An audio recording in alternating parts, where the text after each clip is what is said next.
accent that he did not understand. Then his master said to him, right, then Professor Rodriguez said to him, oh, don't be upset, for the rabbi did not mean to send the finger. Right? So that is actually what it sounds like. This phrase, send the finger, I looked it up in the Hebrew. The original here is shalach etzba, so it's literal translation. And of course, the Chidah, with this tremendous erudition, is quoting a verse from Isaiah 58:9, which has that phrase there. And the commentators explain, the Tudas David says that this phrase to send the finger is like an aggressive gesture. Kederech Adam Hamarivim, like people who are arguing, one will send the other a finger. And then the Shadal, a very important Italian commentator, quotes a Latin commentator named Marshall, who refers to it as the digitum medium, which means the middle finger. So essentially what happened was the Chidah, in attempting to communicate with this person, or at least jesting, at least he was joking about it, accidentally made an offensive gesture, which caused the voice in consternation, but Professor was able to assure him that the rabbi didn't mean that actually. You really get a sense of the humor that the Chidah records in this Magam talk. It's really beautiful. At any rate, the Chidah is clearly very impressed, and he ends his description of his visit to Professor Ferrer with the phrase, Baruch Chonein Adam Nachman. Blessed is the one who gives knowledge to human beings. Meaning, what an amazing scholar to be able to develop a method of teaching people who are deaf and mute to speak. And that was Jacob Rodriguez. Amazing story. Thank you very much for watching.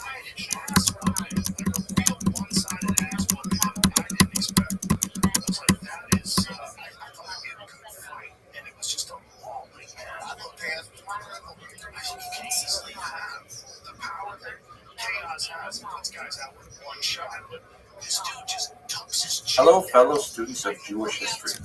I'm really interested in looking at the figure of Abraham Furtado, a very important activist who was from Bordeaux and had a lot to do with the transformation of French Jewry from the medieval period to the modern period. And this actually, it's not a slow process at all. We've talked about it in videos in the past about how, after the French Revolution, there was this dramatic change from the medieval environment that had essentially a corporate structure into a modern environment in which Jews were citizens of France. And what exactly that means? That also didn't happen automatically. They had to petition for it. It took a couple of years. The Sephardim first, then the Ashkenazim, all kinds of interesting things like that. But right now, I'd like to take a few minutes and look at Abraham Furtado and specifically his role in the last years before the revolution. One really fascinating moment, and I think it illustrates the complexities of French Jewry. Just fascinating. Okay. So first of all, he was born in 17th. There is some controversy over the nature of his parents' experience.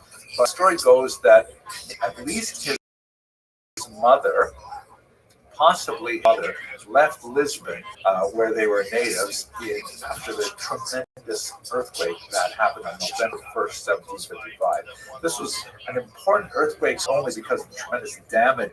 A fire broke out, destroyed much of the city, and then at tsunami, imagine all three of those things happening at the same time, destroying Lisbon.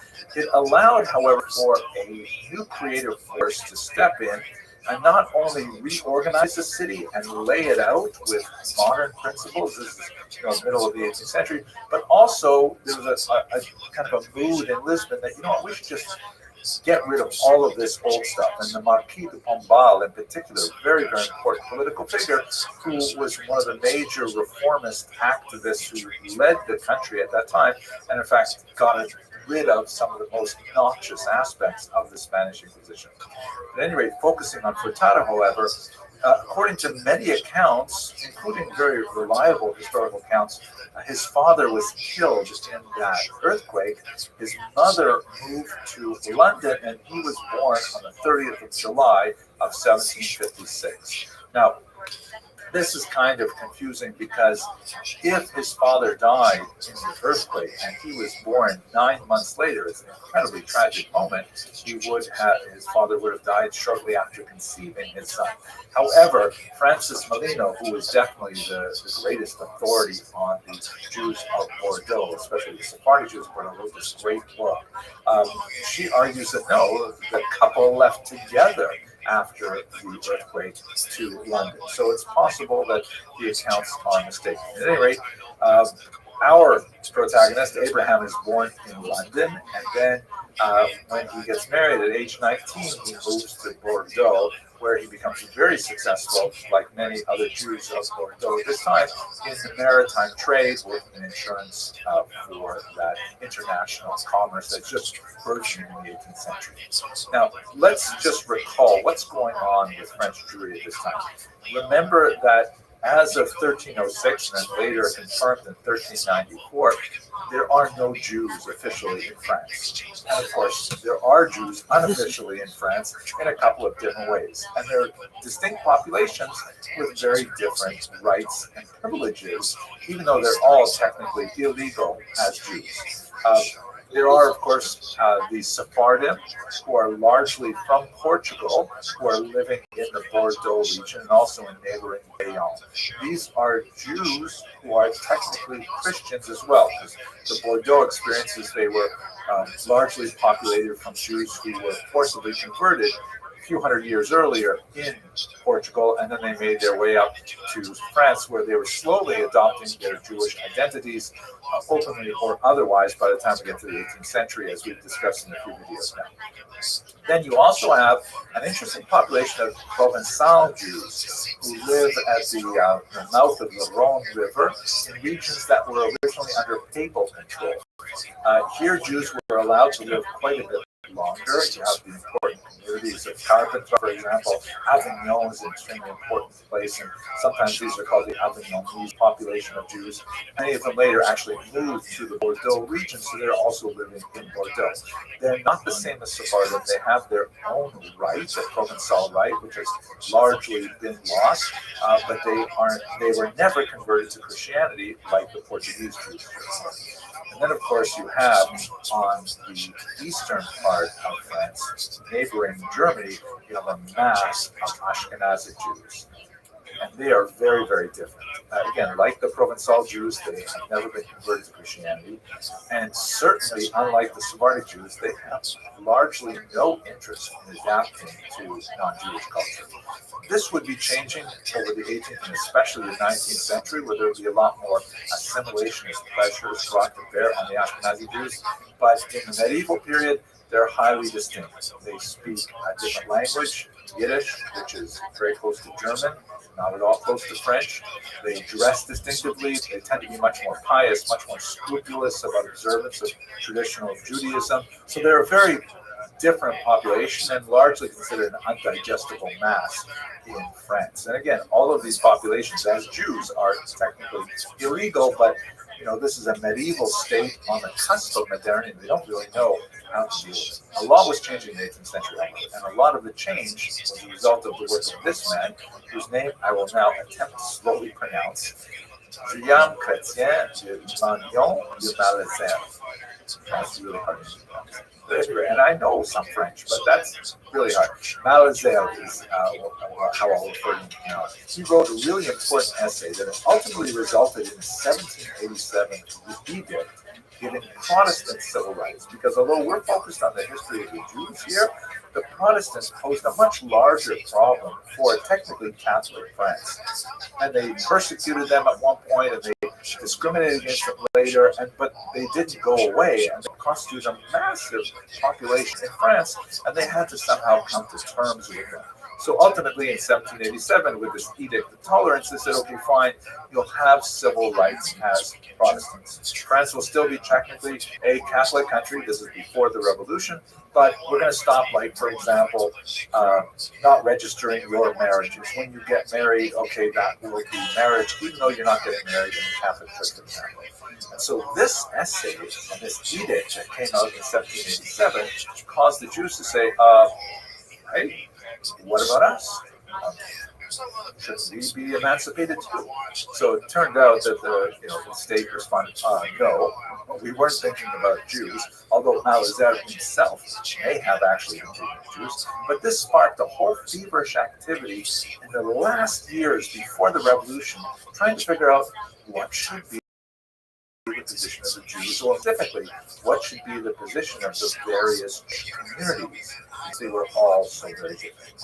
And this is where Abraham Furtado stepped in. He's a successful man. He's very articulate. He's wealthy. He became one of the most important representatives of the Portuguese nation in Bordeaux. The Portuguese nation is kind of like the term they use to describe the Jewish population there. They call themselves the nation. So in 1788, he and another man named Lopez Dubec went to Paris to argue for the rights of the Portuguese Jews. They met with Malazar and they explained, how they felt that they should have the same kind of rights. Now, let us recall that because they were technically Christian, because they had been converted, even though they were identifying as Jews, they still had the Christian driver's license, as it were, and they could go anywhere they wanted. They could attend universities, things like that. But they basically wanted to make sure that all Jews would get an increase in rights if Malazar's project would be advanced. They did not, however, have the imagination to think of all Jews being equal with all French citizens. Or they weren't using the term citizens, and they would be subjects, but they didn't quite think that far. They wanted to make sure that the Sephardic population specifically was protected in its rights. And, they're thinking maybe some advances could happen to the other populations. Now, we can read this in a couple different ways. It does seem, as Molino was prepared to argue, that the Portuguese, who enjoyed already a much higher status, wanted to preserve that distinction, and they didn't want chaos to erupt where they lost any special privileges, but they definitely did approve of this general direction that Malazar was proposing. What they did was they hired a historian named Beaufleuri, who wrote a 150-page memorandum defending essentially the uniqueness of the Sephardic. Let me read one page here from Molino's work, which is interesting, in which Furtado and Lopez Dubec write a little commentary on top of it. It says, a Portuguese Jew is English in England and French in France, but a German Jew is German everywhere because of his customs from which he deals rarely, right? So essentially, the Portuguese Jew is a Sephardic Jew. Sephardim, he says, are able to adapt to the civilizations in which they live. They can culturally, mold themselves to the cultures in which they live, but not the Ashkenazi Jews. Thus, one can look at the English and the Germans as brothers who, although sharing the same mother, have nevertheless developed characteristics which are absolutely different, nay, even incompatible. When he says the English and the Germans as brothers with the same mother, yet the brothers are very different, they're saying we are not like those people, those Ashkenazi. That's essentially what they're saying. So we're getting a sense of some of the seams of the internal Jewish community at this moment of great change. Now, what ended up happening was Malazar was won over to their cause and says, yeah, I think it's a good idea. We should move forward in this. We know from other things that he wrote that, he wasn't necessarily such a forward thinker. He did believe that the route that the Jews would essentially have to follow was conversion and assimilation to the larger French body politic. But all of this was rendered moot by the French Revolution that would break out just a few months later. And a much more radical solution would be proposed. And that's something that we've talked about in previous lectures and we'll definitely talk about on this cruise in Bordeaux as well. Okay, fascinating stuff. I hope you enjoyed listening to this video and thank you very much.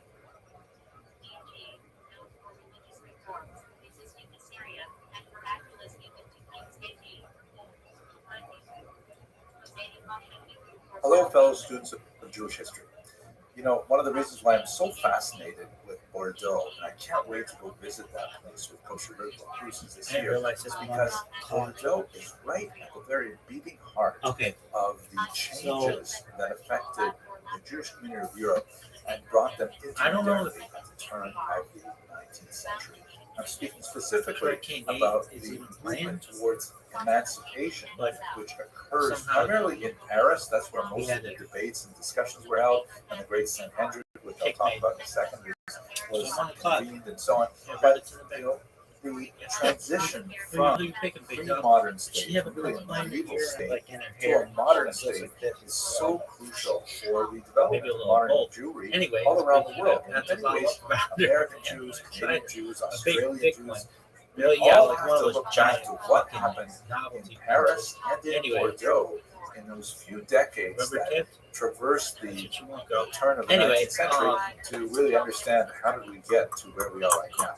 So let's just think about this for a second. What do I mean by this emancipation, this change to modernity? The term emancipation is kind of a weird term that was decided upon, towards the end of the 19th, early 20th century by Jewish historians trying to describe the shift from pre-modernity to modernity. It's not precisely the right term. It's a term that was borrowed primarily from the American context, with the emancipation of the African slaves in America, which of course happened in the 1860s in the context of the American Civil War. The Jews of Europe were not enslaved, but they clearly were of a much lower status. They had all kinds of legal disabilities, residence restrictions. Lots of institutions were closed to them, like universities and so on. And really, the only way to get ahead was to leave Jewry altogether and to convert to Christianity, because in the pre-modern era, these states did not really have a conception of a secular identity possible for all citizens. Again, that term is also unusual for the term within a given state. And so the transition from this kind of like legally disabled status to equal status with other citizens is really of modernity for Jewry, and it happened on a very sharp date, 1789, with the French Revolution. Now, the reason why it's not precisely the same as emancipation is because they weren't enslaved. I mean, within limits, they had freedom. They could not move anywhere they wanted. They could not even have as many children as they wanted. You know what? Fuck Michigan. We're going with Lamar Jackson, folks. But nevertheless, within those contexts, they did have freedom. Where'd he go? Louisville is better than fucking Michigan. African American slaves. Teach your ass, Nico Collins, to go to some shit school. In many ways, far worse than they had been. There we go. Times. Or you can take not Josh even Allen. like a comparable type of emancipation, which happens right around the same time. The emancipation of the serfs of the Russian Empire. Like the African Americans, the serfs of Russia were also emancipated. Thank you very much, freedom of movement, things like that. But they were not given any resources to actually take advantage of that emancipation. So a lot of the things that were actually their supports in the pre-modern era, like the fact that they did have certain privileges on the land, those things all disappeared, and now all of a sudden they were expected to pay rent for their kids. And that meant that, if they weren't producing quite enough in their agricultural output, they had to find other sources of income, which led to the slowly burgeoning industrialism of Russia, which took much longer than it did in Western Europe. Why? And it led to the decrease of the population in rural centers and movement to urban centers. Went to Michigan. Sucks. Michigan affected Jewry, and especially French Jewry. So let's go very quickly to what happened in the French Revolution, how it affected Bordeaux and later Jews all around the world. If we look at this key document here, this is the Declaration of the Rights of Man you're telling me that even though you've been talking about the National Assembly, just because you wear this guy went to college years ago, you're going to hold it against the French Revolution. And this is like a really important document in the history of the world. It basically declares the same kinds of things that you see in the American Constitution, Bill of Rights, things like that. A fundamental commitment to equality. All citizens living within the realm. Now, this was a massive shift from the pre-modern period, because at that time, there was not equality. You had nobility, high ranks. You have the clergy, have their own little box. You have the peasants, you have the burghers, This actually, the cities and villages and so on. You just have And to hit there are this all fucking kinds of button. different rights and privileges. And we saw this not only with the Jews as an entire corporation, as an entire class, but even Did I get within him? Jewish communities. Yeah, We've I spoken did. in the past Dude, about the my left distinction hand of is not. Sephardic communities I can still were get in. primarily located Nevertheless, in the okay, area so we- of Bordeaux. You can see in this map here We took towards the southwest. Yeah, my Jackson. And very I'm distinct sure, from the but population of Should've gone Ashkenazim, who were primarily Josh Allen. in the northeast. Huge distinctions within the Jewish community, and especially Fucking between teach you. Jews and non-Jews. And Nico all of that was Collins, thrown right? out the window Go to theoretically college. with the French Revolution. You're fired. When Go they fuck yourself. promulgated this document, a lot of Jews and incidentally women said, "Hey, that includes us, right?" And all of a sudden, the authors of the document said, "Well, wait a second. We weren't necessarily thinking quite that broadly to include Jews as citizens, women as citizens. Wait a second." So they put the brakes on that, but they couldn't put the brakes on it forever. So by 1790, they had made the decision, okay, the Sephardic Jews of Bordeaux, they're French-speaking, they're fairly well assimilated or acculturated to French norms. We'll give them citizenship. The Ashkenazi Jews, it took another year, but by 1791, they were fully emancipated. Now, with this emancipation, there were lots of tensions, and the tensions really lasted for 2 decades. As these Jews who had been, pent up with all kinds of artificial restrictions, suddenly found that they had an open and level playing field in all kinds of areas where they already had natural and cultural strengths. Like, for example, a long, long tradition of literacy and numeracy, a long familiarity with financial endeavors, primarily because of the prohibitions on owning land and the discouragements of owning land and various other being barred from trades and things like that. So they have developed quite a bit of expertise in all kinds of fields that were especially useful to modern and growing economies. And this provoked a lot of backlash from local populations who said, wait a second, the Jews are taking over. So by the 1800s, this level of complaint from the non-Jewish residents who felt that, especially in the Ashkenazic lands, they were being taken advantage of by Jews, who are now equal citizens, which was something that was deeply resented. They eventually went to Napoleon, and they said, Napoleon, you got to figure this out for us. Napoleon, in his characteristically large way of thinking, said, okay, fine. Have you got a representative body of Jews that we can consult to find out exactly what do they think about this new experiment? And his advisor said, well, there is this thing called the Sanhedrin, but it hasn't met since ancient times. He says, fine, let's bring out the Sanhedrin. And so he assembled a massively enthusiastic group of Jews from all over Napoleonic Europe to come together in Paris and to answer a few questions that Napoleon had for the Jews. And he posed it to the Sanhedrin saying, okay, you guys speak for the entire body of world Jewry. Obviously, the Jews themselves had differing opinions as to the authority of the Sanhedrin, but they did have a very important figure at its head. The respected Talmudic scholar, Rabbi David Sintheim, who you can see here, he was given this amazing hat to serve as the president of the Sanhedrin. I have never seen anyone wearing a hat quite like this. I personally would love one. I think it would be great if I showed up in shul wearing one of these. But at any rate, the Sanhedrin, which had a lot of controversies behind it, obviously in this short video, I don't want to go into great detail about it, but ultimately the Assembly of Notables, which was the predecessor of the Sanhedrin proper, had 12 questions posed to it by Napoleon.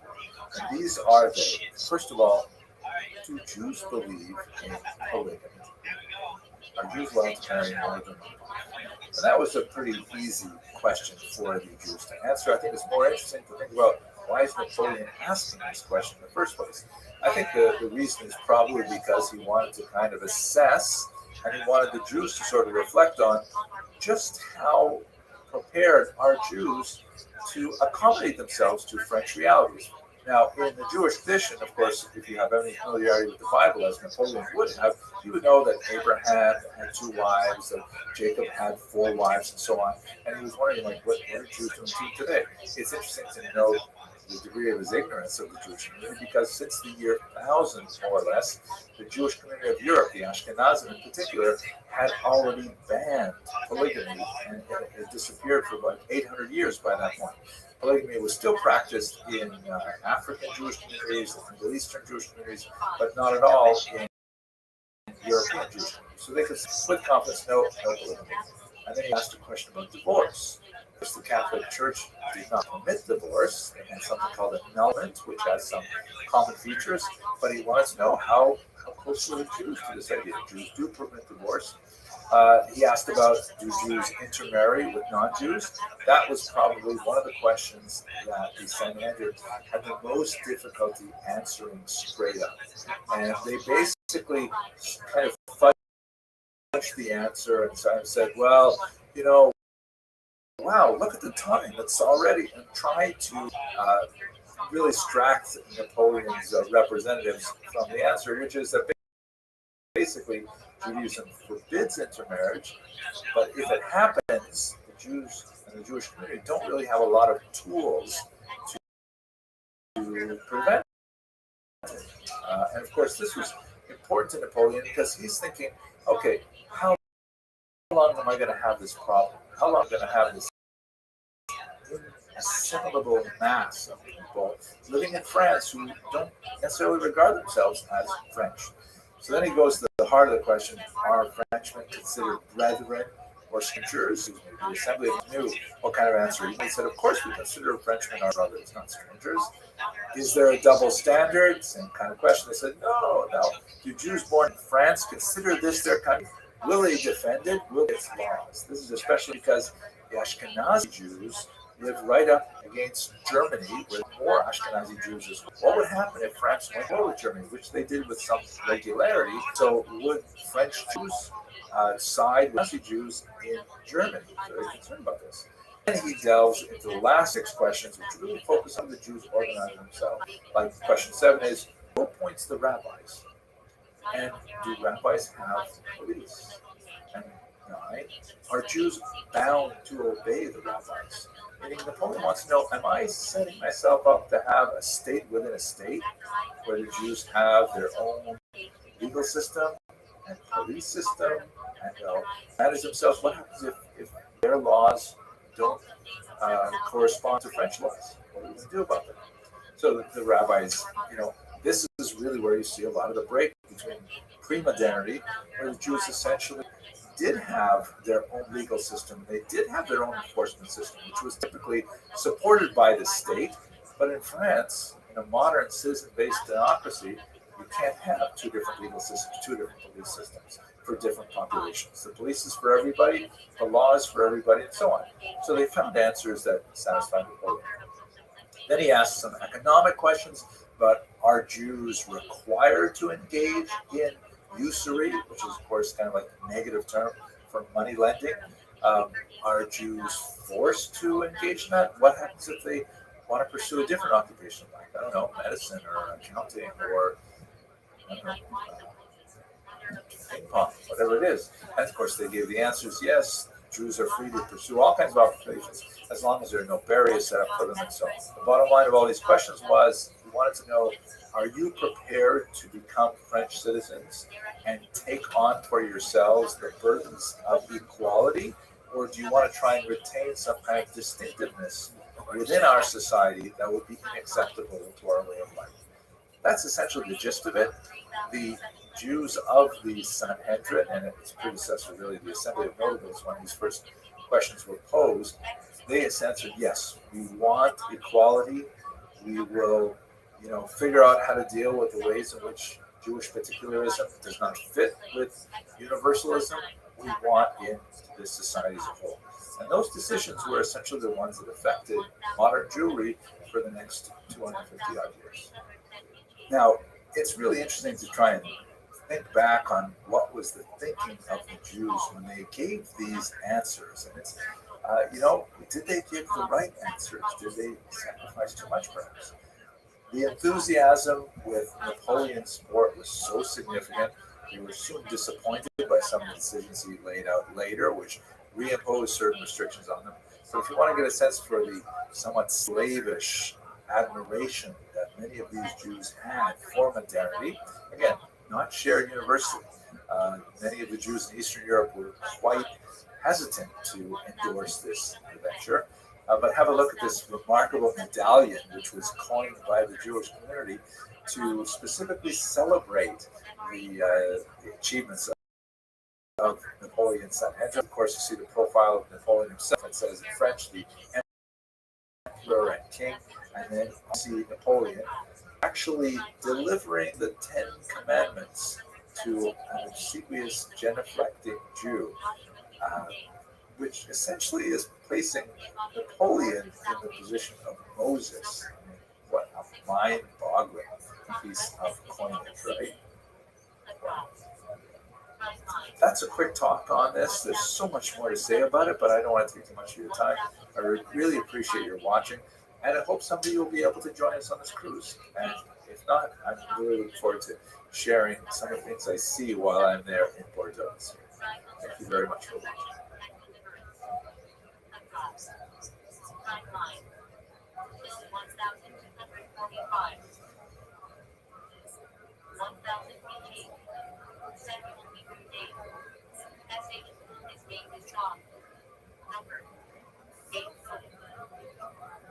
Hello, fellow students of Jewish history. You know, in the course of my research for this upcoming trip to Bordeaux to explore Jewish history in this remarkable region of France, I came across another really fascinating artifact. And what I'm speaking about now is the imperial decree of July 20th, 1808, which was concerning Jews with no fixed first or family names. This is a pretty bizarre thing. There are 8 articles. I want to go over the first few of those and discuss what exactly is this strange Napoleonic law referring to. So what we discussed in the last lecture in the series was Napoleon's 12 questions to the Jews of France. They had been emancipated in 1790 and then again in 1791, 2 different populations, largely as a result of extremely hard work by Jews coming from Bordeaux.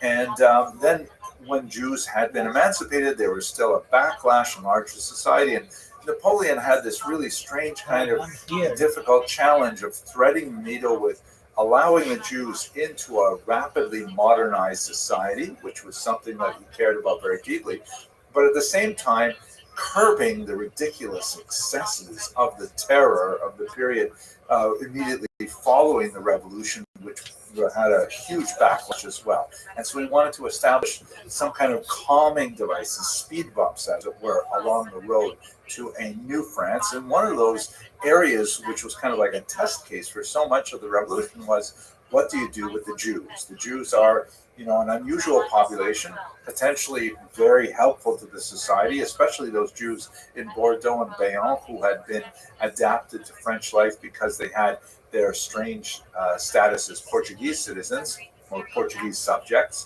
But on the other hand, you also have the mass of Ashkenazi Jews in Alsace and Lorraine who had long been held down by various anti-Semitic decrees. And once those decrees were lifted and they were allowed to participate on equal footing in the marketplace, their long-honed skills of literacy and numeracy and so on had really given them a huge advantage in the marketplace. And as a result, there was a backlash from that region as well. Napoleon is trying very hard to try and find ways to negotiate these things. So let's have a look, first of all, at this specific law, July 20th, 1808, concerning Jews with no fixed or first names, which was issued in Bayonne, very close to the Bordeaux region.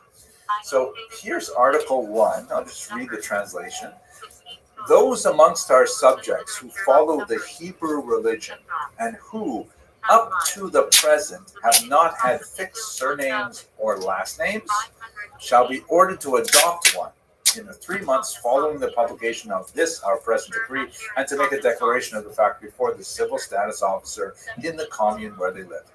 What is going on? Okay, let's try and figure this out. So first of all, what is this business about Jews not having fixed surnames or last names? In Jewish practice, Jews always have a fixed first name. This is crucial for, the obvious reasons people need names, but also for lots of reasons in Jewish law, like, marriage contracts and business contracts and all kinds of things. you have to know who exactly this contract is dealing with. And so the idea of having a fixed first name, to be sure, is ancient in practice.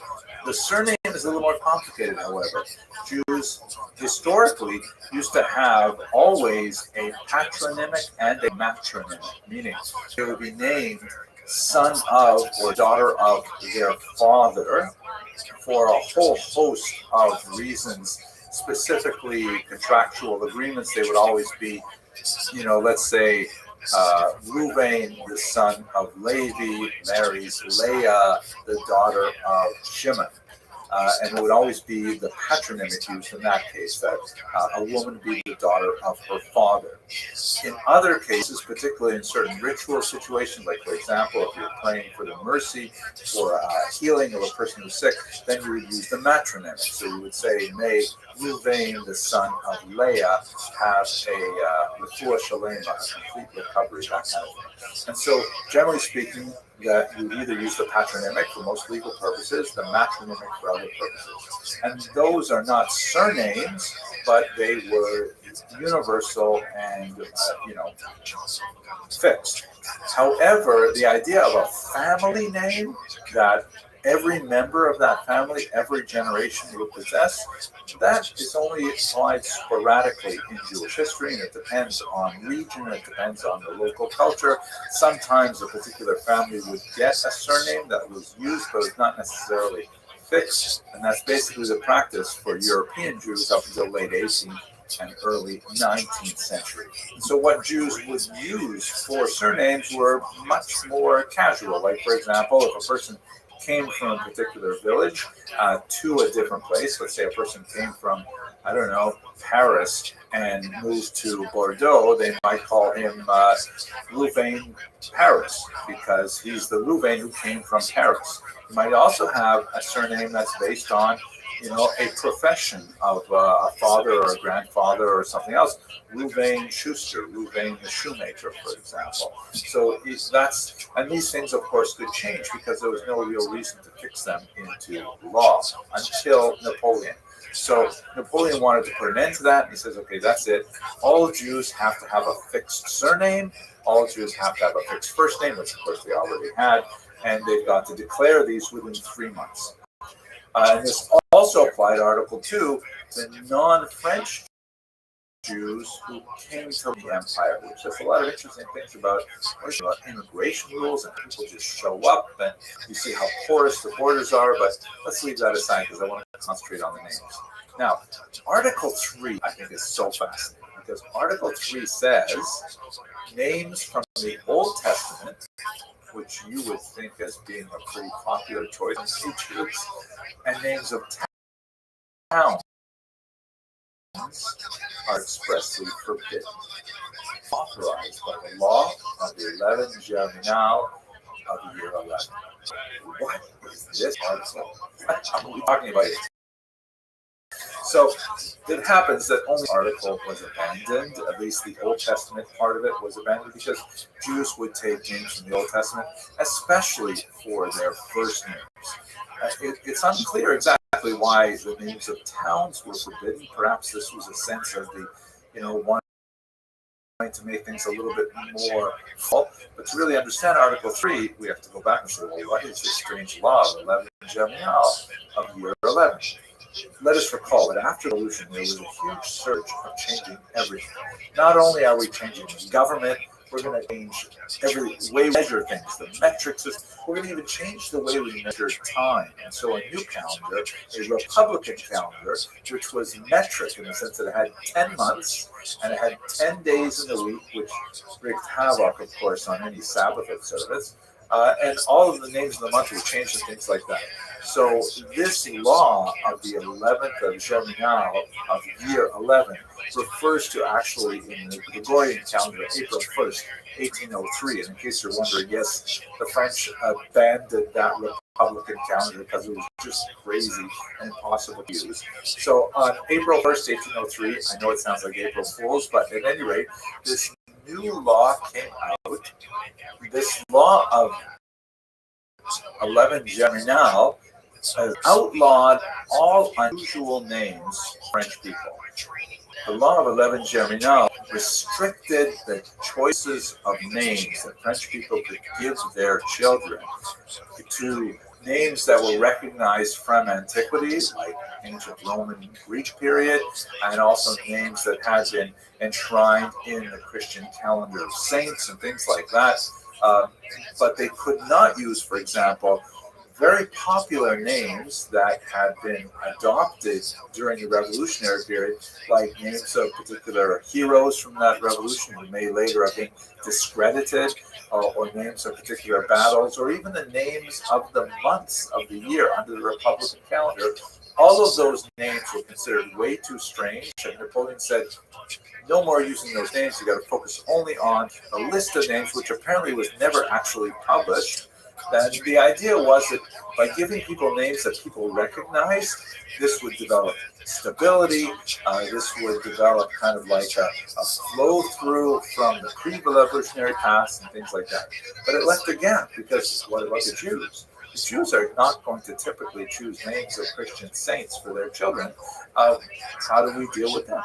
So hence the idea of the law of 1808, which was to impose the same kind of stability on the Jewish population as the law of 11 Germinal did on the French population as a whole. I read a really interesting article on this issue by Pierre Birnbaum, who is a professor emeritus at the Sorbonne.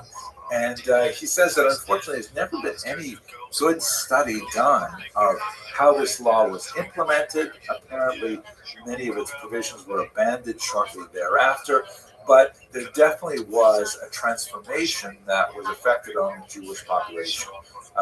Women with names like Yidel or Yidel became Julie, Rachel became, all kinds of names were transformed as a result of this law. And it leads to the long-standing practice of Jews having really two separate names. It's fascinating to see Napoleon's attempt to regulate the Jewish community, which really could only happen when Jews believed in the overall project. And in general, this was the case for much of the 19th century. Jews adopted French names with enthusiasm, and it was only with the Dreyfus affair that we really begin to see the reversal of this trend as Jews begin to wonder, was emancipation really a success overall? I hope you found this as fascinating as I do, and I look forward to speaking with you in the future. Thanks for watching.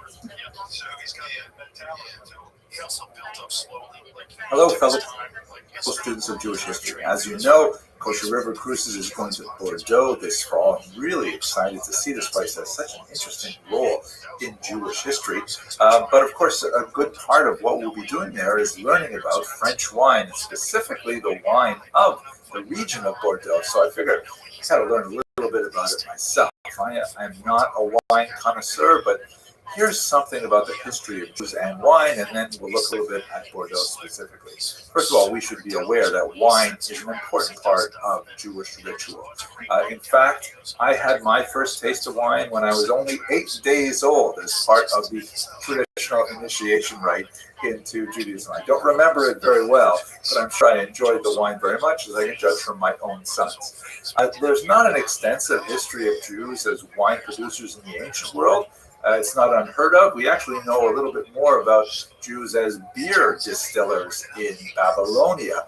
We only begin to see Jews really engaged in the production of wine in a significant level in Christian Europe, already from the 9th century.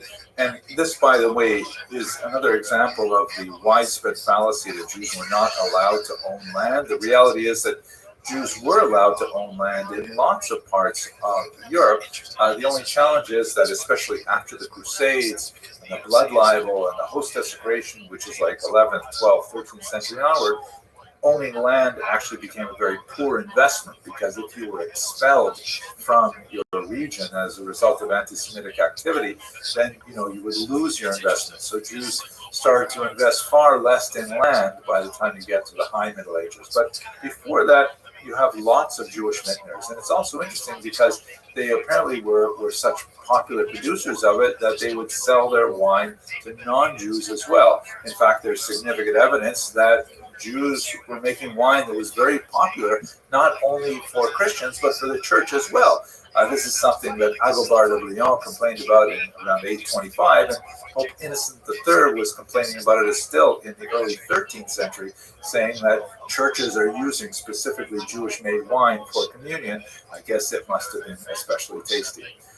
Jews were also producing wine in Muslim countries where this would be forbidden to Muslims, although apparently they had enough Muslim customers to keep their businesses open and they did not have to rely entirely on Jewish consumers. Let's just take a minute and understand what is it that makes wine kosher, or what could possibly make wine non-kosher. For most people have some sense of what kosher refers to in general. There's basically two types of rules that could make something kosher or non-kosher. The type of food itself, like for example, pigs, not a kosher type of food, shellfish, not kosher types of food. And then there are kosher and non-kosher mixtures. Meat and milk in themselves are kosher, but if you mix them, not kosher, that kind of thing. So wine typically does not have any non-kosher ingredients. Nobody puts lard or shellfish in wine. So it's not non-kosher on the basis of its ingredients. And if it is basically, grapes and maybe some kind of yeast, which could make it not kosher for Pesach, and water, like how does it become non-kosher? There's nothing mixed in there that would render it a forbidden mixture as well. So the basic rule is ritual in purpose. It goes back to laws which are explained in great detail in the Talmud, where if wine was ever used for any kind of idolatrous purpose, like for example, wine dedicated to a Greek god or something like that, that would ipso facto render the wine, which would otherwise, on the basis of its ingredients or its mixtures, still be kosher. That dedication to a particular god would immediately render it non-kosher. So it's really not non-kosher in the same sense as the other types of food. It's really like forbidden, but for specific reasons. So the rabbis came up with a rule that said that in order for wine to be consumed by Jews, it had to be supervised all the way through its process by Jews, so that nobody could somehow dedicate it to a foreign god. That's kind of like a short and somewhat distorted view of it, but that's basically what it is. So in other words, wines are kosher in terms of what they contain, but not necessarily kosher in terms of ritual law. And that's why, Jews have to be involved in the process in order to make sure that the wine will be kosher in the end. There is a significant shift from producing wine to trading in wine around the 15th century, especially because of the reduction in arable lands under Jewish control, for reasons that I just mentioned. In Central and Eastern Europe, this was at this point involved in distilling, but primarily distilling beer and spirits. This is related to the unusual economic structure of Eastern Europe, where Jews were frequently given a right called propinatia. I really should call it a privilege, where noblemen would give Jews the monopoly in producing alcohol in exchange for a very heavy tax or tariff on the sale of alcohol. So as a result, you've got a significant number of Jews involved in the alcohol trade in Eastern Europe. In 1765, there was a survey of Jews in Poland that revealed that about 15% of the Jewish economy was derived from the alcohol trade specifically. But that's not so much in wine as it is in beer and in alcohol. Now, if you look at Bordeaux, there's definitely a lot of Jews who were settled in the region from the 15th century and onward. But there's not a tremendous number of specifically kosher wines being produced. In fact, the first mass-produced kosher wines released for general circulation was when the Barons Edmond and Benjamin de Rothschild established the Chateau Clark, and they, in 1988, released the first kosher wine to the rest of the world. But this area of Bordeaux, which you realize is like one of the most fantastic wine-producing regions of the world. In fact, even though I'm not an expert, I recognize many of the strains of wine that come from there. Merlot, Cabernet Sauvignon, Sauvignon Blanc, these are all Bordeaux vintages. So I'm not sure if I'm even using that word, but still, since 1988, the rest of the world has developed a significant taste for kosher wine that comes from Bordeaux, and so as a result, it has exploded. Okay, that's a very quick overview of Jews and wine up to at least the 1980s. I'm hoping to report back more once I try tasting things myself. Thank you very much for watching.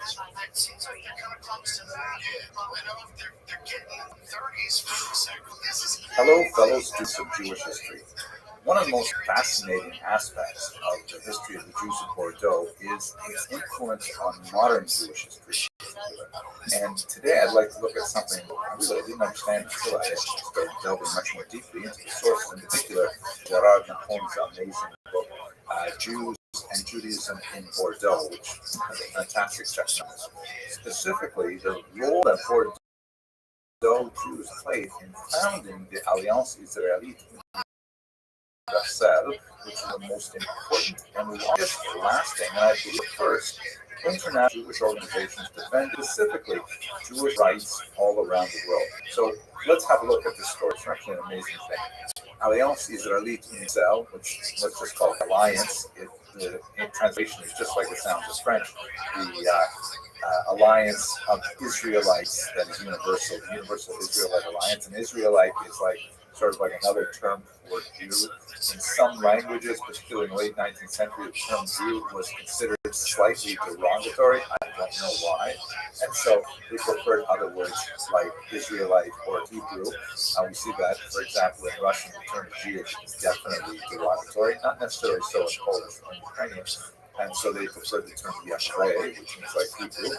In French, the term Juif is not nearly as shaded as it was in the East, but nevertheless, they prefer the term Israelite, meaning member of the house of Israel. So anyways, this organization, we'll call it the Alliance in English, was founded in 1860 in Paris. The motto was Kol Yisrael Chaverim. All Israel are colleagues, all Israel are comrades. It also has an allusion to a very famous passage in the Talmud that says, Kol Yisrael Arevim, not Chaverim, but Arevim, which is part of a larger sentence that says, all Jews are responsible one for each other.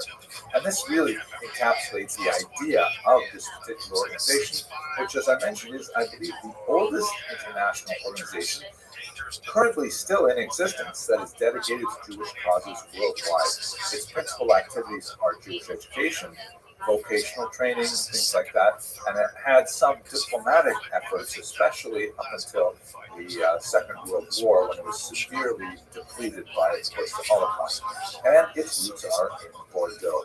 Here is a look at the logo of the Alliance. You can see it has, the globe that captures the international aspect of it, the shaking of hands, and on top of it, the two tablets of the law and the word Echad in Hebrew, which means, God is one. Fascinating kinds of things in their initial statement, but I want to get right to the story. The two major international events that sparked the idea for the Alliance, which was born in the minds particularly of one individual, Jude Carvalho, who's shown here. He was born in 1820, died in 1819. He was one of the founding members of the Alliance, and he was from Bordeaux. He was one of the first to re-raise the idea that Jews were an international organization to defend them. One of the two major events that really brought this to the fore was the Damascus Affair and the Mortara Affair, 1840 and 1858 respectively. The Damascus Affair was this terrible story where in Damascus, a Capuchin monk and his Muslim servant disappeared in February of 1840.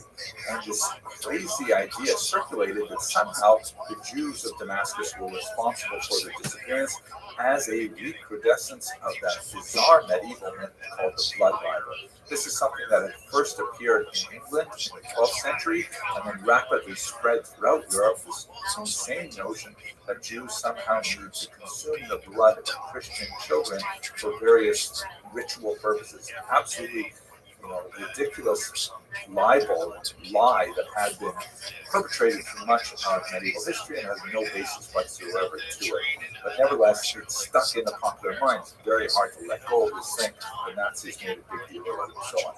7 Jews were arrested, and they were accused of this blood libel, and they were exposed to horrific torture. 2 of them actually died while in custody. 1 converted to Islam in an attempt to avoid the torture, and the remaining 4 issued a false confession, much like under the tortures of the Spanish Inquisition. The tortures extended beyond these 7 individual Jews as well. 63 Jewish children were arrested in an attempt to coerce their mothers to divulge information as to the whereabouts of Monk Thomas and his servant Amar. And no information was ever found. An absolute horrific, awful medieval revival in the 19th century. This is the era already of the telegraph and things like that. The Jewish world was absolutely shocked that this could still be happening in the 1840s. Now, it happened that one of the arrested Jews was an Austrian citizen. And so this helped a lot of the European powers get involved and say to the Ottoman Empire, what are you doing there? Moses Montefiore, a very important, wealthy British citizen, traveled to the Middle East, and he demanded, together with other prominent Jews, including Adolphe Crémieux, a very important French Jew, that the case be transferred out of the backward judicial center of Damascus to a much more advanced Alexandria, where the case could be tried properly, and of course they would end up being released. In fact, what happened when Moses Montefiore pressed on this, Damascus ultimately had to admit that this was just a sham, and they released the prisoners, and so they were able to shamble out of prison after this horrific event. And the Damascus affair subsided afterwards. But it was a tremendous example of horrific wrong that was executed on a helpless Jewish community, and only through the exertion of international effort, particularly from wealthier, more powerful nations that had Jewish populations in them, like France and England, was a resolution able to be sought. So this was kind of a major inspiration for the idea that maybe Jews should establish some kind of organization that could dedicate themselves to it more effectively and consistently. However, the revolutionary era of 1848 slowed the progress towards the school, but 10 years later, another major event, absolute horrific event, very similar in some ways, led to the moment that created the alliance. Specifically, I'm referring to the terrible story of the kidnapping of Edgardo Mortara. Basically, what happened was in Bologna, Italy, which was part of the Papal States at this time, there was a young child named Edgardo Mortara, a Jewish child. The Mortara family employed a Christian maidservant named Anna Maurice. And when the child Edgardo was about 2 years old, he was very, very ill, perhaps with some kind of scarlet fever. And Maurice worried the eternal life of this unbaptized child, and so she secretly took him to be baptized without letting her employers, the parents, know that the child was now officially part of the church, albeit unwittingly. Now, later on, when he was about 6 years old, Maurice happened to mention that she had had the child baptized secretly, and the Vatican got very involved, and they actually came and they kidnapped the child from his family. This is in 1858. This is really quite late, and the church is going and following a medieval doctrine that once a child has been baptized, he becomes a Christian. Even if this happened against the will of the child and the will of the parents and so on, the church insisted on taking him within their control. Here's a horrific painting of that event by Moritz Oppenheimer that really captures the horror of the family must have experienced their home. The Pope Pius IX was unmoved by any kind of protest by the family, and they took young Edgardo from Bologna to Rome.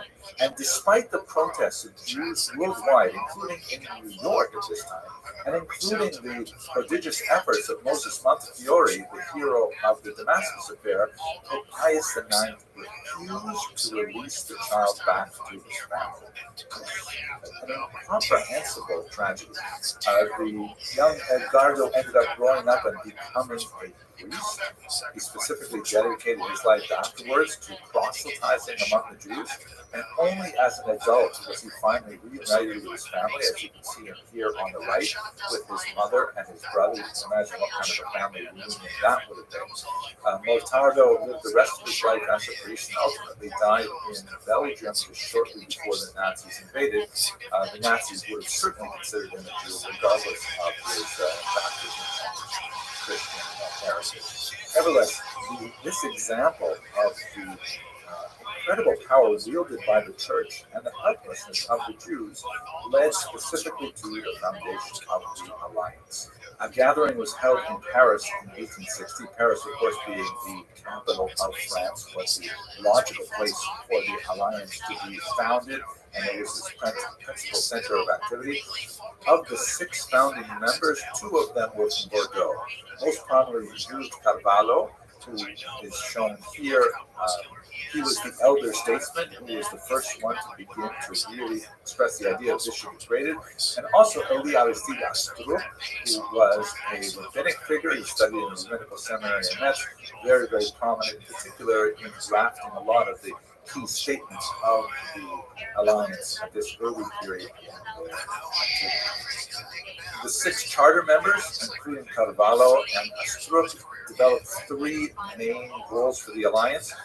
3 goals that basically they have stuck to for the duration of their existence, right up into the 21st century. First, to work everywhere for the emancipation and moral progress of the Jews, and that phrase you hear a little bit of the Eurocentrism of it. 2, to offer effective assistance to Jews suffering from anti-Semitism. And 3, to encourage all publications calculated to promote the same. Very strong publication-oriented activity that we'll see also in the formation of a central library and things like this. So the alliance was especially active for the next century and a half in the Middle East, in North Africa, areas where France was much more involved in general. They set up schools, a major network of schools throughout the North African coast and into the Middle East, into Persia as well, and they were especially known for promoting the education of women. They're also quite active in helping migrants flee from persecution in the Russian Empire and so on. And their heyday was really the last half of the 19th century, moving into the early 20th century. The Holocaust, of course, was real a horrific blow that would be very difficult to come back from. But the Alliance, nevertheless, continues to be active. If you have a look at their website, you'll see.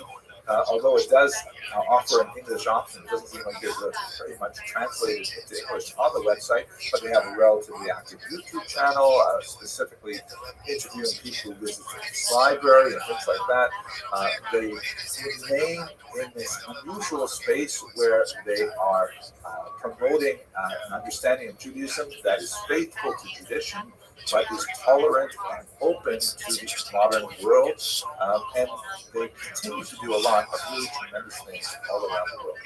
And at its core are 2 Jews from Bordeaux, Carvalho in particular, the elder statesman who came up with the idea of the alliance. I think it's so fascinating. I hope you'll be able to join us on this trip to Bordeaux, and if not, I look forward to sharing with you some of the research that I conduct as I prepare, and hopefully some videos from this amazing part of the world and the future. Thank you very much for listening.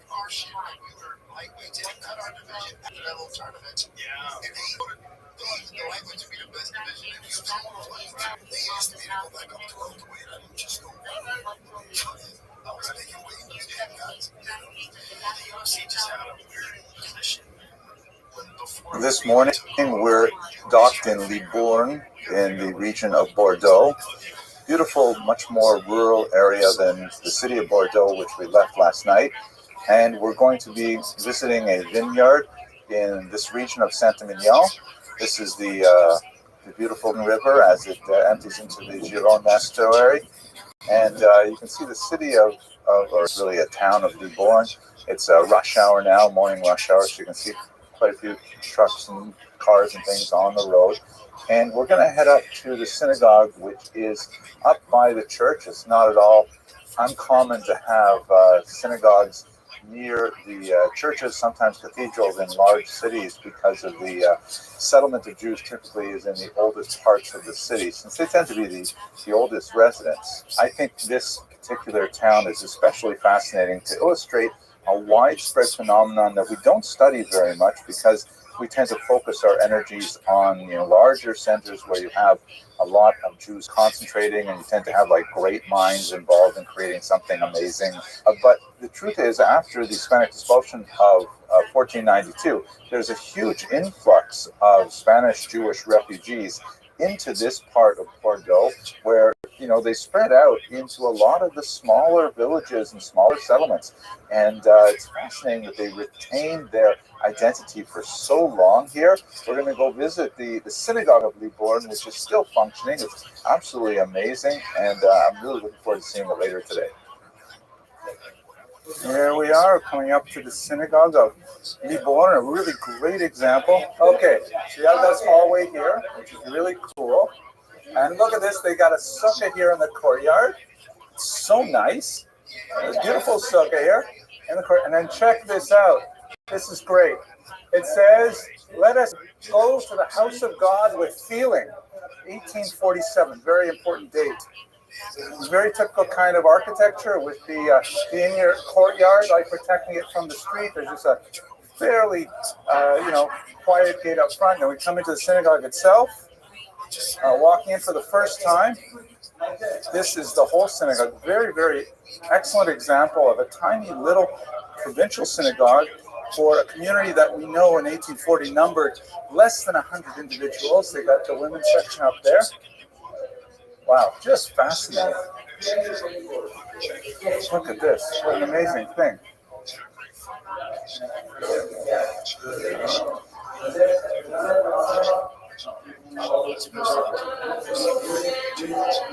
Excusez, Miguel, est-ce que je peux ouvrir le Aron Kodesh? Et le voir? Okay. Très bien. And now we're going to look inside and see the Aron Kodesh. Ah, beautiful. For Sephardic and Ashkenazic style synagogue. I really enjoyed visiting that beautiful little synagogue in Libourne. It's just such a great illustration of what it must have been like to live in a small community like that in the 18th century. It's important to note that the synagogue actually existed much earlier to that, but in a private home, and finally they were able to build that modest little structure that lasted for centuries now. What a wonderful, wonderful little visit. We're now headed south. It's the next day. We had a fantastic concert last night, the classical concert that was just amazing at a local chateau.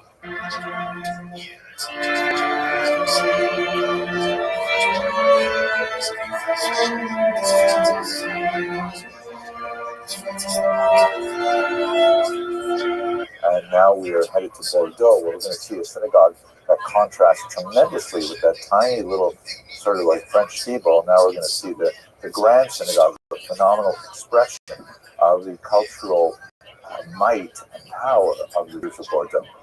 I hope you found this video useful, and thank you very much for watching.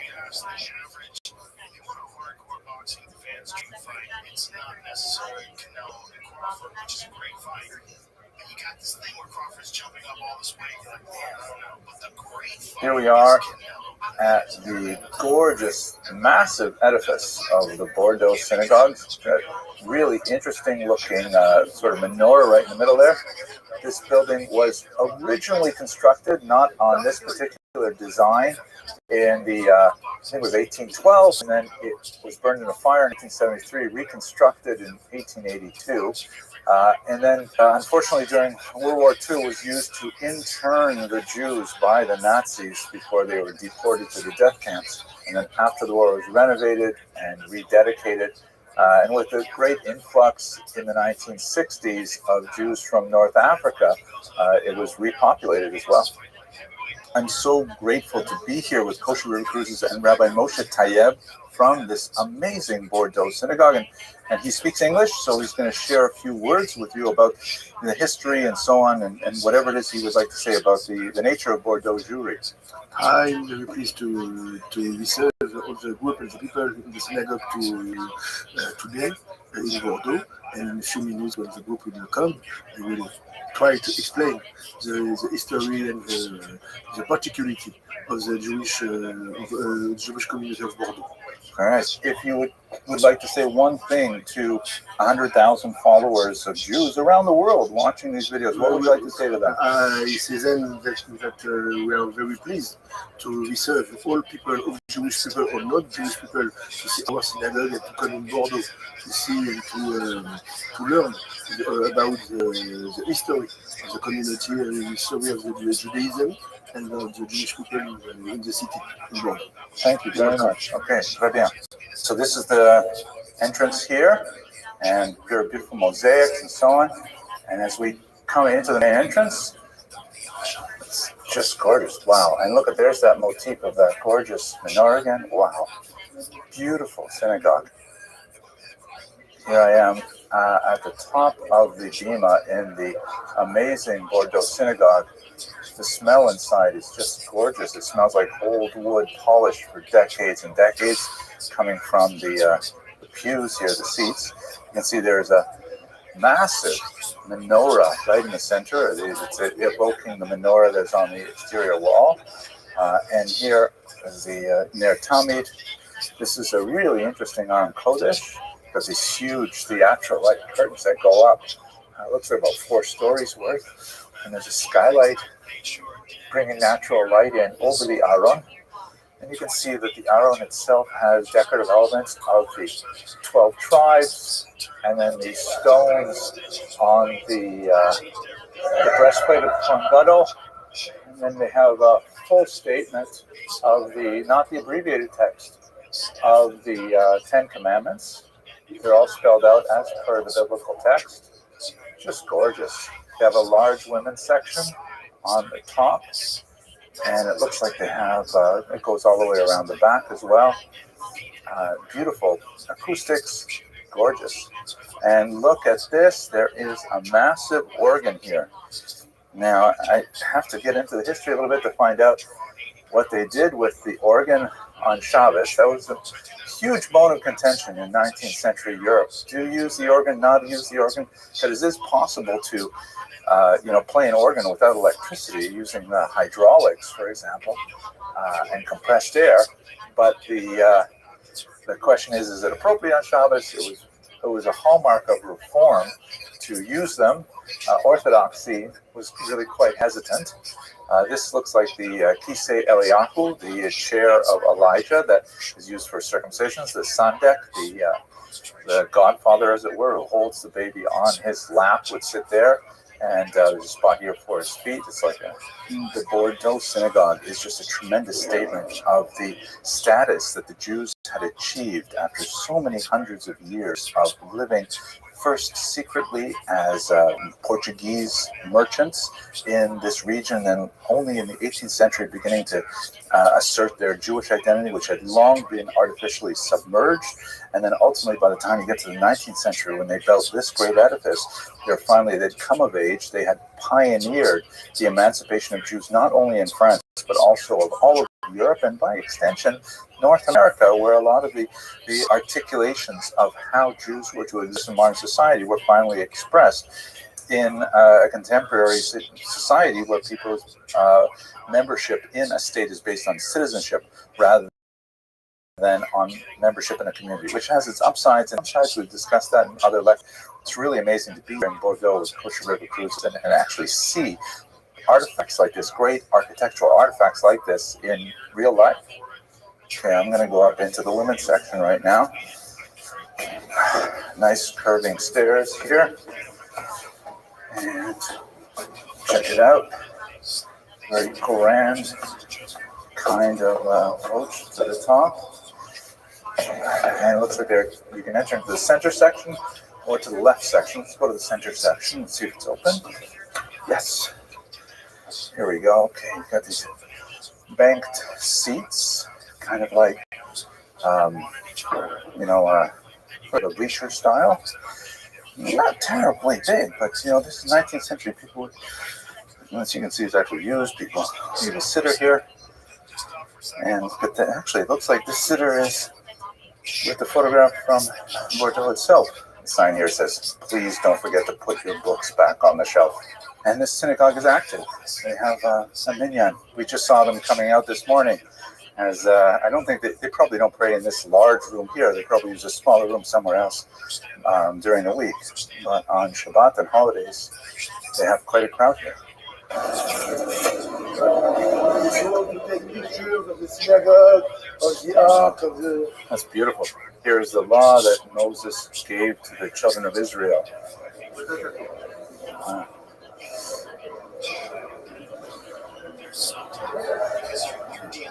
Most of the original Sefer Torahs were actually thrown in the river by the Nazis, but several were saved by the community and hidden away, and later returned. And there are also, of course, new ones that have been added since then. So immediately behind me, you see there is a plaque that memorializes the 1,600 Jews who were actually interned in this synagogue during World War II. This is the only synagogue in France that was used actually as a jail by the Nazis. So that's ironically the reason it was not destroyed like so many other edifices were. But the Jews of Bordeaux were all held here until they were later deported to Drancy and then from there to Auschwitz to meet their deaths. And someone pointed out that it is a sad irony that on the wall over there we have a memorial to Jews who were interned in this synagogue during World War II. And on the front doors here, we have photographs of some of the hostages who are still being held in Gaza as I record this video. It's a tragic reminder of the historic adage, plus ça change, plus c'est la même chose. The more it changes, the more it stays the same.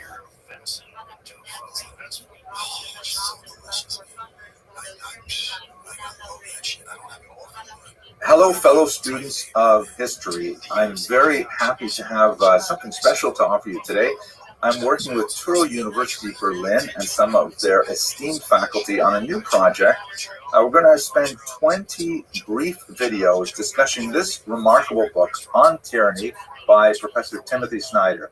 Professor Snyder is a professor with a tremendous amount of expertise in 20th century politics and history in particular, and this happens to be a really fascinating book that looks at both the historical devolution of politics in the modern era and applies it as well to our current situation in some fascinating ways. Perhaps controversial, but I'm really looking forward to having these discussions with the faculty of Touro University Berlin. In particular, we want to highlight the really creative and important work that's done by the Holocaust Studies and Tolerance Studies faculty at Touro University Berlin. And today, I want to invite Dr. Stefan Leinstadt, who is going to speak to us about the first chapter. Welcome, Professor Leinstadt. Welcome. Hello. Okay. Do you want to give us a very brief précis of what Professor Snyder says in this first chapter? So this book is basically a manual how to prevent or how to deal with tyranny. And the first chapter here is called Anticipatory Obedience, and it basically means don't be nice to dictators and don't have them become dictators if you're not forced to do so. And this obviously makes a lot of sense, and on a general level, it means you should pay attention to the things that are happening around you. But on the other hand, he comes up with some historical examples from the history, especially of Nazi Germany and the Holocaust, but also on a smaller scale, also with examples of the Soviet Union. But his historical analogies are sometimes a little bit, well, they are often not convincing, I have to say, or at least this very first chapter. Well, let's go down into those examples. If I remember correctly, and I should because I just reread the chapter this morning, He gives three examples, right? He gives the example of Austria immediately after the Anschluss has an anti-Jewish wave of persecution, which is then, of course, repeated by the Nazis with Kristallnacht. Like Lenin rising to power in 1917. The Germany invading with Operation Barbarossa, invading the Soviet Union, and then you have that kind of spontaneous wave, like, for example, in the city of Lviv, the attacks on Jews before the Nazis even, imposed these things. And I think that's his idea of anticipatory obedience, that it's as if they'll try to figure out what the new boss wants, and they step forward to provide it even before the boss asks for it. So what do you make of those examples, and why do you feel that they're not appropriate? I think it's worth talking about all of those examples. I think Snyder's first idea or first point is the Soviets coming to power in 1917, and he kind of also compares, well, he's not comparing it, but he also mentions Nazis coming to power in 1933. And I think, how those two came to power is completely different. I mean, in Russia, there was a real revolution. There was not a really democratic government. Before the revolution, there was some sort of semi-democratic authoritarian regime. And the thing is, why would that be anticipatory obedience? I mean, who actually obeyed? There was a civil war, right? I mean, like, whether they were fighting for a just cause, but especially the White Russians that were fighting for Tsarism, and which were often extreme anti-Semites. This is a different question, but they were certainly not obeying to Lenin's wishes. On the other hand, you think about Germany in 1933, I mean, Hitler came to power by a democratic election, and you might not like his program. For sure, it's for good reason not to like his program, but it's kind of, arguing from hindsight, I would say that as a democratic election, you can be against it. You're not required to like the result, and many politicians and many Germans actually didn't like it, and they tried to disobey. But in a way, it's a democratic government, so what would be the alternative? Like going for a coup d'etat, or how might that actually work? And you should not forget that very soon there was an immense pressure on the streets. Like, there were all sorts of the brown shirts, the Nazi brown shirts, the SA in particular was going out and just beating up everyone who was a real or supposed opponent, and they're beating up Jews and so on. And people tried actually to go to court or to go to police, and the police said, well, listen, we can't help you, we don't help you. And if they did, they were stopped by the government. So again, well, there was disobedience, but on the other hand, was it anticipatory? I don't know. Yeah, you would be well advised not to elect Hitler, for sure, but this is kind of another question, I would say. Maybe the problem is in the terminology, because I really like what Professor Snyder has to offer here. Maybe it's not that we're looking at anticipatory obedience, because, I'm not a sociologist, but I would guess that most people just want to keep their heads down and stay out of trouble and take care of their families and so on. But there is a certain group of people who will engage in anticipatory innovation, meaning they will say, oh, so we've got a new boss in charge. What does that new boss want from me? How can I meet that need and therefore advance my own cause? And I think that's the especially dangerous aspect of that. We see that, for example, in Vichy France, that even before the Nazis implemented a deportation order for Jews, they were rushing to collect the Jews in order to ship them off. And I think in terms of the Soviet Union, you see that with things like Stakhanovism, you know, the whole idea of like trying to prove to the great leaders that we are going above and beyond what you would ask for. So that, I think, is a real human phenomenon and quite frightening in my mind. Yeah, I totally agree to this, and I think this is a good argument. And actually, we have extensive research on this when it comes to National Socialism, and Ian Kershaw, one of the most prominent scholars of Nazi Germany, he coined the term "working towards the Führer," and this is basically it. This is and his example is basically civil servants which are trying to guess what might be expected of them and to deliver results, though they are not yet required to provide those results.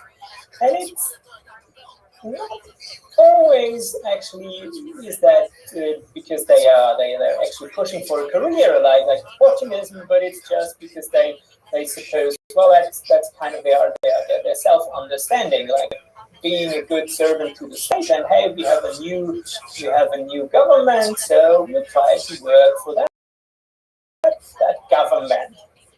If you like, this has also happened in 1945. It was the same personnel, and they just continued their job, and they became loyal servants to a democratic state.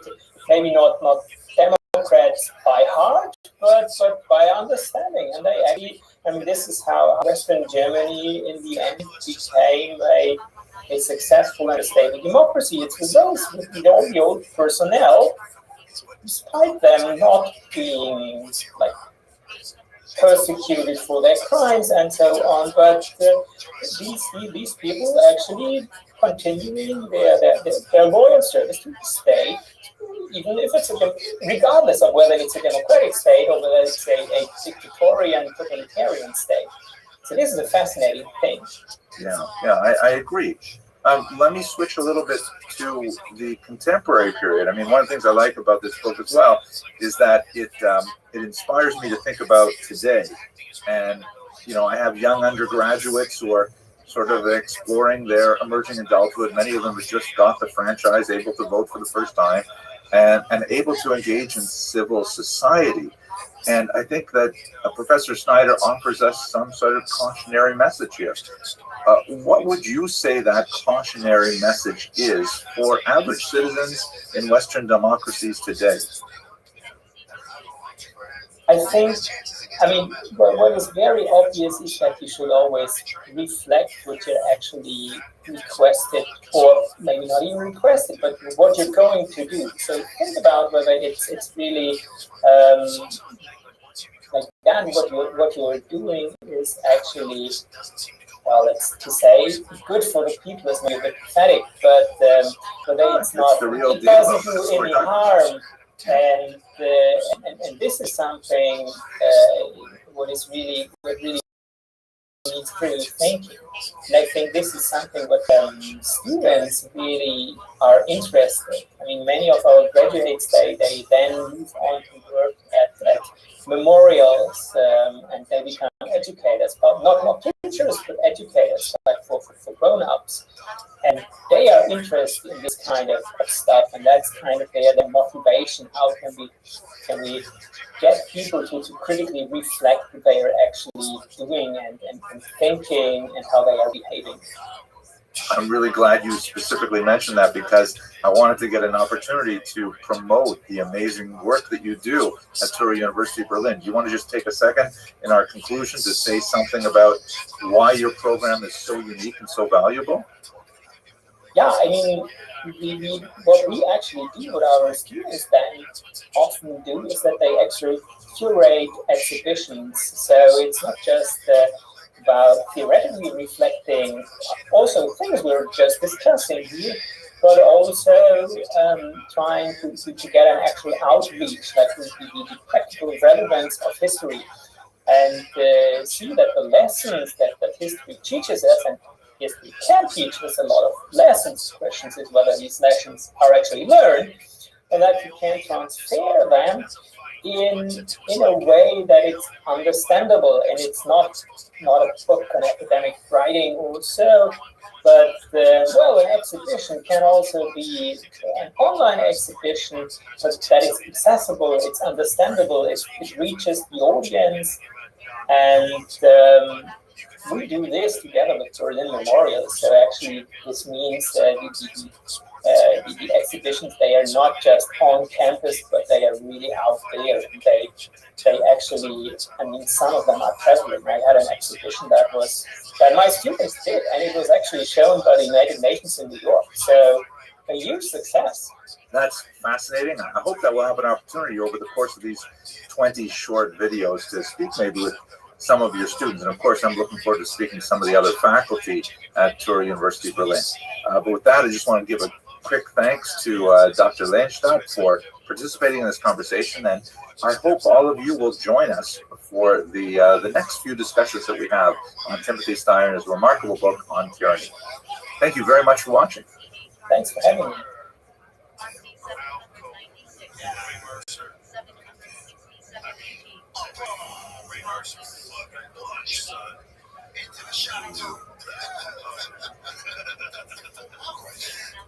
Hello, fellow students of Jewish history. You know, one of the things that I find most fantastic about our shared interest is the fact that Jewish history is so awesomely long. So much so that even in the ancient period, Jewish history was considered ancient back then. The great Jewish historian Josephus, for example, who left us with a remarkable account of the First Roman-Jewish War, actually titled a multi-volume work, Jewish Antiquities, because that was a selling point, that people in the ancient world knew that Judaism was so old as a culture and as a civilization. And so in this short video, I'd like to just give you a sense of how awesomely long Jewish history is. Now, this is part of a new series that I'm starting. I've called it Jewish History for Parents and Other Teachers of Children. Now, let me just step back for a second and tell you why I've created this new series. My wife and I recently moved to a new community where we are on the older end of the spectrum. It's a very young community, lots and lots of parents with young children. And I want to speak to the community that I'm living in, so that's why I'm sort of structuring this. I'm thinking about it, you know, kind of like, in one sense, I feel like I'm old enough that I'm like the old guy sitting around the campfire explaining the stories of the elders to the younger people, but also because, you know, it's just so crucial for the survival of the Jewish people to understand how long and how important and how varied and how complicated this story really is. It is the story that we share every Passover, as the late, great Rabbi Jonathan Sachs has shared so many times. It is that story which has really kept the Jewish people alive, understanding the arc of this brilliant narrative and where contemporary Jews and their children find themselves living. And I think it's important to speak to parents and other teachers of children because, you know, it's a little bit like when you take a flight and they explain to you, you know, before takeoff that in the event of a sudden depressurization of the cabin, oxygen mask will drop down. If you're traveling with small children, your natural instinct would be, well, let me put this on the kid first. But in reality, you're supposed to put it on yourself first, because only if you're getting oxygen are you going to be able to take care of your child as well. This is also echoed, by the way, in the thought of Maimonides, who, if you have a look at this citation here from his remarkable Mishnah Torah, in the Laws of Torah study, Hilchos Talmud Torah, he says, if a parent and a child need to learn, and there's only enough money for one of them, you might say, well, okay, send the kid to learn. So really, you want to do everything for your kid. But in reality, the halacha, the law is, you're supposed to teach yourself. You're supposed to go out and learn yourself. And only when you have some learning, then are you able to share with your children. That's the idea of this series. There are, by the way, exceptions to this rule. You can read the text and see for yourself. But that's basically the idea of what we're trying to achieve. I want to speak to a generation of parents and teachers in the hopes that you will receive the information you need to be able to do your jobs well. Now, stepping back even a little further, to realize this is just another way of packaging Jewish history. I mean, I like teaching Jewish history. I'm so happy that many of you enjoy listening to me talk about Jewish history. So, okay, let's talk about it in this way. It's the same material. You don't have to be a parent or a teacher of young children to participate, but I hope you'll find it useful. Okay, let's go to our question. How awesomely long is Jewish history anyway? So, okay, we have to start from the beginning and figure out when does Jewish history really begin. So, the earliest date of Jewish history, and there is a certain amount of variation here because the Bible rarely gives us clear dates. There is a tradition that was codified around the first century by Rabbi Yossi ben Falafta on how to count the years. But basically, around the year 1750, before the Common Era, you have the important trip of Abraham the patriarch with his wife Sarah from their home in Ur, which was within the Sumerian Empire. Yeah, look at this map here. You can see that basically he's down in sort of southern Iraq, and he makes this kind of roundabout route to get to the land of Israel, and then he goes into Egypt for a while, and he's back in the land of Israel. That's considered the origins of the Jewish people. Now, it's shrouded in mystery largely because the only source we have for these events, and for the first 500 years of Jewish history, really, is the Bible itself. And from a historical point of view, although the Bible has phenomenal historical data, it is problematic in the sense that normally historians like to find stuff from outside the community to validate the data they're looking at. But that's not surprising. Almost every old civilization has its origins beyond the point where they start to actually record the data.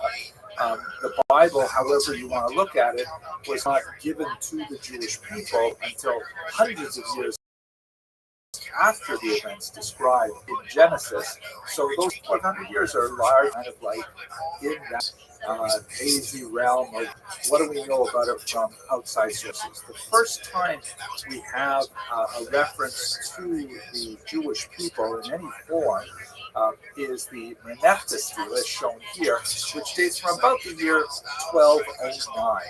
A debate of 1209, maybe a little bit later, but not too much, because we know exactly when the Pharaoh Menefta lived, and this is an account of his many conquests, and there is one little nasty comment about Israel in this stele, and so that's the first evidence we have that begins to corroborate the narrative that's presented in the Tanakh.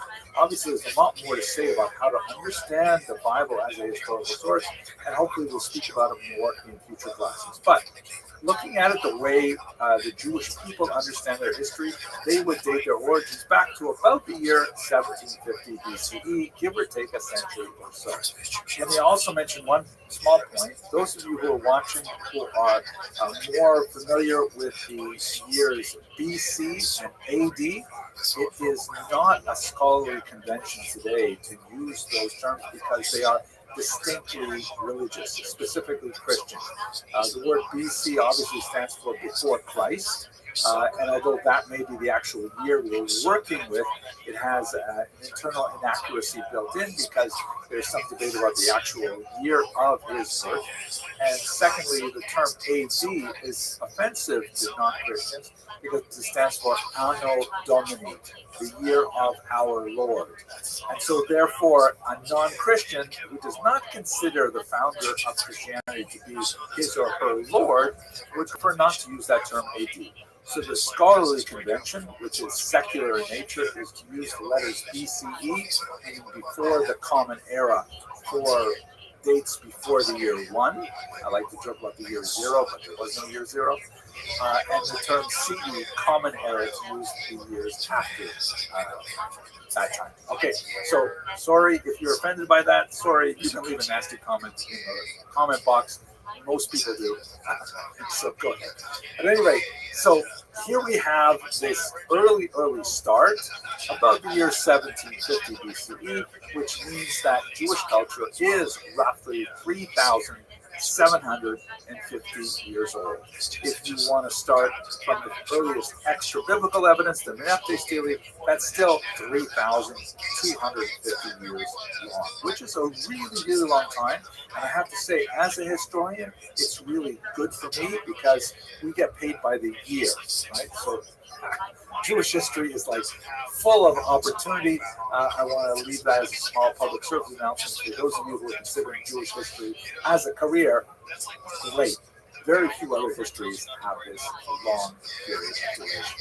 How does that compare to other ancient civilizations? Well, we should note that if we're talking about continuous civilizations, meaning civilizations that survived antiquity and the medieval period and the modern period to come to our own period, Judaism is not the oldest civilization, but it's pretty close. Have a look at this chart here, which basically measures how long these various civilizations lasted. Now, this is basically a back of the envelope calculation, again, working with the self-reported numbers, like we talked about with Jewish civilization, but also with Chinese civilization, which has the same kind of conundrum.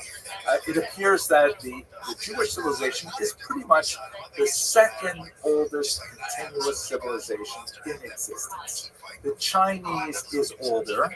A lot of people make jokes about how this meant that the Jews would have something to eat when they began civilizing, right? As Jews love Chinese food. There is, of course, very old civilizations like the Mesopotamian civilizations of Assyria and Babylonia and so on. The Egyptian civilization is like super old. Harappan, Peruvian, Mesoamerican, all these are very old civilizations, but only the Chinese one is currently extant. So the Jews and the Chinese have a lot in common. They have been sort of neighbors in time for over 3,000 years. But the Chinese have, I have to say, a huge advantage here. I mean, look at this chart here, which compares the number of Chinese people alive today to the number of Jewish people alive today. It's pretty easy to say, oh yeah, we've got a continuous civilization that stretches back almost 4,000 years, when, yeah, you got like billions of people to count for it. The Jews we're talking about somewhere around 15 or 16 million people here, a tiny fraction of the Chinese. If you look at this chart, you see that, Chinese people are actually just about 20% of the world's population, 1/5 of the world's population. Jews don't even make a single percent, 0.5%. So that, it is a remarkable thing that the Jewish civilization lasted so long with such a tiny population. And that number, by the way, never exceeds 2% of the known population of the world. Jewish people seem to hang on to all kinds of very, very difficult circumstances and to perpetuate their culture generation after generation. It is really, I think, mind-boggling.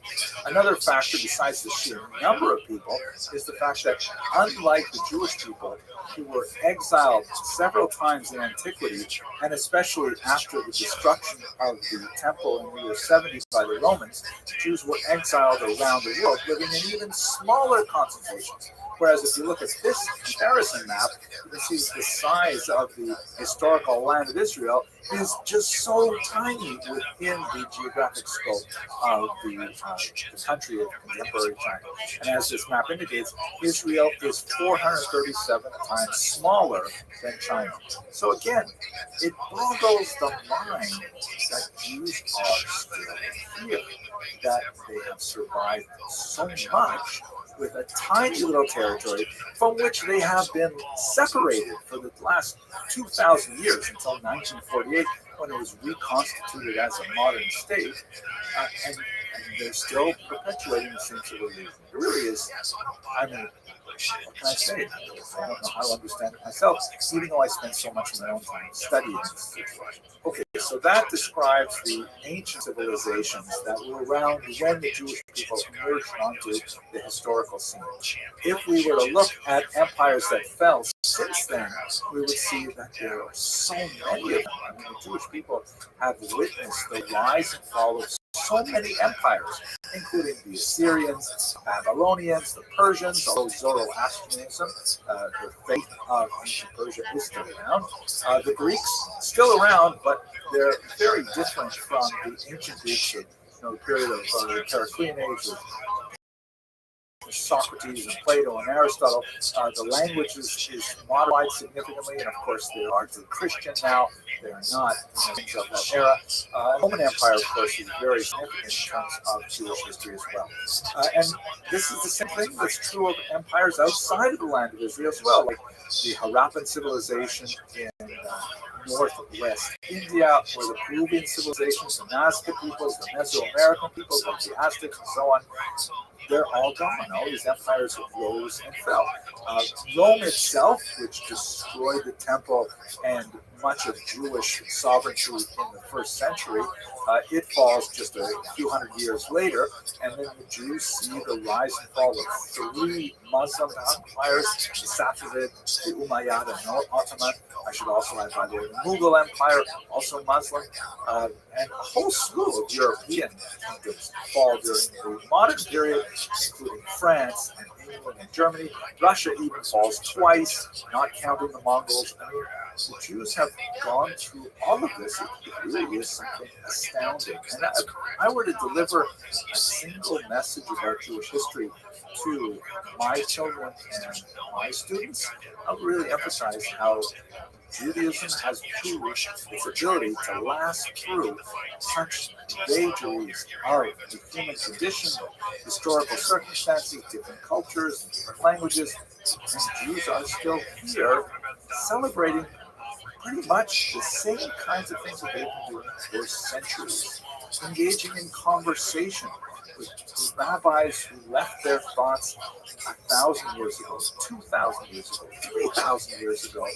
This is all still part of a contemporary conversation. I can't emphasize much how phenomenal that is, how unusual that is.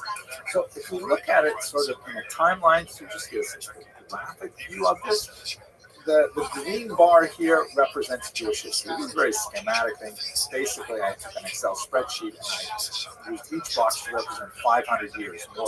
So this is the extent of Jewish history. If you overlap that with Roman history, you can see that it's a big chunk of Jewish history, but Jewish history predated it and certainly postdated it. Compared to other major faiths, the daughter religions of Judaism, Christianity occupies roughly half of Jewish history, but there's another half of Jewish history that extends way back before Christianity started, Islam even more so. And just to give it a contemporary feel, the United States has been around for over 200 years, but if you place that against the breadth of Jewish history, it's almost like a hiccup on the landscape of the history of this very unusual people. Okay, so that's just a very quick look and an answer to the question, just how awesomely long is Jewish history. I hope you enjoyed this short video, and I look forward to speaking with you in future videos. Thank you very much for watching.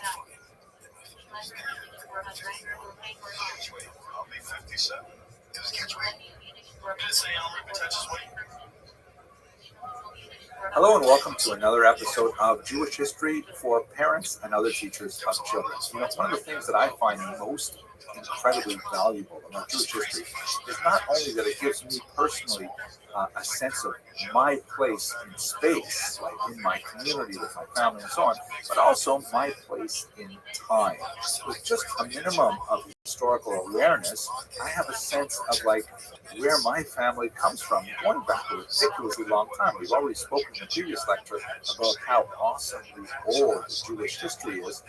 And so precocious children may ask the question, how did we end up here? And that's my goal in this short video, to give you a very quick look at the overarching patterns of Jewish migration throughout the centuries and help you answer that question when your child or your student asks you, how did Jews end up there, or how did I end up here? So let's start with the ancient period, and we're going to go blindingly fast through all this, but I hope in subsequent lectures to spend a lot more time in many of these periods.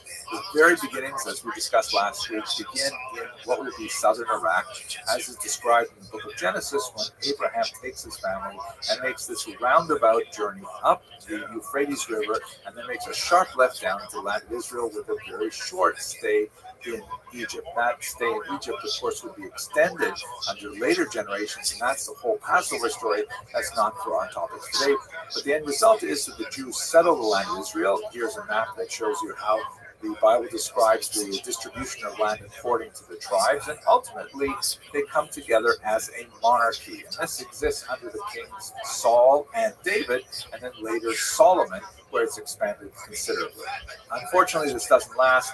After Solomon, there is a split between the northern tribes, known as the Kingdom of Israel, and the southern tribes, known as the Kingdom of Judah. And ultimately, that northern kingdom is going to be taken away by the Assyrian Empire. You can see in this map here how there are several population transfers from the northern part of Israel in particular, and they're sent off. These are the so-called 10 lost tribes. A lot more to say about that later. In the 8th century before the Common Era, where they would be in a contemporary map would be something like the boundary of Lebanon and Syria, and a little bit to the north between Syria and Turkey, and then to the east you see them in eastern Iraq and western Iran. That's where these 10 tribes would have ended up. They ended up, however, later combining with another exile, this time under the Neo-Babylonian king Nebuchadnezzar, who destroys the temple in Jerusalem in the year 586 before the Common Era. This beautiful image by Rembrandt, who himself was not Jewish, but lived in a very Jewish neighborhood in Amsterdam and had many Jewish subjects for his art. Here is Jeremiah lamenting the destruction of Jerusalem. Very evocative painting. And another evocative painting while we're at it, this is from Eduard Bendemann, one of my favorites, showing the Jewish family on the banks of the Euphrates River, retracing that route that Abraham took. And in the distance, you can see the Babylonian ziggurats, and they're about to cross over, very depressed after having lost their homeland. But nevertheless, even in Babylonia, which again would be today's southern Iraq, the Jewish community flourishes. They eventually, hundreds of years later, create this massive document, the Talmud, which is an incredibly important multi-generational document involving thousands of voices. Absolutely fascinating, but beyond our topic here. And also some really cool things like these Aramaic curse bowls. Again, this is just a little teaser for what we'll talk about in later lectures. By the time you get to the beginning of the Common Era, the land of Israel is now controlled by the Romans, and in the context of a disastrous revolt that begins in the year 66, the Romans ultimately come into Jerusalem and destroy the temple, as is shown here in this very evocative painting by Roberts. And there's another major exile of Jews throughout the ancient world. Here's a map that shows you basically where Jews lived after that major Roman exile of the end of the 1st century, which was not total. There are always going to be Jews living in the land of Israel, but the major migrations really begin after that destruction of the temple. So you see here we've got where this dot is still a population living in the land of Israel. Even more would be exiled after the next Roman Jewish war, the Bar Kokhba revolt of 132. And there's a really large population over in Mesopotamia. That's that Babylonian population that goes all the way back to the first exile and replenished with a second exile, and now is really a much more hospitable place for Jews than the Roman Empire at the time. But there are also Jews who have made their way all over the region. There are Jews living in the Italian peninsula. Josephus, the great historian we talked about in the last lecture, references 97,000 Jews taken off into slavery to Italy. Not an impossible number given the overarching numbers involved in the war. But besides that forced migration to Italy, we've got Jews who actually settle all throughout the Mediterranean basin. You have Jews as far away as Spain in the 1st century. You have Jews in Asia Minor, in particular, a very large, well-established community by the 2nd century. You have Jews in Egypt, again, an ancient community of Jews there. And then there are smaller settlements across the coast of North Africa, in Greece, in Tunisia, in Morocco. Fascinating. And in the northern part of the Mediterranean, you have a very important group of Jews living in Provence, that would be the south of France. In the Crimea region, there are settlers there. We have some fascinating archaeological finds from the region of contemporary Austria and Hungary, and even in the Rhineland in Germany. There are Jews who are all over the place Some of them because of these forced migrations, some of them because of their economic choices, looking for new opportunities and so on. Jewish geography really began to develop around this time, and you can see that they're giving names to places like, for example, the Rhineland region is known as Ashkenaz. France, of course, is Tzarfat. That's the modern term for France in Hebrew as well. The southern part, Provincia, that we spoke about earlier, that's the Provence. Sepharad, a very important region, that's Spain. And these are regions which are referred to by Jews when they want to talk about these new settlements, even when they borrow biblical terms like Canaan or Ashkenaz or Sfarad to describe these modern settlements. However, the region is subject to a variety of expulsions of Jews, beginning really in the 12th century and increasing over subsequent years. Now, the reasons for the expulsions are beyond our scope right now. They're primarily economic. A certain amount of anti-Semitism as well is very significant. But it basically begins to drive Jews eastward. We'll pick that up in 1 second. But the most important of these expulsions is the massive expulsion from Spain and Portugal. It sends Jews throughout the Mediterranean basin, backwards really along the trajectory that they had first traveled to these regions in the west, but also taking them out to the New World, taking them to South America, taking them to North America. And in fact, the foundations of the United States Jewish community is related to the Portuguese expulsions in particular. And that's basically how Jews are spread out through the region. Combination of migration by choice for economic reasons, and unfortunately expulsion for often Islamic reasons. Take it up to the modern world then. So basically, the big chunk of European Jews throughout the 16th and 17th century in particular begins to move towards the east. And these are Ashkenazi Jews, meaning they come from the Rhineland in northern Germany, and they move into the Polish-Lithuanian Commonwealth, countries that would today be called Lithuania, Poland, Ukraine, Belarus, and so on. And that becomes a much larger group of Jews who are called Ashkenazi. They eventually, when we get to the 19th century, they would begin to make their way westward because they were taken over by Russia that had a lot of really discriminatory policies in place. So this map here shows you the movement of Jews between 1882 and 1917. Those dates are significant, but we're not going to talk about them here.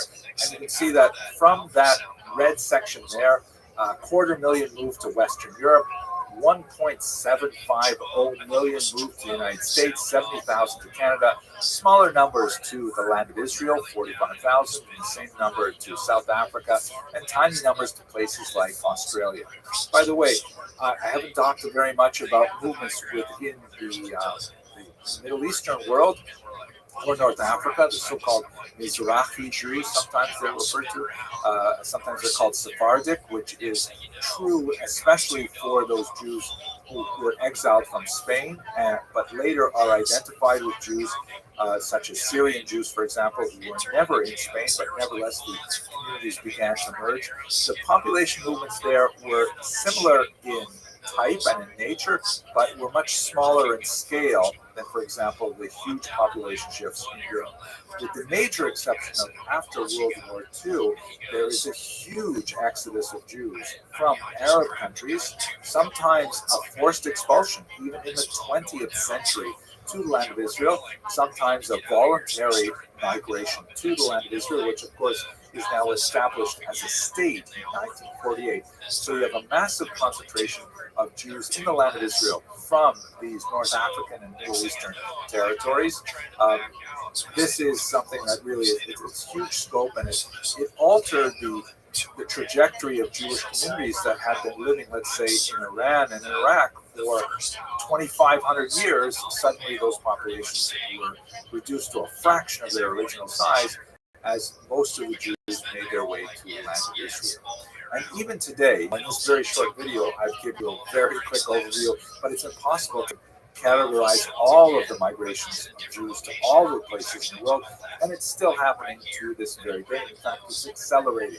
And it's very exciting to see a lot of communities that have developed quite differently from the bulk of the Jewish population, such as the Jews of Ethiopia, making their way to the land of Israel. It's a very exciting time to be Jewish. I hope you found this video useful, and I hope you have success teaching your children and your students about Jewish history. Thank you very much for watching. 30 yards. Jamie, pull up that picture from Joe's Instagram. It was about a week ago. You found those pictures of those wolves. Yeah, I forget who the photographer was. Hello and welcome to another episode of Jewish History for Parents and Other Teachers and Children. I'd like to speak today about the question of anti-Semitism, or why do some people hate Jesus? Let me state from the outset that this entire video is intended for educational purposes only. I will be discussing a very distressing topic of hatred, and I'll be showing you some potentially very offensive images. But our purpose here is just to try to understand where this hatred comes from, and perhaps to get some sense of how are we supposed to cope with it. A larger question is, how are you supposed to communicate this to your children or to your students? It's a very difficult question to answer, which, a lot of it has to do with how old your child is, the kind of experiences they anticipate or may already have had. And I'll leave it to you to titrate this information down to a level where they can. So the goal of this brief video is just to give a little personal introduction about how I come to this topic, and then I'd like to walk you through what scholars see as the four main stages of anti-Semitic thought. That is, what do anti-Semites think when they think negatively about Jews, and show you how that changed over time. And then, unfortunately, I'd like to speak a little bit about the rather ominous implications of the present moment that actually are driving me to give this talk before I really intended to.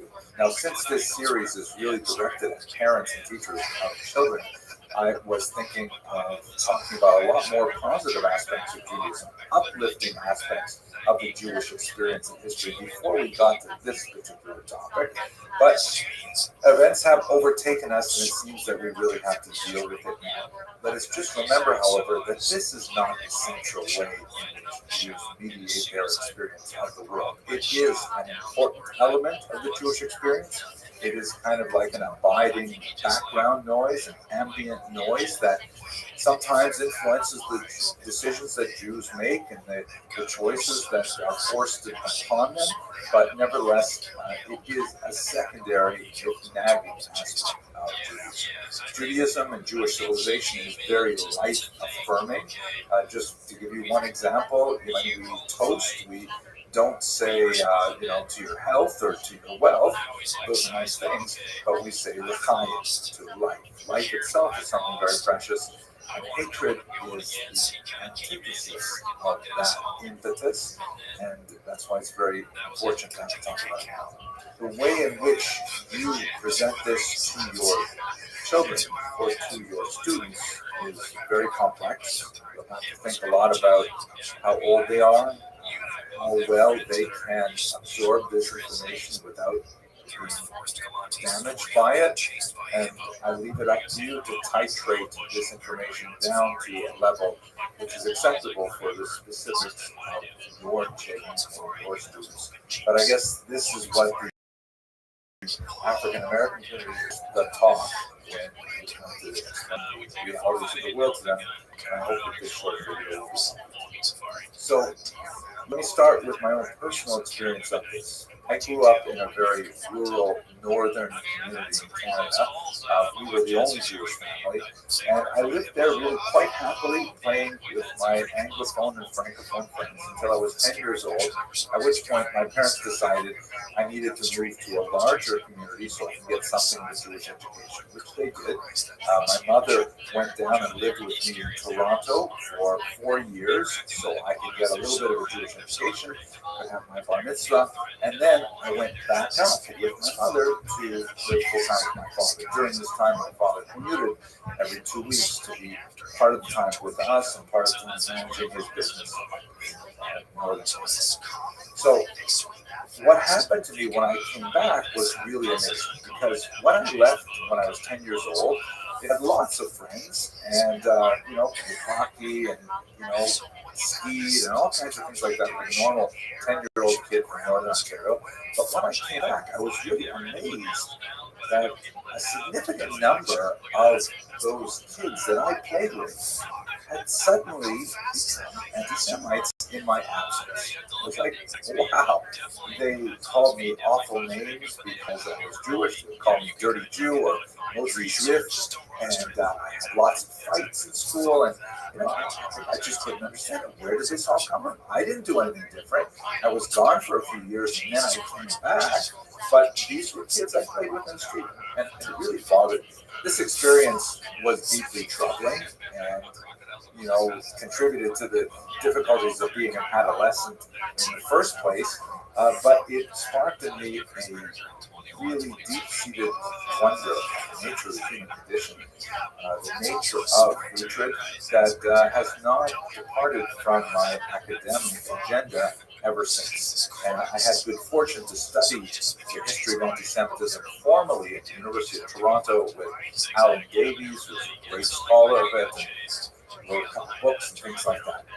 Let me just share with you the two basic rules that the wealth of my experience can be boiled down to. First of all, anti-Semitism does not have to make sense to work for those who believe it. Right? That hatred, as it were, will find the rationale for itself. Jews are accused of being communists, at the same time they're accused of being capitalists. It doesn't matter that those two are on opposite sides of the political spectrum. They're accused of being rootless cosmopolitans, being, very urbanized and not having any specific connection to the land. And they're also accused today of being settler colonialism, which isn't. The bottom line is, it's not about the Jews. It's about those who hate the Jews. Jean-Paul Sartre, very important scholar who did a quite insightful small book on this right after World War II, wrote, Si le juif n'existe pas, l'antisémite l'inventerait. Means, if the Jew does not exist, the anti-Semite would invent it. Meaning, the anti-Semite needs to find a way to channel that deep-seated hatred. Anti-Semitism has to be a very well-plowed furrow that he can slide right into, and it explains his entire world and explains all of the horrible feelings of inadequacy that he has and so on. It allows him someone to blame. Now, there's a lot more psychological things we could talk about this, but we're going to stay historical today. But that's the first big rule. Anti-Semitism does not have to make sense for it to work for those who believe it. And here's the second rule, which in some ways is a corollary of the first rule. Anti-Semitism adapts. Anti-Semitism finds its way to adapt to widely divergent circumstances.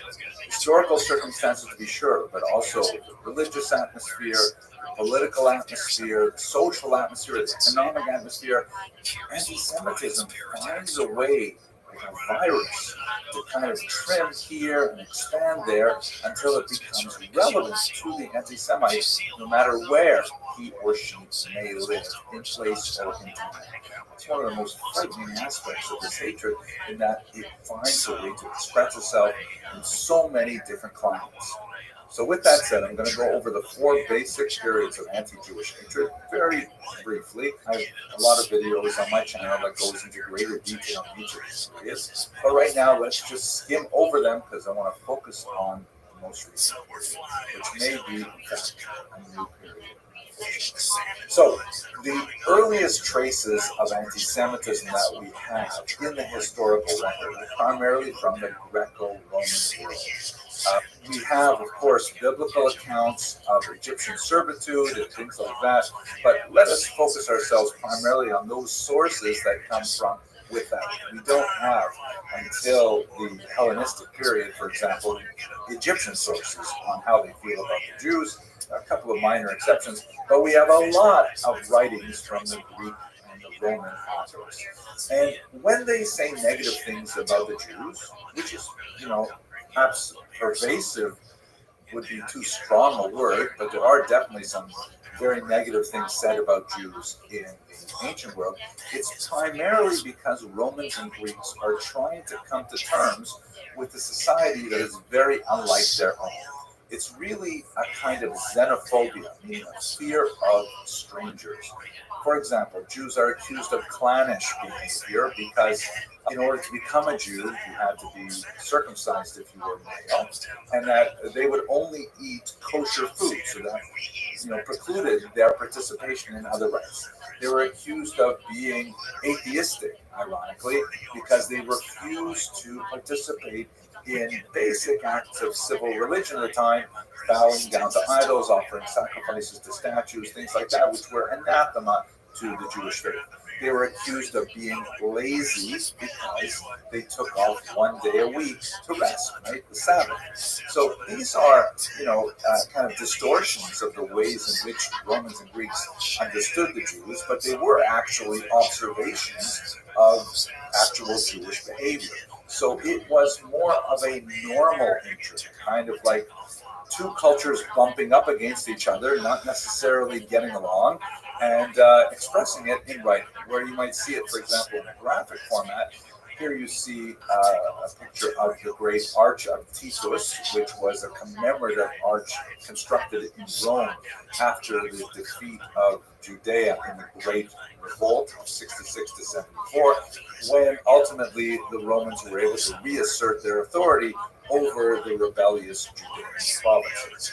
And in this commemorative arch, which is really like a war monument, they have this one little section which you can sort of see if you look towards the bottom right of the arch going through.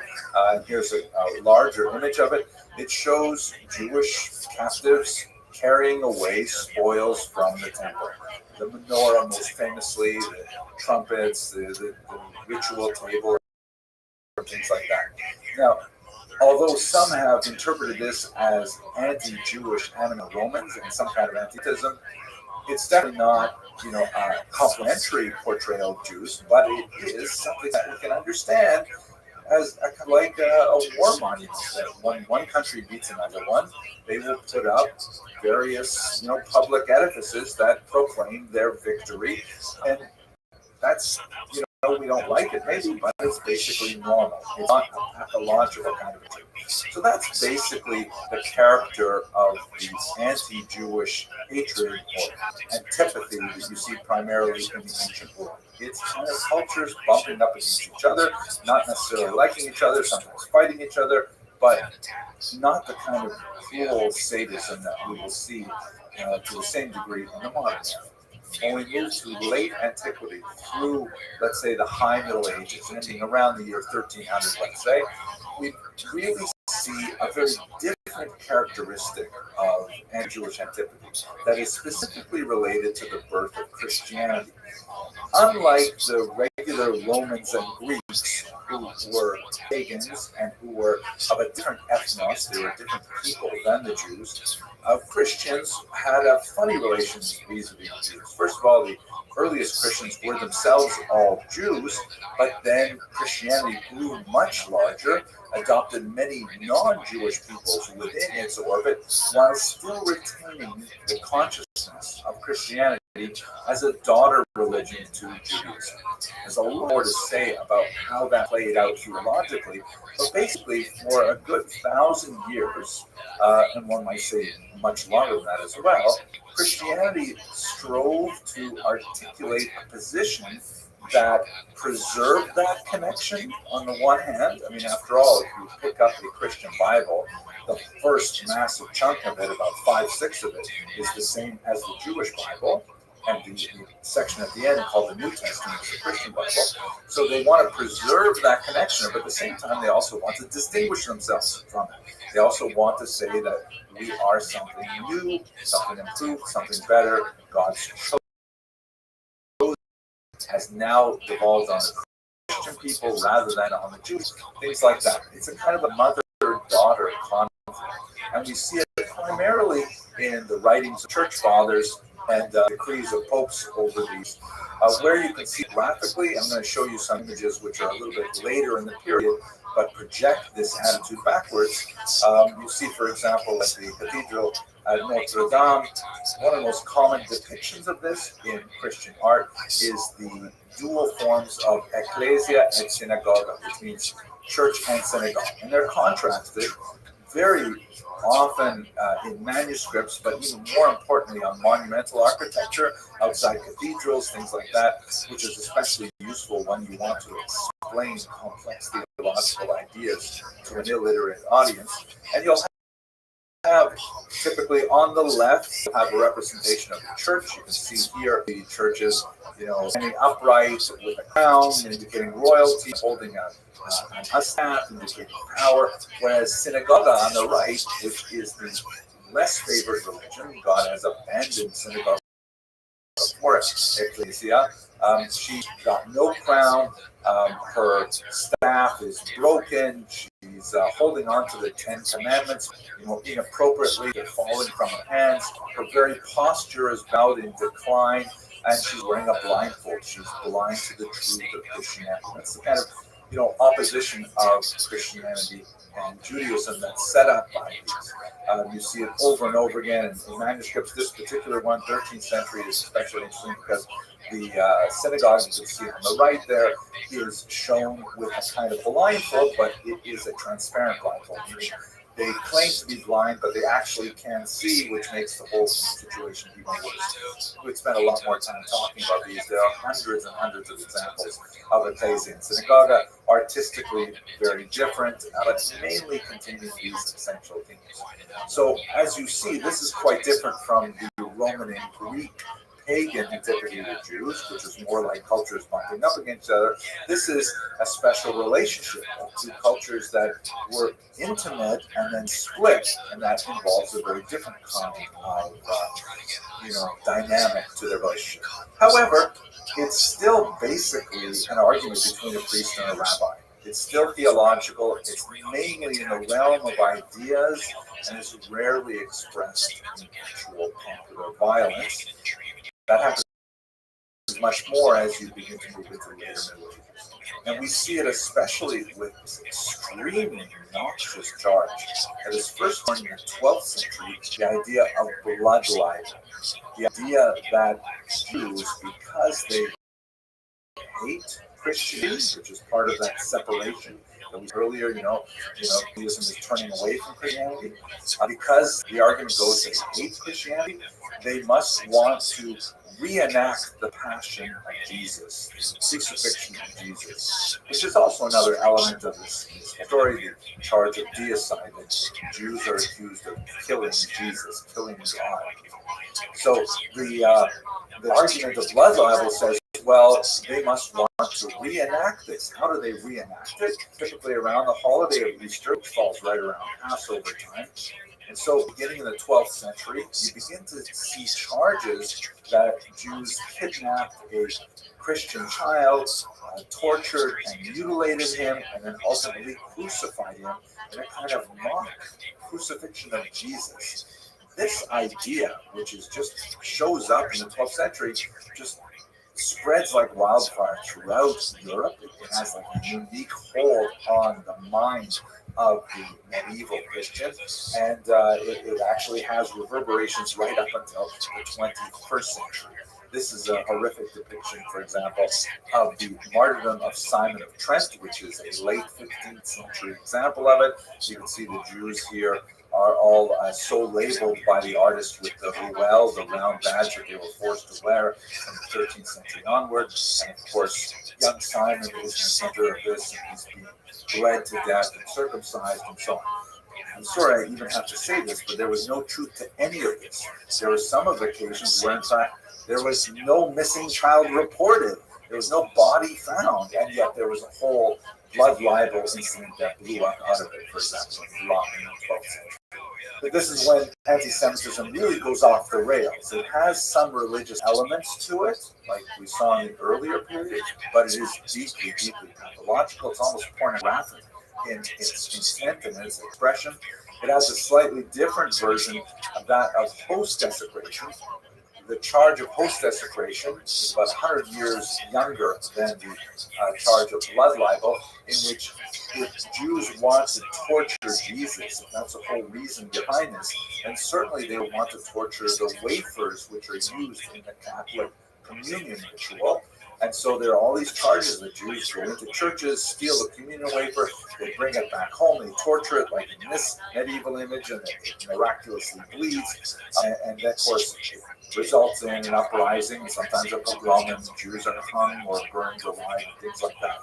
These are the kinds of anti-Semitic things which are characteristic of much of the later Middle Ages and actually quite frightening. The last element, which begins to bleed into the modern period, is specifically associated with the Black Death. This is a horrific plague that swept across Europe in the late 1340s, and Jews were accused of somehow creating this plague, specifically by being in league with lepers, and together by taking their organs and limbs and poisoning the aquifers of Europe, they spread this horrific disease. That's the charge that was very popular in the 14th century. Here you can see a 16th century English rendition of it. At this time, there were no Jews allowed in England at all, but it didn't stop the artist. You can see a Jew with kind of like sort of quasi-oriental outfit, and he is putting a pouch with the skin of lepers in it into a well, and then at the same time, a demon sort of spins out of it and urinates back into the water, poisoning him. And in case you don't get the overall image, there is a victim of a blood libel on a cross in the background. All of these events, unlike the prior two periods, frequently resulted in popular violence, like the burning of the Jews in Strasbourg, shown here in connection with the Black Death. So by the time we get to the Middle Ages, anti-Semitism has really rooted itself in the popular mind, and unfortunately has expression in violence. And when we get to modernity, here you see a really dramatic break with prior traditions.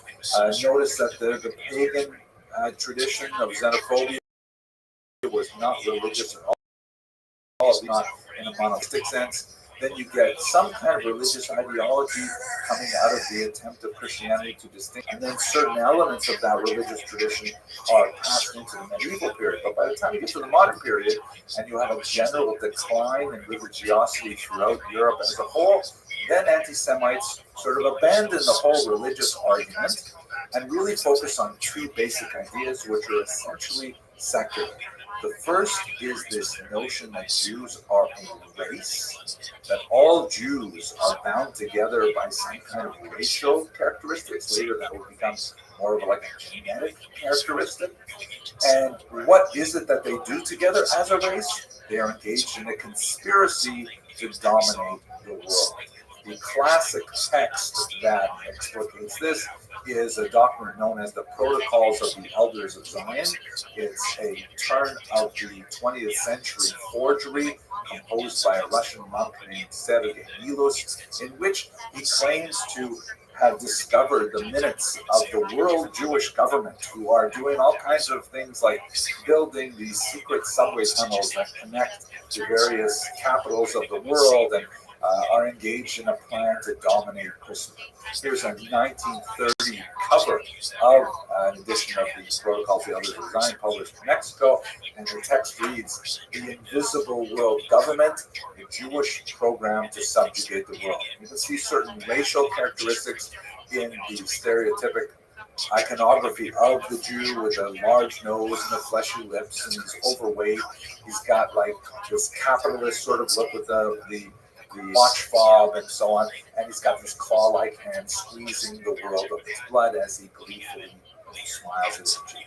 That's really characteristic of the turn of the 19th century and onward. This, by the way, is when the term anti-Semitism is invented. An anti-Semite named Wilhelm Marr realized that he needed a more polite alternative to the much more vulgar term Judenhass or Judenfeinde, which meant basically Jew hate. And so he said, "Oh, no, I don't hate Jews. I am an anti-Semite." And by Semite, he meant those who participate in Semitism, which was a made-up idea. Semitism is this idea of a world Jewish conspiracy. Never mind, I know that Arabs are also Semites, but Wilhelm Marr was not at all thinking of that.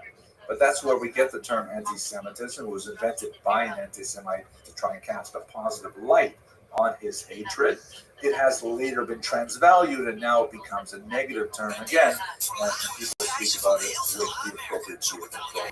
So those are the four basic periods of anti-Semitism. You can see how the two rules that I've given you hopefully are useful. The first is, doesn't have to make sense. You can poke holes in all of these theories fairly easily. And secondly, that it clearly adapts to different times.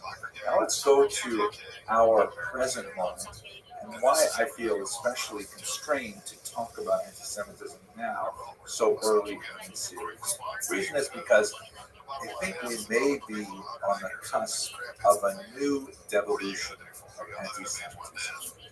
I really thought about it a lot when I had the unfortunate experience just a couple days ago of watching security camera footage of a stranger walking up to one of my students in the street, hurling nasty anti-Semitic invective at her, and then punching her in the face and walking out.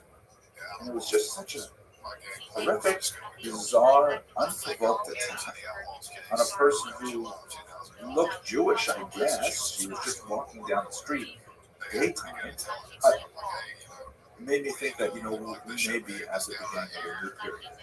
And what I think is happening now is we may be entering into a form of postmodern anti-Semitism. This is a new period where anti-Semitism appears to be adapting to the zeitgeist, the spirit of the era. Let me explain that in more detail. So first of all, what is postmodernism? This is a body of ideas that has an unusually caustic impact on critical thinking today. It basically argues that, there's no way to actually figure out what is capital T true.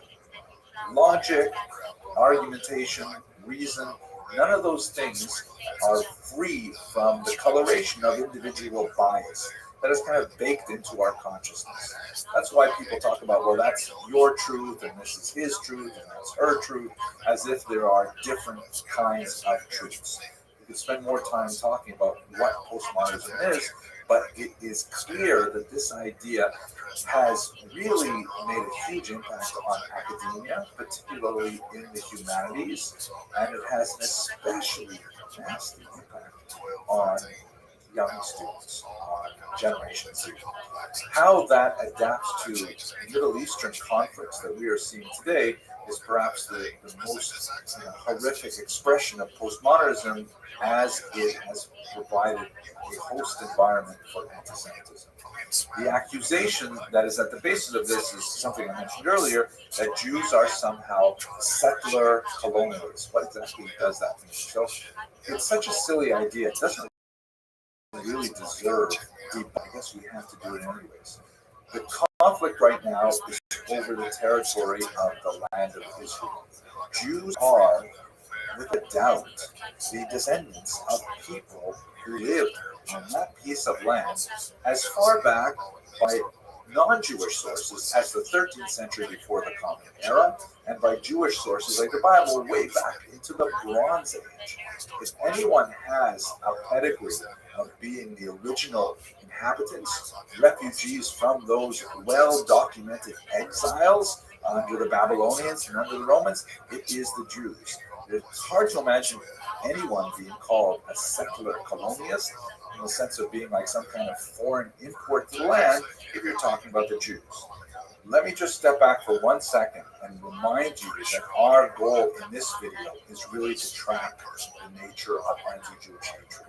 I am not, by focusing on this topic, meaning to say that the Palestinian people do not have legitimate claims to make about their residency in this region and about the way in which they have been treated over the last 150 years.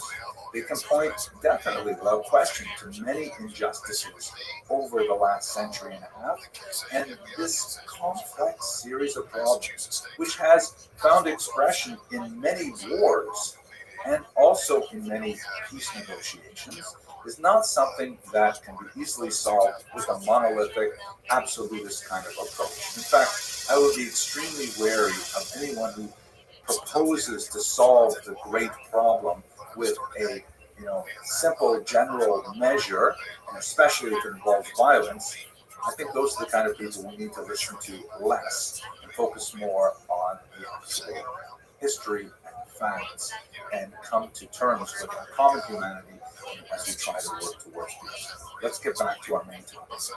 One of the reasons why I think that this postmodern approach to anti-Semitism appears to be gaining ground is because there's a certain amount of research that indicates it's so. There is research to support the idea that postmodernism is really gaining ground among Gen Zers, the youngest, adult population of Americans, and is having an impact on anti-Semitism, has been shown in a number of articles. For example, this article by Brad Palumbo that appeared in a very recent issue of Newsweek that's based on this very detailed poll taken by the Harvard Harris Group. This is a chart that shows how Americans react to the question, is Hamas a terrorist group?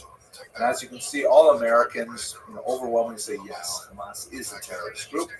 That's especially so for older Americans, 65 and older, but it begins to drop significantly. And by the time you get to Gen Z, Americans who are 18 to 24 years of age, only about 64% will say that Hamas is a terrorist group. And in fact, if you go even further and you ask them, do you support Israel over Hamas? Once again, you see that over 65 years of age, Americans are 95% likely to say yes, and that number is pretty steady. But by the time you get to the youngest Americans, only 52%, half, are willing to support Israel over Hamas. I know that doesn't make sense because we just said that Hamas is a terrorist organization for 64% of them. That means that 12% of them are willing to support Hamas over Israel, even though terrorist groups, another question. But still, you see that the clarity is clearly lacking among the generation of Americans who are currently in college. This is a frightening. The war is horrific for anyone who experiences it. And one cannot but have sympathy for children wrapped up in this, whether they are Israeli children or Palestinian children. It's absolutely horrific. Can we find a litmus test that separates legitimate political disagreement with a military decision by either the Palestinians or by the Israelis from anti-Semitism? So I'm going to offer two basic tests. First of all, how do you feel about attacks on civilians? Disputes over territory, that's an extremely old thing. And it's either worked out by negotiations or by protests or, in fact, by war. But it is not worked out by the intentional targeted murder of civilians. That is called terrorism. You don't solve a political debate. You don't solve a territorial dispute by kidnapping someone. It's certainly beyond the pale to mutilate corpses. And when I see videos of Gen Zers talking about the legitimate aggressive resistance of Hamas, I mean, that's just an Orwellian twist to the English language that is so deeply offensive. That's not called aggressive resistance. That is called sadism. That's called terrorism. Don't be confused by the false equivalency of saying, well, the Israelis are bombing Gaza and children are sadly killed. If a child is kidnapped and someone puts up a poster to raise awareness that this child has been kidnapped, you feel it is a legitimate political act to tear that down, I think you have to wonder about where is this coming from.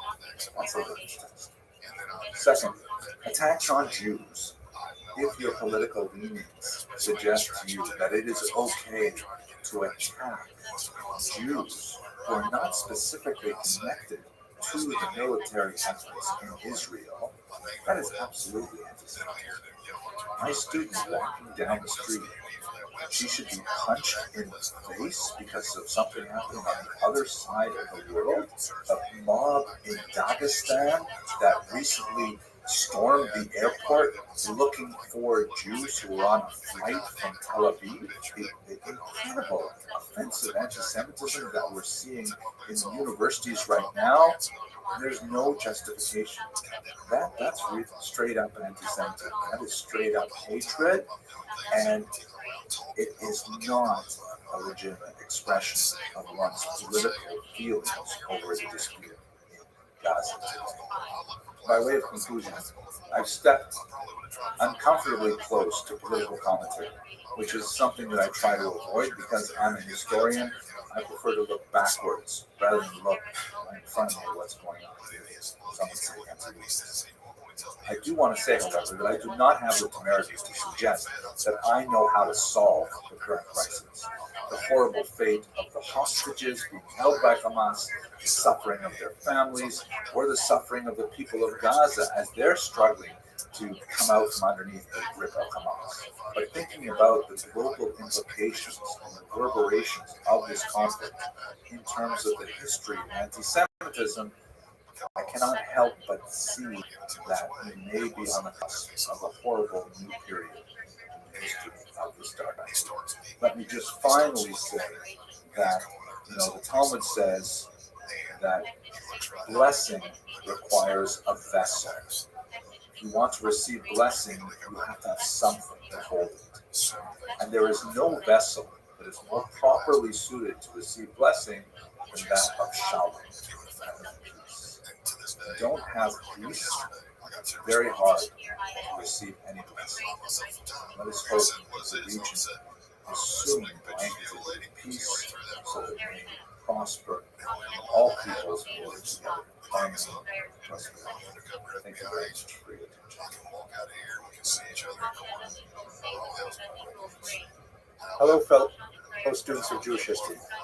I had a totally different set of lectures planned for this particular series, but since October 7th, so many things have changed, and so much of the world's attention has been on the violence occurring in Gaza today that I really feel like I have to focus on these particular historical topics to provide hopefully some light for intelligent people of goodwill to discuss the historical facts and hopefully come to some sort of peaceful conclusion to these horrible events.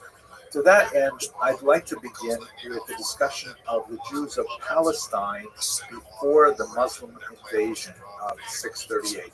And I want to mention here that I know that word Palestine in this context will trigger a lot of people, and I'm doing it on purpose because the period of history that I'd like to study today is actually the period of time when the region was in fact called Palestine. And let me explain what that means. But before I do so, let's just go back for a second to a very important book written by Rashid Khalidi, who's a scholar at Columbia, and he wrote this book, The 100 Years' War on Palestine, A History of Settler Colonialism and Resistance, 1917-2017. Now, I disagree very much with Dr. Khalidi's conclusions and his analysis in many places, but this is one of the most sober accounts of the Palestinian view of this history, and it's very much worth reading if people want to get a full understanding of how to approach the difficulty. And I want to focus in on something that he says right here in the title, A History of Settler Colonialism, where in reality, when you look at the history of the foundation of modern Israel, it's actually the most successful anti-settler colonial movement in human history. We're speaking about a movement that brings back people to their ancestral homeland 2,000 years after largely being driven out of it. I mean, it's an amazing thing to really think about. So what I'd like to do today is to look specifically at the period before Islam comes to the region in the 7th century. Now, Dr. Khalidi begins his book, which is very well written and fascinating, with a citation of a correspondence that one of his ancestors had with Theodor Herzl, the founder of Zionism, modern political Zionism.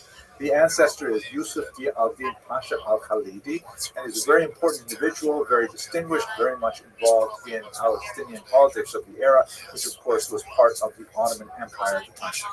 And he wrote this remarkable letter to Tzadok Khan, who was the chief rabbi of France. And this was in 1899. Rabbi Khan later showed it to Theodor Herzl, who forwarded a response. And here's the key phrase for our purposes.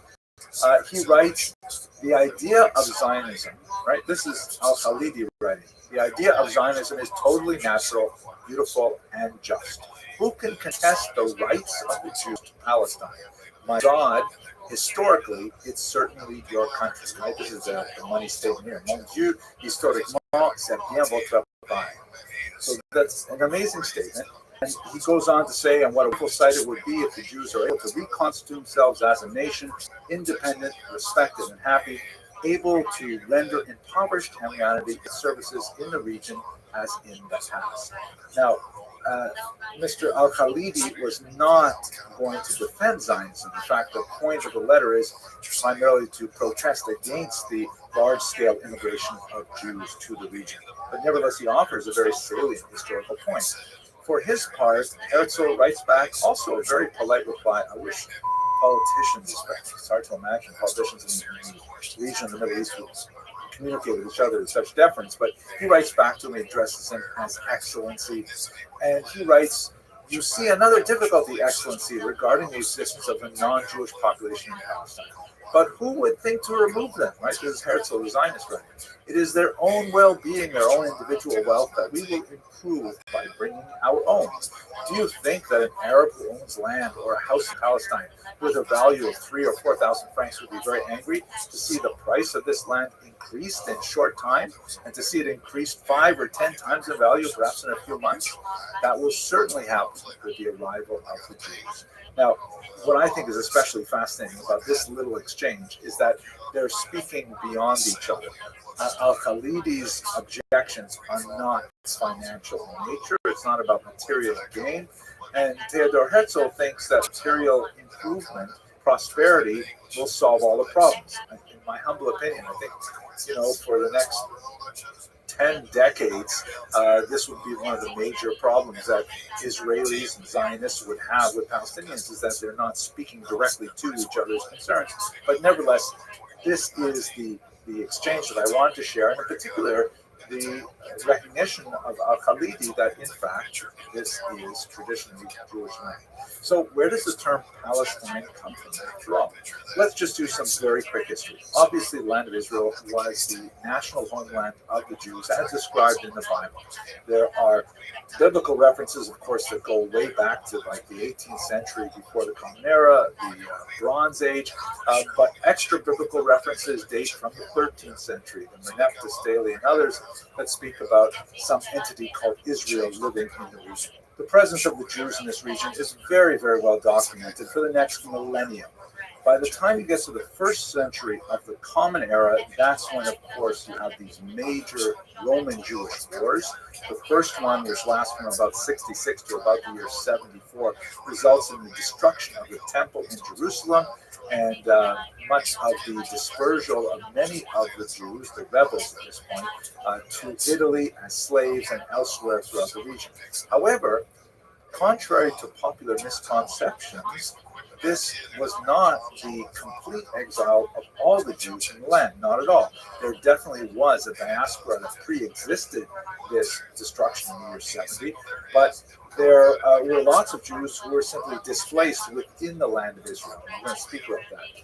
In the next 60 years, Jews rebelled 2 more times. First in the so-called Kitos Rebellion, and then much more significantly in the year 132 under a leader named Bar Kokhba, who actually had, over about 3 years, significant success.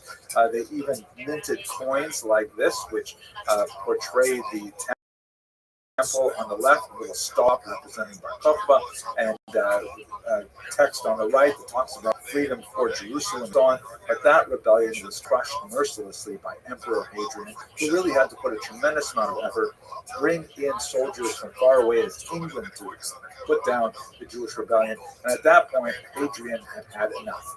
And he is the one who renamed the region Judea, which was a province of Rome at the time. He renamed it a version of Palestine. This is a map that shows what the Roman Empire looked like in roughly the year 210. And you can see that the region of what would be today the state of Israel is called Syria Palestina. It was part of the Syria province as a whole. It was not a distinct and separate unit. And he divided up Palestina itself into three pieces. Prima, which was like the central area, which would be essentially Judea, a little bit of Samaria. And then to the south, Palestina Tertia, the third Palestine, which is basically the Negev. And to the north, Palestina Secunda, which is where most of the Jews were actually living at this time. Lots of Jews in these lower Galilee regions. Now, why did he choose the term Palestine? Well, this term had been used about 500 years earlier by the great Greek historian Herodotus, who refers to the Phoenicians who lived on the coastline. The region where the Phoenicians lived was called Palestine. Herodotus get that name. Most likely the name that was used to describe the Philistines. The Philistines, and this term is entered into the English language as well, they occupied what was called a pentapolis, 5 specific cities listed here. Ironically, Gaza was one of them. Also, Ashkelon, Ashdod, Ekron, and Gath. Those are the 5 cities which were especially associated with the Philistine. And you can see from this map that they controlled area around it. And they frequently had wars with the ancient Israelites. David in particular fought with them. David also sought refuge with them for a while. It's a fascinating story. So it's quite likely that Hadrian's thinking was, let us wipe out the memory of Judea in this area and let's rename it after the Philistines. Let's call it Palestina, borrowing from the Greek. And that's how we get that name. So this region, part of the larger Syrian province of Syria, is called Palestine from about the year 136 till about the year 638. It was not an independent country. It always had a capital elsewhere, but the region was known officially in the Roman law books as Palestina. So that's where the term comes from. But I want to remind you that there are still Jews living in this region. They're living primarily to the north, in the lower Galilee region.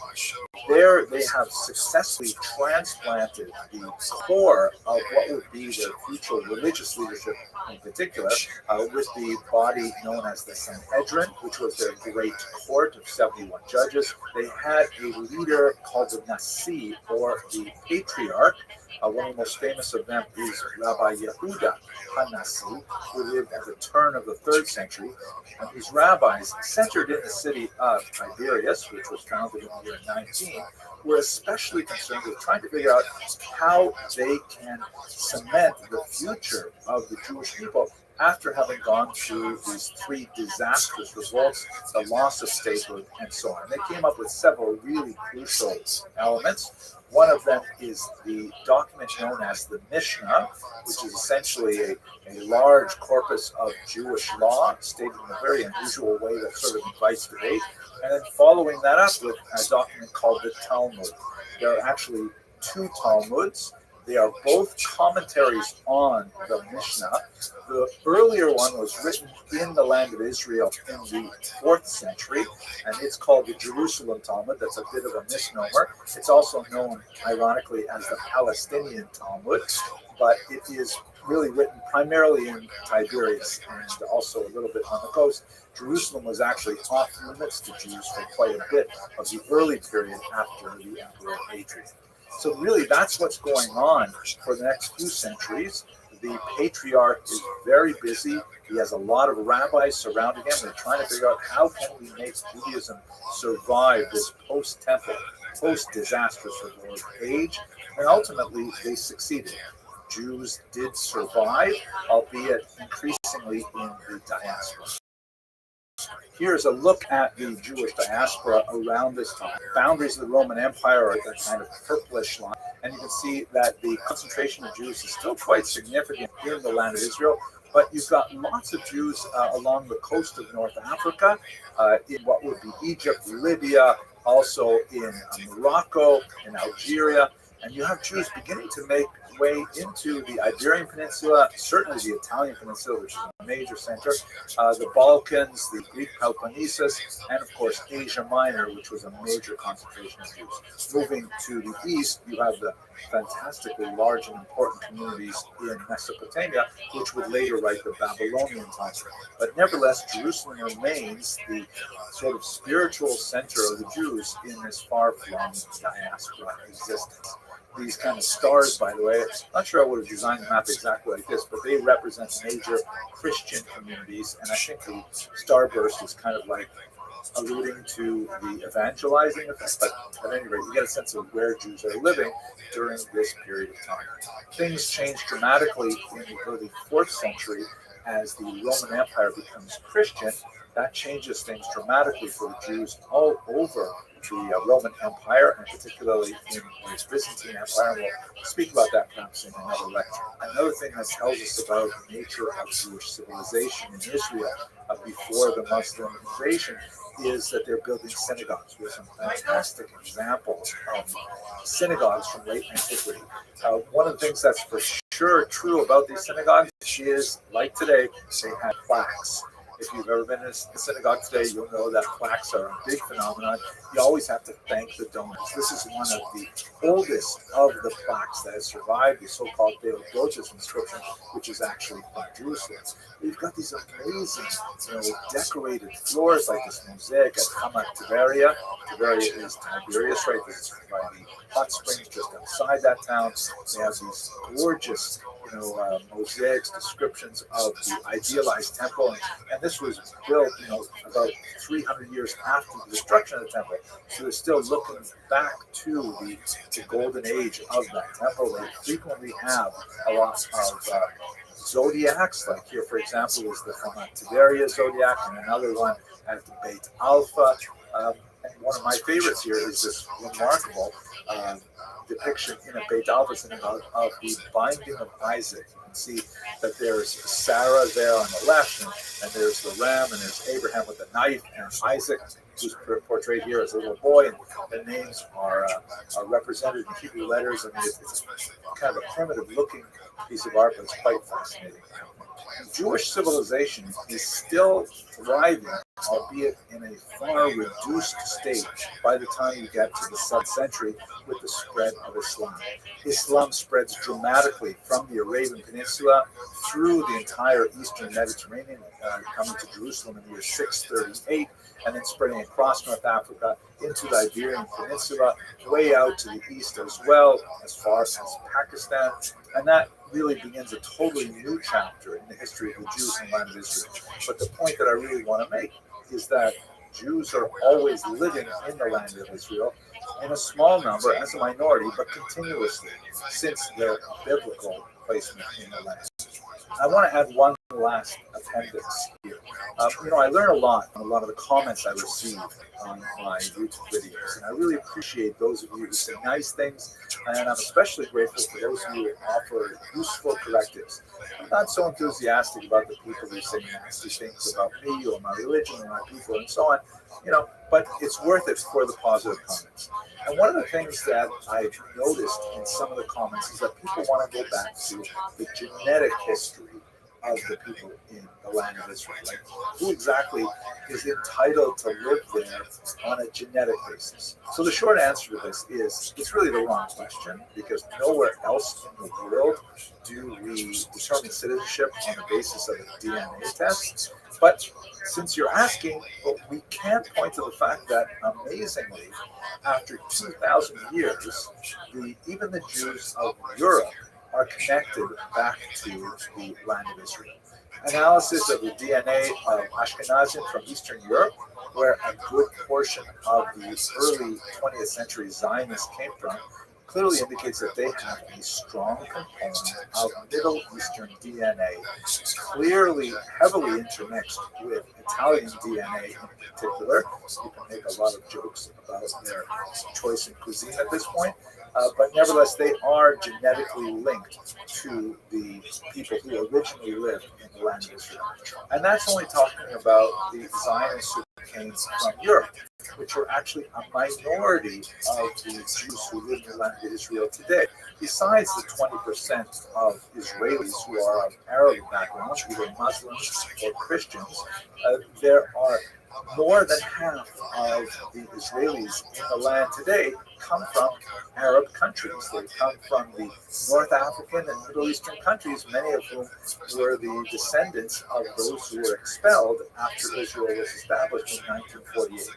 So the whole question of who has the right to live there genetically, it's the wrong question, but if you like, we have the right answer anyways. Okay, I hope this helped clarify some basic historical details about the presence of Jews in the land of Israel, which was called Palestine, between the Bar Kokhba revolt and the Muslim invasion. Thank you very much for this. Something quicker. We're doing crowds against children, or escorts, or whatever. I get that. Hello, fellow students of Jewish history. I'm so excited to be speaking with you again, this time about a topic that's very dear to my heart. Specifically, we're going to look at the history of the Jews of Ashkenaz. I'm delighted once again to be invited to speak to the amazing students of the Ashkenazium, an institute that is in Budapest, Hungary, a little later this summer. And so these videos are kind of like my advanced preparation and research for the course I'm going to teach there. Last year, if you recall, if you visited my site before, I gave a big survey overview of the entirety of Ashkenazic history from its origins, let's say in the 9th century, right up until the 21st century. For this year, however, we're going to focus in a little more deeply, and we're going to look at the birth of Ashkenaz.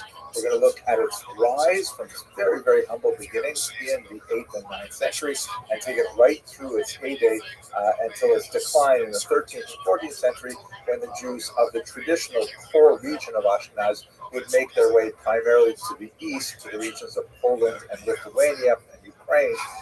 And then, of course, there's another chapter in the 19th century when they make their way in large numbers to Western Europe and to the Americas. We're going to be looking at a population that was always very small, as you can see from this chart here. At their peak in 1300, there were about 450,000 Jews living in the region of Ashkenaz. These are based on population guesstimates, very, very rough to get good numbers for this period of time, but they're based on excellent historians, the great Salo Whitmire-Baron and the great Kenneth Stowe, who wrote a book called Alienated Minority, from which I took these statistics. And that means that the Jewish population of Ashkenaz was about 1%. If you look a couple of hundred years later, just before the Great Expulsion from Spain in 1492, the Jewish population maybe grew around 0.1%. So we're always talking about a very tiny fraction of the population, but nevertheless a very, very significant one in so many ways. But for our purposes today, we're going to look specifically at the very beginning to try to understand what is Ashkenaz. Where is Ashkenaz? What is it all about? So first of all, let's try to understand, where does the name Ashkenaz even come from? So if we look at period sources from around the year 1000, we see that the term Ashkenaz is bandied about. For example, the of the Gaonim, this section of Responda written by the Babylonian rabbis associated with the latest period of the Talmud of the era, basically answering questions that come to them from really around the known world. Rav Hai Gaon, one of the greatest of the Gaonim, these leaders of the yeshivas, this one in particular is from Medita, not too far from Baghdad. He has a phrase in one of his teshuvot, his responses, that reads, "From all the lands, from Yemen and the east, and from the north, and from the land of Ethiopia, or Kush, and Ashkenaz." Doesn't define exactly what Ashkenaz is, and then France and Spain. Now, the position of the word Ashkenaz gives you the sense that it's somewhere between Ethiopia, which is like in Eastern Africa, and France, which is in Western Europe. So that's not especially helpful at giving us a sense of where Ashkenaz might actually lie. Rashi, the great commentator, is somewhat more helpful. For example, if you look here on his commentary on Deuteronomy chapter 3, it's verse 11 here in this citation, but in, for example, the King James Version, if you care to look it up yourself, it'll be verse 9. The verses are sometimes numbered differently. There's a passage there which refers to Mount Hermon, which is in the north of the land of Israel. It's the only place where you can get any skiing in Israel, but it is amazing that that tiny country in the Middle East does make it possible for people to ski. So anyways, this Mount Hermon, which the Amorites call Senir or Shenir. So what does that term Shenir mean? Rashi helpfully says, Hu Sheleg. That word Senir means actually snow in the language of the Ashkenaz, Russian Ashkenaz. And in fact, in German, the word Schnee, which sounds a little bit like Senir or Shenir, is in fact the word for snow. He also mentions Uroshon Canaan, and in the language of the Canaanite, and this is obviously not referring to the Canaanites of the Bible, but the land in Europe that medieval Jews used to call Canaan, which is basically Bohemia, Moravia, the Prague region, or the Slavic language, they call the word for snow sni. So in other words, Rashi is specifically locating Ashkenaz in a region which seems to be German-speaking. Okay, that is much more helpful and gives you a sense of where Ashkenaz lies. Now, the term Ashkenaz, however, just before we get to the geography specifically, the term Ashkenaz really goes all the way back to the earliest parts of the Bible. You see, for example, in Genesis 10, Noah has a grandson named Gomer, who then has three sons. One is named Ashkenaz, the other two are Ripash and Togarma. But Ashkenaz here is specifically mentioned as a descendant of Gomer. Now, once again, we don't know exactly where this Ashkenaz specifically lived, but the idea is that the way the medieval Jewish thinkers applied this place name to Ashkenaz is they thought, well, okay, there's a people who are descendants of Ashkenaz. They have to live somewhere. And so they chose that region in central Germany to essentially refer to the Ashkenaz. That's how we get this name Ashkenaz. So now we see that the Bible specifically identifies an individual named Ashkenaz. We assume he has further descendants. They have to live somewhere. But where exactly would this land of Ashkenaz be?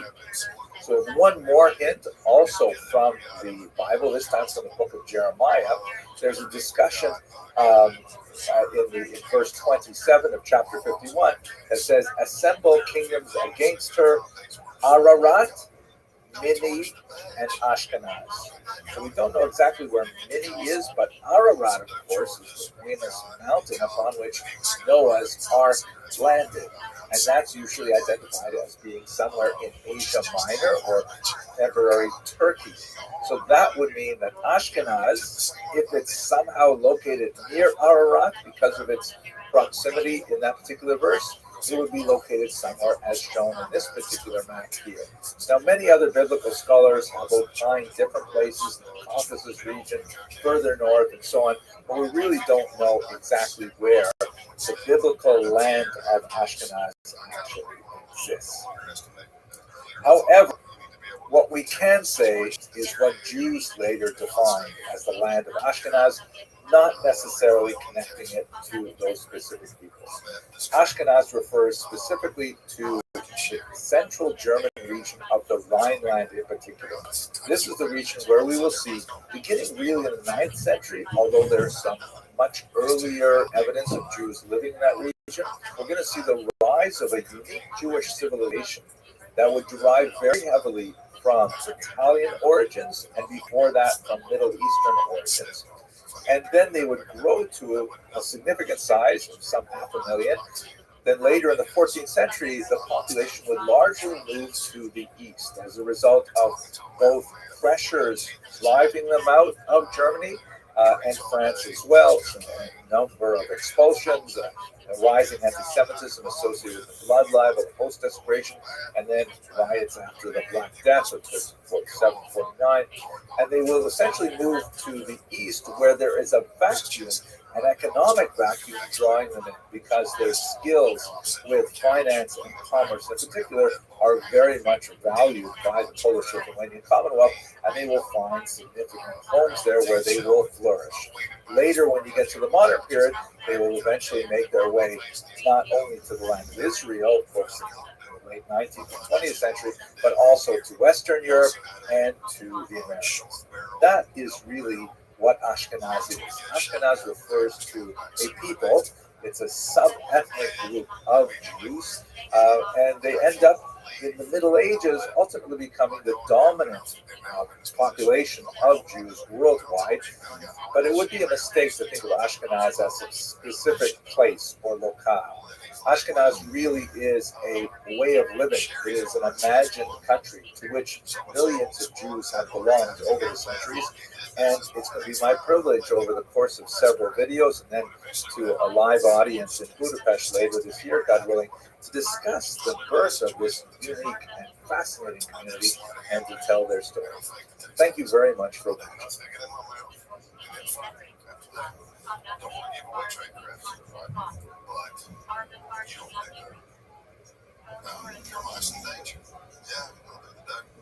And then I need to tell the case team, and I need to tell the United States Attorney's Office, and I need to get to an emergency room and let them know that Let us continue our discussion with a quick look at the population status of Jews in the Mediterranean basin before the birth of Ashkenaz. So have a look at this map here. This is basically what the basin looked like at the fall of the Roman Empire at the end of the 5th century. Right, you've got all kinds of little sort of countrylets filling up most of Western Europe. You have the Byzantine Empire in between, which is largely the Greek-speaking eastern half of the Roman Empire, and this is before the Muslims will come on the scene in the 7th century. Ashkenaz is located here in the north, in the Rhineland. That's the heartland. Of course, we will have a lot of Ashkenaz in larger France, and we're going to speak about them in the next couple of lectures, but the heartland is really the Rhine River Valley, in particular places like Köln, Mainz, Speyer, Worms, places like that.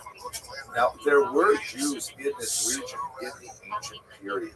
Amazingly, for example, there were apparently Jews from the region of Iturea, which is the northern part of Israel reaching into Lebanon and Syria, today's map. The Iturean soldiers were sent with Roman legions out to this part of the world, and 3 distinct gravestones have been found that seem to have belonged to people who belonged to this unit and therefore were most likely Jews. I've had a longer discussion of these amazing tombstones in another video, but we have a sense of a very, very tiny population in the northern part of Germany, a little bit larger population perhaps in the south in Provence that we'll get to soon, but there's no way to tell if there was any sense of continuity between these tiny isolated populations which may not have constituted communities.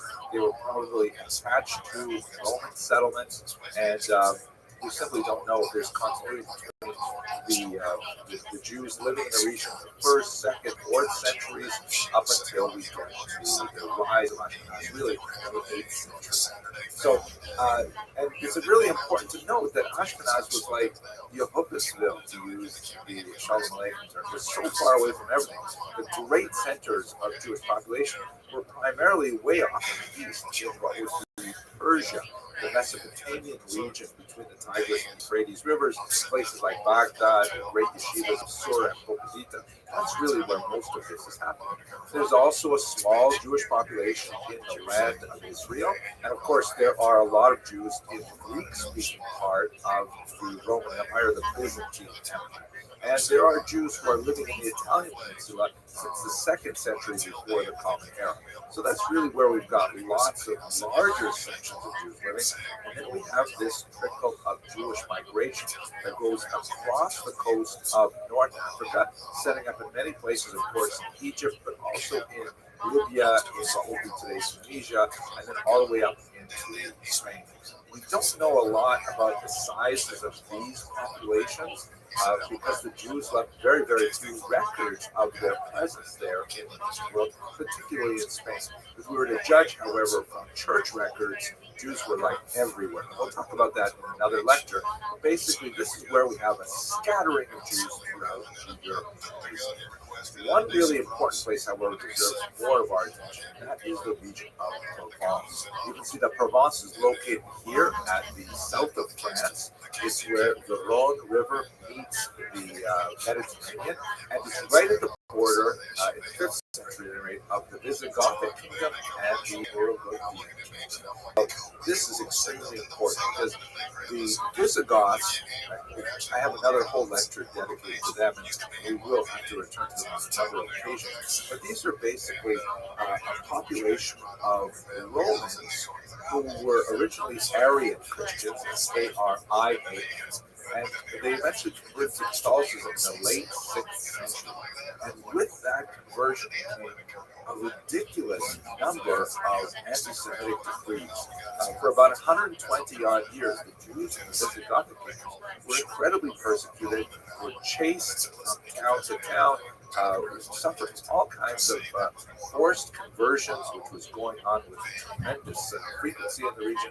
And there's quite a good likelihood that many of them, but we don't have any of the Jewish records themselves, but it's quite a good likelihood that many of them made their way over the Pyrenees and into Burgundy, into the Frankish region, and into Ashkenaz as well. We know in particular of one fascinating legend that is actually repeated in several sources, so it certainly may have some basis to it, that a Jewish king rose in the city of Narbonne, largely because of his instrumental role in hold back the Muslims later on in this time period. There are many scholars who feel that the entire episode is legendary, but nevertheless, even if it's a legend, we do get some sense of the complexity of the situation, particularly when the Muslims will become involved and there will be a conflict between Christians and Muslims.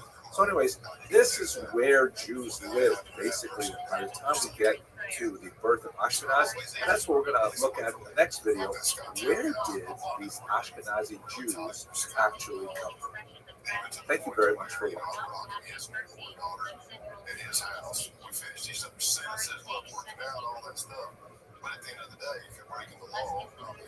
At this point, we should really answer the question, where did these Ashkenazi Jews actually come from? So first of all, we have a literary tradition that basically dates from the 12th century, so several centuries after these communities were founded, that the earliest Ashkenazi Jewish communities were made up essentially of Jews from northern Italy. The Rokeach, which is a very important rabbi who lived in the 12th century, we'll return to him and his work when we talk about the Hasidei Ashkenaz. He describes his family history, which appears to be supported by other sources, as having originated with the Colonimus family leaving northern Italy and coming to the region of Ashkenaz. There are all kinds of additional legends about an invitation from King Charlemagne and so on. Those may perhaps be discounted, but we'll return to a discussion of the founding of those communities in a later video. But what's especially fascinating now is how modern genetic studies have contributed to our understanding of this literary account in a manner which means that it seems like it's really quite credible that that's exactly how it happened. I'm going to look at two studies with you very quickly. This article describes a rather disturbing discovery that was made during the construction of this shopping center in Norwich, England. While working on the foundations, they came across this medieval well, and piled into the well were human corpses. They were exhumed and studied. Why were so many people thrown down in the well at the same time? Clearly was not a normal burial. There's some evidence that some of them may have been killed before being thrown into the well. Scholars suspected that these may be the victims of a riot associated with the crusade in the 12th century. In fact, that turned out to be the case because with modern genetic analysis, these bones were shown to actually belong to Ashkenazi Jews. And in fact, with this DNA evidence, they were able to even reconstruct what some of these people must have looked like, including the children who were thrown in the well as well. Some of the DNA also pointed to their hair and eye color. Some of them had red hair, blue eyes, for example, but they were all very closely related to contemporary modern-day Ashkenazi Jews. So this means that at least in England, in the 12th century, we have some dated remains that clearly indicate the presence of Ashkenazi Jews. But it doesn't tell us too much yet about the actual origins of those Jews. That was left for a much more complex study related to a cemetery in Erfurt, Germany. Now, unlike the remains that were discovered in Norwich, where people didn't know how they got there, who they were, and things like that. There's a much better sense of what happened in this city in Erfurt, Germany. Here is a photograph of an excavation of a site that was discovered in Erfurt, Germany. It was correctly identified as a Jewish cemetery. And several scholars, led by S. Waldman from very prestigious institutions, approached some rabbinic authorities for permission to study these remains, because normally in Jewish thought and Jewish practice, it's forbidden to disturb the remains of the dead. They have to be reinterred as soon as possible and so on. But they were able to get permission, for example, to look at the teeth, which were already detached from the body, which did not have the same status in Jewish life. And they studied the bones of the people buried in this particular 14th century German establishment. They were able to determine some amazing things with contemporary technology. This is, by the way, an article that appeared in 2022, so it's really quite recent. And what they were able to identify is that these Jews in Erfurt were the product of a genetic bottleneck, which is something that corresponds quite closely to literary accounts that we have of the founding of the. This is basically how it looks. I'm going to give you a link. Interpretation, because that's really all I'm interested in. So if we look at this particular graph, and you see that on the left you have time moving from the past up to the present, and then at the bottom you have Jews in ancient history, right before the first Roman-Jewish War of the first century and so on. And then at the top you have modern Ashkenazi Jews in the 21st century. So how do we get from there to here? Looking at the ancient period, you have all kinds of Jews who are marrying with non-Jews, or people who are not ethnically Jewish, some of whom may have converted. We certainly have conversion stories. For example, the story of Ruth marrying Boaz. We have more recent events, such as the conversion of the Idumean peoples. In the last lecture, we talked about the Itureans from the north and so on. These are people who entered the population of the Jews through various means, conversion or otherwise. Then you have a big disruptive event after the first Roman-Jewish War, and then the second Roman-Jewish War in the year 135, the Bar Kokhba rebellion, where Jews are shipped off to the Italian peninsula in particular, many of them as slaves, and so you have the founding of a significant population of Jews in the Italian peninsula. There, you have the same phenomenon of Jews marrying with non-Jews through the rabbinic conversion process, much more likely at this point, but also you can imagine all kinds of relationships.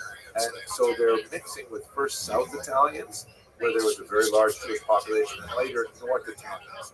Then when you get to the 9th century, you have that story that we began our brief lecture with, where the Rokeach describes a small group of Jews led by the Colonimus family making their way up to the Rhine. And largely with that small group of Jews emerging originally from the land of Israel, moving through the Italian peninsula, and then right up into Ashkenaz, that's where you find the foundation of the Erfurt remains were discovered, were dated to about the year 1350. And one of the most fascinating things about this is that the Erfurt remains do not support the so-called Khazari thesis. This is a rather bizarre thesis that suggests that the majority of Ashkenazi Jews are descended from a huge mass conversion that is said to have taken place in the 8th century in Eastern Europe, north of the Caspian Sea. It's a full fascinating discussion. What exactly is the nature of this conversion, if it happened at all? But what we can say is that these Khazarian Jews, if they existed, are not related to the Ashkenazi Jews found in Erfurt, who are incidentally very closely related to modern Ashkenazi Jews.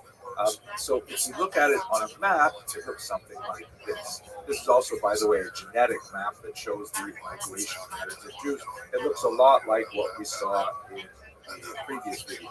So here you have basically the Jews looking at number 1, where there are Middle Eastern origins. They're taken to Rome and trying to make their way up to number 2, which is migration to Europe, particularly through Ashkenaz. There are also admixtures with 4 and 5. Those are Jews who make their way across the course of North Africa and then from Spain, from the Visigothic era into Western Europe. So there are traces of the Sephardic DNA as well. And then later, as we shall see, in the 14th century and beyond, you have a large movement of these Ashkenazi Jews to Eastern Europe, Poland, Lithuania, and so on. What about the DNA?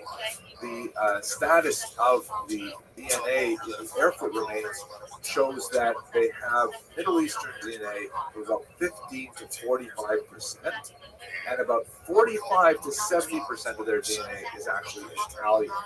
That is both the south and the north, suggesting that the reason for the physical appearance of Ashkenazi Jews being somewhat distinct from North African or other Sephardic Mizrahi Jews is likely because of the admixture of those Italian Jews.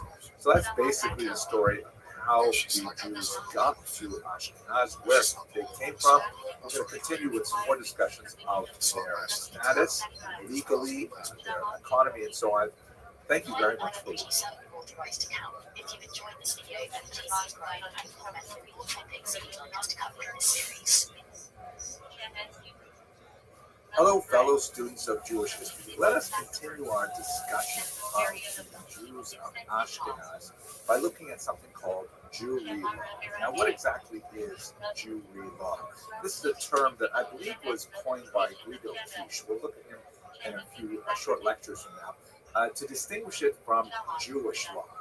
Jewish law is a term that's used to refer to, the great mass of Jewish thought around Jewish truths, like, what's recorded in the Bible, and the Mishnah, and the Talmud, and the Shulchan Aruch, and the Codes, Maimonides, and so on. That's Jewish law, and typically Jewish students spend a lot of time studying Jewish law. Jewry law, on the other hand, is the study of laws which regulate Jewish behavior, so to speak, from the outside. This is an entire body of law that has, some ancient sort of antecedents, like the Theodosian Code, things like that. But it really is developed in Germany, in Ashkenaz, during the period that we're discussing.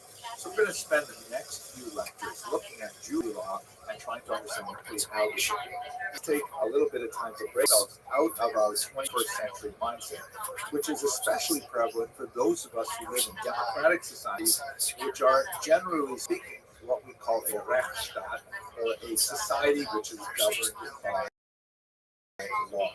So we have the mindset, I grew up with, and Steve grew up with, that it's kind of like this body of thought that's written down, and it applies to everybody. The idea is, if you live in a particular place, there are laws that you and everyone else must obey. This is enshrined in this statement, which actually has a Jewish root. The phrase, the law of the land is the law. In Aramaic, Dina Demakusa Dina, which occurs in the Talmud in trying to figure out exactly how Jews are supposed to behave in Persian culture. And the argument made by the Rabbi Shmuel is the law of the land is the law. Jews have to conform to the dictates of the local society. we also have this phrase, no one is above the law, right? Which means to say, and again, it's a very modern democratic kind of thing to say, that when the law is written, whatever exactly it means, however it gets written, it applies to everybody equally. Now, all of this is not at all true for most of the medieval period. How so? Medieval law is based not so much on territory as it is on person. That is, the law applies equally depending on your status as a human being. Uh, where do you live in the ecosystem of human society? Are you a nobleman? Are you a slave? Are you a churchman? Are you a Jew? All kinds of different things will have implications for which set of laws apply to you. And we have several overlapping sets of laws that are called to bear. For example, there's still the vestigial Roman law, even though the Roman Empire has been destroyed in the West, right? The Roman Empire, the Western Roman Empire falls in the 5th century. The Eastern Roman Empire is continues on, but Ashkenaz is part of the leftover territory of Gaul, which was under Rome. So there's still some sort of vestigial people to whom Roman law applies that would, you think, apply to Jews, because from the 3rd century on, Jews are Roman citizens. On the other hand, you have, classical feudal law in which there are all kinds of bizarre things like trial by ordeal, trial by combat, like the way you figure out who is right is, who can survive a horrible encounter. For example, two claimants are arguing over something, and they say, well, we believe A is probably correct. B, if you want to prove your innocence, you must reach into this boiling pot of oil and take out this ring. If, in fact, you are innocent, then you will be protected by the gods, or by God, later Christianity. And that will protect you. Or we don't know who is right, fight it out, and God will protect the one who wins. That will prove ex post facto who is exactly in the right. So these are kind of weird systems of laws that have a lot to do with personal status, and whether or not you're in a conflict with someone who belongs to a different set of laws, that could make a difference for how a trial is conducted. To make it a little bit simpler, don't think of laws as rights. Everyone has, like in the American sense, a Bill of Rights, and the law protects those rights. No, law is all about privilege in the medieval world. Law has to do with what privileges apply to you specifically based on your religion, your gender, your age, your status as a free person or as a slave, your class, are you a peasant or so on. All of these things are all meshing together, and now we have to ask the basic question, which will run through the next few lectures: where do the Jews fit in? What exactly are the Jews in this complex system? So we're going to look at that in just a second. Thank you very much for watching.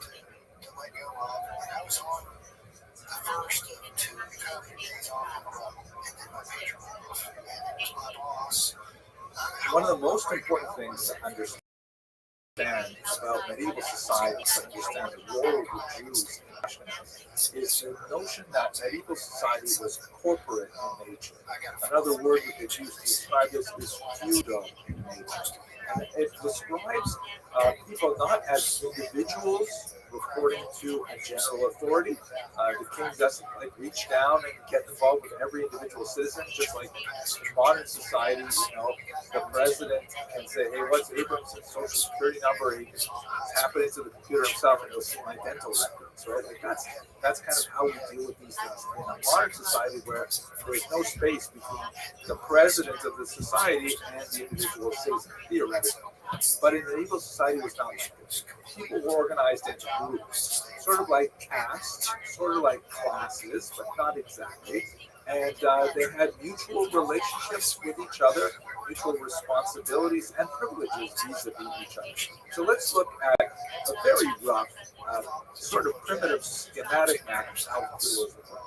So you begin with, you'll see that you have at the top of society you have the king, right? And then below that king you have a series of nobles, you have dukes and counts and who knows what else. And then at the very bottom of society you have the peasants or the serfs. Note, by the way, that I've made all these boxes the same size, but it would be more accurate to portray them as a really flat triangle, which had a massive amount of peasants at the bottom and then a much smaller class of nobles. And the idea of feudalism, at least the way in which the king and nobles sold it, is that the way that the society evolved was because the peasants, they wanted to farm, they wanted to live their lives and do their things the way they normally do. But they're constantly being attacked by these nomadic, horse-mounted bulls and things like that. So they need someone to protect them. So therefore, the nobles selflessly said, "Hey, don't worry, we will be full-time protectors. We will go into harm's way to protect you." And then eventually they got the leader of that. That's why they got a king. And the idea was the king and the nobles had the duty of protecting the peasants. That was essentially their job. Now, it was a dangerous job, so therefore they got a lot of extra money. They got, gifts from the peasants, tithes, and so on. It tends to be a theological term, but taxes is another way of looking at it. And that's basically how this system worked.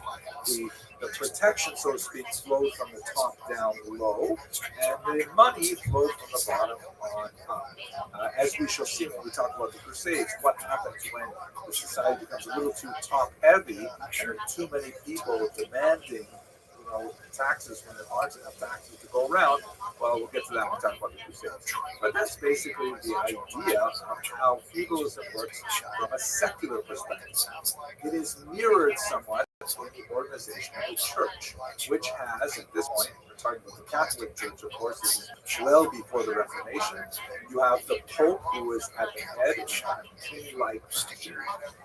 He has a whole series of clergy, archbishops, and cardinals, and lower clergy, all the way down to individual Christians. And the Pope and the clergy act in a way in which they provide, acts of salvation, confession, communion, and all kinds of things like that. And in return, Christians provide tithes. Christians provide tax money, sometimes in the form of labor, or but it's the same kind of feudal structure. If you're paying attention, you may wonder, well, wait a second, who is actually in charge of the whole thing? This was a really important question for the medieval period. The Pope. This is especially the case when it comes to the Jews, because where do the Jews fit in any of this? The Jews are certainly not kings or popes, although there was one family that actually used one of the anti-popes. But after of course. And then the Jews are not nobles or Christian clergy, and the Jews are also urbanized, very much involved in commerce, which I'm talking about a later. They're not peasants, and they're not regular Christians, so where do the Jews fit in this strange system? That's part of what we're going to have to discover in the next couple of lectures. Thank you very much for watching. It's all classroom. Come dressed in your fatigues, with your polo, and we're just going to be in the classroom all day. As far as we can tell, if we discount the kind of legendary information, the vast majority of Jews who made their way up to Ashkenaz in the 7th, 8th, and 9th centuries were basically migrants, lots of them coming from northern Italy, primarily for the purposes of economic opportunity. The Jews had a unique set of skills, although they were still quite involved in agriculture, and we'll speak about their agricultural efforts in another class. They're very skilled in trade because they are literate, they are numerate, they have lots of contacts with Jewish communities all over the known world. So a lot of reasons why they have a lot to do with being sort of the yeast of trade. They can start trade going. They have lots of far-flung collections and so on. And with their literacy and the numeracy, and also an interesting kind of loophole in Christian doctrine, which we will also explore later, they're able to engage in finance and to extend credit. So there's lots of reasons why Jews would be wanted in a particular territory. But bearing in mind our overall discussion right now, which is Jewry law and the idea of law as privilege rather than a right, what exactly do you do with the Jews? Where do they fit in that feudal structure that we discussed in the last video? So the answer is that Jews were basically given sets of privileges which varied from place to place. These were often called charters. So let's have a look at one of those charters, for example, that of Rudiger of Speyer, which is dated 1084. Now, this is probably, post-dating from the Jews' actual presence there. And there are some interesting questions about, was Rudiger actually issuing these privileges for the very first time? Or was he stating a reality and hoping to attract more Jewish settlements? It's hard to say. Maybe we'll get into it in greater detail later. But for now, the introductory paragraph is quite interesting. Rudiger, who is a bishop, but he is acting here in his feudal capacity as the Lord of Speyer. He writes, "When I wanted to make the village of Speyer into a city, I thought it would increase the honor of our place 1,000-fold if I were to bring in Jews." Like, wow, sounds so nice. Flattered, right? And then the charter goes through a whole series of things that Rudiger will do for the Jews if only they move in there. Again, it's quite possible that they lived there before, and this was kind of like designed to firm up the relationship and intentionally backdated. But let's read what it says. First of all, Rudiger says the Jews have the right to have a separate walled neighborhood. He explicitly refers to the right of the Jews to self-defense, and that the wall around their community, kind of like those gated communities in Boca Raton, is designed specifically to protect the inhabitants. He says the Jews have the right to engage in commerce in city limits right up to the Rhine River, and he specifically says the wharf as well, which means that they can engage in river trade, which is extremely important. And note that you might be thinking in a 21st century manner, like, well, what are you talking about? You can move into a town and then you can open up a business. No, not like that at all. This is a medieval society where businesses are controlled by guilds, and not everybody can become a shoemaker. You have to, spend time. First, you have to be accepted as an apprentice, then you have to fulfill a number of years as an apprentice, and then you have to go to a place where you're allowed to set up a shingle on your own. People just can't start a business on their own. They have to have legal rights, or I shouldn't say the word right. They have to have legal privileges, right? They have to be granted this privilege to do so. Rudiger gives the Jews the rights to establish a cemetery, very important, right? Jews need to have several institutions within a reasonable amount of space, and cemetery is one of them. They will not be charged a head tax on guests, meaning if a Jew is traveling from place to place and shows up in Speyer, they won't be held up at the gate saying, hey, you're not one of our Jews, you're not allowed in here, or you must pay a heavy tax, and so on. Lots of places, many centuries into the future actually, will ban Jews from traveling through their places, or will set like really artificial limits, like Venice had really artificial limits on how long a Jew could remain on the island and so on. Rudiger says that the Archisynagogus, which is a term meaning the leader of the synagogue, has the same authority among Jews as the mayor of Speyer has among Christians. Which is very interesting. Essentially, he's saying you guys can run your own affairs with your own leader. And he specifically stipulates that the Archisynagogus can actually judge cases, again, according to Talmudic law, because they're judging within themselves. We'll speak a little later about what happens when you have a Jew and a Christian in a legal suit. What happens then? Where do you go for, redress? He specifically says Jews may employ Christians as nurses or as servants. This was a very hot issue for at least 200 years. We're going to talk about that later when we look at how the church viewed the Jews. And also, Rudiger says that they're allowed to slaughter their own cows for their own consumption, and they're allowed to sell the non-kosher parts to non-Jews. This is very basic Ashkenazic practice that the sciatic nerve in the thigh of a cow is forbidden to Jews. If you read the section in the book of Genesis where Jacob is wounded in his wrestling with that mysterious angel, it says specifically in the Bible that for Jews no longer eat that sciatic nerve or that particular, I'm not sure what exactly it is. Nashe is what it is in Hebrew. So removing that particular sciatic nerve is very difficult, and it's much more convenient and has become widespread Ashkenazic practice to simply take that whole section of the cow and sell it to non-Jews because it's too hard to remove that nerve to make the rest of the meat kosher. So he says, no problem, we will buy that meat from you. He outlines some responsibilities of the Jews.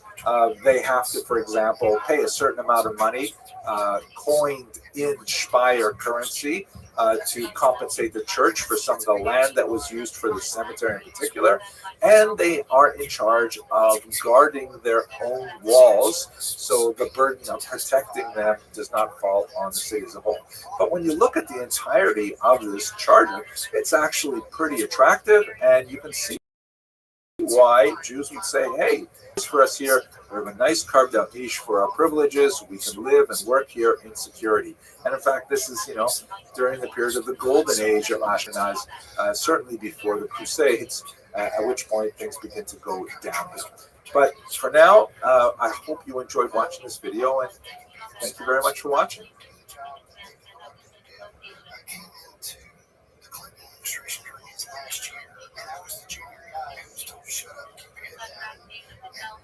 One of the most important people who did research on jewelry law, in fact, I believe he coined the term jewelry law, is the great historian Guido Kish.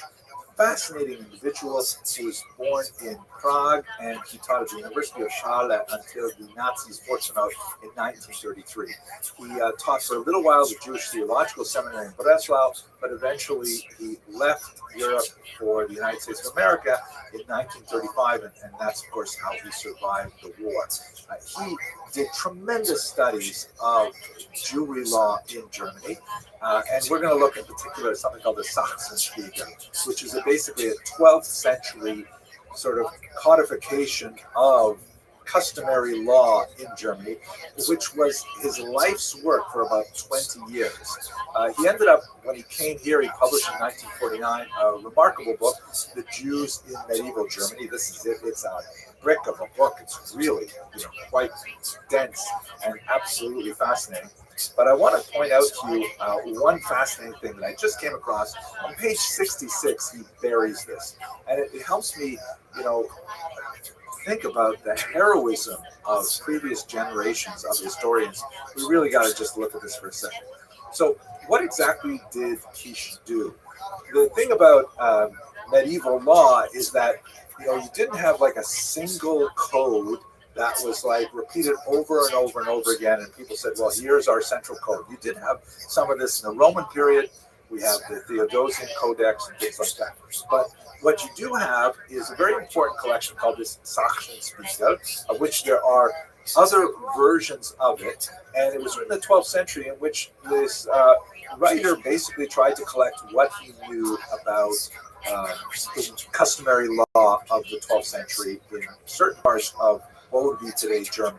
It's actually quite fascinating. There's a lot of stuff about Jews, and I hope to spend a little more time talking about it shortly. But as this Sachsenspiegel spreads, many municipalities said, hey, we really like this.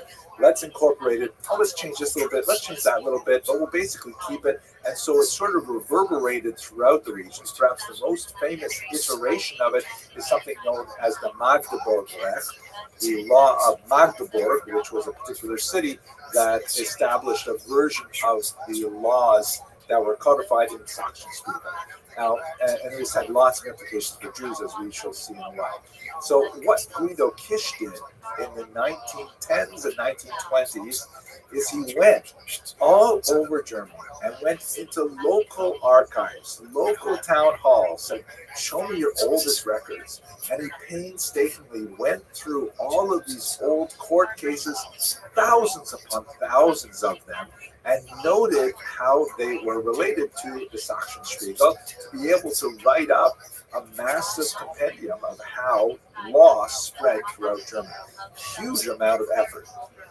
Then, of course, in the 1930s, when the Nazis came to power, they confiscated all of his papers. He just mentions this, by the way, in passing on page 66 of his book. By the way, I worked on this for 20 years, and then the Nazis just took it all away.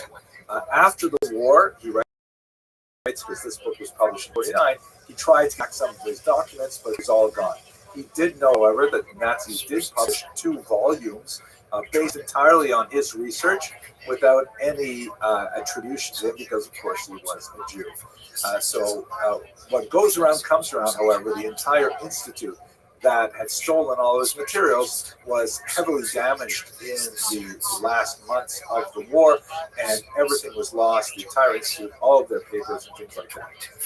But what's kind of fascinating is that, Kish was primarily working as a German legal historian, but he's also a Jew and also interested in Jewish history. So as he's going through his material, he would make separate set of notes specifically about how do these various legal decisions reflect upon Jewry law.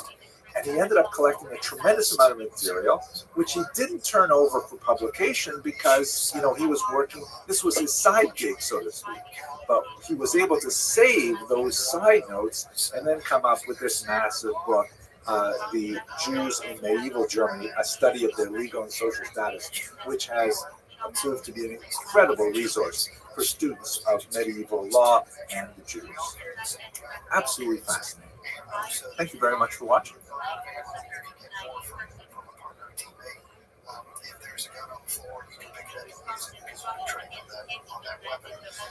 Let's resume our discussion of the legal status of the Jews by looking at a different charter, this one composed about 100 years later, 1190, by the Emperor Henry IV, considerably larger and more important figure. And what this particular charter is especially good at, it's much larger than the one we looked at from 1084, is that it specifically points to a new status that would be developing over the centuries while they're living in Ashkenaz, that of servi camerai, sometimes called servi camerai regis, which means servants of the royal chamber. And what this refers to, we'll get into it a lot more when we talk about the economics, is that the Jews became, in terms of the system of privileges and legal status, they became sort of like the possessions of the king. And this was exceptionally useful to the king for economic purposes. Again, we'll get into that in a separate lecture, but somewhat irritating to the church. So let's have a look at this particular charter and what it refers to and what the implications are. First of all, there's a really interesting preamble in which Henry IV says that he was approached by certain Jews led by Judah ben Kalonymus. This is the famous Kalonymus family, who we see at the very beginnings of Ashkenazic civilization, and later they assume, important leadership positions in Ashkenaz. They come to the emperor at Speyer, and they ask for his protection. Right? We talked about feudalism and the idea that the higher classes, nobility, and especially the king, protect the lower classes, and the Jews, not serving in an extensive serf-like capacity, and therefore producing tithes of their produce or taxes from their produce, and not serving like knights and physically defending the territory. Like, what exactly do they have to return to the king? Well, it turns out they actually have a lot. We'll get to that when we get to the economics. So at any rate, the king graciously says, yes, I will provide this protection. And once again, this may be sort of like a confirmation of a much earlier kind of status that organically evolved in the relationship between the Ashkenazi Jews and the state. Or it's not impossible, but it could even be a de novo. I think that's unlikely. Most of these things you see, elements of it earlier. At any rate, what does the charter actually say? So first of all, Emperor Henry IV says, no one, neither small nor great, neither free man nor serf, will presume to attack or assail the Jews, right? They live under his. You mess with the Jews, you're going to mess with the king. And so noblemen and local peasants, if they want to get mixed up with the Jews and in a way that's detrimental, the emperor will protect their status. The charter goes on to say that no one will be allowed to seize Jewish property illegally, including their land. This, by the way, speaks to the widespread misapprehension that Jews were not allowed to own land in the medieval period. And in fact, while there are some places where this was the case, the vast majority of Jewish history, Jews were allowed to own real estate. It just turns out that it may not have been a very wise investment in the Middle Ages, particularly because there's a lot of expulsions. We're going to see that the Jews were expelled from France 3 times in 1 century. I mean, that's ridiculous. And so, it's hard to run with holding on to your house, right? So, therefore, real estate turned out to be not necessarily the best investment for Jews. At any rate, the charter goes on to say that no one can seize their property, neither, chattel nor real estate. And what happens if someone tries to do that? Well, first of all, they'll have to pay what the Bible would call a kofar payment. That is a double payment. So if a man were to steal $100 worth of Jewish property, he would have to pay the Jew back $200 after being caught. And secondly, he would have to pay £1 in gold to the treasury. So in other words, it was definitely in the interests of the state to enforce this, because then the king would get that £1 of gold for every theft from a Jew. The charter goes on to say the Jews have the right of free trade. They were not to be charged any tolls. So in other words, if Jews are traveling from region to region, which is something which is really important for the growth of trade, they used their Easy Pass to get through all of the turnstiles, and they never had to pay any tolls. The local authorities would never be allowed to billet soldiers or other people in Jewish homes. This was, interestingly enough, one of the reasons that the American Revolution happened, because local New Englanders were very upset that the British were constantly billeting, meaning like housing their soldiers in private homes. Now, there's a really interesting section here about what happens if a Jew is caught with stolen goods. So this can happen in one of 2 ways, I think. First of all, it's possible that the Jew is involved in illicit activity, as the colloquial term would be offense, right? Where someone steals goods. Let's say John steals the household pots from Peter, and then John sells them to a Jew, and the Jew puts them in his store to sell to, let's say, Leon. But before Leon comes to buy them, Peter comes and says, "Hey, these are my pots. They were stolen from my home." Right? So that's definitely not a good thing. You would think that the Jew should exercise some due diligence to make sure that the pots are not in fact stolen. But maybe we'll get into that when we talk a little bit more of the economics of it.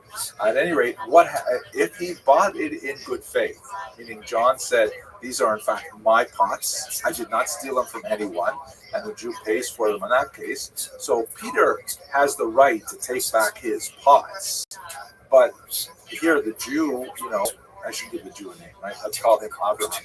Abraham paid for those pots. So what happens? It's interesting to note that this phenomenon must have been significantly common, that it merited being included in the charter. So under these circumstances, the charter says that Abraham, the Jew, who bought these goods in good faith, has the right to be paid for the value that he expended for them. And furthermore, the Jew would be able to take a regular oath to say that, yes, I paid for them based on good faith that John had said they were not stolen. So it's interesting that the Jew's oath is accepted here. There's a lot more discussion later about specific oaths that were required of Jews to take because they were not trusted. But this particular charter of 1190 seems to give the Jews quite a bit of credit. The charter goes on to a different direction to say there will be no forced baptisms of children. And again, like the last case, the idea that this should be sufficiently common that it would be raised as a concern by Colonimus and others before the emperor is suggestive of the kind of challenges that Jews had. And we'll talk about that a little more when we discuss the church. But what if it happens? So what if a child is taken from the Jews, kidnapped, and then baptized? So as we shall see, the church regarded those baptized children as in fact Christians. The church, especially the upper levels, like the Pope Gregory the Great and others, specifically said it's not permitted for Christians to forcibly baptize anyone. But if it happens, they're kind of stuck. They are in fact Christians. So what the charter specifically says is it reiterates the papal discussion, the ban on forced baptisms, but it says that if it happens, then the person who performed the forced baptism has to pay £12 to the treasury. There's no word on the status of this baptized child, which presumes that the state did not want to take a stand in this particular issue, and perhaps would just hope the problem would go away. What happens if a Jew came forward and went for willing baptism, which was, of course, a phenomenon in the medieval ages, as it is today? So basically, there was a 3-day quarantine where the new Christian would be required to be separated from everyone in order to make sure that he really was doing it of his own free will. It's a fascinating kind of discussion here because, well, hopefully we'll get into it later. There's also a fascinating discussion with regards to the baptism of slaves belonging to Jews, which is going to be incredibly important to Agobard, the bishop in Lyon. We'll talk about that next lecture. But Jews are not allowed to buy any slaves who are currently Christians. If they buy slaves, don't forget there are lots of pagans around at this point. They're captured primarily from the east and sold in the slave market in Prague. And slaves are a major part of the workforce, and Jews employed them just like anyone else employed slaves. So they would be originally pagans. If they were to convert to Christianity, then there's a full discussion we'll get to shortly. The charter says that the slaves would remain in the employ of the Jewish owner, as who converted them to Christianity would be forced to pay a fine to the treasury. Fascinating. Okay, we're going to continue looking a little bit closer at this in the next video. What did the church have to say about the Jews? Thank you very much for watching. So much food. It's just a letter. And it's a beautiful thing because we will buy seats on that plane.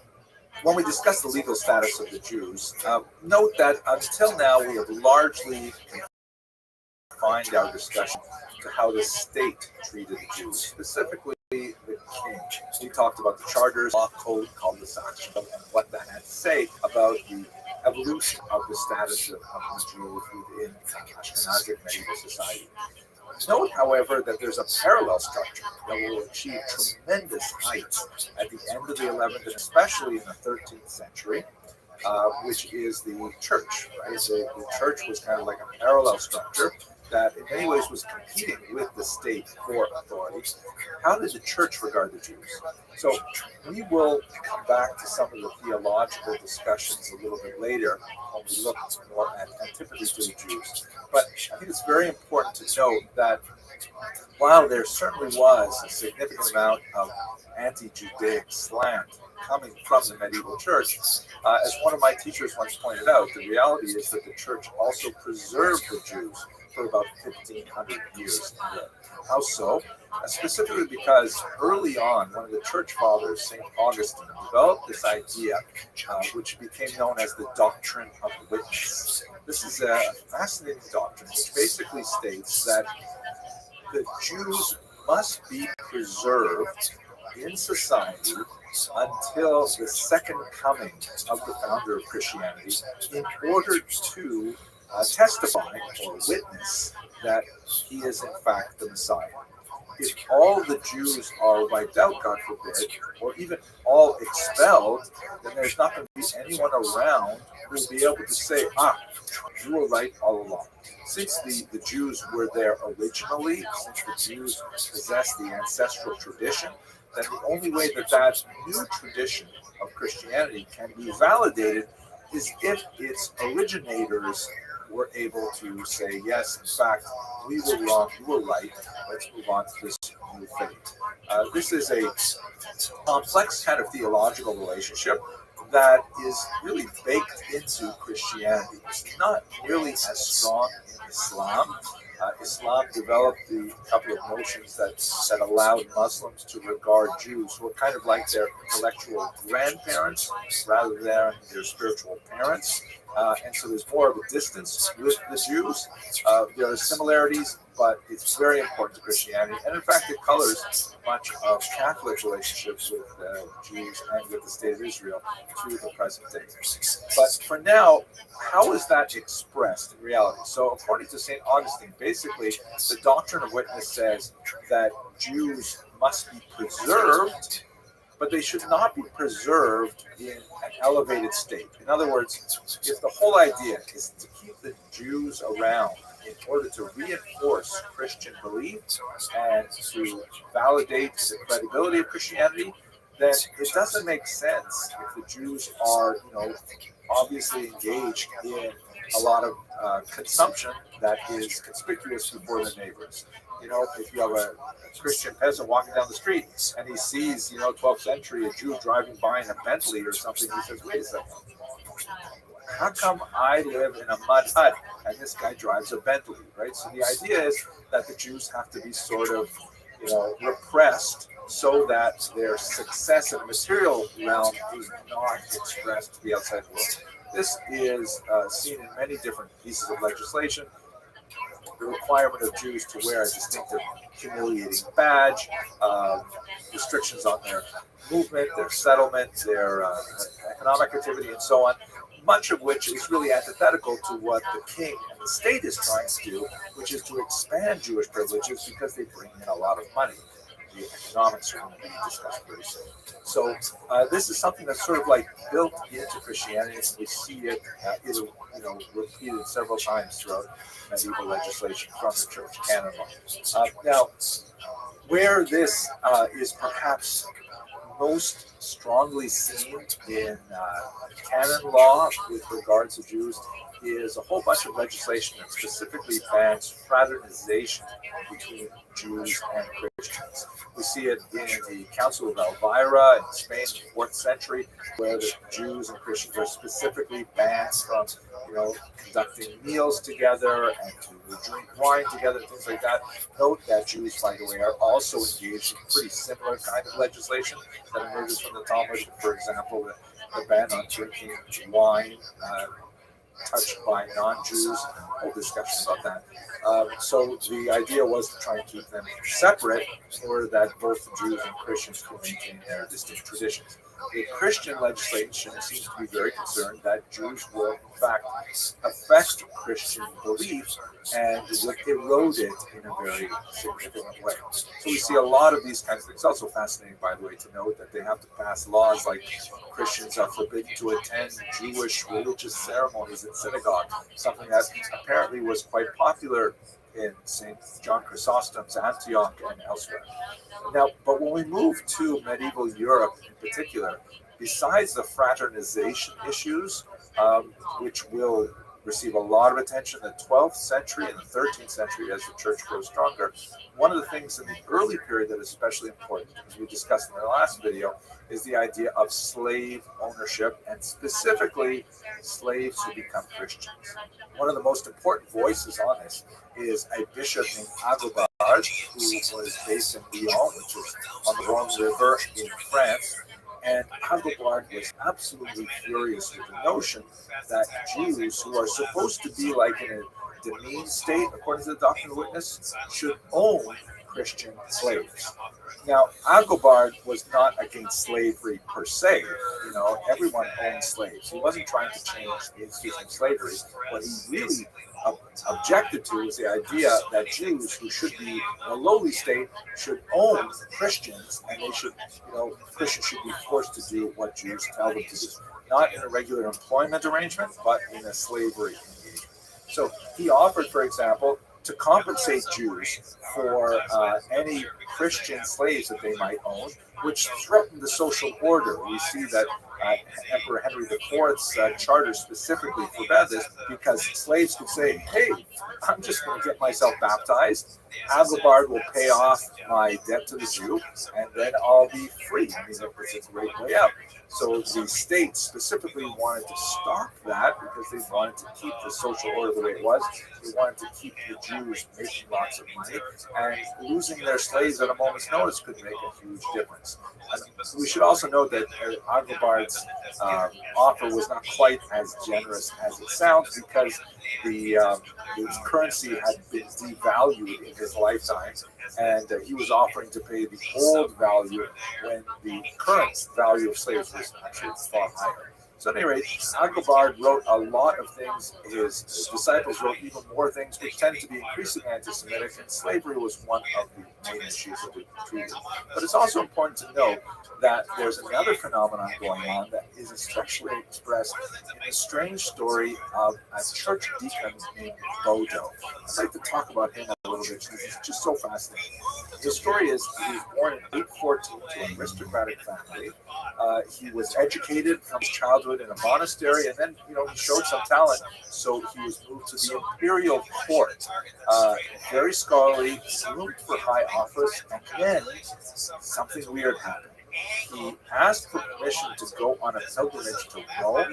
He was given that particular privilege, but on his way he changed his journey. He went instead to Spain, converted to Judaism, grew a beard, married a Jewish wife, the whole thing. It's absolutely fantastic. Now, this was like a shanda, to use the English term. This was like a scandal. And what was even worse is that while he was in Spain, in the Muslim-controlled part of Spain, where Jews had a lot more freedom at this time, he engaged in debate with a Jew who had converted to Christianity. And a lot of that correspondence has in fact been preserved. So the whole discussion of his conversion is absolutely fascinating. And it points to kind of an insecurity on the part of the church that what happened if Jews were what would happen if Judaism expands to a great degree and Christians are attracted by it? This is especially true because at this time the church was especially interested in discovering the Hebraica Veritas. They had been working with a Latin translation of the Bible for a very long time. It's called the Vulgate. But as scholarship developed, began to say, can we really rely on this Latin translation? Wouldn't it be nice to know what the actual Hebrew original says? And of course, if you want to know the Hebrew original, you've got to go to Jewish experts. And all this contact of churchmen and scholarly Jews posed a risk to Christian faith. This is likely what happened with Bodo, who, by the way, took the name Eliezer afterwards.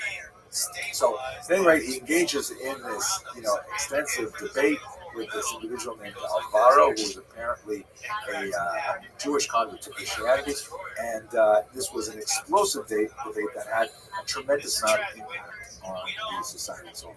So much more to say about it, but I think this is illustrative of the tensions that erupted between Jews and the church in the 9th century in particular, and we're going to have to see how this relationship will unfold over the Middle Ages.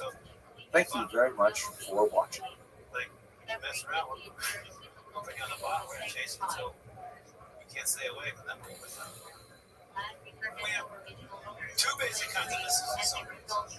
Hello, fellow students of Jewish history.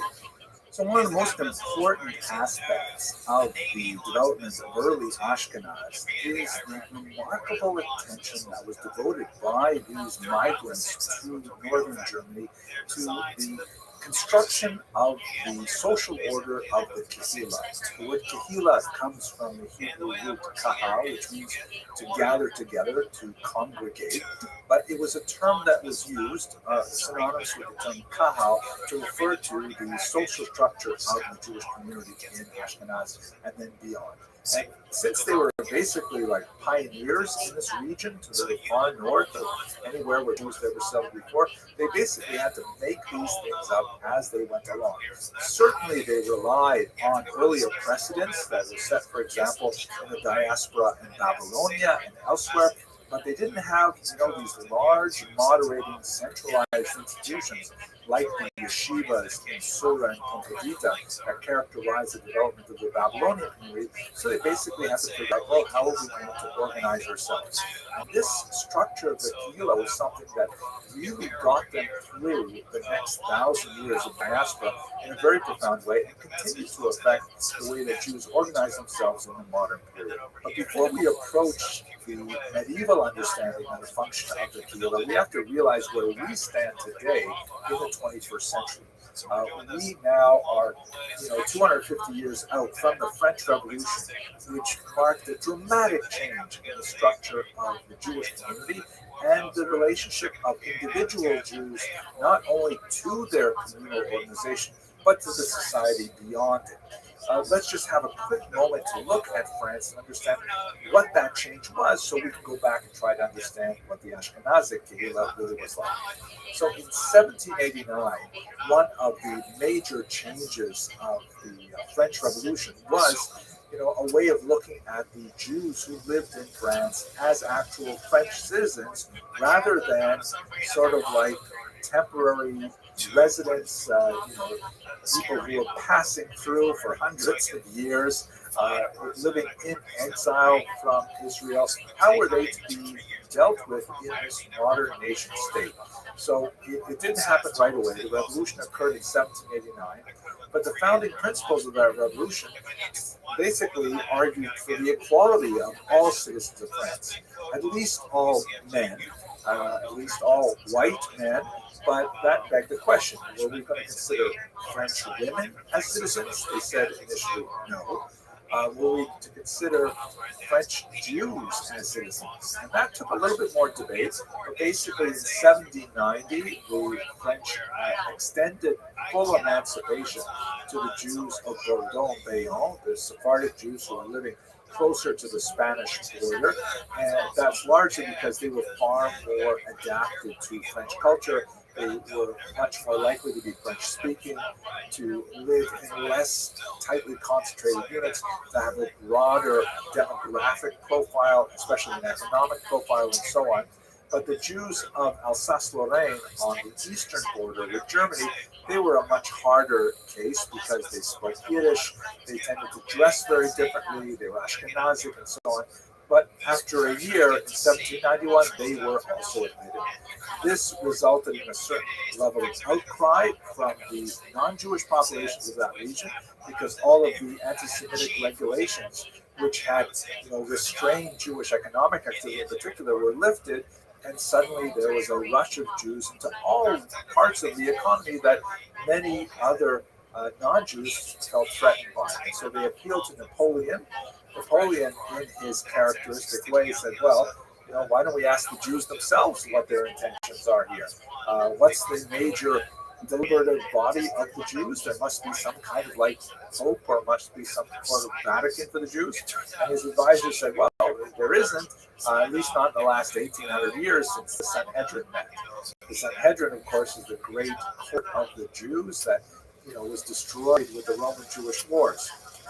Napoleon, in his characteristic way, said, that doesn't matter anything to me. I'm Napoleon. Let us resurrect the Sanhedrin, and we'll have a representative body of the Jews of Europe, and they'll tell us how they really feel about the citizenship. Are they going to be loyal to the state or not? This is a whole story we spoke about in another video, so I won't go back to it now. But it was an amazing situation. Of course, the Sanhedrin, first called the Assembly of Jewish Notables, they knew exactly what Napoleon wanted to hear, and they gave him the answers to 12 questions that he posed. And he said, okay, after hearing these answers, I'm going to validate the situation of the Jews as citizens in France. More to say about the story, but if you have a look at this image, you get a sense of how Napoleon must have viewed it. Here he is, in typically humble fashion, holding on to these tablets that say La Loi on them, and he's lifting up the fallen maiden who represents Judaism. There is a positively biblical kind of background. It looks like somehow the temple, and in the distance, the Judean desert and the menorah and things like that. The caption reads that Napoleon the Great rehabilitates the Jewish religion on the 30th of May, 1806. The Jews, for their part, although there were certain pockets of resistance who felt like this was very, very dangerous, and it would in fact be quite dangerous to the structure of the Kehillah, they basically welcomed this affirmation of emancipation, and they printed things like this remarkable medallion that celebrates Napoleon's gift of emancipation to the Jews. On the left, you see Napoleon's profile, and on the right, you see Napoleon, once again, not someone to fall for false humility. He's portrayed as God himself, presenting with 2 tablets of the law to a genuflecting Moses. Just incredible. At any rate, that's a major change. What that means for the Kehillah is that ever since that moment, when Napoleon affirmed the decision, basically Jews in modern states, it took about 100 years for the rest of Europe to come around, but Jews in modern states are equal citizens with everybody else, which means that the government deals with Jews as individuals, not as communities. It's not like the medieval period where the king didn't deal with people as individuals, he dealt with corporations. He dealt with the peasants as a whole, the nobility as a whole, the church as a whole, and it's a big change because now Jews have only a voluntary relationship to their communal affiliation. If they choose, they may simply abandon the community and assimilate or simply choose not to affiliate with other Somalia into the general body politics. Everything now becomes quite voluntary, as opposed to the medieval pre-modern period where the Kehillah had actual coercive power, where it was an arm of the state, where the king had vested in the Kehillah, in the Jewish community, some authority to force Jews to actually behave according to his dictates. So that's kind of like the dark side of the Kehillah.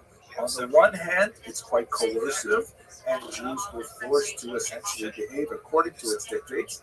This was a very salutary element of the Kehillah because it meant that it was very hard to assimilate. The only way to assimilate the general population was to switch religions, to actually become Christian. That's actually a very high bar, and so very few Jews were simply willing to leap over it. Only with modernity do we have large-scale assimilation because it's possible to simply not affiliate with the community and float into a secular identity without necessarily converting. The Kehillah also had tremendous powers of taxation, and they could use the funds that they generated from the Kehillah to provide for a very extensive self-government, a social safety network that was really unparalleled in the region. It was not strong on the participation of women, as we shall see, but there were ample roles for women to exercise power, particularly at the grassroots level, and especially in kind of disruptive activities, as we shall see. Let's look at how this structure works. So first of all, the Kehillah usually coalesced around a group of leaders called the Tuvei Ha'ir, literally translated as the good people of the city. This number was typically 7. It was invariably only men, and typically wealthy men, who formed this cadre. They were put there by a quasi-democratic election where all Jewish males, sometimes property holders, but not exclusively, would vote for the Tuvei Ha'ir. Being a member of the Tuvei Ha'ir was, on the one hand, a great honor and something that was to be pursued, but at the same time, it carried tremendous responsibilities, not only in terms of actually administering the Kehillah, but also in terms of expected financial contributions. It's a lot like the structure of modern synagogues today. We follow very similar patterns. If you're elected to the board of directors, that is a position of great honor and you should be proud of yourself. But at the same time, there are expectations that you will support the synagogue with your wealth, not only with your income. The Tuvei Ha'ir would appoint a Parnas, who is literally the president. The word Parnas means a provider. And that might be the one who was perhaps the wealthiest among them, but he had the executive powers, and I can say he because these were all men. They would also hire a rabbi, and the rabbi would be in charge of a beit din or a court. Now, this is one of the interesting factors of the Kehillah that is replicated again in synagogue formalities.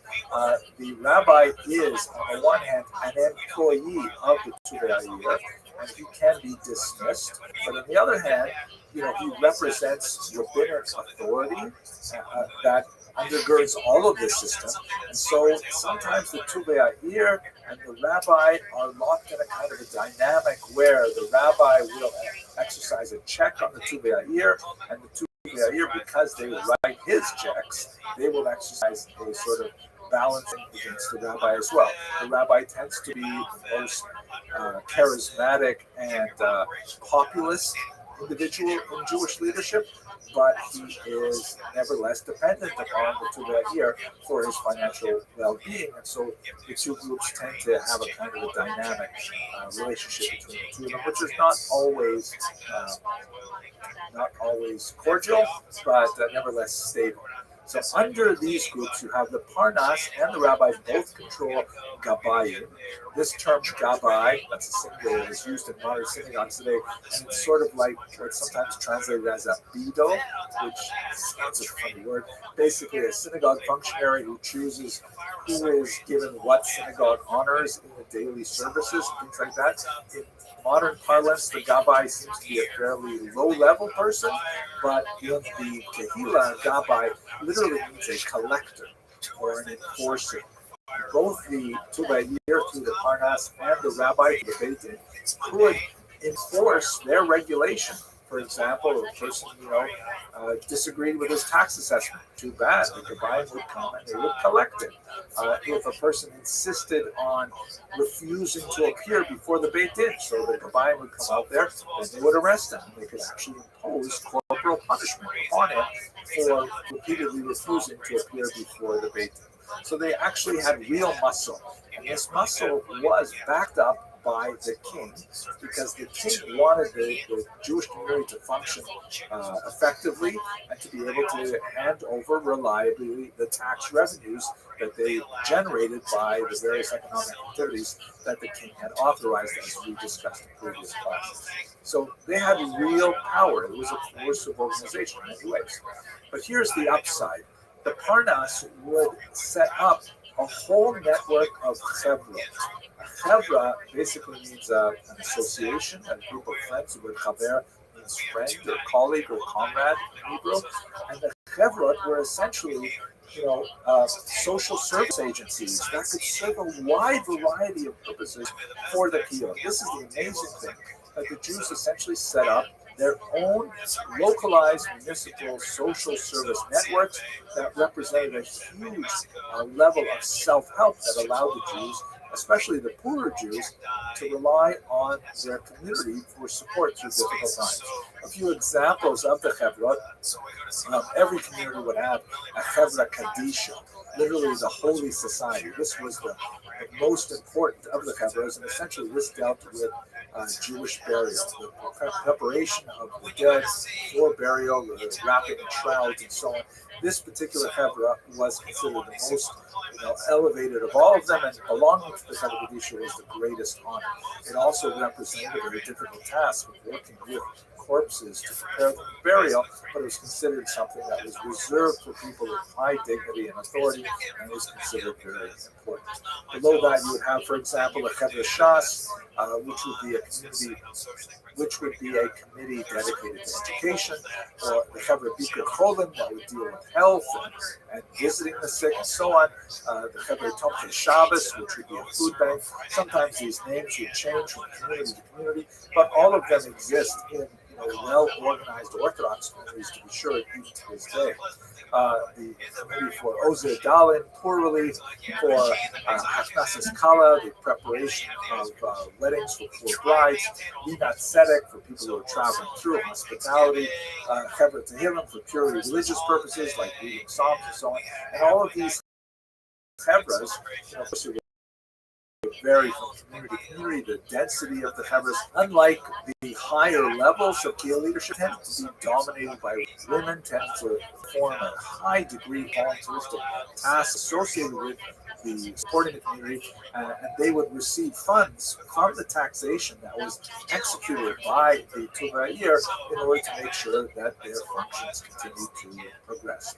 And with this remarkable social safety net, the Kehillah was able to survive. Now, it is important to note that there were a few options for appeal to the coercive nature of the Beit Din and the Tuva that include, for example, sanctioned disruption of prayers, which was kind of built in. It was something that could be used by women as well.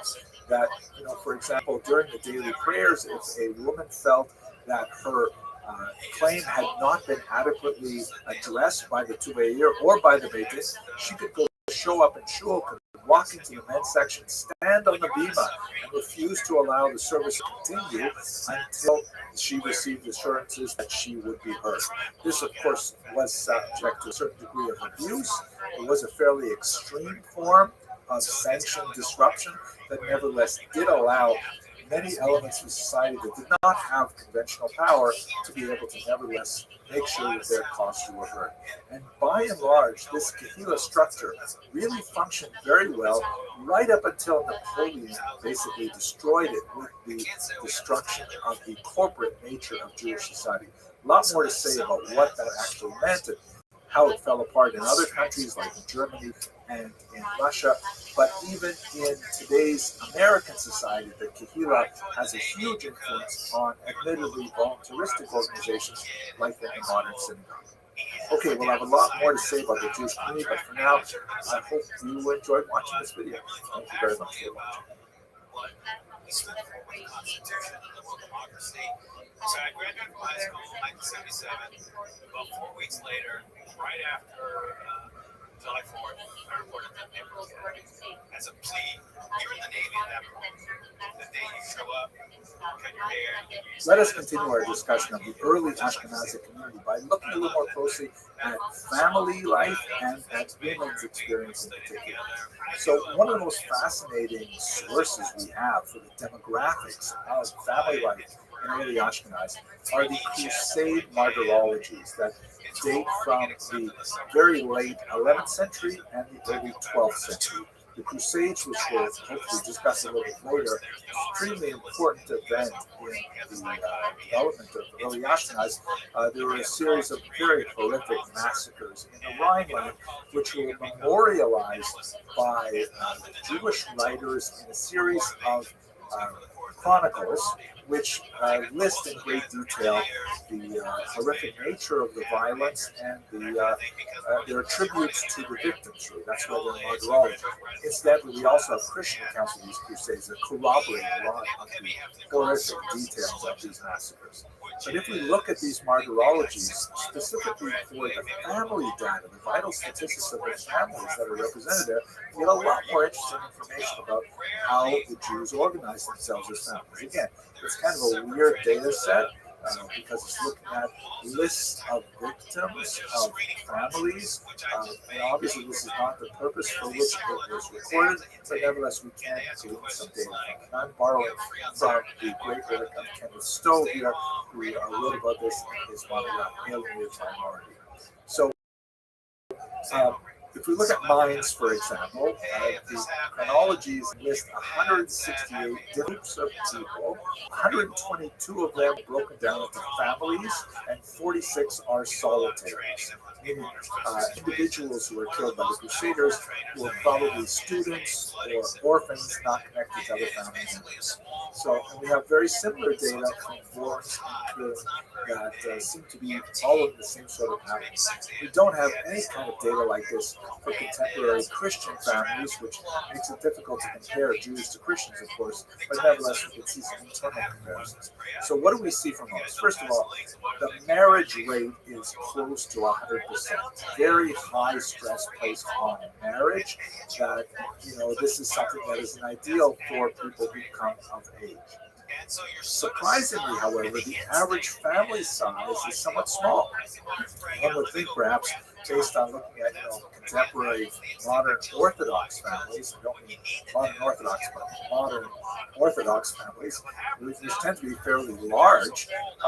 These families in early Ashkenaz have on average only 2 children, and only 15% of those families live in multi-generational households. Now again, remember the data set is looking at people who are victims of Crusader violence.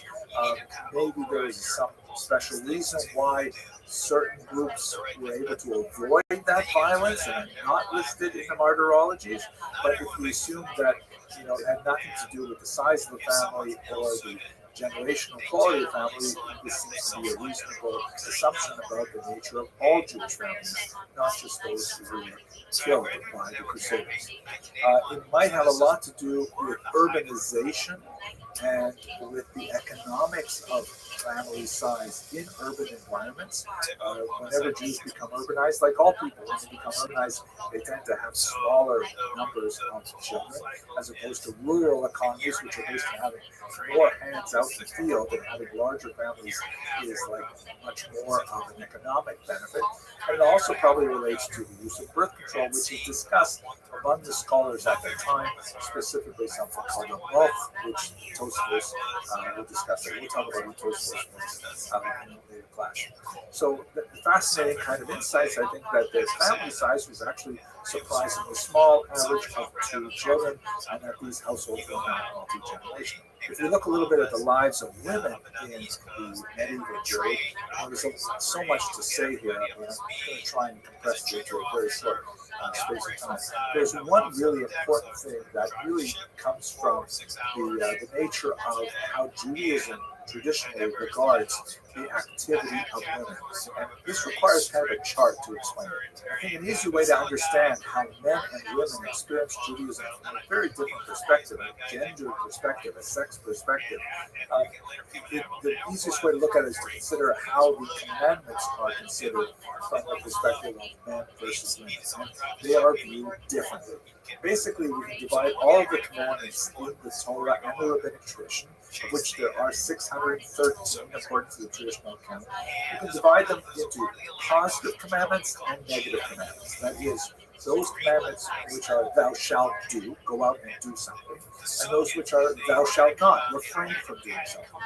We can also divide those on a horizontal axis as those which are defined by time, meaning go do this at a particular time, or do not do this at this particular time, and other commandments which are not defined by time, meaning that you must always do these commandments anytime, and you must never do these commandments during these particular times. Examples: a positive commandment, which is defined by time, would be the commandment to sit in a sukkah, right, which is an outdoor dwelling that is only for the holiday of Sukkot. A negative commandment defined by time would be do not eat bread on the holiday of Passover. You can eat bread the rest of the year, but on Passover, do not eat it. Right? So it's positive and negative, defined by time. Now, not defined by time would be like honor father and mother. That is positive. It has no time limits. There are perhaps some other limits, abuse of parents, things like that, not for our discussion today. But the commandment to honor your father and mother is always relevant, regardless of time. And similarly, do not murder. Once again, self-defense, war, things like that. But there might be exceptions, but do not murder is not defined. For a time when murder is acceptable. Again, I'm discussing in broad strokes just to give you one question. How does this relate to women?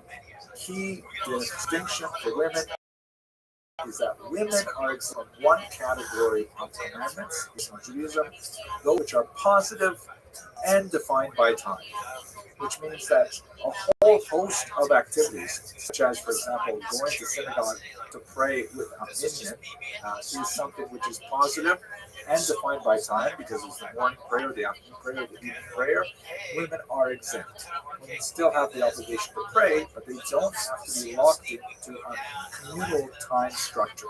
This obviously has huge advantages for putting women in charge of domestic tasks, such as child rearing, which do not admit to schedule. As someone who is a parent of multiple children, there is definitely no time commitment that is exclusive for child rearing. And so this would really emphasize the distinction between being active in the public sphere and being active in the private sphere. The private sphere tend to be women's domain. Now, there are some exceptions, such as, for example, lighting candles on Friday night. That is positive. You will light the candles. It is defined by time on Friday night. And it is nevertheless associated with women drinking 4 cups of wine on Passover and things like that. But in general, that is the overwhelming distinction for women and men when it comes to the commandments. And it led to a very different kind of experience of Judaism for women overall. I don't want to go deeper into this, but we should understand this in order to understand the distinction between men and women in the private and public sphere. Economically, however, it's important to point out that since men were involved, Ashkenazi men were overwhelmingly involved in commerce, women were also overwhelmingly involved in economic activities like commerce, specifically when it dealt not so much with international travel, which would be more of public domain, but in terms of private shopkeeping. Being money lenders, for example, many examples of very successful active money lenders because of the distinction between public and private being something that was open to them. Well, so much more to say, but let's stop here and we're going to pick up with the marriage bans in the next video. Thank you very much for watching. Things like that. It's a marathon. Some bring their forming departments. There's engineering. Those guys run the reactor. Let us continue our discussion of the early Ashkenazi family and women by looking at the activity of Rabbeinu Gershom Meor Hagolah, our Rabbi Gershom, the light of the exile, who had some very important things to say about marriage that affected the next 1,000 years of Ashkenazi. So Jewish women were, of course, married somewhat younger than they are today.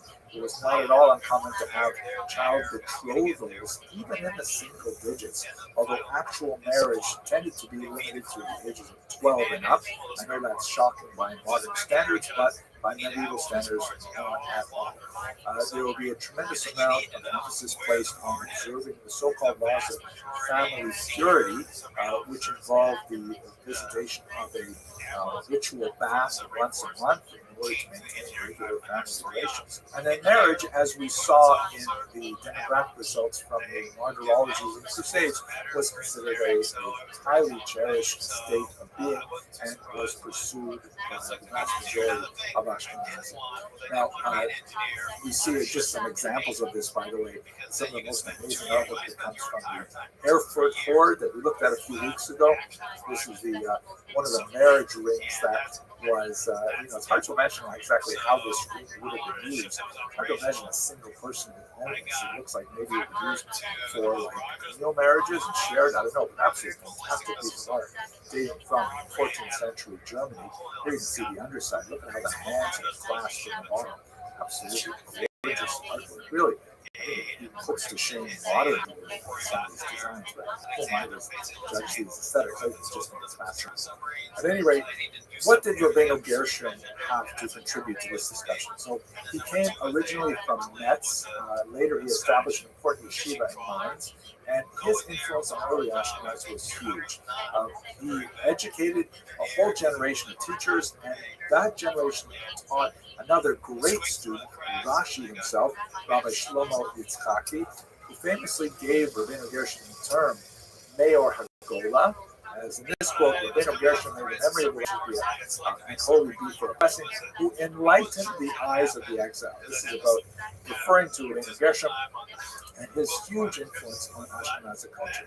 He made lots of halachic decisions, but there are even more decisions that are recorded in his name because later authorities would sometimes want to tack on his authority to decisions he may never have actually been involved with because he had such a phenomenal reputation. He had a sad personal life in many ways.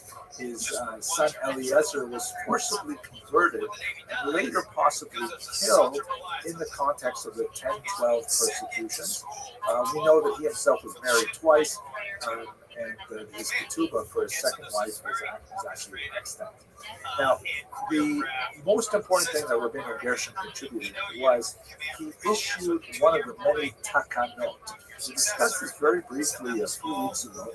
Takanot literally means enactments or fixes, and these are kind of like rules that the early Ashkenazi community created for themselves to organize their community.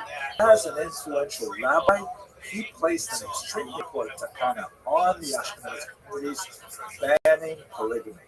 Polygamy, marrying more than one wife, is something which, of course, is recorded in the Bible. Abraham and Jacob both have multiple wives, but it is something that does not seem to be extremely prominent among Ashkenazi Jews anyways, so we're not sure whether Rabbeinu Gershom actually made a dramatic change in Ashkenazi society or he kind of cemented current practice. But he definitely was motivated to enact all kinds of rulings which were definitely favorable to women's rights and represent a significant advancement over the prevailing custom.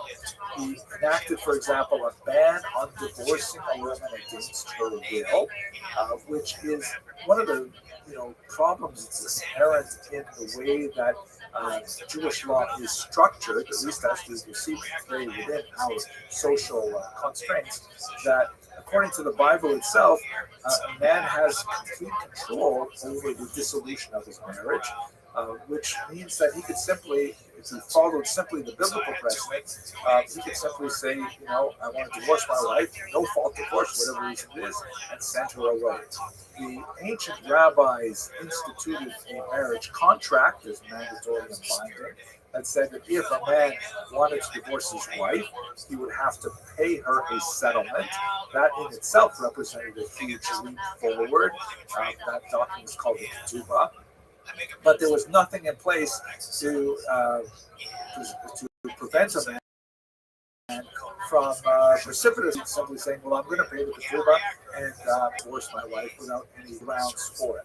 So there was a block put in place that a woman had to consent to receive the divorce before the divorce would in fact take precedent and would actually be fulfilled.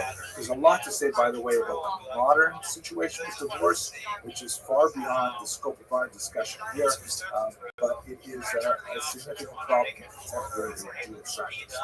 Rabbeinu Gershom also enacted, by the way, a couple other really important bans. One of them is the Cheren HaYishur, which literally is a ban on settlement, which allowed Jewish communities to regulate their own populations and to, for example, ban people from coming in and setting up competing industries, ban Jews from coming in and setting up competing Jewish industries, like too many shoemakers and things like this, which was somewhat controversial, but nevertheless at least allowed for some economic stability in these communities. He also issued a ban on reading other people's correspondence, so letters that were exchanged at the time, if you weren't the addressee, you were not allowed to read that correspondence. And that had, obviously significant ramifications, especially in the contemporary period where we have electronic correspondence.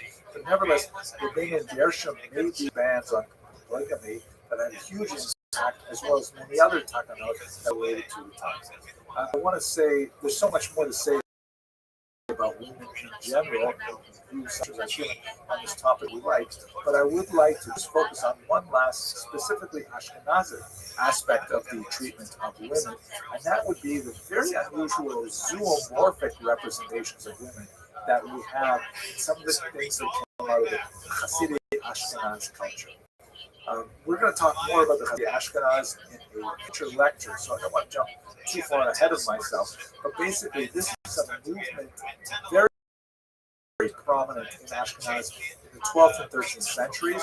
It seems to have been something of a reaction to the massacres of the Crusades that I briefly alluded to earlier, and they also, kind of be a social mirror of what was going on in the Christian world to the Franciscan monks, also developing this kind of looking at at the same time, but specifically looking at women. We see some of the treatment of women, and there's a lot more to say about this looking at the literature of the Hasidei Ashkenaz movement, but if you look at the representations of women that is reflected in very few pieces of art that we have from that period, largely illuminated manuscripts, overwhelmingly created Christian artists for Jewish clients. We see something really unusual, and that is the zoomorphic representation. Like for example, if you look at this one, which represents, on the left, you see Moses there wearing the hat is associated with Jews from the 12th Lateran Council. So whether Jews actually wore that, but certainly it appears in a lot of arts, so it's useful for art historians. It may be a way for the artists to label Jews, even though it was as a convention more than a reality. We do know that Jews wore the badge. That was a humiliating article that they railed against, but the hats were not quite as sure about. So on the left is Moses receiving the Ten Commandments. On the right, you have his brother Aaron, who is wearing a distinctly Catholic-looking popish hat, but that's of course because he is the high priest. Then they are followed by a group of male Jews. You see once again the youth with the Jewish hat. And then look at this. In the back, you have Jewish women. They have these distinctly animal-like. It's important that these animals are not ugly or repulsive. They are sort of puppy-like. They have eyes which are disproportionately large for the size of their head, which is associated with cute animals and things like that. So it's not meant to be repulsive, but there's a distinct hesitation to represent women's faces. It is something that we see in other places with men as well, but the Hasidei Ashkenaz seem to be, hesitant to portray men, humans in general, but the women in particular. You can see here's another example from the period. You can see on the left, there's a female figure, second from the left. This is the figure of Solomon on his throne. There's demons there, things like that. But notice all of them are also represented, except for Solomon himself, who is represented without a face, which is also something of a disfigurement or a hesitancy to portray a human figure. Here's another example, however, where Gemini, the twins, both males, are portrayed with animal heads. On the left, you have what appears to be Solomon again, this time with a face. So it's really very confusing. Here's perhaps the most famous example from the period of Hasidei Ashkenaz. You have the bird's head Haggadah, where almost all, but not all of the figures are represented with birds' heads.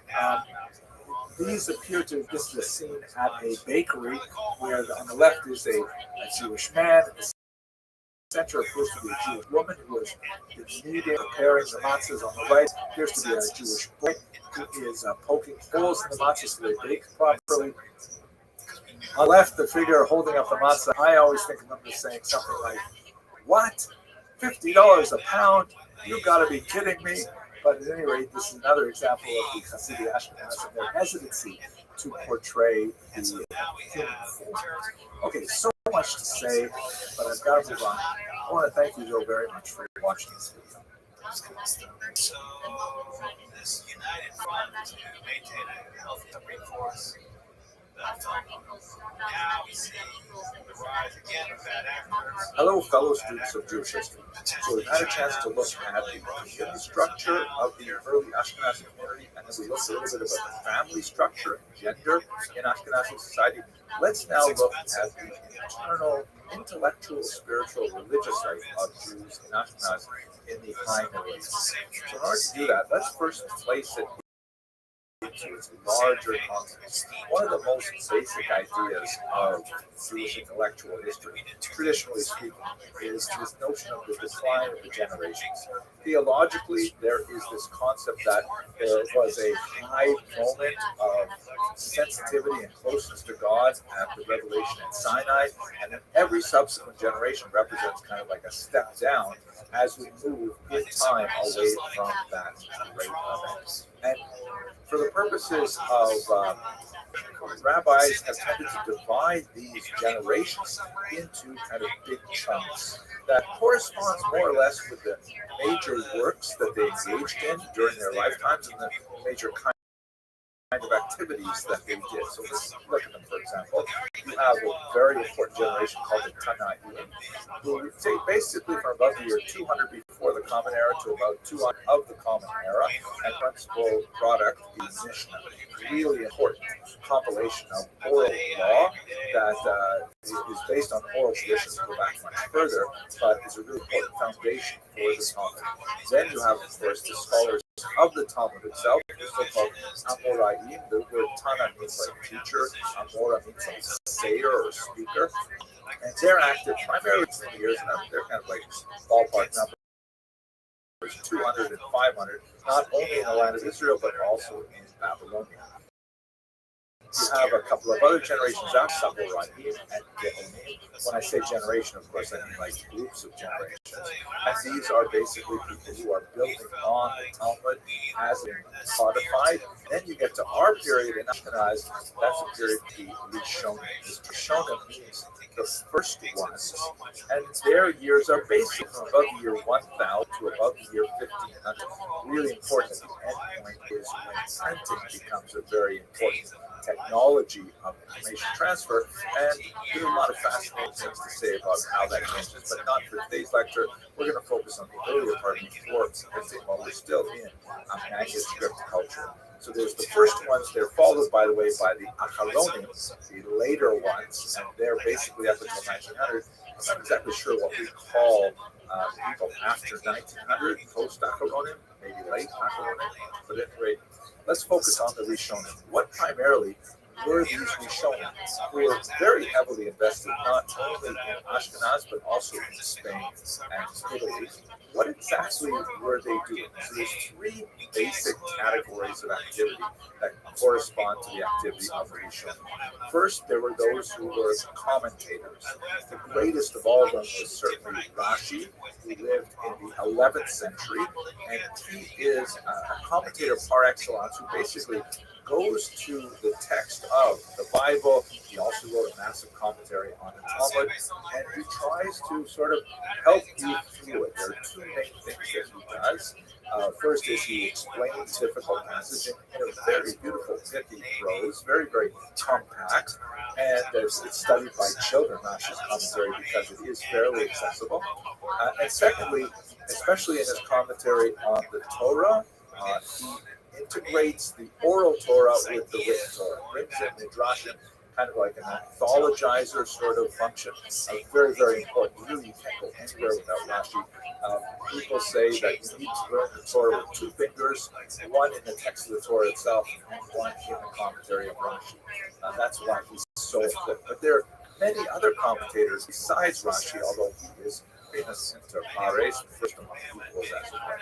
Then you have a very interesting thing that's especially associated with Rishonim, the so-called counters. Hebrew, Monei HaMitzvot, the counters of the commandments. That's because there's this passage in the Talmud that specifically states that there are 613 commandments encoded in the Torah. And so that number was kind of like, just taken for granted for a long time until the Rishonim came along and started saying, well, hey, we've got a number, let's make a list. Let's go back and let's count them. And so you have many commentators. One of my favorites is the Fino from Spain, who essentially wrote this very beautiful counting of the mitzvot, which not only describes what the commandment is, a very brief discussion of how one does it, and then finally, very interesting, why we have this commandment. Because many of the Rishonim shy away from that discussion, because why is not a relevant question. When God says jump, we say how high, right? We don't say why, right? But that's another discussion. It's more theology, history. There is Athena is one of them. Maimonides is a very important one. The Smad, many I've founded. We go through and compile it. Now you may wonder, why do we have multiple counters? Why wouldn't we have just one counter and then we're done with it? The fact is, because when they actually got around to counting in the period that we were shown in, they came up with different counts. Some commentators and some counters, here's our list, and another counter will say, wait a second, you skipped over 6 that I was including, and you have several that I don't even think are mitzvot, not even commandments. And so there's a certain amount of dispute between the counters, and that's why we have multiple lists of counts. But they're not hugely different. If I had to say a ballpark figure, I'd imagine the difference is probably 3 or 4% of the total of 613. But the vast majority that we agree on, it is a commandment not to murder, for example. It is a commandment to honor your parents. But there are maybe distinctions, maybe the breaking the ultimate commands. So, anyways, too much detail. Third, and this is kind of something that flows out of the counters, are the codifiers. Because up until this point, Jewish law was basically scattered throughout the Talmud, and then later decisions called responsa that are compiled by later rabbis. And if you wanted to know the answer to a question in Jewish law, you basically had to know the entire thing. You had to know all of the Talmud, which is 2,711 folios. That's 2 sides of 1 page. So we're talking well over 1,000 pages of text. Very difficult coded text. And you had to what people had written after that is also to know anything in Jewish law, you really had to have a massive training in Aramaic and in the Talmud and the responsive to know whether or not a proven chicken is kosher or something. So around the time of the Rishonim, shortly after the counters begin their work, some of the counters actually became codifiers. They said, okay, let's organize all this material. We're going to put it into books, we're going to put it into chapters, we're going to put it into numbered paragraphs, and we are going to make a law code out of the instructions that are embedded in the Talmud and elsewhere. It's an extremely important activity. Yaakov ben Asher was the author of one of the most important early codes. We have others like Maimonides, who we'll talk about later, and they culminate in the great Shulchan Aruch, the prepared table of Rabbi Yosef Karo at the very end of this period of Rishon. So these are the 3 basic areas in which many of the Rishonim were quite active. Specifically in Ashkenaz, we should also add one more really important thing, which I think if we had to put it into those 3 categories, I'd include them in commentators, but it is an especially important group of commentators because it was so pervasive throughout Ashkenaz and beyond, and it had such a massive impact. This is referring to the commentary school called Tosafot, which means basically additions. And these are specifically commentators on the Talmud who take a very different approach than Rashi and his and similar commentaries. So have a look at this page here. You see I've sort of broken down a color-coded page of the Talmud. This is actually the first page of the Talmud, and it deals with the laws of reciting a particular prayer or what time may it be recited in the morning. You see in the pink, you have the Mishnah. You recall that's associated with the Tanai, the earliest generation. And then below it in the sort of goldenrod, you have the Talmud itself, also known as the Gemara, and it is a commentary on the Mishnah. So the Mishnah is set to writing sometime around the year 200.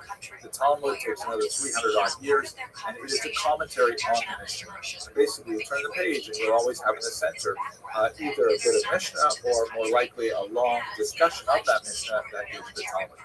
Now, on the inside of the page, towards the binding, on the right of this page, you have the Rashi's commentary, and you can see, if you look carefully that there are some bolded letters written in bolder font.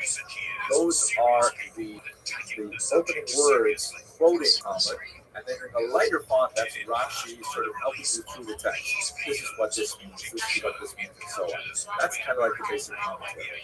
Tosafot, on the other hand, they're in the big column on the left, and this is a huge school of several hundred rabbis active throughout Europe, all the way from England to Kiev in Ukraine, that are doing a very different thing with the Talmud. Rather than just helping you through the text line by line, they're basically taking an analytical approach.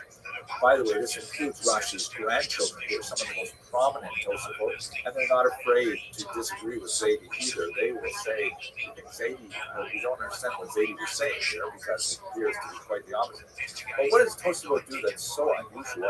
Well, basically, they take an analytical approach where they say, okay, this is what it says over here. This is what Rashi says it means. But if you go 600 pages later in the Talmud, you'll see something that apparently contradicts it. How can this be? How can we have a contradictory passage in the Talmud?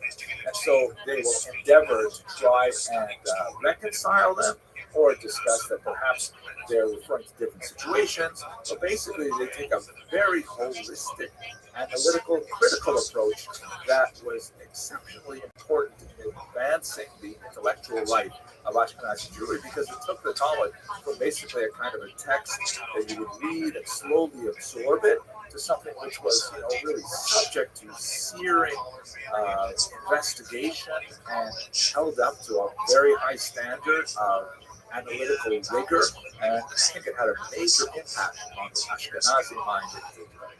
Okay, so let's stop here. I want to, in the next video, look at one of my favorite parts of Ashkenaz. That is in the south, the region of Provence, which is far from the Ashkenazi center, but shares a lot of elements with it. Thank you very much for watching. A career intelligence officer who spent time on the ground in Afghanistan and other places he can't mention before rotating back to Hello, fellow students of Jewish history. Thank you for coming back and watching more about this fascinating history of the Jews last year. So today I'd like to look at the southern region of Europe, which is really only partially Ashkenazic. It's kind of like a borderland region, the region of Provence. And it basically follows the Rhone River that extends basically from Lyon down to Marseille. The port is at Havre, and it covers the southern coast of France on the Mediterranean. And this is why it is such a special region, because first of all, there's a certain amount of indigenous Talmudic culture, like we discussed in the previous class looking at Tosafot in particular. That's kind of like the French school that's active in this region. But you also have a significant number of Spanish migrants who are making their way over the Pyrenees Mountains into this region and bringing with them a very different approach to Talmudic study, quite distinct from Tosafot in a lot of ways. A great attachment to the legitimacy of the Girsa, of the text itself, and a critical method of saying, well, this must be a typographical error, or it's a typographical scribal error, and things like that. And also some rather unusual wisdom from Arabic sources that they're familiar with. Aristotle, for example, comes into the region because of the Arab fascination with Greek culture that, of course, is familiar to Jews in Spain as well. And then as well, you have Maimonides, particularly in the period of agriculture, that turns out to be a huge controversy. And so let's look a little bit at what's going on in Provence, specifically through Maimonides. So Maimonides is one of the greatest rabbis of the medieval period. He was born in Spain, but as a very young man, he and his family had to flee because they went through an unusual period of Islamic revivalism that was much more intolerant of Jews than previous generations had been. So he made his way across the coast of North Africa. He ended up settling finally in Egypt, and he was pretty much set on being a Talmudic scholar, although he had also studied in a university in Tunis and elsewhere, so he had significant medical knowledge. However, his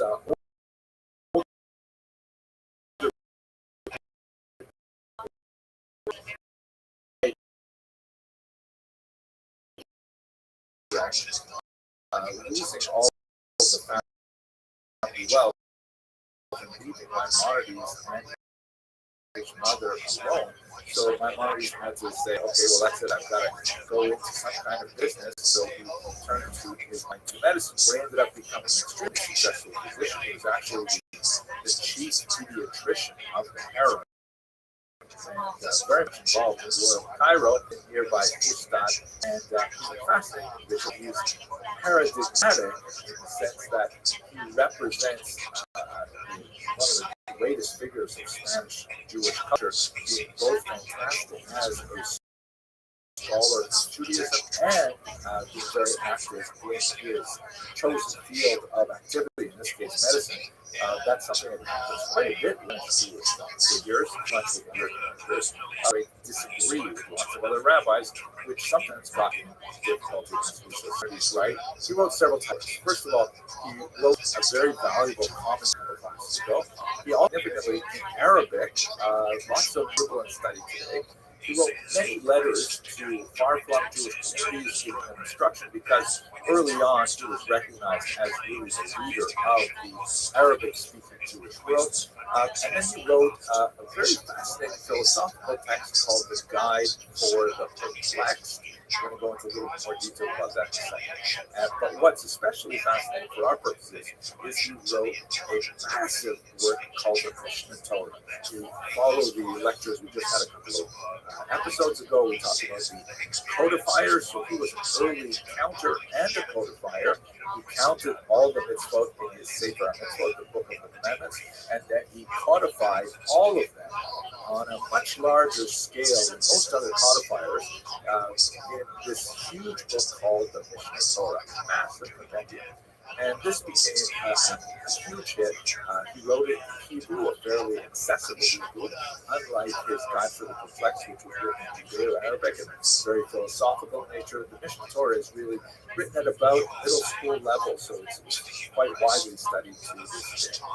Now, the controversy that erupted around him comes out of Provence. Once the Ibn Tibbon family settles in Provence, they start translating lots of Judeo-Arabic literature into Hebrew and making it available to French Jewish scholars, because the French Jewish scholars are not able to read Arabic. And a lot of it is like so valuable, like the great Husser work, the great ethical work, Phobos and Babos, and they also translate Maimonides' Guide for the Perplexed. And that gets me in a lot of trouble, because there are a lot of French scholars who look at this and say, oh my gosh, what is this tremendous respect he has for Aristotle? Aristotle is not even Jewish. How can he rely on this pagan Greek author and so on? And they criticize Maimonides for being overly reliant on Greek literature. Secondly, they're really quite upset because he wrote this huge book and it has no footnotes. So in other words, there are all these controversies in the Talmud. This rabbi says this rabbi says the opposite, and Maimonides simply rules who he thinks is correct. And he has a system for deciding that, but he doesn't provide the background to the discussion. So people in Provence accuse Maimonides of being arrogant, whereas Maimonides' defense was he wanted to make this as accessible and as transparent as possible for regular readers who don't necessarily want to dive into all of the back and forth and the minutiae. He wanted to make it much simpler for them. And he was certainly not expressing arrogance, although he did have a very grand scheme for the Mishnah Torah. So what ended up happening in 1232 is that somehow the Dominican friars got a hold of Maimonides' books. It's quite possible that they were denounced to the Christians.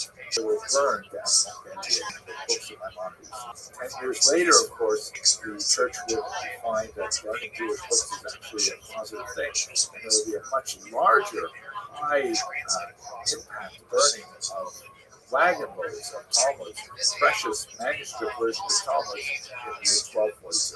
But this was all around Maimonides' works, which were now beginning to circulate in Provence at the time. And the controversy kept going for a while. Was it okay to study Maimonides? Was it not okay?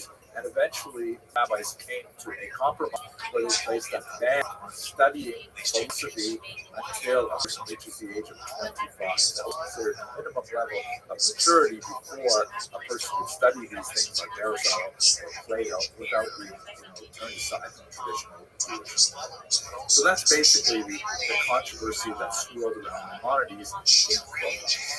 Thank you very much for that. High up in your table of arrangements that people understand what differential properties are, but it's just a very strange mix of Hello, fellow students of Jewish history. Let us conclude our discussion of the inner mind of the Ashkenazi community by looking at a very unusual religious movement called the Hasidei Ashkenaz. They are a movement of thinkers in the 12th and 13th centuries who are especially associated with a kind of reaction to the Crusades. They tend to be far more strict and ascetic than many other groups, but they left a lasting impact on the Ashkenazi community, even though the movement itself tended to peter out, especially with the expulsions that were in the 14th century. So basically, we have to look at the Crusades to understand the Hasidei Ashkenaz.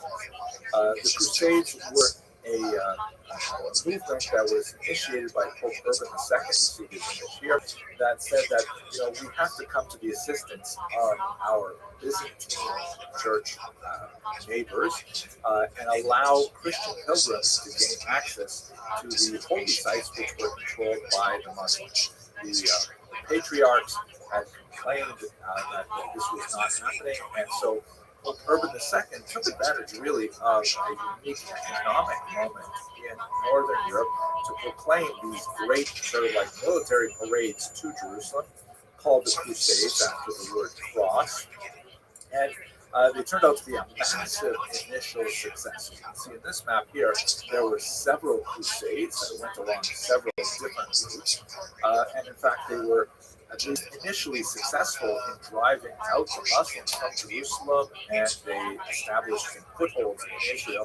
Although they were later ejected by Muslim reaction, there was nevertheless a lot of archaeological remains as they built various castles in Israel. Now, why that is especially important for us in terms of Ashkenaz is because a lot of the Crusaders were not regular soldiers. They were like, ragtag bands led by people like Peter the Hermit, who said, essentially, why should we schlep all the way to Jerusalem? I think they did use the word schlep. Why should we drag ourselves all the way to Jerusalem to fight non-believers, infidels? We have infidels right here in the Rhineland. And so rather than, focusing their energies on making their way all the way down to Jerusalem, they attacked the Jewish communities like Speyer, Florence, and Mainz in the summer of 1096. These were absolutely horrific massacres, and there's a lot to say about exactly how they unfolded. I've spoken about it in the previous lecture, so I'm going to go into great detail here. But these were massacres that came out of the Peru, and they actually had a remarkable impact on the community there with horrible stories of Jews committing suicide rather than submit to baptism, of horrible entire families dying under these circumstances or burned alive in synagogues and so on. And it left a lasting intellectual scar on the spiritual life of Ashkenaz. Now, how that was expressed in terms of thought is what we see primarily in the activity of the Hasidei Ashkenaz. So let's turn to that, and I referred you to some of my earlier lectures on Crusades if you want to get more into that specific aspect of it. But for now, let's focus on the life of the mind and what were the Hasidei Ashkenaz all about. So perhaps the most important document of this movement is this one here, the Sefer HaChasidim, the Book of the Pious. The word Hasid means pious one, and it actually has been borrowed all the way since the biblical time to refer to groups that follow an additional level of stringency in religious observance. Yehuda HaMaccabee, for example, in the Hashmonaim, Maccabean revolt, his followers were called Hasidim and so on. And this unusual book, Hasidei Ashkenaz, was attributed primarily to Yehuda the Chassid, who lived between the years 1150 and 1217. It's a fascinating book, and it would be great to go into much greater detail because it has all kinds of like really cryptic stories that realia in them about the life of Jews in Ashkenaz, relationships with non-Jews, some really surprising things about what Jews did and what kind of trouble Jews got into sometimes and so on. But the major themes in this Sefer Chassidim include self-denial, martyrdom. It really was part of the zeitgeist of that era, the spirit of the time, where a lot of Christians were also thinking in this way about the need to self-flagellate, the need to achieve atonement for sins and so on. And the Hasidei Ashkenaz would practice some unusual things, like, for example, atonement rituals after death, before burial. Like a person would say in his will, I would like for my coffin to be dragged through the street so that the humiliation atones for my sins in this world, and I can be buried and spend less time in Gehenna and hell. These kinds of things. So it's very much associated with this period of time. And its movement was short-lived, but nevertheless the ideas endured. We did look in a previous lecture on women at some of the iconographic representations of the Sefer Hasidim, or the movement of Hasidei Ashkenaz in illuminated manuscripts, and you get a little bit of a sense of what's going on. Okay, with that, I think we'll conclude and move on to another topic in the next lecture, but thank you very much for watching.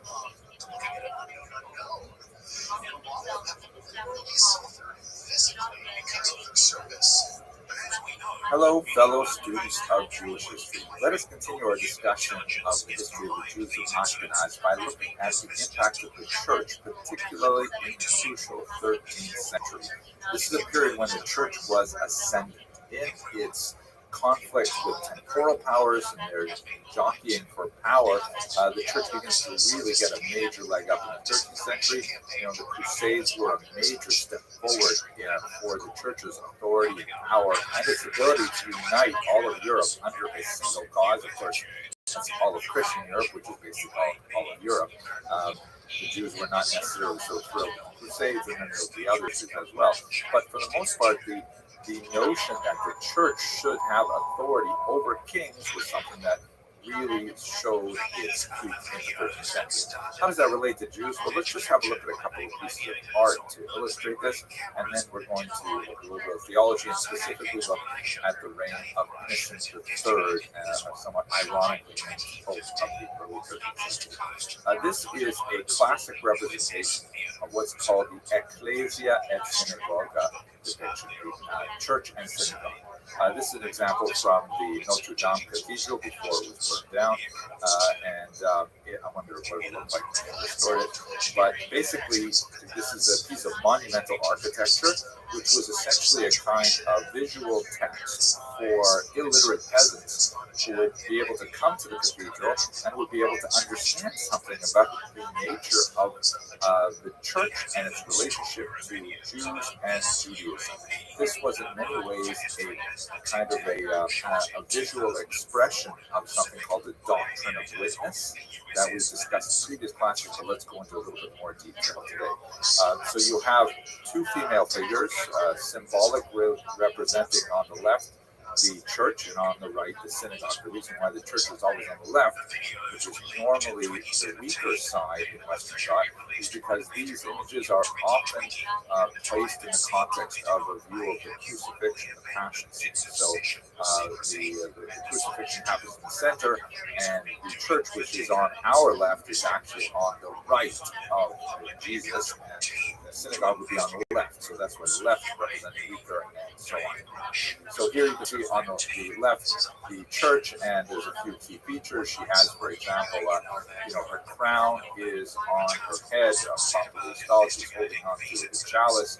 She's got a staff that represents authority and power. And contrast this with the synagoga, who is typically without a crown or a crown falling off her head. She is typically blindfolded, meaning she's unable to see the truth of Christianity. In this image, she is dramatically blindfolded by a serpent that covers her eyes. Obviously, harkening back to the original sin and Genesis, her staff is broken, indicating that the power is failing, and she is holding the commandments. It looks like there's actually quite a few more than 10 here. I see 4 tablets, which makes me think there's like 20 commandments. We have enough, I think. But she's holding them in a very weak way, indicating that she's not even holding onto her own religion. Well, it's going to fall out of her hands.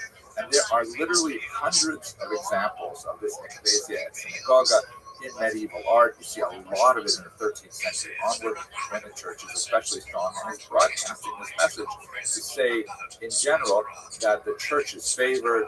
The Jews, who you might have heard of them as the chosen people, forget that stuff. They are no longer chosen. It is the church that is ascendant and demands your loyalty. Here's another example, a very powerful one from Spain.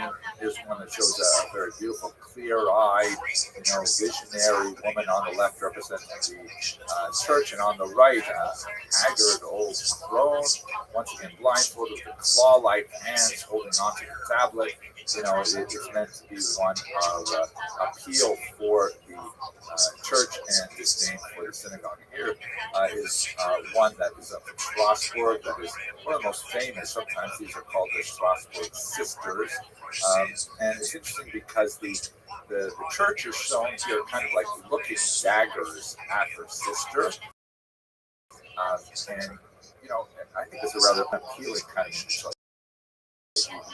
Don't like her, she's very judgy, so to speak.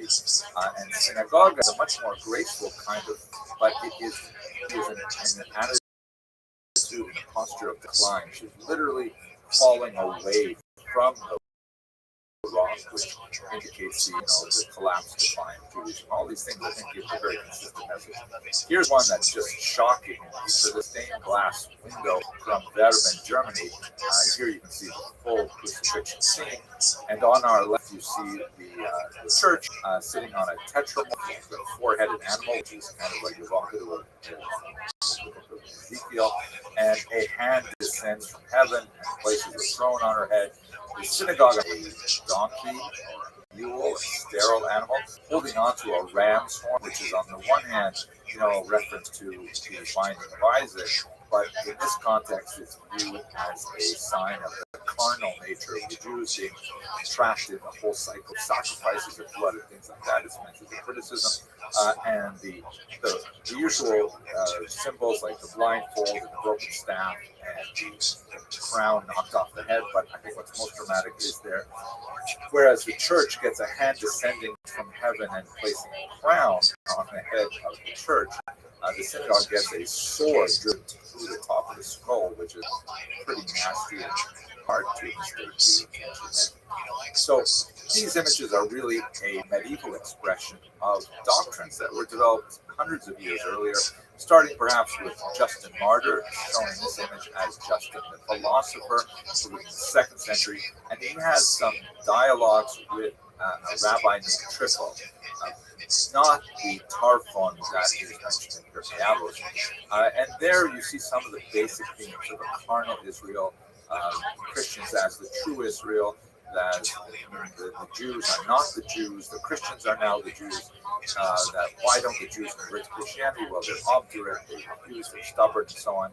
We see it also in St. John Chrysostom of Antioch in the 4th century, who was one of the pioneers of the adversus Judaeos tradition, that is the idea of using sermons to specifically attack the Jews and to kind of defend Christianity, especially for a lot of new Christians who are not exactly sure what is Christianity all about. I mean, as you're trying to adopt a new religion, how do you do this religion? And if there's any awareness of the connection between Christianity and Judaism, so people say, well, you know what, the Jews rest on Sabbath. I kind of like the way they do that. I'm going to do that too. And Chrysostom in particular railed against these kind of practices. But it's interesting that from his complaints, you get a sense of what must have been happening in Antioch in the 4th century, that apparently Christians were going to Jewish synagogues, they were participating in Jewish Yom Tov, they were even engaging in prayer with them, they were eating, the holiday foods and things like that. And this was like, Chrysostom really wanted to put a stop to it and separate But what I think is most important to understand is, we can talk about the conflict between the church and the synagogue. What's really crucial is that St. Augustine of Hippo, who was a rough contemporary of St. John Chrysostom, had a very different kind of view of the place of Jews in an increasingly Christianized Europe. Specifically, he viewed the fact that God had a relationship with the Jews as a sort of like foundation for Christianity. He referred to Judaism as the desk of Christianity, right? You put your papers and you write upon the desk. So the Judaism is sort of like the foundation. And in fact, he validated the continuing observance of the Torah by the Jews as a positive sign, indicating their faithfulness and so on. Now, he did certainly believe that they were wrong for not adopting Christianity, but he said that it would be very wrong for Christians to somehow, God forbid, kill the Jews. Not only is this a clear violation of thou shalt not murder, among other things, but it also represents a stumbling block before the ultimate justification of the truth of Christianity. That's the idea of what he called the doctrine of witness, which basically means the Jews must be kept alive until the second coming of Jesus, so that the Jews, who were the original Jews, the original people to whom Jesus preached, would be able to somehow confirm that, yes, this is the Messiah that we have been waiting a long time for. Now, if there were no Jews around to do that, Christians would never, ever really know for sure if that was true.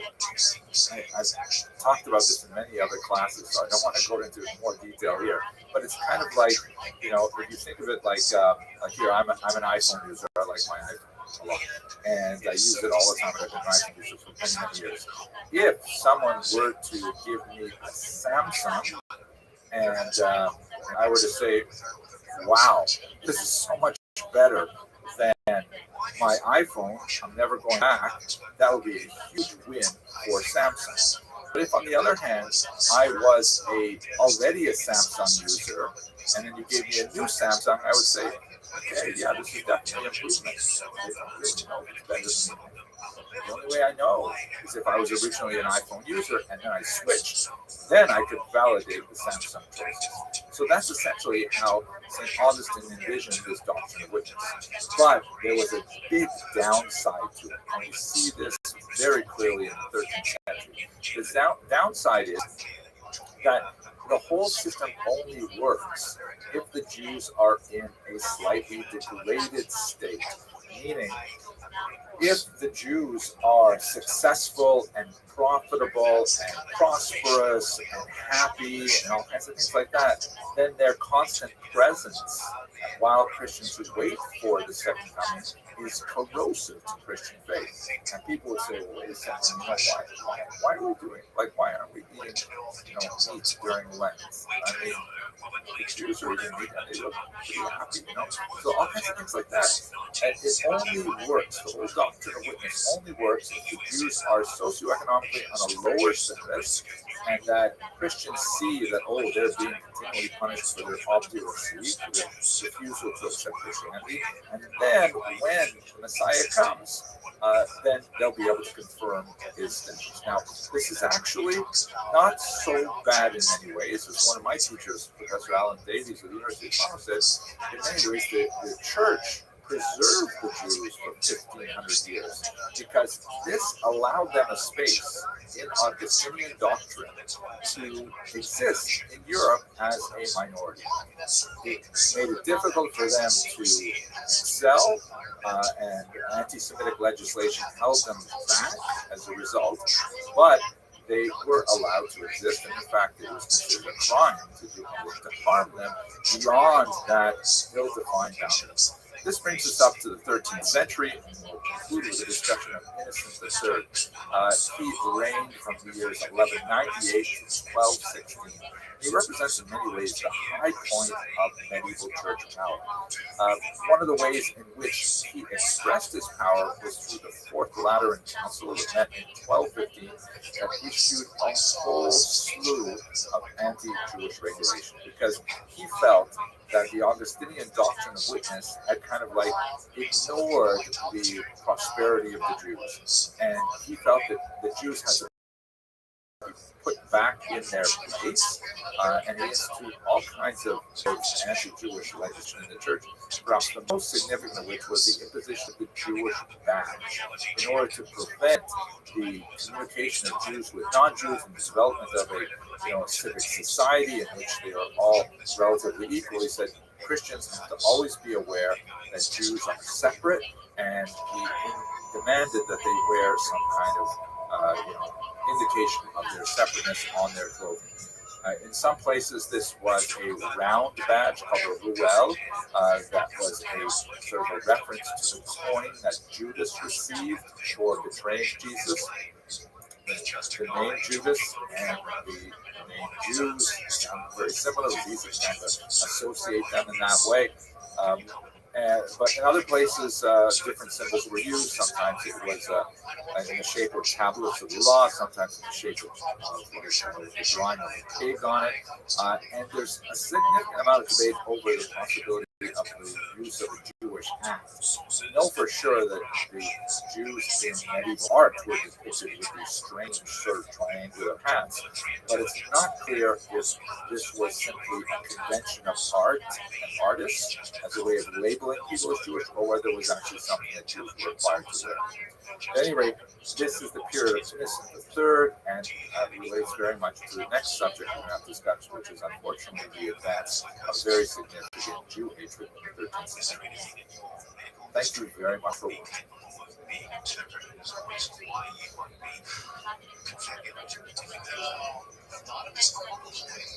Hello, fellow students of Jewish history.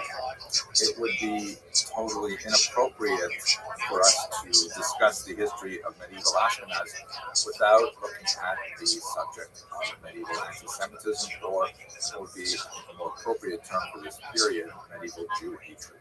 Let me just take a couple of moments to talk about anti-Semitism in general, and then we're going to focus in on the medieval period and the unusual forms that anti-Semitism took at that time. I think one of the most fascinating things I've ever learned about the history of anti-Semitism, which is something that has pretty much occupied my mind since I first personally encountered it as a 14-year-old kid.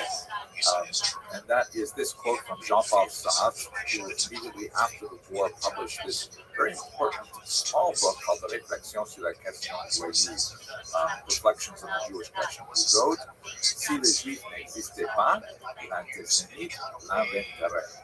If the Jews did not exist, the anti-Semite would invent it. And I think at this foundation, this is the most important thing to know about anti-Semitism, is that it's not about the Jews, it's about the anti-Semites. The Jewish problem is not a problem of the Jews, it's a problem of the anti-Semites who are trying to use the Jews to explain the challenges they have in their personal lives, in their society, and so on. That's why you see anti-Semitism quite often associated with misogyny, because many anti-Semites, male anti-Semites in particular, are also upset with women for whatever reasons there are. And you also see that anti-Semitism tends to be especially strong when there is social flux, when there is rapid technological change or social change or political change, as we see unfortunately in our own time as well. So anti-Semitism basically does not have to make sense except in the mind of the anti-Semite. And it's a fascinating psychological phenomenon in that people can these massive, bizarre sort of QAnon theories that even though they are patently absurd, they'll never hold on to them because it supports really basic things that they hope are true. So the term anti-Semitism, by the way, is a modern term. It is coined by this man, Wilhelm Marr, in a book that he published in 1880. And he wanted to find a polite term as an alternative to the more vulgar German term Jew hatred, Judenhass or Judenfeind. And so he borrowed a term from linguistics of the late 19th century that was beginning to group families of languages together. And he said, "Oh, I'm not anti-Jew. I'm anti-Semite. I am against the Semitic peoples, which also includes the Arabs and so on, but it's not really concerned about the Arabs." It was just kind of like a veneer to try and hide the ugliness of Jew hatred. So that's where it actually comes from. One of the most fascinating things about this anti-Semitism is that it actually describes many different types of hatred. That one of the most powerful aspects of anti-Semitism is its ability to adapt to very, very different societies and cultures and historical considerations.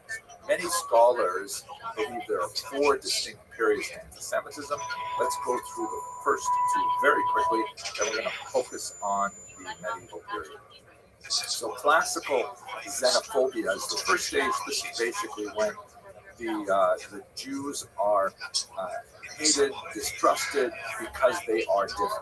And what I think is especially interesting about this is that although it's not nice to be hated or distrusted or so on, it's pretty normal. It's something that all human groups experience as people try to categorize the world around them and they'll make these grand sweeping assumptions about all people who look like this, who come from this place, who speak that language must be bad, must be good, must be better, must be worse, and so on. And so Jews are, victims of that, just as they are undoubtedly perpetrators of that. This is kind of like a basic, normal human phenomenon.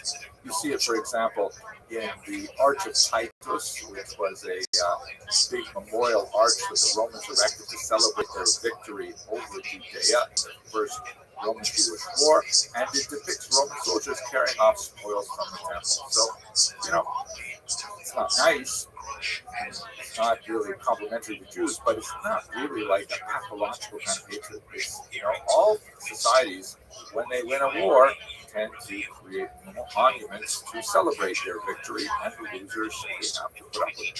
So that's what we basically see in the Greek and Roman period.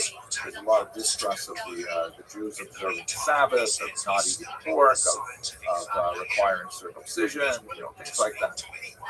Then you get to the medieval period, which we looked at in the last video in a little more detail. This is where it's really more of a debate between churchmen and rabbis. It's kind of a theological thing. It has real world significance. It will actually, translate into violence, particularly when we get into the 13th century and onward. But it's basically Christianity is better than Judaism. These are the reasons why. And Judaism pushing back. That's really what we see in the early medieval period of Christian Jewish anti-Judaism. But then we get to the period that really gets weird, and that's really what affected the Jews of Ashkenaz in particular. This is the period of medieval anti-Semitism, where absolutely bizarre beliefs that have no basis neither in reality nor even in religious texts for these bizarre behaviors that people attribute to Jews. Most notoriously is the blood libel, which is one of the most hated and feared charges that were labeled at the Jews from the 12th century on. This was the absurd argument that Jews somehow needed to consume the blood of Christian children for one of various purposes. So I'm going to come back to that in a second. I just want to take us to the modern period, and then let's go back to medieval and focus on that a little longer. I just want to mention that the fourth period of anti-Semitism, which is a period that we still exist in today in the early 21st century, is called modern anti-Semitism. This is a period where we can use the word anti-Semitism because that's really what it was invented for in the 1880s by Wilhelm Marx, and it has the characteristics of two basic things. The first is an idea of racism, which is a fairly new concept in Western thought, the idea that people can be divided not only by language and by religion color, but specifically by an ill-defined sense of race. And the Aryan races, which are associated with Northern Europe, lighter skinned and so on, are superior. Darker races associated with Africa and so on are inferior. And the Jews have a unique role as a kind of parasite race that live off the healthy societies around them. Tie that together with another very modern element, and that is the notion of conspiracy. That the Jews are locked in a world conspiracy to somehow dominate the globe, and it's definitely a sinister conspiracy. And you can see this, for example, in some Nazi propaganda, and you see it also in modern propaganda with things like, Jews are accused of making 9/11 or making the COVID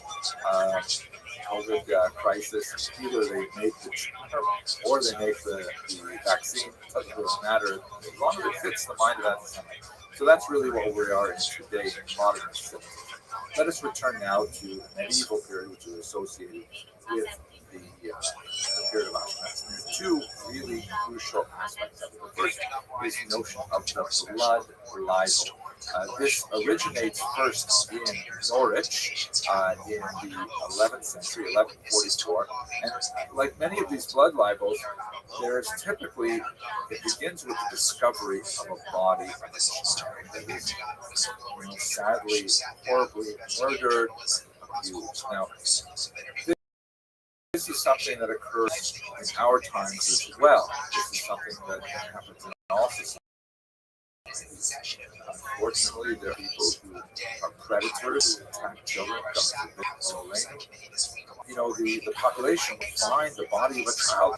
They're justifiably upset and enraged, and they look for a victim. And quite often, in the medieval period, beginning in 1144, there was this charge that, the Jews must have done it. And typically what happens next is there will be like a popular anger against the Jews. There may be a pogrom, there may be a judicial affair, some kind of trial that results in the punishment of Jews without evidence and so on. And in fact, in some cases, like in Blois in the 12th century, sometimes there's not even a body, but nevertheless this rumor goes around and people get this idea in their head and they go out and attack the Jews. But it proves to be an extremely sticky concept to use the modern marxism. It was a term that people latched onto. People really thought about the blood libel and believed it. You can see in this remarkable map from the Encyclopedia Judaica the remarkable spread of this strange notion, which maybe we'd call like an urban legend. It went all through Europe from that 12th century initiation, and it exists right up through the 19th century, and there are a few cases of it even in the early 20th century. It's an absolutely terrifying example of the spread of this noxious idea. Simon of Trent is perhaps the most well known. This is an illustration from the Delta comic, which has been colorized. It's bizarre, but you can see that the child is a 15th century example. The child is held in a cruciform position, and he's undergoing some symbolic wounding that's meant to kind of mock the crucifixion of Jesus. He's being circumcised because, after all, Jesus was circumcised, and the blood is being collected there by Jews. They're all labeled with the ruel, the round badge, now, what are they going to do with the blood? There's all kinds of stories about this. The thought was that the Jews had a particular stench called the foitor Judaeus, and they needed to bathe in blood to get rid of it. There was this idea that Jewish men menstruated and they needed to replace their iron loss by drinking Christian blood. There was especially the association with Passover and the belief that the blood had to be mixed into matzah, into the unleavened bread, and so on. And these things are, of course, all absurd. I think one of the most fascinating ones is the idea that the Christian blood was a fertility ritual that actually, ensured that women would conceive. And some scholars even point out examples where Christians would come to Jews and say, listen, you have trouble having a family, and they'll let some of your Christian blood. But nevertheless, it is important to note that the higher levels of the church were consistently against this bloodline. You have, the Jews would run to the popes and say, hey, this is crazy. We're being persecuted for these crazy ideas. And the Popes would issue proclamations and bulls and things like that to say it's not true, the Jews don't do it. There's very few exceptions. Simon the Trent happens to be one of them, where he was actually, as you can see in this image here, he reached the stage of Beatus Simon Martyr, the sanctified Simon Martyr, which was actually along the path of sainthood, really remarkable progression ideas. There was this, the upper church, really tried to defend the Jews here, but it was something that bubbled up from the lower element society, including the lower clergy, who were often illiterate. They couldn't even read the proclamations if they wanted to, and they tended to push this idea along. And it was an ongoing scourge of the Jewish community, so much so that if you look in the laws of Passover in the Code of Jewish Law, you'll see a 16th century comment by the Ramah, Rabbi Moshe Isserles, who says, hey, listen, if you live in a place where the blood libel is possible, then on Passover, even though red wine is generally preferable, don't drink red wine. Use white wine, so there will be less temptation for people to think that maybe God forbid you can. Nevertheless, the idea of the Jews attacking Christian children and curing for blood is something which is still widespread throughout most of the medieval period, even though it has no basis in reality whatsoever. Related to the blood libel is another rather bizarre charge called post-desecration, which actually had a little more enthusiasm from the church because it ironically reinforced the transubstantiation debate that was related to something that was called the Eucharist controversy of the 14th century. And this is basically the idea that Jews, if they can't, God forbid, steal a Christian child, to abuse in this nature because of their vicarious desire to reenact the Passion, that in fact what they would do is they would seize the communion wafers that are consumed during Catholic ritual, and they would torture those wafers instead. Here's an example from Passau, Germany. You can see it's kind of like this whole broadsheet sort of tells a story in comic book form. So you can see on the left, there is a Christian accomplice who's usually involved in these stories, both the blood libel and the post-desecration. And he's gone into the church and he is scooping the communion wafers into his bag. And in the second panel, he's selling them to the Jews. You can see the ruelle there that clearly identifies them as Jewish. The Jews take them back to their synagogue, and then in the last panel, they torture the wafers by stabbing them, and blood drips from them. You see in the background an attempt on the artist to reproduce the Hebrew lettering of the Ten Commandments. Then, going to the second register here, a Christian police officer essentially, hey, what's going on in there? And the Jews attempt to get rid of the wafers. They throw them into the oven, and miracles happen. Like the figure of a small child appears in the flames, and doves fly out, and they're caught by waiting angels. But the next, all of that part is kind of like ridiculous and doesn't happen. But the next part, unfortunately, does happen. Angry villagers come in, they seize the Jews, they behead them, they torture them, they take them off for their punishment, including in the third panel here, the Christian accomplice, and then the synagogue is rededicated as a church. These kinds of things, the post-desecration, were also quite prevalent in Europe. It takes a little bit longer because it borrows from the ritual murder charge. You can really only see it from the 13th century and onward, but it also spreads in many Catholic regions. One ongoing question I have is why was it not popular in France, as you can see on this map here, but nevertheless very popular in East Central and Eastern Europe as well as one last reflection before we leave this very difficult topic, which is an unfortunate aspect of the experience of the Jews and the Ashkenaz, and that is to note that, Father Oliver Shalom would say, blessed memory, through sessions, through Silent shows, even in the 21st century, you have prominent people who continue to push some of these crazy ideas.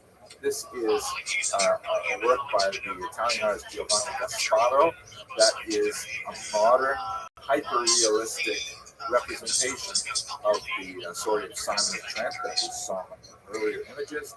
And as you can see, it is such a gross representation anti-Semitic depictions here. You can see the picture in his fullness on his website.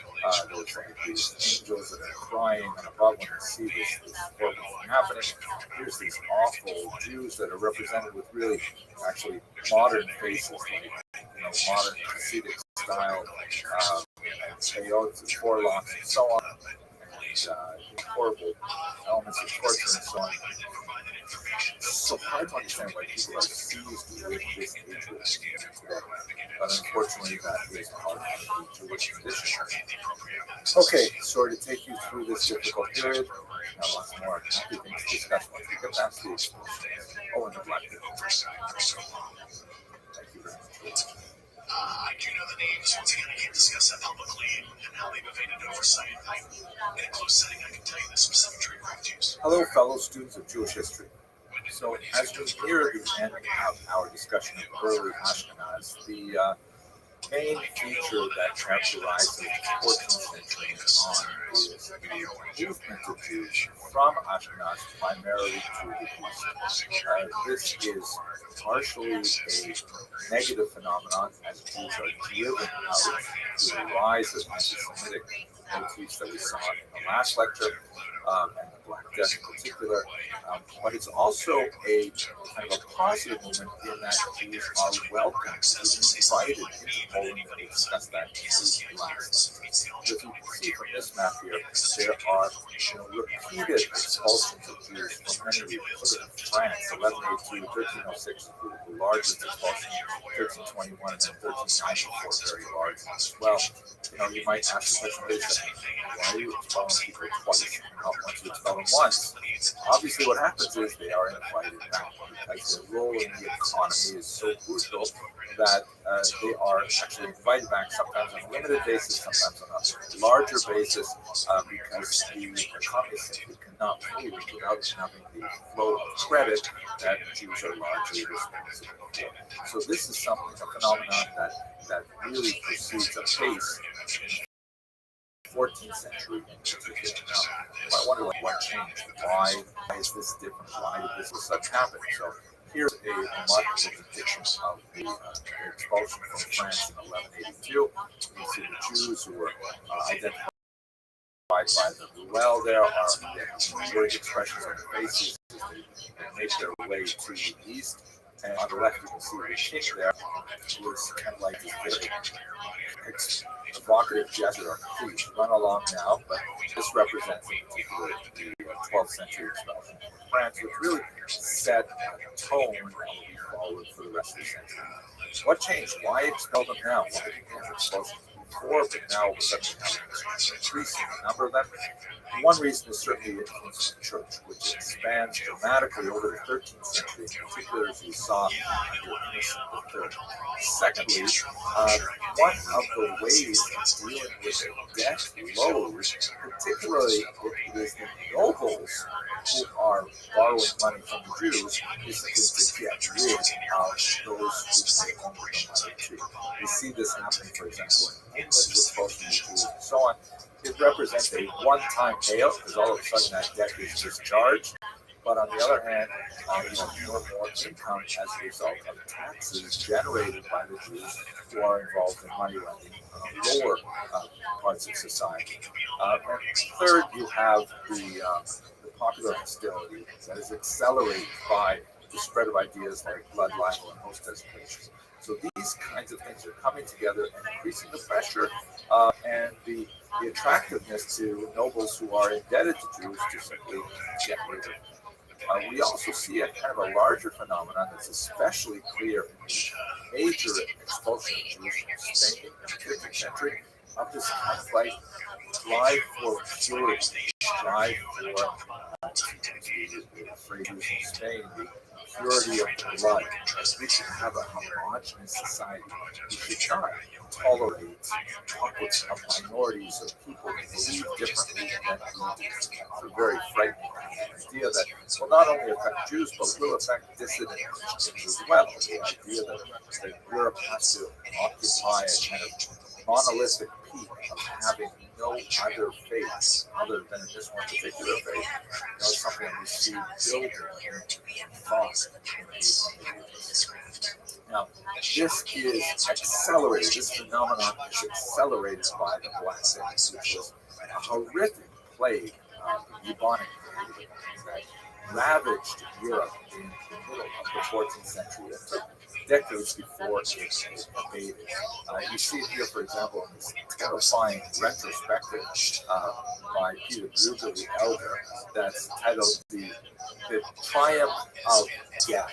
And what a horrific kind of image. If you zoom in here a little bit, you see that there are skeletons that are carting away corpses and finding individuals who are still alive here and there, picking them up, they're dying in all kinds of horrible ways. Here's this terrifying image. It's almost very modern. That there's this coffin that's open on one end, and this army of skeletons, army of death, are herding people into the coffin.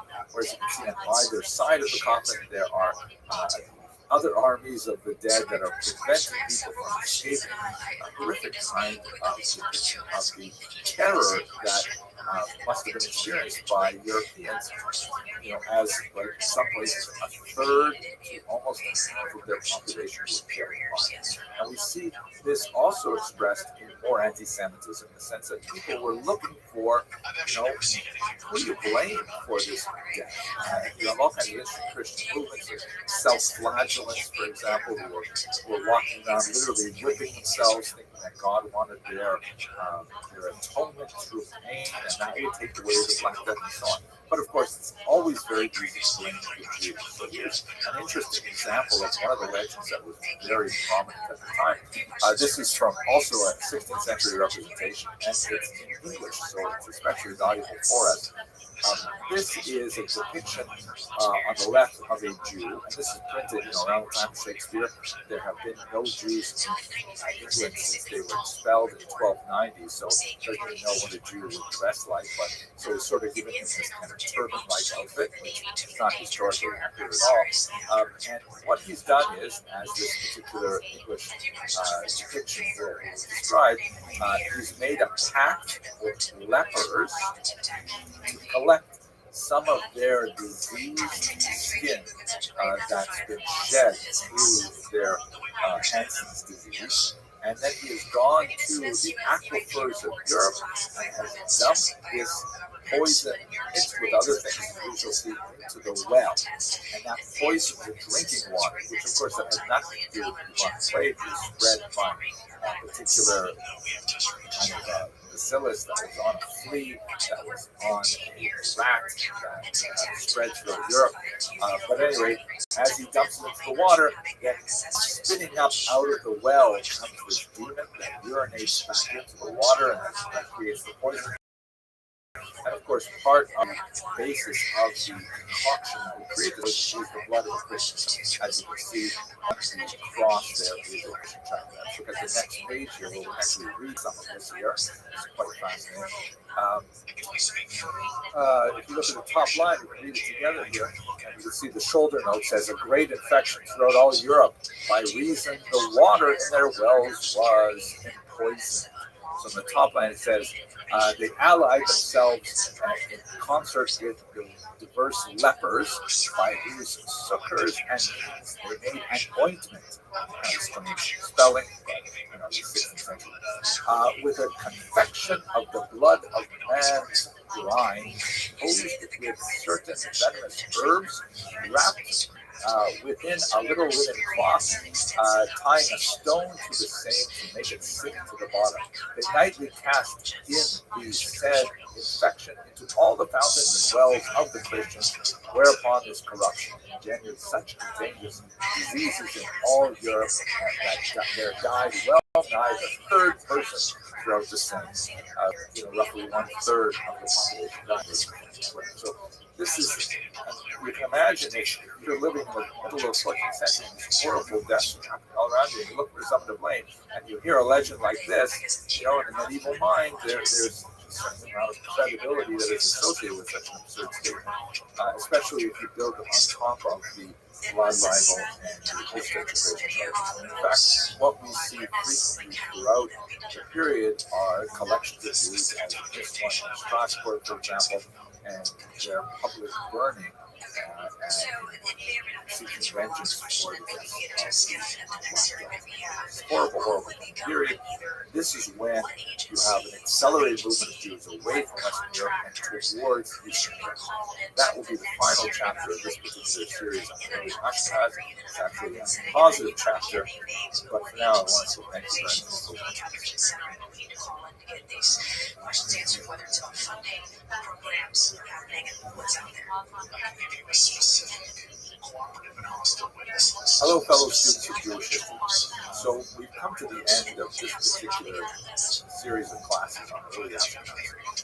And the last couple of classes have been really tough. We're looking at bloodline, post-integration, Black Death, expulsions, yikes. But thankfully, it ends on an up note because although Jews are being driven from their homes in Western Europe, Eastern Europe has turned out to be a haven for Jews. In fact, Poland, which is later united with Lithuania in a massive commonwealth that stretches from the Baltic to the Black Sea, will actually be like this beautiful new home for Jews for several hundred years. And Jews will sort of riff on the term Poland, Yiddish, as Polin, which means in Hebrew, here we will rest, here we find refuge. And that's because whereas in Western Europe had all these negative things going on, in Eastern Europe there was a recognition of the value that Jews had to initiate the economy, and so they were actively attracted into the Polish-Lithuanian Commonwealth and offered the possibility of settlement there to engage in various economic functions to which the largely agrarian population was not well adapted. We see this, for example, here's a beautiful example of the Jews, kind of like a Jewish family really coming to Poland and seeking the refuge there, and the king who's up on the stairs is magnanimously saying, well, you know, why don't we let them in? I mean, they seem like nice people, right? So this is especially noted in the various charters extended to Jews, like the Statute of Talis, which is shown here, a 13th century statute. This is actually a remarkable representation of it by the great 20th century Polish Jewish artist, Arthur Szyk. He was saying, like, look how amazing it is that the Polish kings actually viewed the Jews positively and would invite them to the region. Jews were heavily involved in the early economy. Some of the earliest coins that come out of Poland actually have Hebrew lettering on them. Like this one here, it says Meshko Karo, or King Meshko, written right on the coin because, you know, the Jews were the early mentors as well as these mountains of other economic services.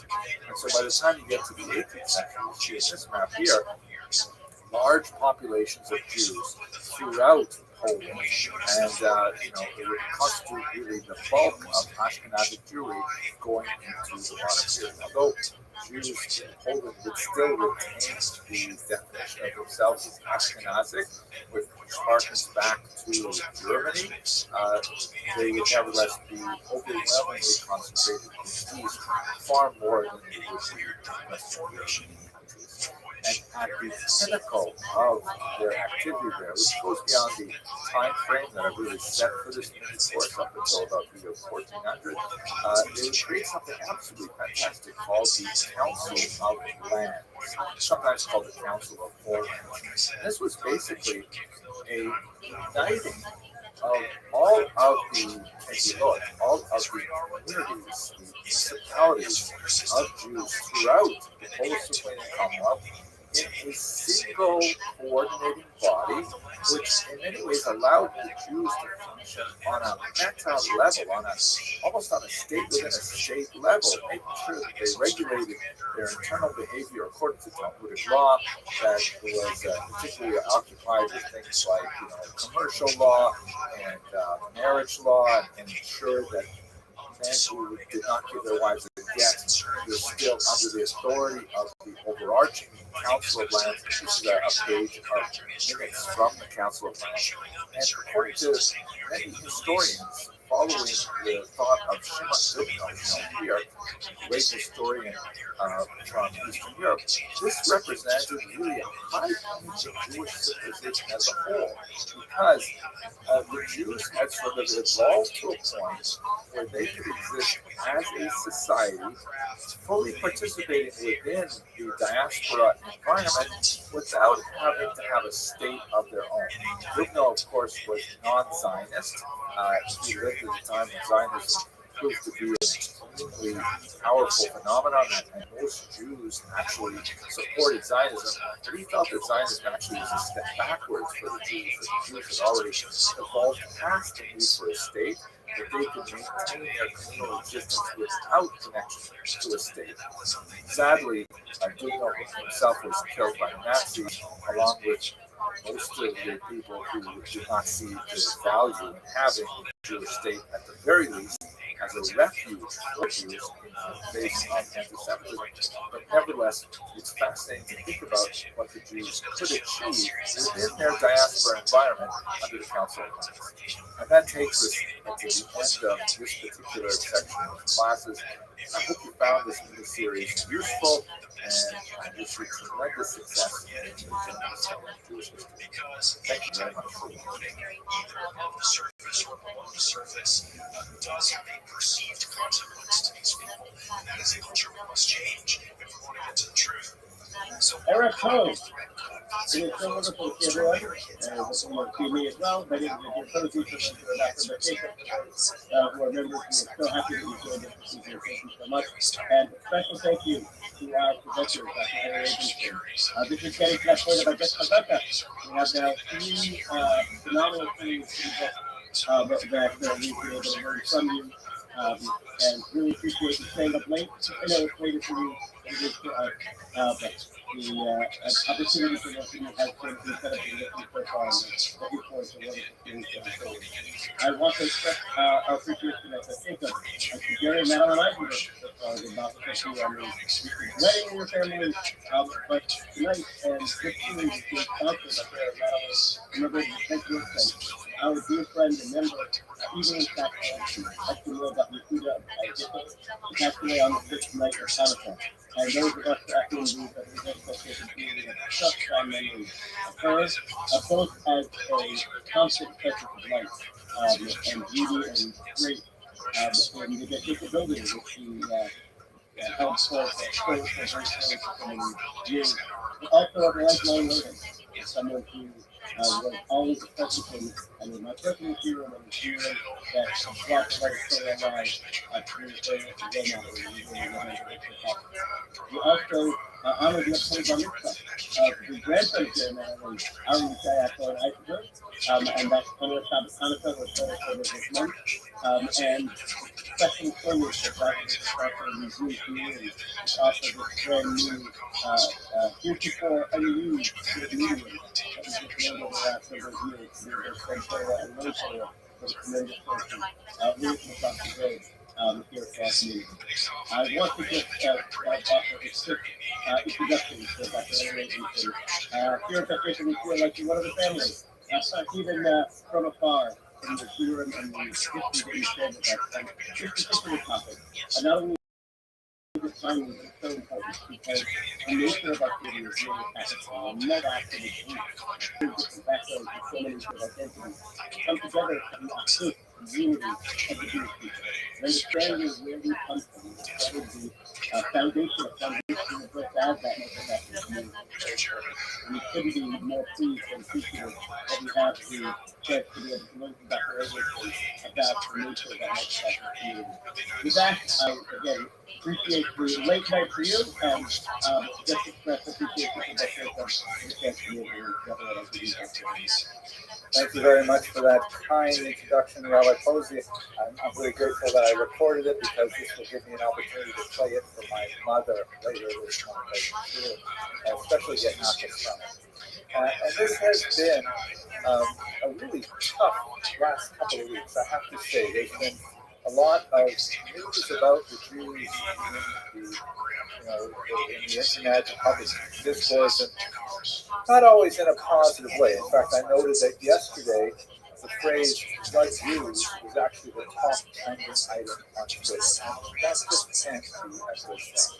And a lot of it has to do, of course, with the topic that we're discussing today and how various celebrities and figures have made some news out of that.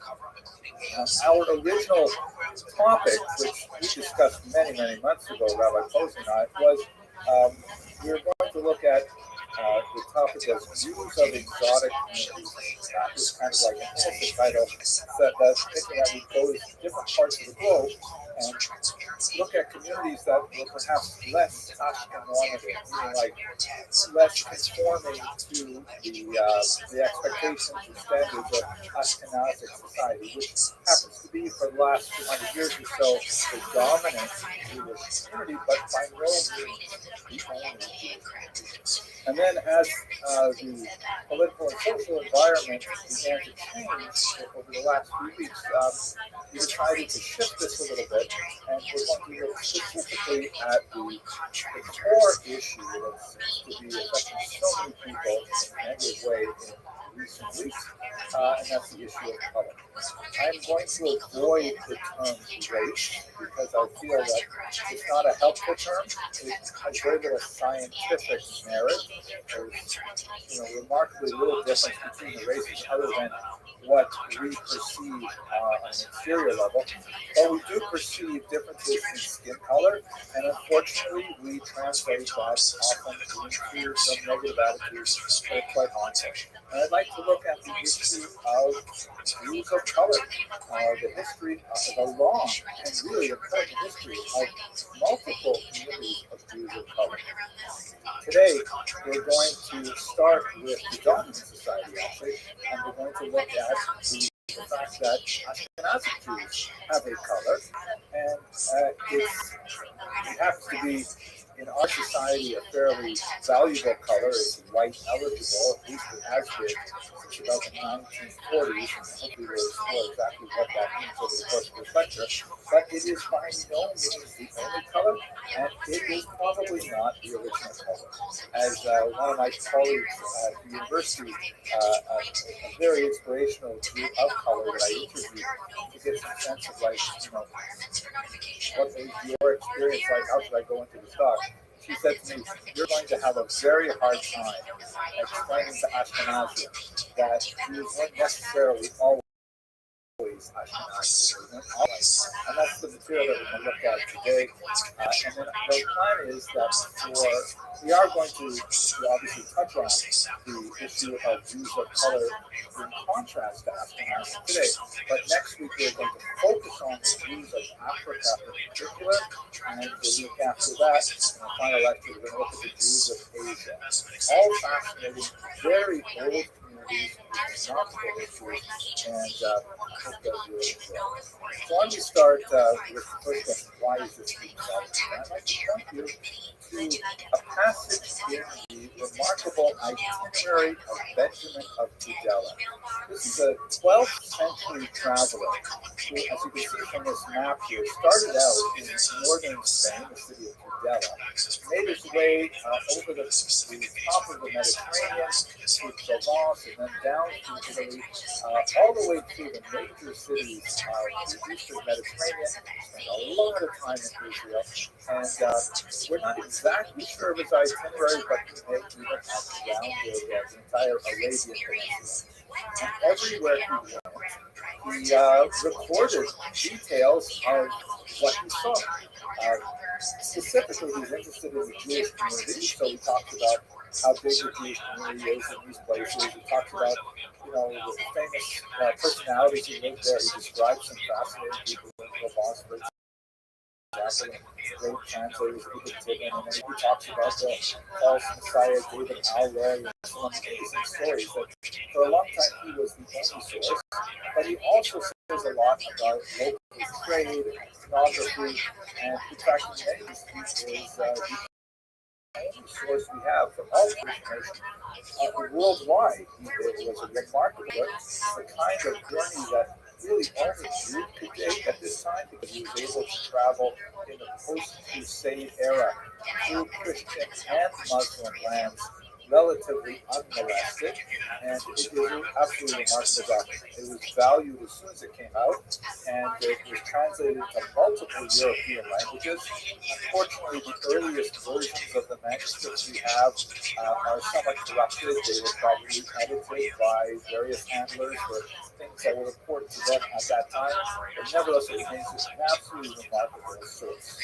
Now, in the context of his travels, he has something to say about the Malabar coast of India. That's on the lower west side of India. And it is probably someplace he never visited. He speaks about a lot of places that he didn't visit, places that he heard about from other people when he came to neighboring areas. So it does not appear that he actually saw this himself, but nevertheless, the story reports. I'll read you and I'll translate. So speaking about that region, it says,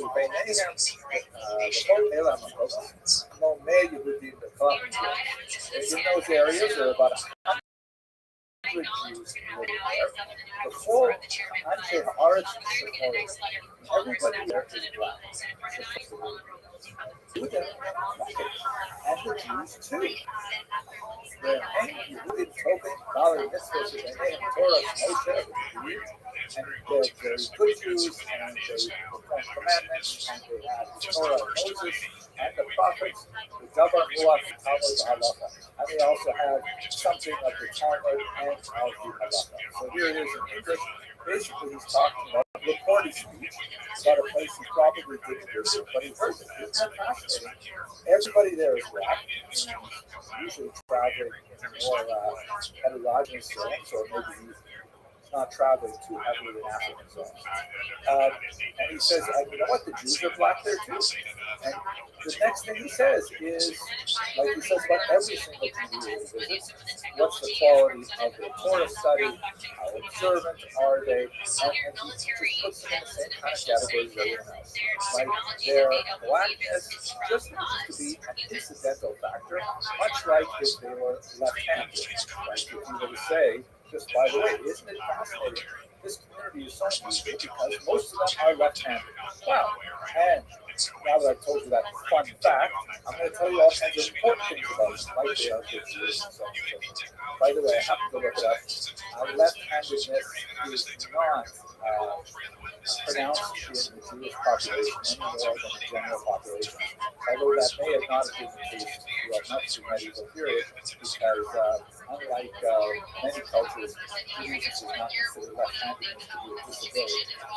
So what I'm trying to say about this particular example is that Benjamin of Tudela, when he encountered the idea of black Jews, he just said that's a fun fact. But it's not really that important. It's kind of an irrelevant fact. Like I said, everybody had red hair, and then I went on to what is actually important. And in a nutshell, I'd like to do that with tonight's lecture, to look at what are the sort of unusual fun facts, as it were, and then focus on what's really important. And unfortunately, we live in a time right now, like today, where these issues are exaggerated importance and often in a very deleterious manner. Many of us have been concerned by the apparent rise of the Hebrew Israelite movement, which is a movement that has connections to Judaism, although at the same time also to Christianity. And normally, this would not present any kind of challenge to the Jewish community, as they are not the first, and I certainly think they are not the last group of people who believe that they are of Jewish extraction. And there may, in fact, be some merit to that. That's going to be something we'll discuss today before God willing next week. But what's frightening about this is that there's unusual militancy among some of those groups. For example, this is from a protest that occurred just last week here in New York State, actually the holy city of Brooklyn. And these are some of the flyers that were distributed. You can see that the argument that many Israelite groups maintain, not all, I should say many, I should say some, they argue that they are in fact the quote-unquote real Jews, And the other people who call themselves Jews, which basically means Ashkenazi Jews, are in fact imposters. And more than that, there is kind of like an evil motive behind these imposters who have striven to displace the true Jews. And there's just a lot of nonsense going on with that. I myself can tell you that I've been an Ashkenazi Jew all my life, and I've never had any attempt to displace anybody else from their Jewish identity. As far as I'm concerned, they're perfectly welcome to believe whatever they want. It doesn't really bother me. I hope they don't infringe on my beliefs about my identity. And as you can see from this flyer, there's also, strange admixtures of Christian elements as well. Many of these Israelite movements, they refer generally to Israelite to Jew, borrow heavily from Christianity or lean Christian in their beliefs as well. And they tend to draw from some of the nasty elements of Christianity, like this passage in Revelation 2:9, referring to the synagogue of Satan. I unfortunately have to spend a fair amount of time every day over the past weeks going through my YouTube feed and the comments to make sure that it's a little bit cleaner before my kids see it. And as soon as I see the synagogue of Satan, I'm very grateful to YouTube because now I can ban people for life from my channel. And I think I have enough banned people in my list that they can have their own synagogue of Satan. They're not the bottom line. I shouldn't say that. But let's go. It's not a joke because some of the more extreme, deranged people who associate with these movements have been associated also with terrible violence, including an awful shooting in Jersey City and some violence in upstate New York as well. Beyond the violence, we should note that there are many Israelite congregations that have very good relationships with other Jewish movements, even if there's still disagreement about who is Jewish and who is not. And a lot of this wrangling over who gets to use the term Jew to describe himself has caused chaos among the various black Israelites. And I think this is probably the first time in my life that I've ever quoted a professional basketball player, LeBron James, but I have to say that I identify very much with what he says about this thing. If you are promoting or soliciting or saying harmful things to any community that harm people, then I don't respect it. I don't. And I think it would be great if we all stepped back and listened to LeBron James' wisdom. Because the temperatures are rising far too much. Now, I usually specialize in history, and I spent a lot of time in 20th century too, which is not an area that I get in trouble with the historians reading if I talk about it. So let's go more into the actual historical data that we bring to bear in this. So here's an important question, and it is certainly important once again to be judged by my YouTube comments box because everybody seems to want to argue what color Jews really is. Let's try and figure out that question. What does the historical data suggest? We have no clear-cut answer from biblical texts or archaeological texts, but we do have some scientific data, and we do have some very suggestive data from both biblical texts and archaeological texts. Let's start with biblical passages, for example. According to the book of Genesis, the roots of the Jewish people are in southern Iraq, very close to Kuwait. Abraham and his wife Sarah originate from the city of Ur, and that puts us down right in the Persian Gulf region of that. Later on, several other family members who may already have come from Ur are married in from the region of Padan Aram, which would be in Syria. Now, even if one does not want to take the biblical passages at face value, one has to recognize that when they were circulated in antiquity, if they were way out of people's sensibility, people will say, hey, how can it say we come cool because we physically are so different from all those poor people, and we don't have evidence of any of that yet. Secondly, if we assume, and it's not necessarily an assumption we have to make. We assume that the people who live there today basically look like the people who lived there in antiquity. Then we should be able to get a sense of what did Abraham and Sarah actually look like. So this is what typical Iraqis look like today. And you can see that we tend to have a little bit darker complexion. We tend to lean towards darker hair color, although the child on the right seems to have a little bit lighter hair color. I think they could easily pass for Hispanic in New York City, but basically they look Middle Eastern as we look at As we look at Syrians, they're the same kind of more or less family of complexion, eye color, hair color, and this is probably based on a reasonable assumption that people back then sort of look like the people today who come from the same place. But this is probably what Abraham and Sarah look like. Now, there are other people living there, of course, and Israel in particular is at a crossroads between Africa and Asia and Europe. So there are lots of possible mixings. Let's get to that.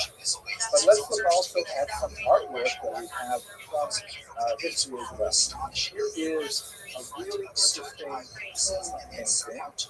Like a lot of the wealthier classes in Egypt would decorate their tombs with all kinds of amazing artwork, and because of the way in which it was preserved in the dark, we still have them, and they can be reconstructed with some clearer colors, as you see on the bottom of the image here. This is from 1900 before the Common Era, which would be although we don't have a really clear date of when Abraham would have made his way down to the land of Egypt, but it's definitely in this neighborhood. Here you see the Amu, who are Western Asiatics, led by a Hyksos, which some scholars even identify as Hebrews. And they are coming into Egypt led by some Egyptian figures. The Egyptian figures on the right, the two of them, you can see seem to be somewhat darker in skin tone, but the Hyksos and the Amu, Western Asiatics, which would come from the land of Canaan, the land of Israel today, they seem to look pretty similar to what we saw of the Syrians and the Iraqis today. Looking at another example a little bit later, and this would have been more or less in the time that Exodus is understood to be set. This is the tomb of Restream, 1450 before the Common Era, and this is a depiction of slaves in various stages of the brick-making process. And as you can see, there's clearly two different complexion families represented here. Looks like African slaves, and once again, these Western Asiatics, the Hyksos or Canaanites, will not specifically identify as Jews, but we get an impression of a mixed population coming together to build the storehouses of Piton and Ramses. Those could very easily have been. And they seem to look a little bit different than the Nubians. The figure leaning at the right actually seems to have a blue eye. It's hard to tell whether that's just a degradation of the color, but we clearly have a somewhat lighter complexion, but they still don't quite look like Caucasians. Here we have finally a picture where we can say these are definitely Jews. You can tell because all their luggage they got wholesale. But this is unfortunately a sad image. This is a part of the Lakus release that was commissioned by the Assyrian attacker of Israel who displaced many of the Jews out of the land of Israel to Assyria. This is in the period of time which is associated with the 10 lost tribes. This is very poignant. There's a whole family here, including children, and mothers are riding on these wagons, holding their infants in their arms. It's very touching in ways. The Jewish figure on the left, it's impossible to assign skin color with this kind of representation, but he is clearly bearded. in other parts of this particular relief, you can see that they tend to have like more curly hair, but it's still impossible to determine specifically what color they were. But I think we can say with some, assurance is that the preponderance of the evidence suggests that they were not white, like Caucasian. They weren't like, Scarlett Johansson kind of white. They looked a little bit more like, I don't know, Do I think something is Hispanic going on? individual. Yes. And more specific defense They looked probably a doctrines little bit more like there were me. programs that were being abused that were In named. terms of biblical texts, there are Do a I think few there kind are of grounds interesting passages that refer to possibly darker skin in the sense that they were at some level understood to be other, but at the same time they're also part of the community as well. Moses, for example, in Numbers 12, there's a whole discussion of the fact that he married a woman from Cush being the ancient term for Ethiopia. So on the one hand, the fact that she's identified differently, either by her place of geographic origin or possibly by her skin color, because I could easily mean an Ethiopian colored woman as opposed to Ethiopian origin woman. But at the same time, she's Moses' wife. You can't get much more into Jewish royalty than marrying Moses. So even though she's identified as somewhat other, she's also intrinsically the same. And you also have this passage in Song of Songs, which is a highly allegorical representation of the communication between God and the Jewish people. That's how it's understood in the rabbinic tradition. And this passage here, the figure representing the Jewish people says, Torah Ani Na'avor, which is translated, I am black, but comely, or but beautiful. That Vav, Na'avor, and comely, or but comely, could be translated as an and or a but, but the context it implies that it is a but. Meaning, I am different, I am black, nevertheless, I am beautiful. And most importantly, this is a metaphor referring to the entire Jewish people. So it's hard to be any more inside than that, despite the difference in skin color. So that's to summarize what we know from the data about Jewish skin color based on some common sense, some current ethnographic data, some biblical texts, and what limited archaeological evidence we have. So the next big question is, okay, how did Ashkenazim specifically become white eligible? And I want to emphasize here this point that we could simply say become white, but that's not at all accurate, because whiteness is, as the social scientists have demonstrated in so many ways, a social construct. And people are accepted or not accepted as white, which means essentially being, within the higher status of society, based on a whole host of factors, of which complexion is only one of them. And quite often there is kind of like a spectrum of skin colors that can still, as they say, pass. For Jews, whiteness was really not extended to them. When I say Ashkenazic Jews here in America, really until the 1940s, in that brief honeymoon period after the Holocaust, which unfortunately seems to be waning now, where Jews were seen as part of the great triumvirate of American society. Protestants, Catholic, Jews, the idea of building a society that could include all of these different peoples together. Obviously, it did not extend to all peoples, but that's when sociologists say that Jews began to acquire much more whiteness. It also helped that there were lots of positive images of Jews that were emanating from the media out in the West Coast.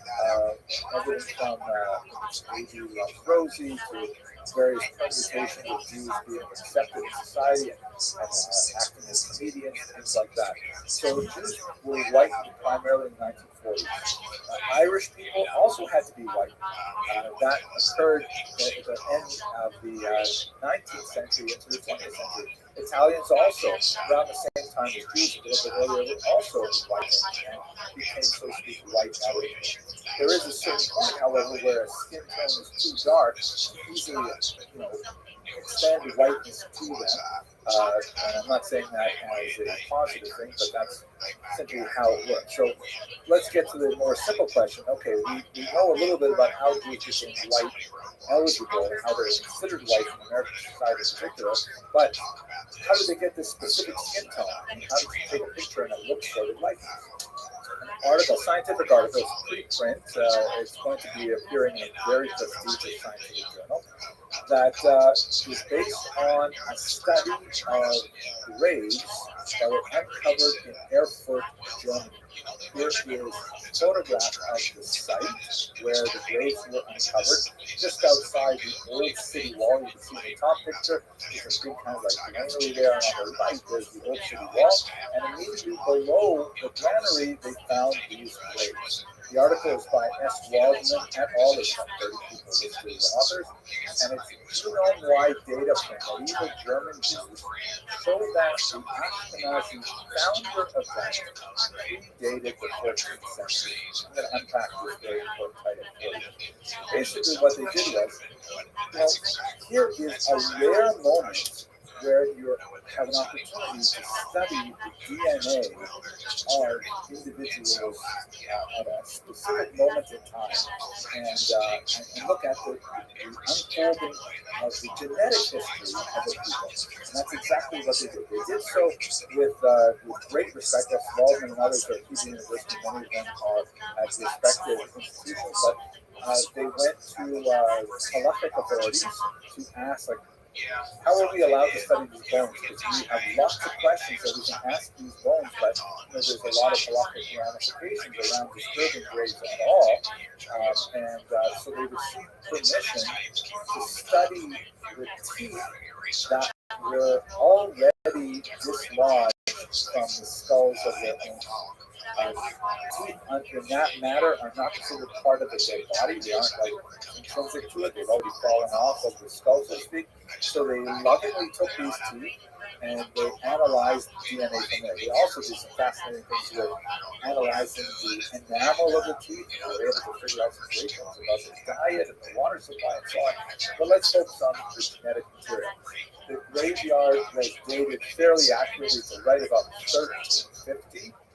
There was one person there who died from obvious violence, of head trauma, but it does not appear that this was a graveyard that was populated as a result of an uprising connected with the Black Death. So it was probably just a normal graveyard, and there were some people who, this one individual was 33 there, who did die as a result of violence, but most apparently died normal deaths. So what did they learn from these teeth with DNA? Basically, they were able to date the founder event, explain what that means, and it has huge implications for our question of Jews and color. So have a look at this diagram here, which shows a genetic bottleneck. The bottom end is earlier in time, and the top end is contemporary period. So here at the bottom, you've got Jews in ancient Israel, Jews living in the land of Israel for millennia, and then they have two. One at the very top, this is modern nationality Jews. Me, and I assume a lot of people on this call. In the ancient period, you've got lots of people mixing in with the small original Jewish community that's associated with Abraham. You have people like the Bible refers to Ruth, who comes from the land of Moab, and other historical sources have people like Antipater, who came from Judea. You have Helena and Adiambene, these are the famous well-known people, but obviously there are thousands of neighboring peoples who end up marrying in this small group that trace their lineage back to the Exodus and beyond. So they're living in the land of Israel, slowly incorporating other peoples in their genetic stock. And then you have two disastrous wars with Rome. The Great War of 66 through 74, which resulted in the destruction of the temple, and a massive number of Jewish slaves shipped off to Rome. Josephus, who was our primary source for this period, often exaggerates numbers, but many historians think he's probably pretty accurate in this period. He writes about 97,000 Jews being shipped off to slavery. And then 60 years later, you have another revolt, the Bar Kokhba rebellion, and in 135, the language is once again deleted the people, particularly in Judea itself, and these are shipped off to Rome for the slave markets, or also in Asia Minor and other places. So you've got now a big population of Jews living in Rome. And by the way, there was a population of Jews living in Rome that predated the war. There's references to it. And a lot of the rabbinic literature that goes back well into the first century before the Common Era, scatter references to the second century before the Common Era, when Judah Maccabee first made a pact with the Romans. And we have corresponding evidence from Cicero and various other Roman authors. So now we've got a big population in Rome of Jews, and they become free after some time, and they're significantly missing, just like we were in Israel with South Italians, and we were with North Italians, and then you have the founder event. And this is something which we actually have described in Jewish literary sources, so this is not like a new surprise to us at all. Sometime around the year 800, a small group of Jews left northern Italy. These are the names of some anonymous families. They left their homes in northern Italy and then made their way up to the Rhineland in contemporary Germany. And did those people form the nucleus of Ashkenazi Judaism?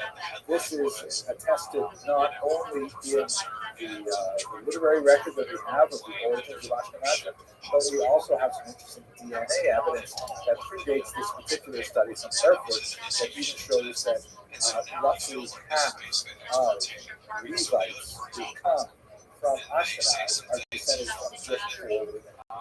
4 presumably Italian women who married Jewish men. And Judaism is matrilineal, so these are going to be the central representatives of rabbinic culture, so we assume there was some conversion there.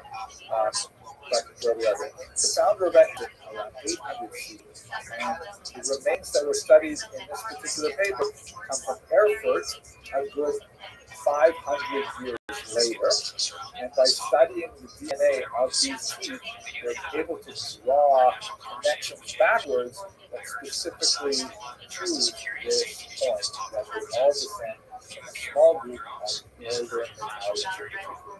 One thing that is not supported by the data, and I don't want to go down a rabbit hole here, but their anti-Semites in particular are very enamored with this thesis that Ashkenazi Jews have nothing to do with the Middle East at all, that they are actually a Central Asian people called the Khazars. We do know that there was some weird event that happened in the 8th century where some Khazars apparently converted to Judaism. Fascinating, not for us today to go into great detail, but the Khazarian thesis, which is advanced by people who want to try, frequently advanced by people who want to try and undercut the Ashkenazi connection to the land of Israel and the biblical peoples, argues that modern Ashkenazim are actually these real imposter people, these Central Asians who pretend to be connected with the biblical past. The DNA data in this study and in many others does not support that at all, along with linguistic data doesn't support it, ethnographic data, historical records. So it's just one of those crazy flat earth. Bottom line, what exactly are the Ashkenazi made of? Have a look at this map here. This is a DNA mapping trajectory of migrations that was identified in a fascinating data study named Behar. And the Erfurt data confirms this basic idea. That big purple line represents the huge chunk of Jews leaving the land of Israel probably around the 1st and 2nd century, making their way through Italy, big Italian somehow story, and then up into the heartland of Germany, where they formed the base of the Ashkenazi. And from there, they spread out to the east, in particular. That's where the Russian, Lithuanian, Polish, Romanian populations really expand. And from there, they'll come to America. There are some Sephardic admixtures. You can see there's some green lines there that suggest other routes of migration across the coast of North Africa. And this is not counting for every single Jew, but it does speak to the Ashkenazim in particular. What do the numbers look like? When we study the DNA of these Erfurt Ashkenazi Jews, who, by the way, this is the lead story that appears in Times today, are remarkably similar to modern Ashkenazi Jews. In fact, modern Ashkenazi Jews have a much narrower spectrum of DNA than the Erfurt Jews, who have a broader group. About 15 to 45% of the DNA of those Jews in 1350 was from the Middle East. But a large chunk, 45 to 70% of the DNA of those Erfurt Jews came from slightly different balances between south and north, slightly different proportions between the two communities of Jews that are represented in Erfurt, but this tells the whole story about the lighter complexion. Ashkenazi Jews look lighter skinned primarily because they passed through Italy over the course of 800 odd years before they decided to make their way up to Germany. Once they got to Germany, they basically didn't intermarry at all. There was a very small number of them, huge level of endogamy that resulted in very white. There you go. That's basically how Jews got to be white eligible. Ashkenazi Jews got to be white. To return to the larger perspective, what difference does any of this make? Give me a lot of data from archaeology, from biblical texts, rabbinic texts, from DNA studies. What difference does any of this make? I'm proud to be working very closely with foreign publishers. 3 volume history. One of the reasons why I was very honored to accept an offer to be published by them, besides the fact that they have some amazing people that I look up to, like Steinfeld's blessed memory. I love it that they think in a broad sense about real Jews. And here you can see one of the projects for which they are most proud, the production of the world's first Amharic figure enterprise.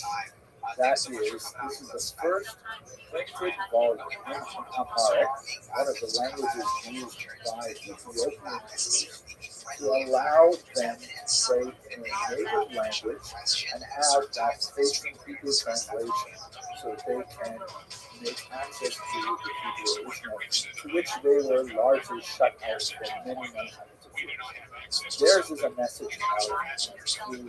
Theirs is a message of, we are one large Jewish family, and like families, we have tremendous diversity. This is something that comes across very, very powerfully in a pasuk from Malachi. Halo av echad. Is it not true that we have one end? Halo tel echad balam. We are all created by the same God. Not do it with God Israel. So to follow each other. Why are we fighting each other?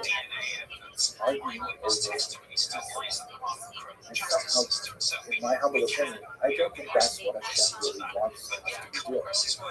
Hashem wants to be like Binyamin of Sidela, maybe noting this slight difference between us as an adversity, kind of a fun fact. There isn't that interesting. We're left-handed people here, but really, we should be focusing on the things that mean something to us. The final thing I'd like to get across here is that, in doing my research, I came across this wonderful channel, the House of Lave, that is run by a beautiful couple who have the last name Hart. So that's the Lave, is the usual Hart. And when you go on their channel, they're very charming and articulate and straightforward. I highly recommend you check them out and subscribe. They're talking about things that mean a lot to them. They're talking about things like marriage and elevating the family unit. And I look at this and I just say, wow, they're so excited about Judaism. I want some of that Judaism excitement to rub off on me. And I don't want to spend time thinking about hating others. And I wish that other people would feel similar. With that, I want to thank you very much for your endurance and for the patience that you've shown by listening to this webinar. I'm going to stop talking now and send over to Rabbi Posey to direct any issues. Thank you once again. Thank you so much. This was absolutely fascinating. This is so important, especially what you said, for the fighters and the fighters. So if David Baruch has information, it's going to be spectacular. But we can go back as far as the same 52, right? 2 weekends over July. Hello, everyone. I hope you are all doing well. Thank you so much for all the positive feedback I received from last week's lecture. I hope that we'll be able to cover some similar ground tonight as we look specifically at the Jews of Africa. You know, to try and actually encompass that topic within a 1 hour lecture is absurd. It's like saying, who are the Jews of Europe, or even who are the Jews of Israel? It's an extremely complex and very, very diverse topic. Africa is a huge continent with thousands of ethnicities and languages, and Jews are similarly diverse within the continent. My goal for tonight is to try and give you a very broad overview, focusing specifically on the Jews of Ethiopia, about whom we know the most, and then we're going to come back to North America and talk about the populations of Jews from Africa in America. So that's the plan for tonight. So here, have a look at the satellite photographs of Africa. We've got Jews in Africa in the ancient period. Ahead of the biblical period, we have Jews in Elephantine. We'll spend a little bit of time looking at that location. We've got Jews in Alexandria, Egypt, a very important site, location of Jews in antiquity. Kairouan, Carthage, Jews in Ethiopia. By the way, I'm putting these up kind of like in chronological order of when we believe these communities were first established. Lots of Jews in Algeria and in Morocco. And we have several West African regions that support Jewish populations. Much of the background historical information is largely lost, very difficult to filter out, but the entire continent is represented. Of course, if you go to sub-Saharan Africa, or I forgot to mention Fustat, which is, of course, the home of Maimonides, just outside Cairo, major Jewish center. But if you move to sub-Saharan Africa, you have, of course, South Africa, which has lots of Jews. Most of them are immigrants from Lithuania, so they would be Ashkenazi Jews who transplanted themselves in the 19th century, in particular, to Jews, really quite diverse. You'll notice, of course, that the largest section of these blocks is in the northern part of the country. That stands to reason because it's always been basically an ancient highway for Jews making their way along the coast up to Spain and then further on into Europe. And we have lots of archaeological evidence and literary evidence of Jews who are living in the northern part of Africa, really since antiquity. Moving further south, it gets a little bit more complex.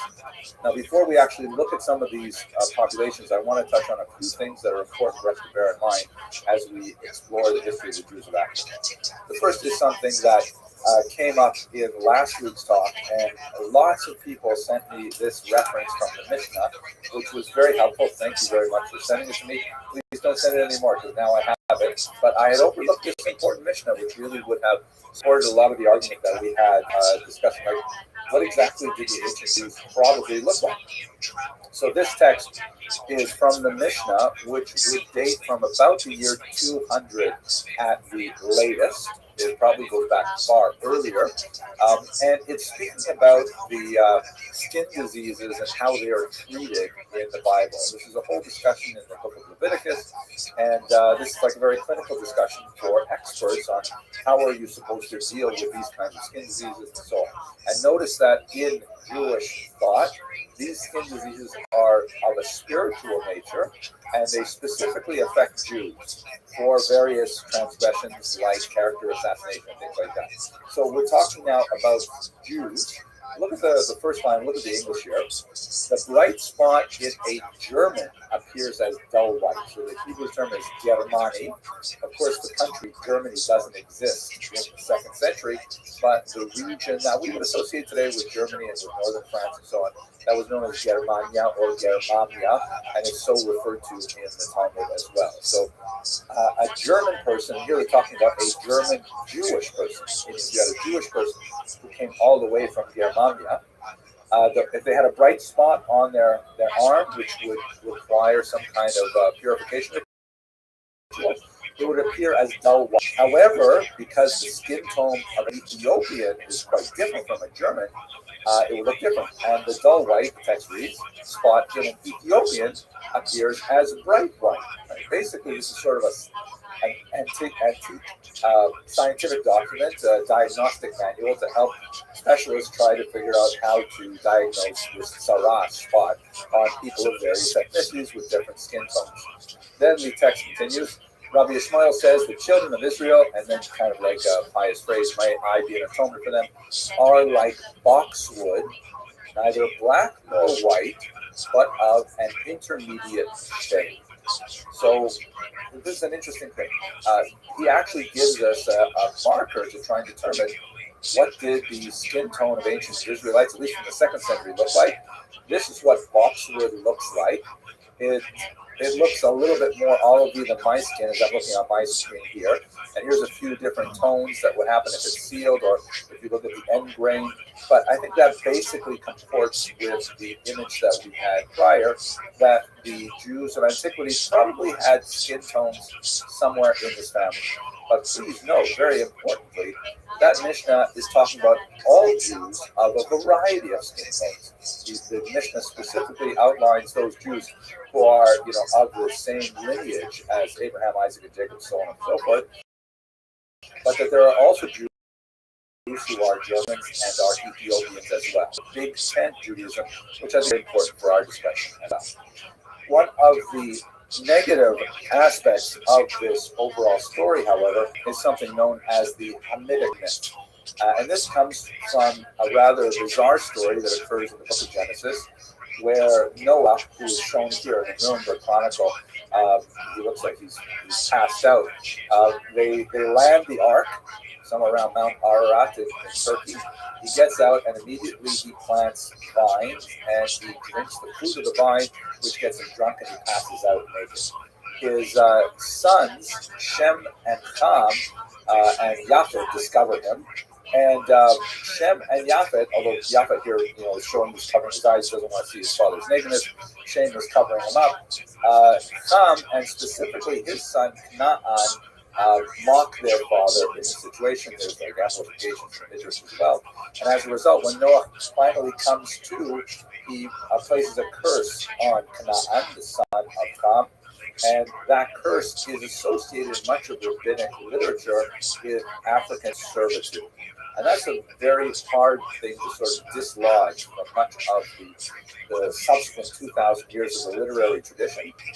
If we had more time, I would go into the various apologetics to try and understand how that can, work with the more inclusive model that most of the texts provide for us. But I think the best is the way Ephraim Goldberg from Boca Raton once said that this particular midrash is just a great example of why you shouldn't teach all midrashim to children. That some passages really have to be saved and studied later and so on. But nevertheless, there is this Hamitic myth, which runs as kind of like a scarlet thread through any discussion of Africans in Jewish tradition, and it's on a rather negative one. Now, Maimonides, though, is more to the mainstream of Jewish ideology with this, and perhaps the most powerful example of his defense of Jews who come to Judaism later on in their lives is this remarkable letter that he wrote to Obadiah the convert. Maimonides, like all the great rabbis of history, would receive all kinds of letters, she'elot, questions, that would be sent to them, asking them, what is the halakha, in this case, what does Jewish law require in this case, and so on.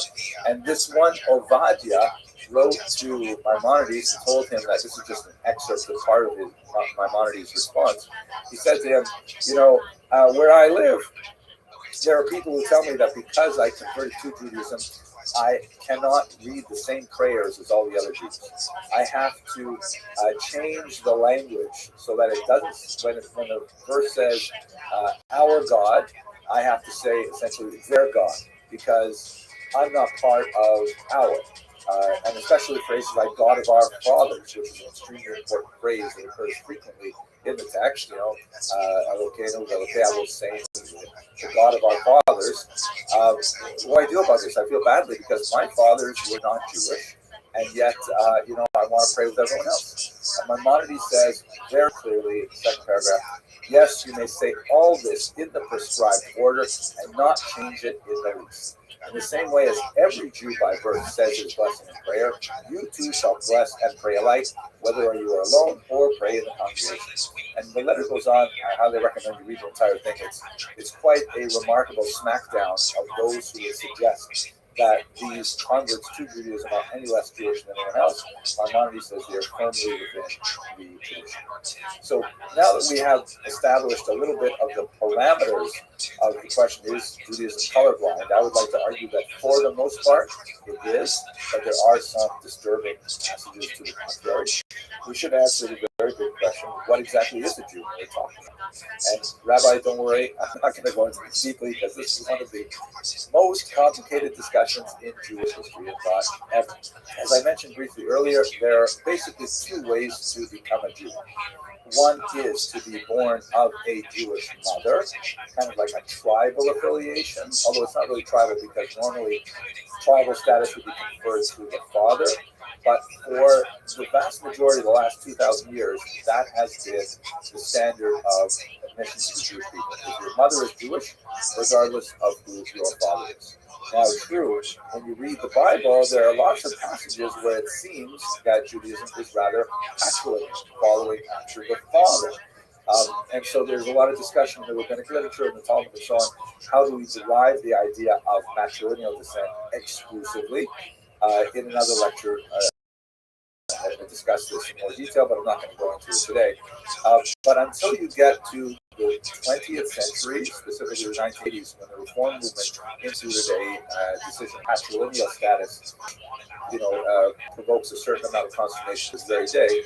The standard traditional way of becoming a Jew was through birth through one's mother. Now, conversion, on the other hand, is open to everyone, and it requires basically three things. Here they are.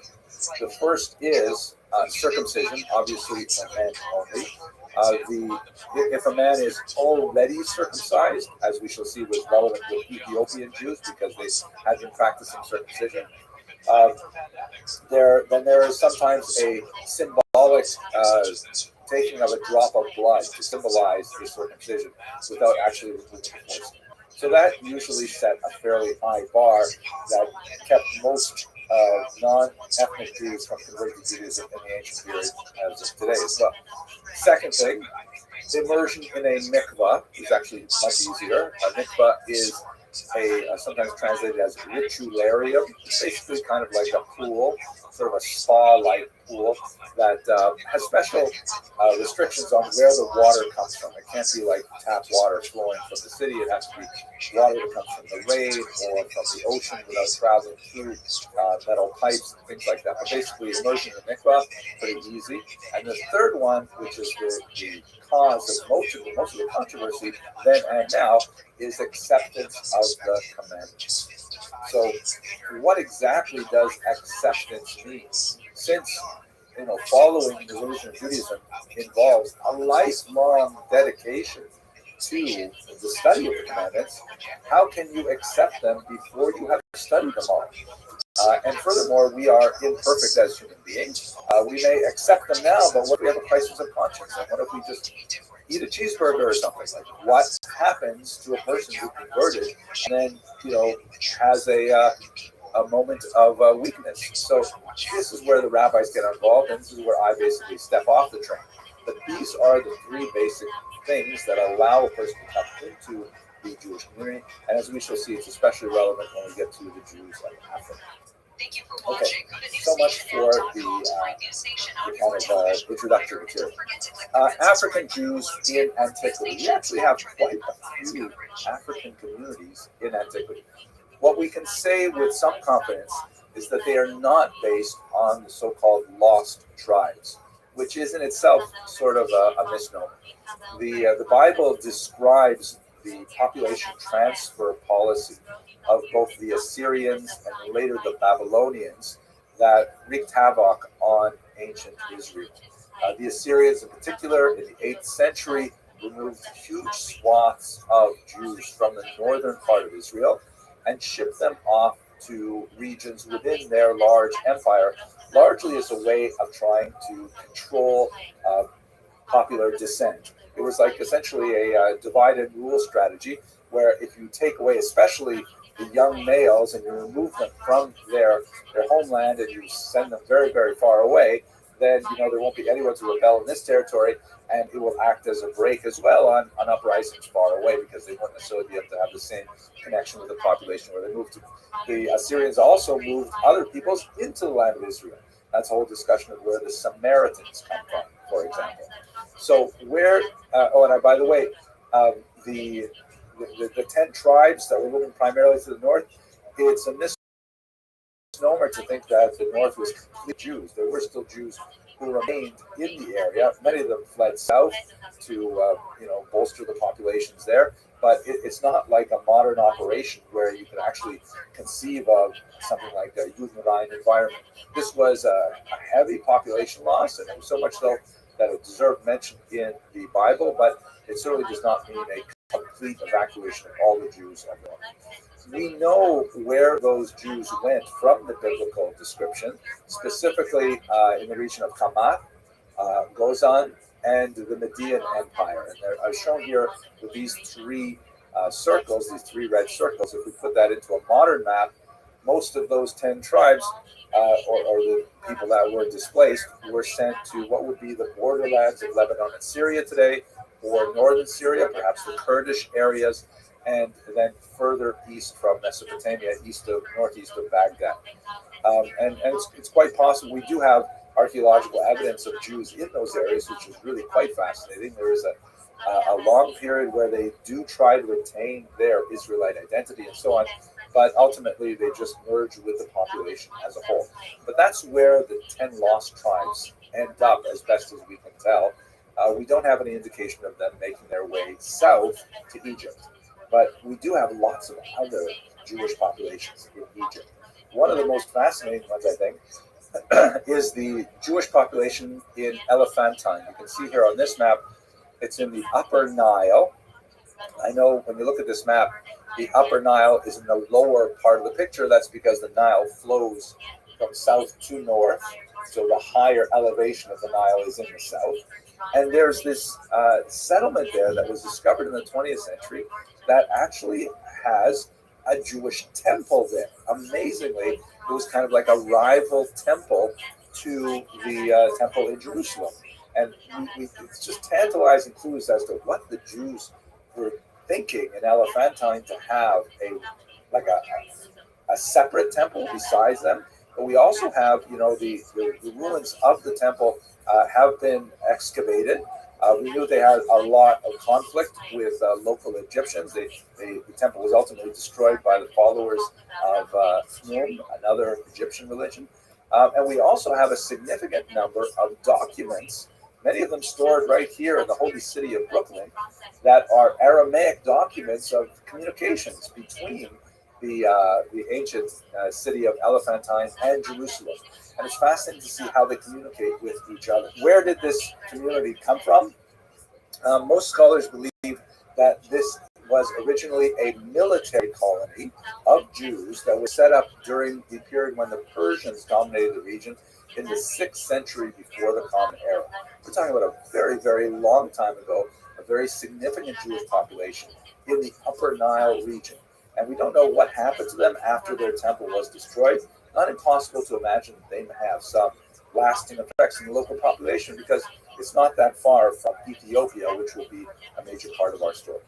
If we go to the lower Nile Delta in Africa, you see there's a very important city here called Alexandria. Alexandria, established by Alexander the Great, 4th century before the Common Era, also very, very ancient, had a huge Jewish population that is actually recorded in the writings of Philo, also pronounced Philo, and others. We know that they had a very large population in a specific Jewish quarter that occupied quite a good fraction of the city. We know that they had significant conflict with their neighbors as well, and there was actually a series of attacks on them in the context of larger political forces at play. But there's no question that we've got these very, very ancient Jewish communities living in the Egyptian region of Africa, totally separate from the entire Exodus story, which would have been, 1,200 years prior to the settlement that I'm describing in Alexandria today.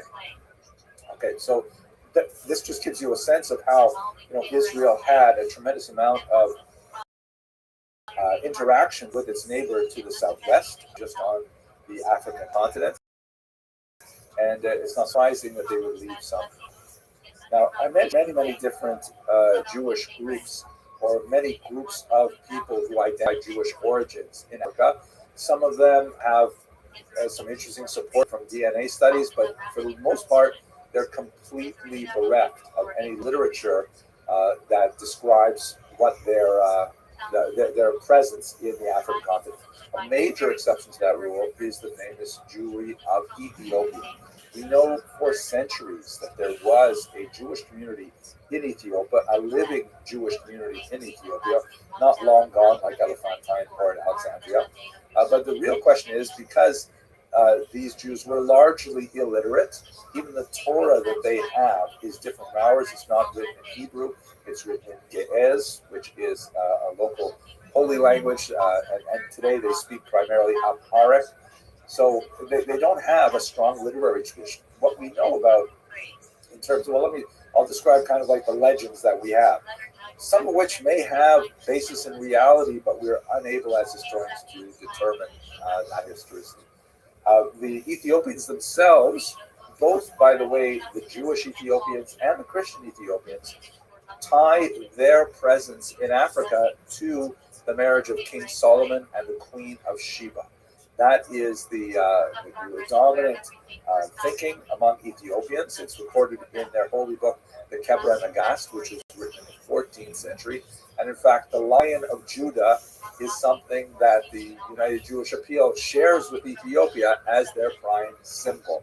So that would go way back. If we're talking about King Solomon, that would be like 1,000 years before the Common Era, which would place Ethiopian Jewry very, very far back in time. And by the way, there are some really tantalizing things about the way that Ethiopians practice Judaism that would suggest that level of antiquity or something nearby. For example, the Ethiopians had the holiday of Purim, which commemorates events in Persia in the 5th century before the Common Era, right? So the whole story of Esther and Ahasuerus is set in Persia at that time, but they lack the holiday of Hanukkah, which would have taken place in the 2nd century before the Common Era. Which, if that was the only data point we had, we would be able to say with some confidence that Ethiopian Jewry dates at least from between the Persian exile and the Hanukkah rebellion of 165. Unfortunately, it's not quite so clear, but nevertheless, there are these tantalizing associations. We also have a strange individual named Eldad Hadani, Eldad of the tribe of Dan, who's one of the 10 lost tribes, who travels through the region in the 9th century and tells a rather amazing tale of an independent Jewish kingdom in Ethiopia. His account is widely disputed by historians, and it's not clear exactly why he's telling the story and if he can be trusted, but nevertheless, it is a a fairly early suggestion that in the 9th century they had an independent kingdom run by a Jewish ruler. There are also legends of a Jewish queen named Judith or Judith, although historians largely do not ascribe to the historicity of that particular story, especially in connection with the Ethiopians. What we do have more solid ground to stand on is regarding the country of Himyar, which is here in the south of the Arabian Peninsula. That would be today Yemen, where there was a king named Yusuf Nuwas who reigned in the early 6th century of the Common Era. Kind of an interesting figure who was Jewish, and also he was a very powerful ruler, and he actually waged war on Aksum, which you can see here on the left. Aksum is what the Jews would call Kush, or Ethiopia. Aksum is the city, the capital city of Ethiopia. And he waged war on Aksum, and there are many historians who would argue that it was at least in the 6th century that Judaism was introduced through Nuwas and his armies into the region. Still, all of these things are largely apocryphal. We don't know how to evaluate these statements. The Ethiopians themselves left very little written record to help us figure these things out. So it's very difficult to actually verify the existence of a medieval Jewish state. But we can say with great confidence is that there was a medieval Jewish people in Ethiopia. They call themselves the Beta Israel. They used to be called in Western literature the Falasha, but that is a derogatory term which they prefer not to use. But that's the people we're talking about. Beta Israel means the house of Israel. That's what they would have called themselves. The rest of the Jewish world knows about them largely through various travelers who make their way around the Mediterranean basin and further south into Africa. One of them, not a Jewish traveler, James Bruce, published this work in the 18th century that was extremely popular, and he really, gave voice to the widespread awareness that there was, in fact, this ancient Jewish people living in Ethiopia. But we have many, many other sources besides James Bruce in the 18th century. We have, we mentioned him last week, Benjamin Tudela. We have the great scholar Rabbi Ovadia of Bertinoro. That's a major commentator on the Mishnah, known simply as the Rav, the rabbi. And he encounters and interviews Ethiopian Jews. And so there's Lafayette Regensburg and many others who attest to the fact that, yeah, there's a Jewish community living in Ethiopia. They're different from us in a lot of ways, but they are in fact there. So, but with James Bruce's popularization of their account, this sort of brought unwanted attention to the Ethiopian Jews because it was primarily Christian proselytizing efforts that was directed at them, because there's something special about finding an ancient Jewish community and turning them over to Christianity that must have appealed to a lot of early, convert seekers. And so there was a renewed attention from Europeans on the Beta Israel from the 18th century on. In the 19th century, the organized Jewish community gets much more involved, and they begin to have delegations going to the Ethiopian Jews, working with them and working to reintegrate them into the larger Jewish population. But this attention from outsiders did not improve their local situation in Ethiopia. It's believed that at this time, that's when they acquired the name Falasha, which means something like outsider or wanderer. And they began to find themselves the ironic, it's not really ironic, it's the Jewish condition, but they began to find themselves the targets of anti-Semitism. So that's one of the, the downsides of being Jewish, I guess. But at the same time, in halakhic literature, if a person insists on his Jewish identity despite persecution, it's another argument to validate his claims of Jewish identity, because why would anyone go through that? The Ethiopian Jews make a huge change for themselves in the 20th century in particular. Over the course of the 20th century, when some important figures like Yosef Halevi and his student Faithowich come to the Ethiopian Jews and begin to give them Hebrew literacy, introduce them to many texts which they had never seen before of the Jewish tradition, and many organized Jewish communities begin to form linkages with the Beta Israel. And especially after the establishment of the State of Israel, there's increasing demand that both from the Beta Israel themselves and also from the large Jewish world to bring this long lost sibling of the Jewish world into Israel per se.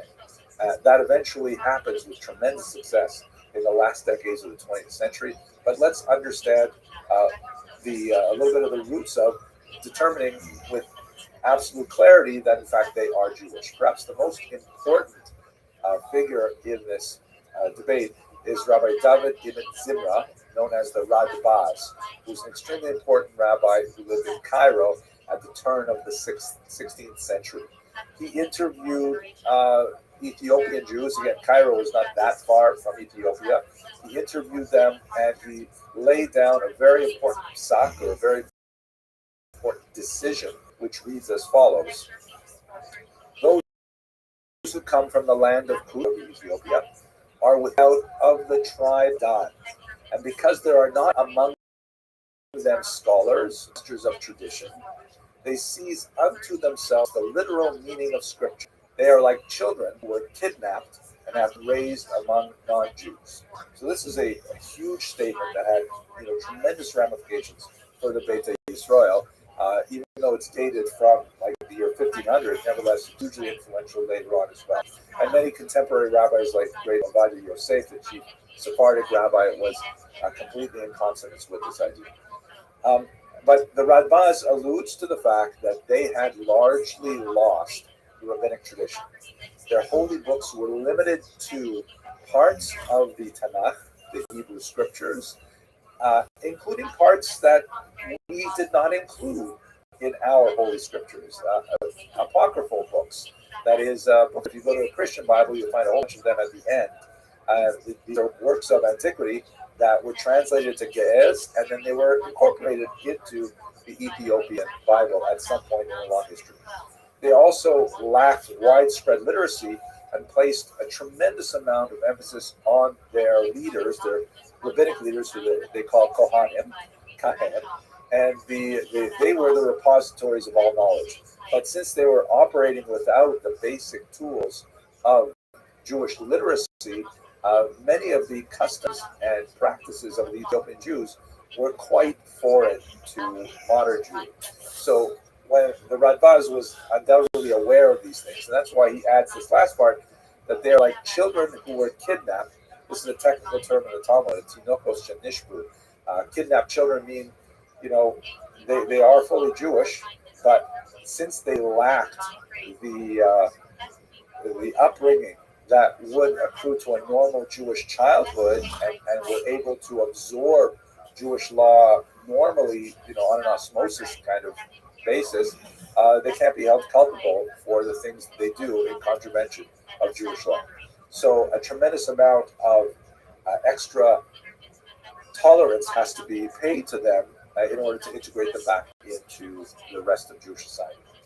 When in the 20th century the State of Israel was established, and there were increasing movements such as Operation Solomon, which was a remarkable airlift of thousands of Ethiopians within a very short period of time through the land of Israel. Here you can see a whole bunch of Ethiopian Jews coming off the transport planes into Israel for the first time.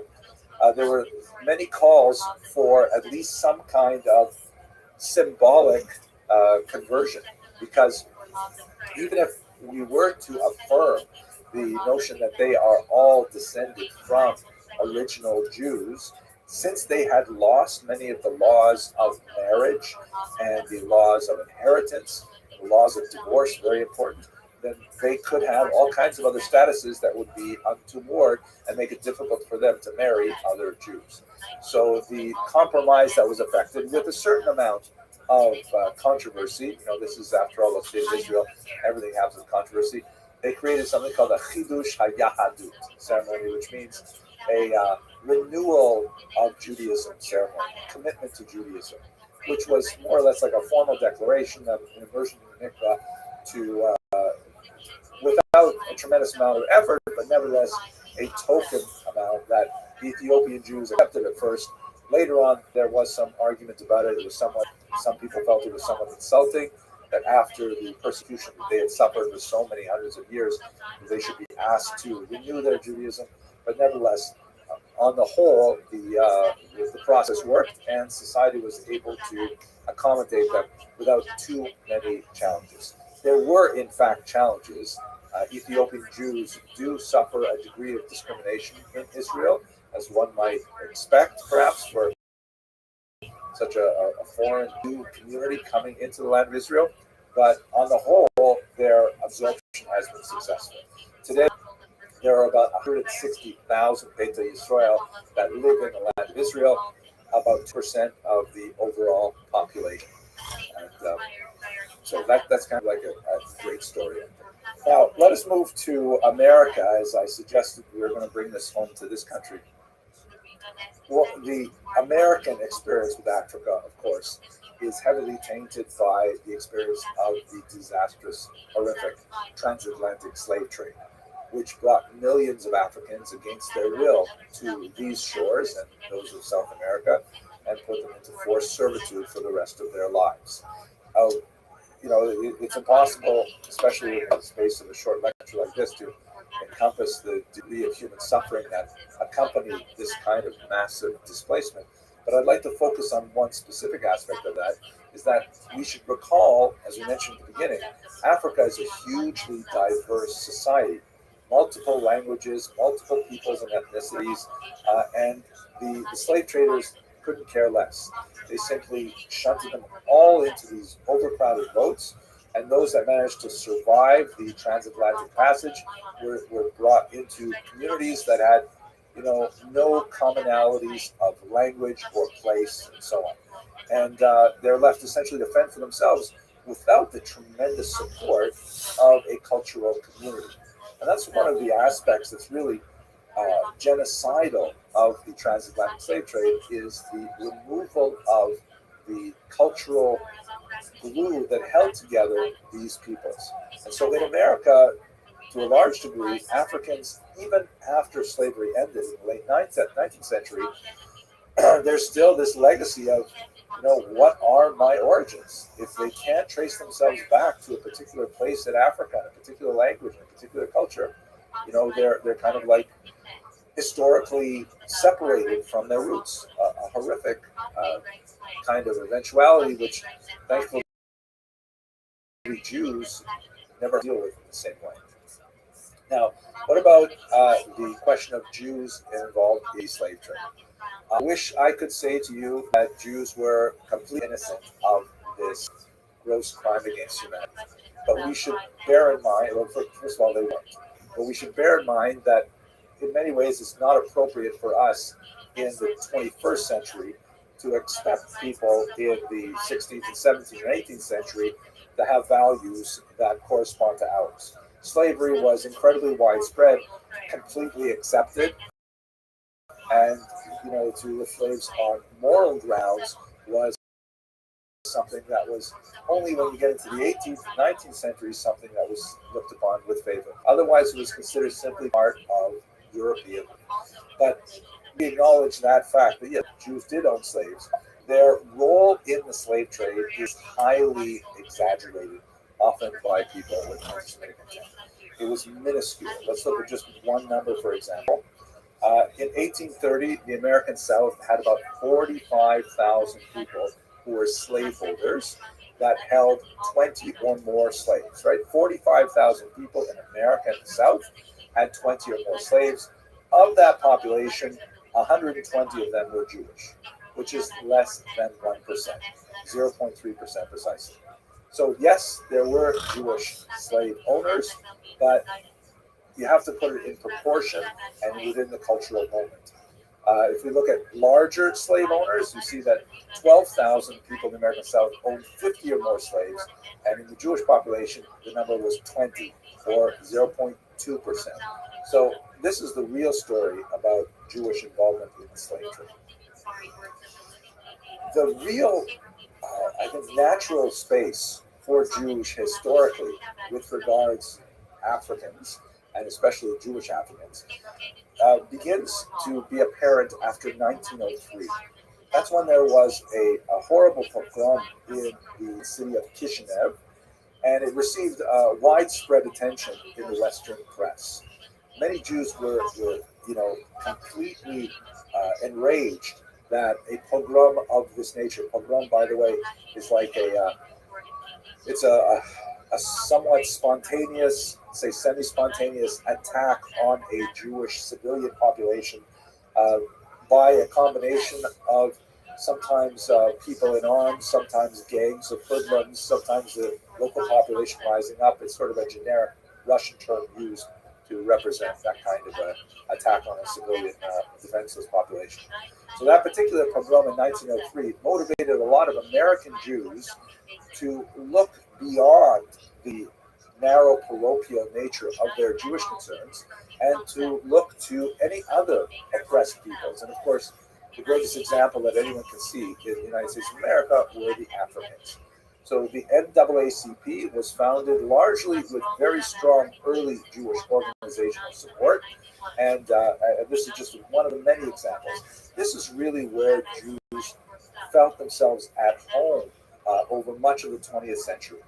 Another example of this would be Abel Meeropol, who was a poet who, after encountering the horrific cases of lynching in the American South, composed a poem that was later hauntedly rendered as Strange Fruit by Billie Holiday, which was able to capture the grotesque nature of the American cruelty to Africans in a way that was, in my humble opinion, uniquely Jewish, and in fact even had a kind of prophetic voice to it. You also have, in the civil rights era, this is where Jews broadly wanted to join with their African neighbors in promoting their civil rights. The terrible story of three northern teenagers, or two northern teenagers and a southerner, who went down in the Freedom Summer to protest segregation in the South, and they were kidnapped and then murdered by the Klan. Two of them were Jews from the Northeast, Andrew Goodman and Michael Henry Schwerner, and they shared a grave with James Earl Chaney. This is where the whole iconic image that Jews often have of their relationship to the black struggle for equality exists. And this is an iconic photo that I'm sure many of you in this call will recognize. It shows Martin Luther King Jr. marching with Rabbi Abraham Joshua Heschel, a statement of solidarity that encompasses much of the civil rights era. This is kind of like the honeymoon period of Black-Jewish relations. Unfortunately, they went fairly downhill within a very short period of time. One of the other aspects of this, which unfortunately has some of these darker implications, I mentioned earlier, in the transatlantic slave trade, one of the great challenges for Africans is that they were cut off from all of their ancestral culture. And coming to these shores, they often had the religion of the oppressor, Christianity, imposed upon them.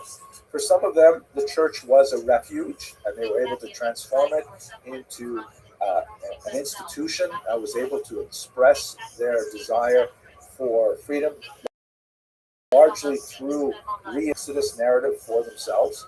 But for some others, they viewed the Jewish story of redemption from slavery in a much more pragmatic fashion.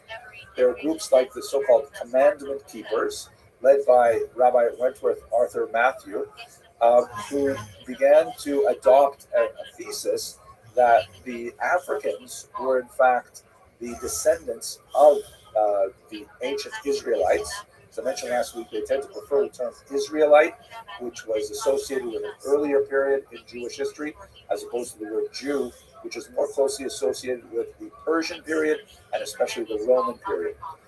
But many of them argued that the Africans were in fact the true Israelites, and they had adopted from the late 19th and early 20th century a whole slew of movements and churches that were very syncretic in nature, adopting some elements of Judaism, sometimes some elements of Christianity, and sometimes even demanding conversion to have membership, which is sort of like, for many groups, a litmus test of whether or not one actually is a Black Israelite, whether or not they went through something like the conversion process we described earlier. And these are, perfectly accepted religious. In America, we try not to make value judgments regarding what other people believe. And in fact, as the great 19th century Jewish thinker Rabbi Yisrael Salanter used to say, most people worry about other people's spirituality and their own materiality, when really what we should be doing is worrying about other people's materiality. We should worry about, do other people have enough to eat? Do they have shelter? Do they have healthcare? Do they have things like that? And worrying about our own spirituality, like not worrying about what they think in terms of their religious values. Think about what they need on their table instead. So we have lots of these groups that are perfectly benign, and they go back over 100 years in American history.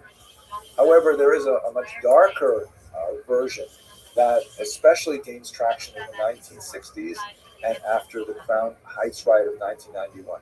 This is a period when the goals and ideals that were articulated in the civil rights movements of the 60s began to show some weakness as the slow pace of societal change began to exacerbate a lot of racist beliefs, both from African communities and from Jewish communities. And this exploded in a major riot in Crown Heights, Brooklyn, that was emblematic of kind of like the last break between, I shouldn't say the last break, but a very important break between two communities that lived then and now side by side in relative peace and harmony. But ever since then, there would be more tension.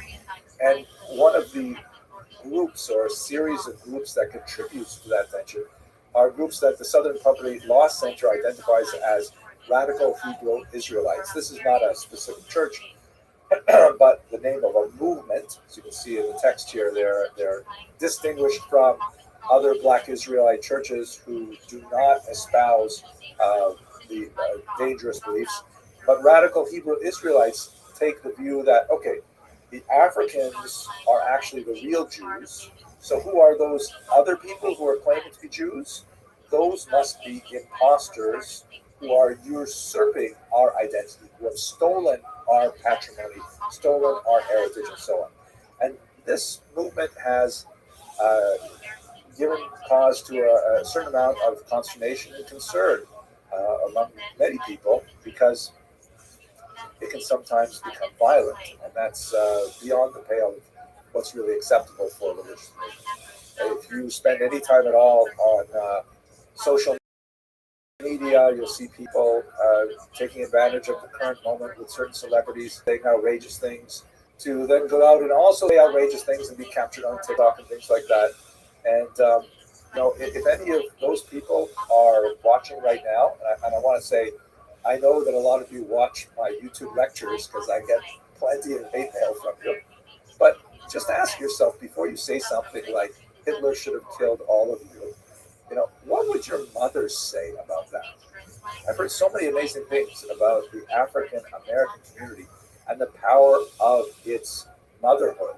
How mothers have such a strong role in shaping the identity of their children. What would your mother say if you were to tell people Hitler should have killed all of you? Anyways, that's where we are in 2021. I just want to conclude by looking a little bit at the statistics for African Jews in the United States of America, and they are surprisingly, perhaps, numerous.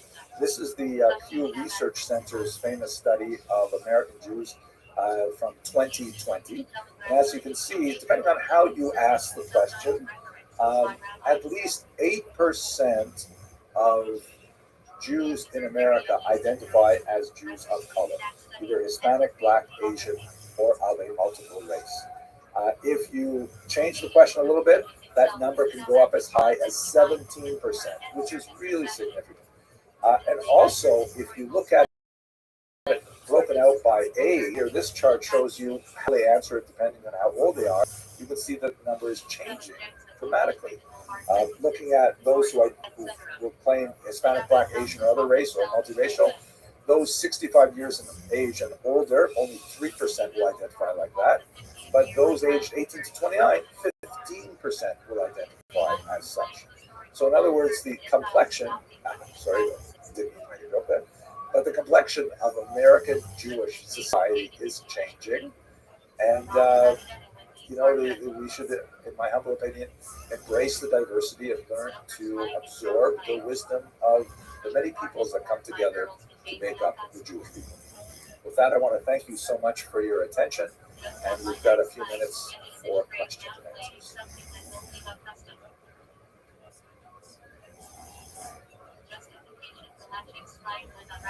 Hopefully you can hear me. It doesn't look like you can see me, but this is a dear post from Beth Jacob.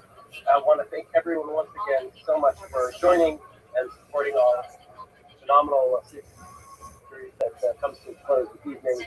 Three-part series with Dr. Henry Edmondson, which, again, from the feedback that's come to us, has been universally praised. It's really so comprehensive, clear, and a really important window into Jewish history and really Jewish.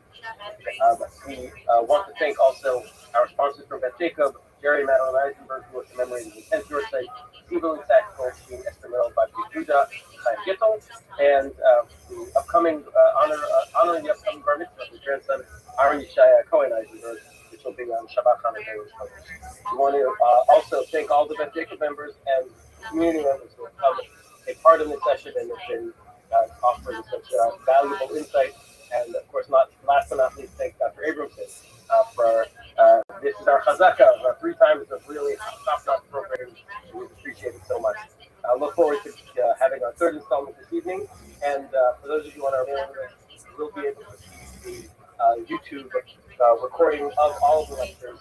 2 have been sent out so far. We'll have 1 more coming after this lecture, so we'll be able to continue to learn going forward. With that, we again thank everyone for joining, and I give it over to Dr. Thank you so much, Rabbi Posey. It really is a wonderful privilege to be able to speak to you and your amazing Megillah, and I'm really grateful for the feedback. Not quite as grateful for the feedback I've gotten in the public sphere with YouTube, because there's lots of nasty people, or I should say nasty people, lots of nasty comments from people who felt either I was too liberal or too conservative. So I hope that the series makes a positive impact on how people approach these difficult questions in public discourse. By the way, the background is a little different because I am currently in transit.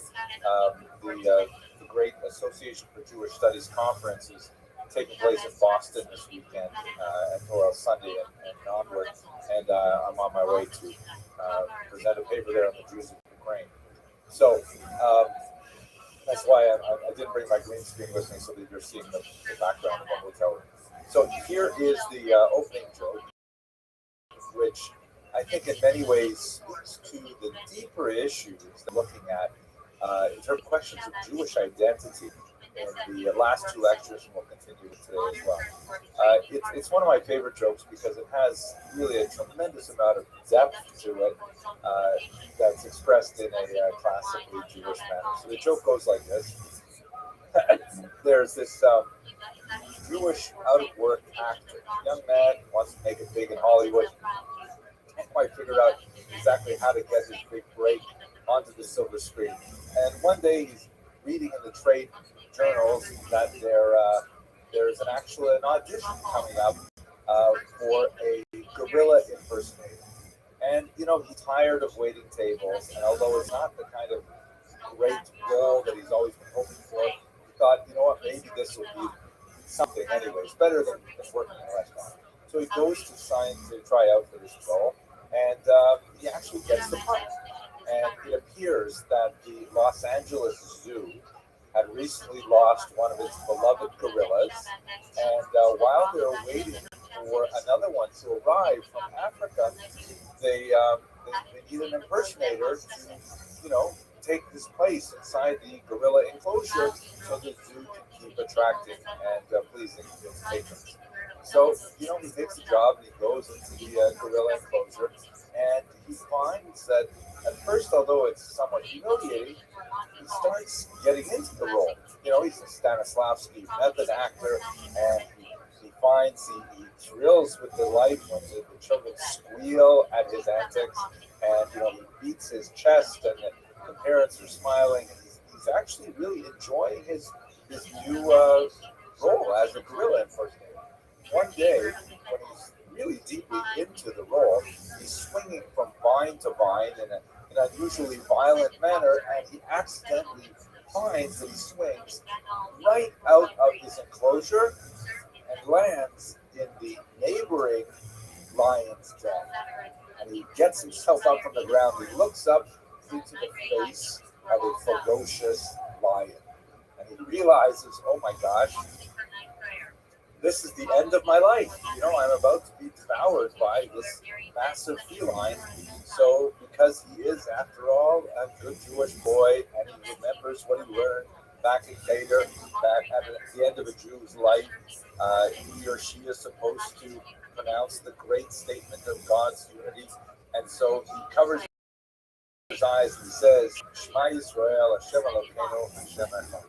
Hear, O Israel, the Lord our God, Lord is one. He takes his hand off his eyes, and the lion says, Baruch Shem Kavod Malchuso V'Yamam Ba'ed. And then from next door, the giraffe says, Shah, you'll get us all fired.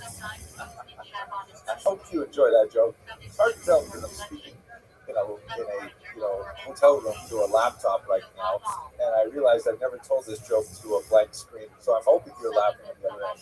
But I think this joke is especially useful for us because it points to the degree to which Jews will manipulate,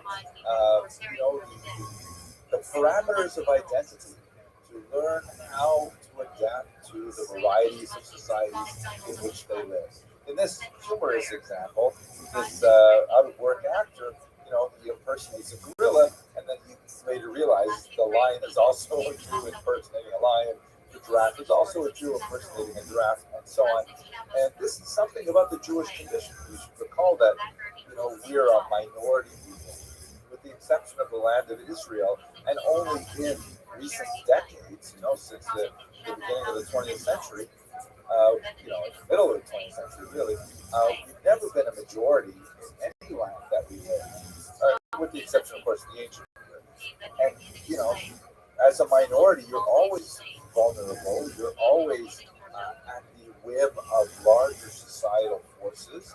And one of the things that Jews have to do is to figure out how to negotiate between the extremes of assimilating into the body politic of the outside society, and on the other hand, hewing closely to the tradition, which exposes them to being so different, foreign, and sometimes threatening to the societies in which they live. And so many of the stories that we've looked at over the last 2 weeks and we'll look at today also speak to that negotiation between Scylla and Callimachus, the opposite dangers of assimilation and isolation. It's also important to note, perhaps before we get to the material itself, is that at this time of year, the December dilemma, where we have the holiday of Hanukkah, which although it seems to be a holiday of religious freedom, and Yehuda Maccabi stands up for defending the Jewish tradition. In reality, it represents a huge cultural struggle between the forces of assimilation, the Hellenistic Greeks who wanted to adopt the outside mores of Syrian Greek society, and the ultra-traditionalists who wanted to go back to the pre-Greek era of life in the land of Israel. And so this is a perennial dilemma that Jews experience even to this very day. But let's not get too far away from where we're supposed to be addressing our comments. Let's look specifically at the identity of the Jews of Asia. So I hope you can all see my screen all right. I'm going to focus really on two major populations of Asian Jews. We're going to look, again, this is just a 60-odd minute lecture, so it tends to be somewhat superficial, but we're going to just survey the birth and experience of the Jews of South Asia, specifically India, and then we're going to look at the Jews of East Asia, specifically China. There are many other Jewish pockets in all of these areas of Asia, but I think these two major sections, the subcontinent of India and the massive landmass of China, will be sufficient for us for today. So let us try to understand how do these Jewish communities come to be. Most important element is the route of the Silk Road. This is not really one route, but actually multiple routes that essentially carried valuable goods from east to west and vice versa. In the west, which means essentially the Mediterranean basin, a tremendous desire for certain luxury goods that were produced in the Far East, like silk, which eventually would be moving further and further west in terms of its production. But the Romans in particular loved silk clothing, something really, as today, considered a huge luxury item that was heavily sought after. And also, this is sometimes called the Spice Road because the India in particular and China as well had a tremendous number of preservatives that could be added to food to preserve the flavor and sometimes to mask the putrefaction that would occur as a result of the lack of refrigeration. So in other words, they needed spices to make food more palatable, especially because they didn't have ways of preserving foods other than smoking or pickling and things like that. So bringing things like that from the west and from the east, and bringing from the west often manufactured goods, weaponry, swords, things like that. Later, slaves would be a very important part of this trade. And it extends from the ancient period right up until the 15th century with the discovery of the Americas. And we should recall, of course, the whole enterprise of the attempt to discover the Americas was the attempt to find a shortcut for the Silk Road, where explorers thought, maybe rather than going in this very difficult overland route or this roundabout storm route where you have to hunt maybe we can find a shorter way to get to India and China.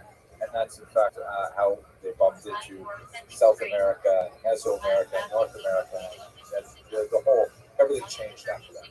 But have a look at this map here. You can see the major routes of the Silk Road. The green road is the major overland route that goes primarily through Central Asia. And to the south, in particular, you have maritime routes. The maritime routes are the ones that we're going to begin with, looking at the settlements of Jews in India.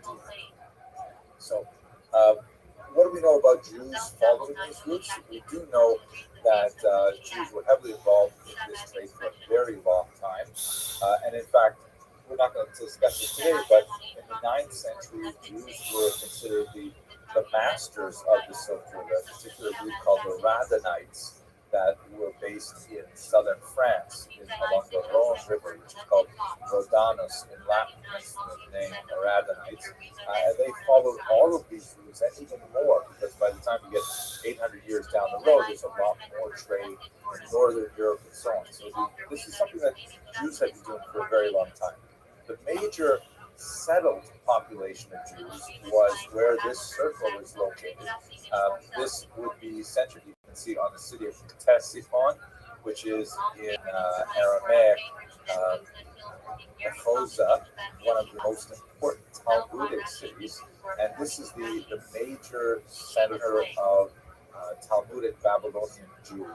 There's definitely Jews living in the land of Israel, there's Jews living in Egypt and in Asia Minor, but the beating center of Jewish spiritual, intellectual life was really in this region of southern Mesopotamia, where the Tigris and Euphrates rivers come to spill into the Persian Gulf. And this is, as you can see, smack on the trade route of the Silk Road. So Jews were right at the very heart of it in this region early on. How we know Jews are traveling it, there's many different archaeological pieces of evidence. One of the most fascinating, I think, was discovered by this Hungarian man, Arlo Stein, who is one of the most brilliant archaeologists of the early 20th century. He and his family were Hungarian Jews, although they belonged to a particular group of Jews that were very popular in much of Western Europe until the Holocaust, really, who believed actively in assimilating. They believed that assimilation to Western norms was the ideal. And so, although this was not a route that his parents and his sister took, he and his brother actively chose to convert to Lutheranism because they felt that was the ultimate sort of like evolution of Jews in European society was to fit in as much as possible. Anyway, brilliant archaeologist and a linguist, and he did some fantastic studies along the Silk Route. One of the things he discovered along the way, about midpoint, was this massive trove of documents, kind of a library that was secreted halfway along the route. Documents in a slew of different ancient languages that were used, left behind by various travelers going back and forth along the route. And included in this trove was this particular document here, a beautiful folded, carefully folded document, which was a slicha. It's a section of a prayer for the holiday of Shoshana. And it dates from the 8th or possibly the 9th century. So in other words, you can imagine this in its actual original usage. Here's a Jew who's traveling for business along the Silk Road. He knows he is going to be caught somewhere along this road, long journey, over Yom Tov. And so he brings along with him a precious handwritten siddur. Maybe he had the entire davening there. Maybe he only had this one leaf. But he knew that when Rosh Hashanah came around, his own personally maintained calendar, he would stop and he would meditate upon the slicha, and he would pour out his heart to God. So it's just a beautiful physical representation of what it must have been like for these Jews traveling along this lonely road and making their peace with God at the same time. So we definitely know Jews who were traveling along the Silk Road in the middle of nowhere, Central Asia. This is where this turns up. That's where we get evidence of Jews actually making their way along. So let's have a look, though, at the maritime part of the Silk Road first. And specifically, we're going to look at how Jews ended up in the subcontinent of India. And there are multiple populations here that are all representative of various groups that made landfall here and decided to stay because the trade was so profitable. So you have in this circle here at the bottom the so-called Cochin Jews. They live on the southern coast of India. You'll recall in the first lecture we talked about Benjamin of Tudela, another great medieval traveler, although centuries after the Central Asian story. He referred to the black Jews of this part of the world. In fact, I'll show you a picture later where they definitely do look darker skinned, to be sure. Then you have the so-called Bnei Israel, who are a little further north along the coast, the center being the city of Mumbai. Then you have Baghdadi Jews in the region of Kolkata, and they come quite a bit later. They're primarily 19th century Jews moving in that region.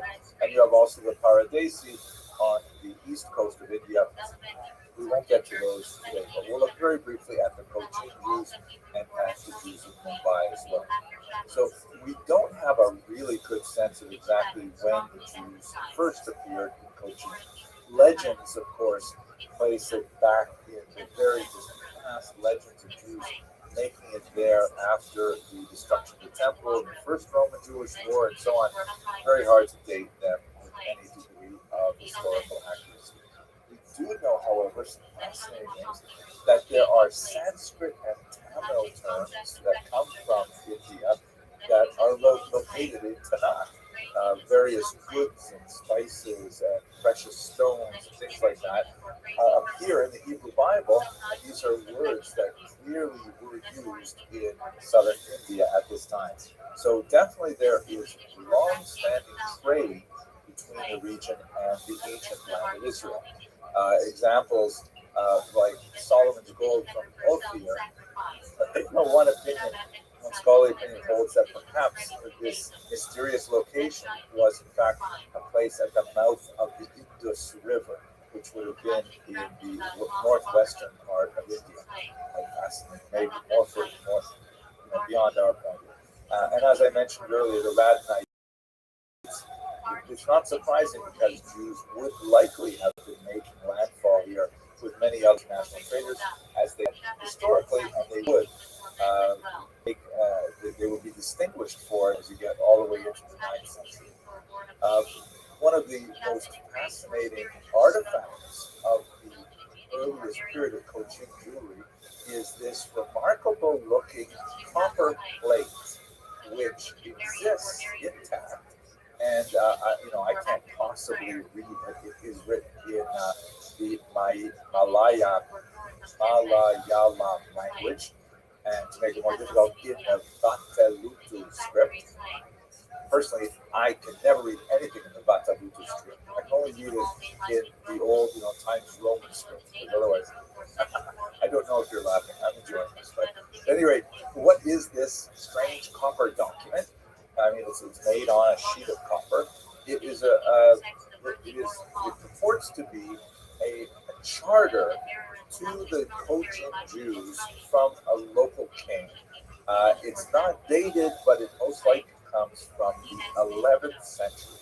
It's amazing. The year 1000. That goes so far back. Charters are actually a very common medieval phenomenon in Europe, where Jewish communities would receive documents from the king that would outline their privileges and their responsibilities for living in a particular location.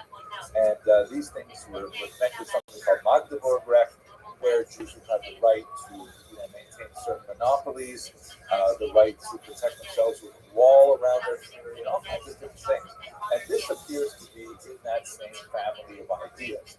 It praises the Jews and that particular leader for visionary understanding of how they could live happily in this land. And in fact, the Jews of this part of the world claim that they experienced no anti-Semitism, which is hard to believe, but it's actually something that's far more common in Southeast Asia and in Asia than you would find in Western Europe.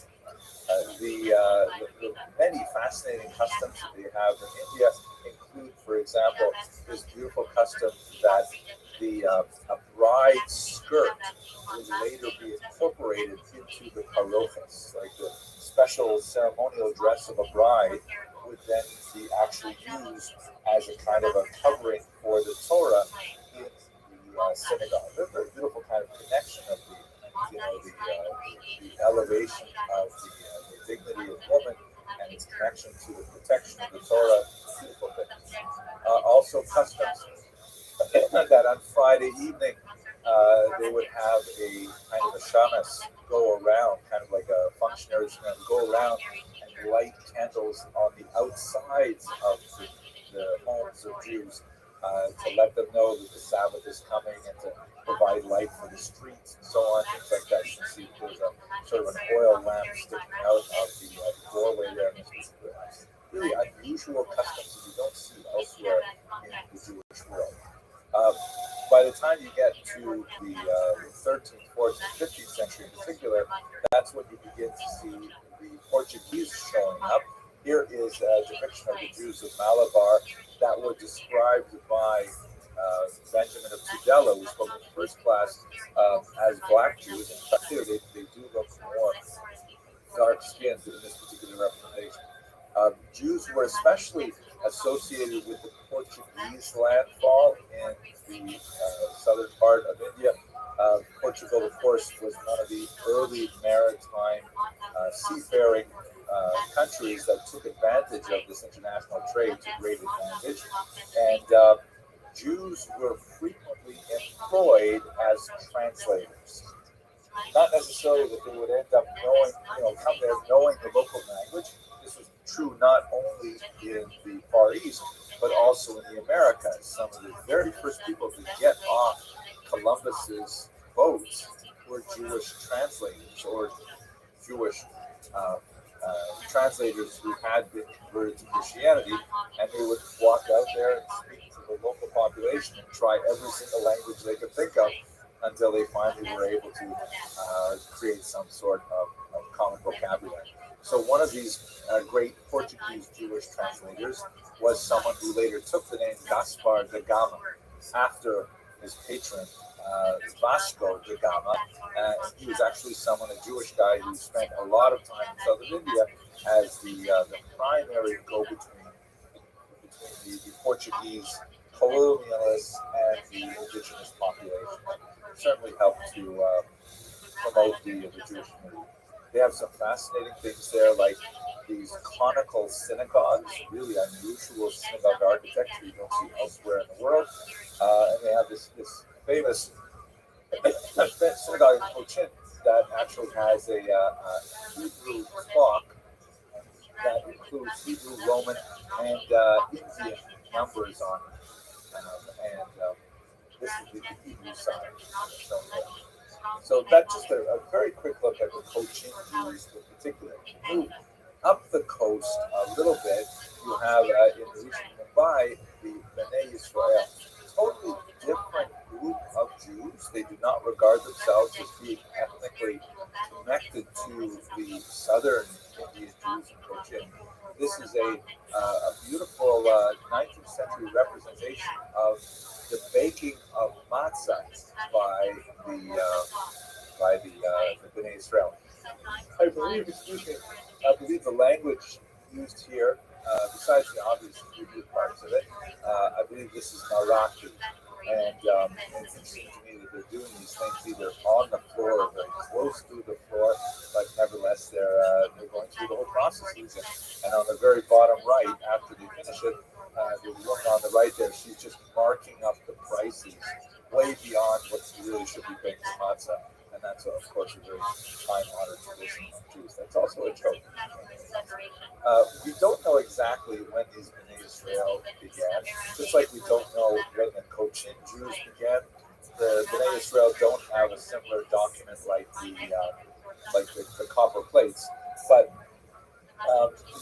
there are definitely lots and lots of evidence of their presence by the time we get to the medieval period. So these are very ancient Jewish communities that go back, at least 800, 1200 possibly years. And unlike the Cochin Jews, they developed their own traditions of rabbinic leadership, sometimes quite distinct from the customs and manners of what we would consider mainstream rabbinic rulers as well. And to a certain degree, you wonder how much connection both of these populations had with the Talmudic tradition, because in many cases it seems rather tenuous. But when you get to the 19th century, there is this renaissance that occurred, particularly among the Bnei Israel, also noted among the Jews, that once they encounter Christian missionaries, that seems to spur a whole new renaissance and interest in Jewish identity, Jewish history, Hebrew, and so on. It's as if these people are like kindling, just waiting for someone to set them on fire, and then all of a sudden they become incredibly enthusiastic. To a certain degree, it's sort of must be disappointing for the Christian missionaries who come and figure that perhaps they're going to win lots of converts to Christianity, and they certainly do with some. But all of a sudden, the community gets so energized and says, "Wait a second, we should think about this. If we're Jewish, we don't know that much about our Judaism. So let's find out and start learning Hebrew and start reading Tanakh and start developing more of our skills in rabbinic literature and so on and so forth." We saw this happening in Africa as well. It's kind of an unusual phenomenon that I think bears greater meditation. So there's a huge resurgence of interest in Judaism among the Bnei Israel in the late 19th century. Ultimately, a huge number of them would make Aliyah and constitute a distinct population in Israel. They also have fascinating customs such as the hanging on the doorpost of like rice leaves and things like that, right next to the mezuzah, which is intended as kind of an auspicious sort of physical prayer for fecundity.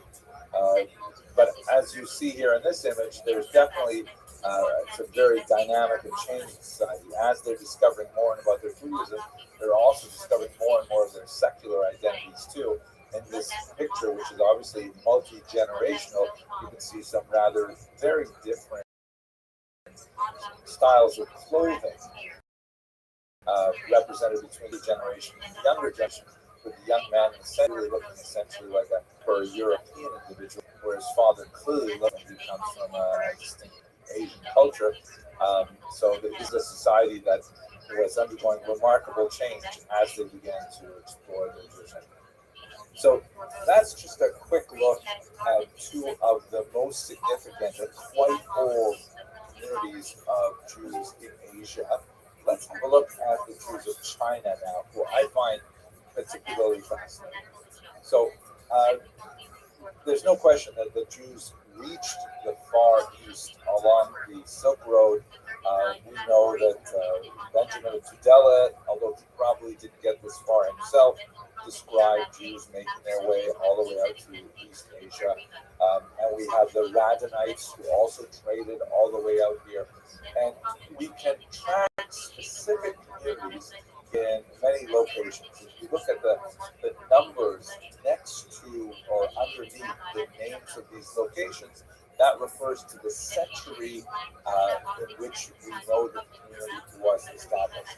On the far left in China, you have Khotan. That's where we discovered, Oral Stein discovered the tefillah, the slicha, if I remember correctly. That's already the 9th century. And then further to the east, you've got on the coast places like Canton, also from the 9th century. But you also have to go all the way to the north, Harbin.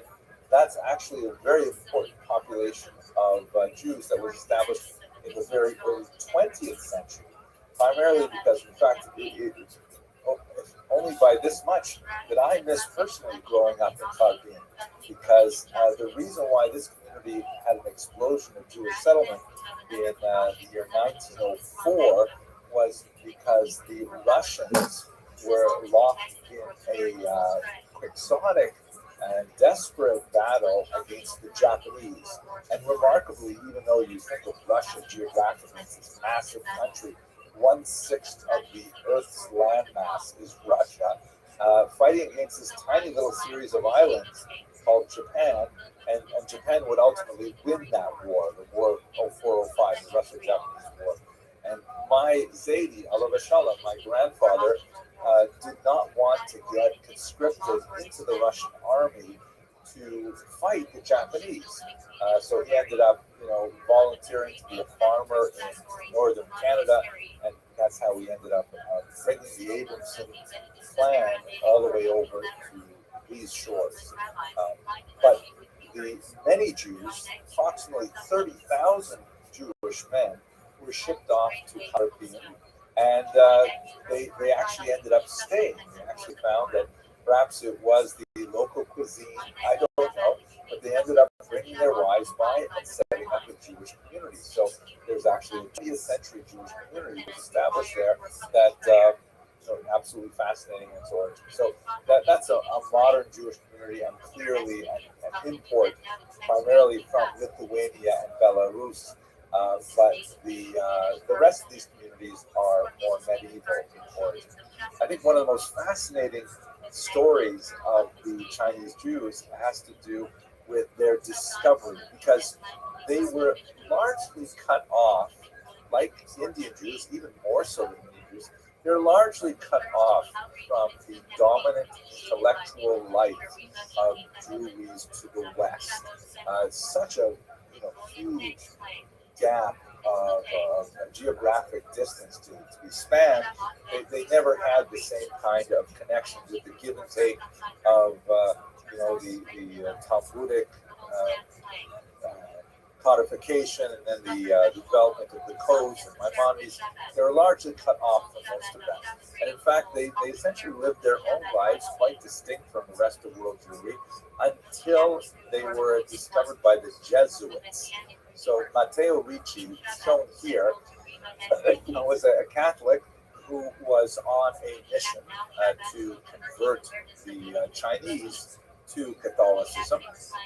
And when he came to China, he ultimately there were Jesuits who connected with a particular Jew named Ai Tian in the year 1605. And the Jesuits were quite fascinated that here's a guy, a Chinese guy who claims to be Jewish. And they tell a funny story about their first encounter, that apparently Matteo Ricci had this interview with Ai Tian, and he brought him into his apartment or his church, I'm not sure there. And Ai Tian, this Chinese Jewish guy, sees a picture of the Madonna and child. Not this particular image, but I just chose it to illustrate. And Ai Tian looks at it and he says, "Oh, isn't that nice? That looks like it must be Rivka, Yaakov, and Esau. Must be Rebecca, Jacob, and Esau." And then he shows him a picture of the four evangelists, right? Matthew, Mark, Luke, and John, the authors of the Gospels, or the people to whom the Gospels are attributed. And Ai Tian apparently said, "Oh, this is so interesting. Where are the other 8 sons of Jacob?" Assuming this was a depiction of 4 of Jacob's sons. So Matteo Ricci was really quite fascinated with the idea that there's these Jews out there. So they sent Jesuits out to meet with the Jewish community in Kaifeng. This is one of the most important of the medieval Jewish centers.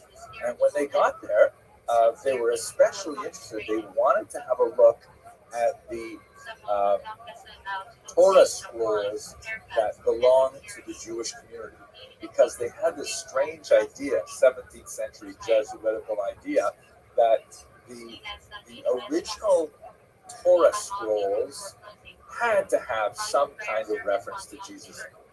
Never mind the fact that the composition of the Torah was centuries and centuries before Jesus lived. This is a way of Christian thinking, of prefigurement, that texts in the Hebrew scriptures, later ones like Isaiah, for example, for sure, but even earlier ones like Genesis, are all packed with codes that explain the life of Jesus later.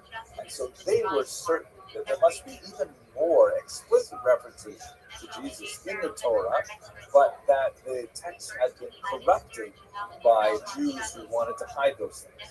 But if they went to China, and they thought that perhaps the Chinese Jews were actually pre-exilic, meaning maybe they got to China with the Babylonian exile, or maybe the Assyrian exile from either 600 or 700 years before the Common Era, they were positive that if they could look at these Chinese Torah scrolls, they would discover that Jesus was in there. They were wrong. They didn't find anything like that. But they did find Torah scrolls. They found beautiful synagogues. These are actual drawings from Jesuits who visited the Chinese synagogues of Kaifeng in the 17th century. Multi institutions with all kinds of fascinating and rather different architecture than you find in the West. And also this amazing picture of Chinese Jews with the top knots and the whole thing, reading from a Sephardic style Torah. That unlike the Ashkenazim who keep the Torah in cloth coverings and lay it flat on the table, the Sephardim put the Torah upright in these sort of spherical or conical boxes that then they open up like doors while they stand upright on a table, and then they're read while standing like that. And this could be Sephardic guys reading a Torah scroll, but they clearly are Asian. So they brought back all this amazing information of these Jewish communities thriving in central China. Really quite fascinating. Now, what about their Judaism? It definitely was pretty funky compared to the Judaism that you find in, let's say, Germany around the same time. And the dates are difficult to establish with clarity. One of the oldest artifacts of the Chinese Jewish community in Kaifeng in particular dates to 1489, and these are stelae, meaning like big obelisks that have writing on that talk about the nature of the community. And the stelae talk about, the people who donated money to build the synagogue, because this is another example of how traditional Jewish communities are, that you're always going to find plaques. In fact, some of the oldest surviving archaeological evidence that we have from synagogues all around the world, well over 2,000 years old, are plaques that say so-and-so donated the Aron Kodesh, so-and-so sponsored Kiddush last week, maybe not quite that extreme, but you definitely have plaques that specifically name who gave money in order to support the community. And this is a very, very old tradition, older than gefilte fish by far. And the Chinese have it as well. So in their stelae from 1489, and then repeated later and that, they clearly have a reference to the rebuilding of their synagogues after a few natural disasters that places them squarely within Jewish tradition. They also have a memorial book that lists the famous names of many important Jews, and unlike Western society, in Asian society at this time, last names were assigned, and only certain names could be used by people of certain stature. And many of the Jews actually had some of the most, high quality names, like Jew, which apparently is golden, indicates that the emperor himself was pleased with them. We can say three basic things about this group, which I think is quite important. Just make sure I remember each of them. Yes, right. The first one is that, okay, they're not exactly practicing rabbinic Judaism the way we would necessarily recognize all of it. A lot of it seems definitely moving in a different direction. But they're extremely proud of their attention and fidelity to Jewish vision when they have concrete knowledge of it. For example, they are referred to by other Chinese as Tiao Jin Jiao, the group that excises the city, which is a reference, of course, to a passage in the book of Bereshit, which we just read, about how, remember when Jacob is wrestling with the mysterious angelic being, and he's wounded in the thigh, and then the Torah says that therefore Jews do not eat the Gid Hanasheh, the sinew, the sciatic nerve, to this very day. And that's, in fact, what the Chinese Jews were doing when they would, slaughter a cow. They would practice Nikur, they would remove that particular sinew. Or like Ashkenazim, they would simply sell that part of the animal away, and they would not even try to. So even though a lot of the Jewish things are doing don't be, according with mainstream Judaism, they nevertheless were very, very proud of their tradition. Secondly, like the joke that we began our discussion with today, they attempted to adapt to Chinese society and its idiosyncrasies in some fascinating ways. For example, Chinese society has a tremendous amount of importance placed on external demonstrations of respect. And one of those is the famous kowtow, where you would literally lie down, fully prostrate yourself on the ground multiple times, knocking your forehead on the ground as a sign of obeisance before the emperor. And one of the emperors was fond of placing his name at the top of one of these obelisks, and since he couldn't be everywhere all the time, he ordered that people should bow down to his name on a rock. And this is, if you know anything about Judaism, this is totally forbidden for Jews. Jews are not allowed to bow down before any kind of, inanimate object. That's just too close to idolatry. So it would be too aggressive a move to refuse to bow down before this symbolic representation of the emperor. So what the Chinese Jews did is they would write the Shema prayer, actually from the joke that we talked about, they would write the Shema prayer on the top of the obelisk over the emperor's name, And then the way they would justify it is that they were bowing down to God and that great statement of God's unity. It happens also on the way. The emperor's name is there, and what he doesn't know won't bother him. That's kind of like an amusing adaptation to the necessities of Chinese culture. But they definitely were assimilating heavily. And in the 20th century, under communism, they basically disappeared. They certainly had, many sort of stopgaps against assimilation, which failed in multiple ways. They were dressed differently. They were known sometimes as the blue caps. But that may have also referred to Muslims as well. There are 50 million Chinese Muslims, by the way, 50 million of them. Just remember that there are about 15 million Jews, 1-5, right? So I've never ever met a Chinese Muslim, although of course we read about them. They're famous. They're known for the degree to which they are currently persecuted in contemporary China. It just gives you a sense of how few Jews there are in the world. Also, they frowned upon intermarriage with non-Jewish women. In particular, they would call them daughters of Adam, meaning they were like regular women as opposed to daughters of Israel, Jewish women. But nevertheless, it was considered, it just became inevitable, and they did assimilate very heavily to marriage in the 20th century. Their Torah scrolls were among the last thing to go. In the 20th century, they actually began selling their Torah scrolls because the community in Taiwan was really just way too desperate. And these were distributed around the world. There's some at the Royal Ontario Museum in Toronto, and they indicate that the scribal arts were slowly slipping as well among the Chinese. But nevertheless, fascinating community that strove under very, very difficult circumstances so far from the center to be able to hang on to their identity. And so this brings me to a close, really, not only of this particular lecture, but of the three lectures as a whole. We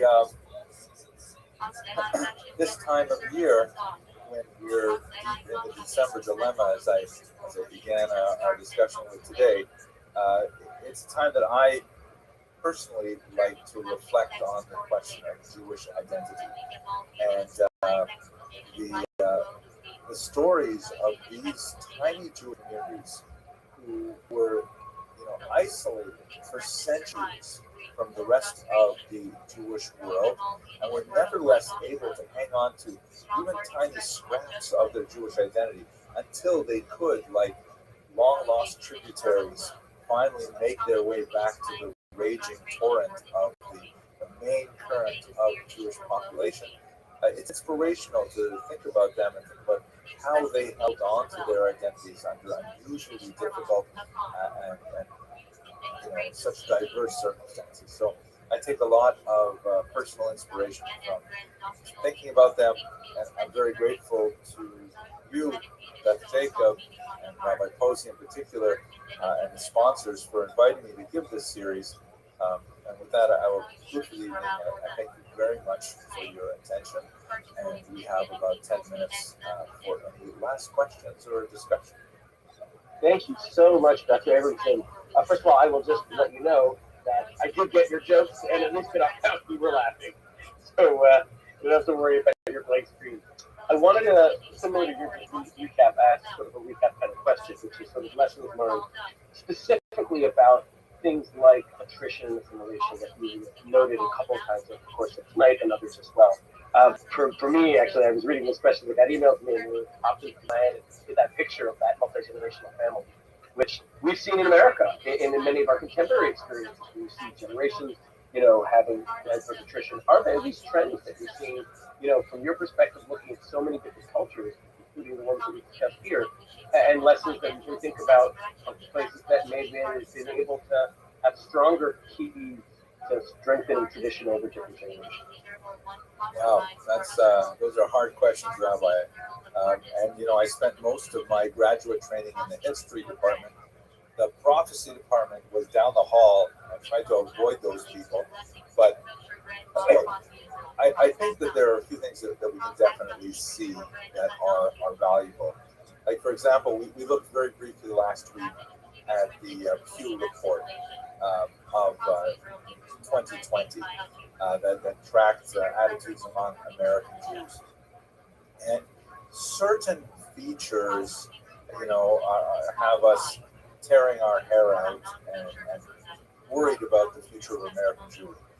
Marshall Sklar, the great sociologist, once referred to the Jews as the ever-dying people because we're constantly worried about assimilation, and we've been worried about it for hundreds of years, but nevertheless, we never seem to totally assimilate. And I think one of the things that we can take away from that is that although it's important to bear this sense of urgency, that things really do matter, things really are important, we should not necessarily be paralyzed and react negatively to innovation. Like, for example, the traditional synagogue model of membership that developed largely over the last couple of centuries, maybe the last 3 centuries, primarily in Europe and America, kind of membership-based, dues-paying synagogue institutions that allowed American Jewry to build these massive constructions. They had, as they like to say, an edifice complex. But they're changing so much because millennials don't like being trapped into memberships. They don't like working at the same job for longer than 2 or 3 years either. They think very, very differently. But that doesn't necessarily mean that we can't adapt and construct new ways of connecting that still keep the Jewish community even more vibrant by bringing in people from geographically further away with the use of modern technology, like we're doing right now, actually.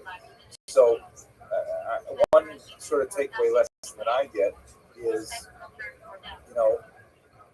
take it seriously. A sense of urgency is important, but do not be terrified of innovation. Another sort of takeaway lesson that I get from this, and this is really from Rabbi Beryl Wine, very, very influential, popular historian in the Orthodox world in particular, who observed that one of the, Jews can do all kinds of weird things over the centuries. There's so many wacky Jewish experiments that go nowhere, and we kind of laugh about them centuries later. But there's only really one thing that is so far gone that when Jews start doing this, they eventually disappear from the rest of the Jewish story. And that is when we mess around too much with the question of who is a Jew. Groups that made decisions about counting people in, contravening the basic principles that had been adopted, not as ancient necessarily as we'd like to think, but nevertheless very well established principles, like the matrilineal descent principle. Once we start messing around with that kind of germ cell idea of Judaism, that's a huge danger sign.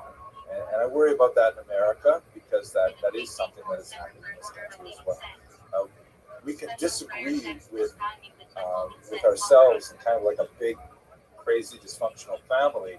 But once we start saying that, no, I can disagree with you, but you're not really Jewish, that changes things in a very, very dangerous way for survival. And I think we've got to figure out a way to come back to center on that issue as well. So 2 very quick observations. Thank you so much. But one interesting question that was just sent to me, is there any constant in terms of language?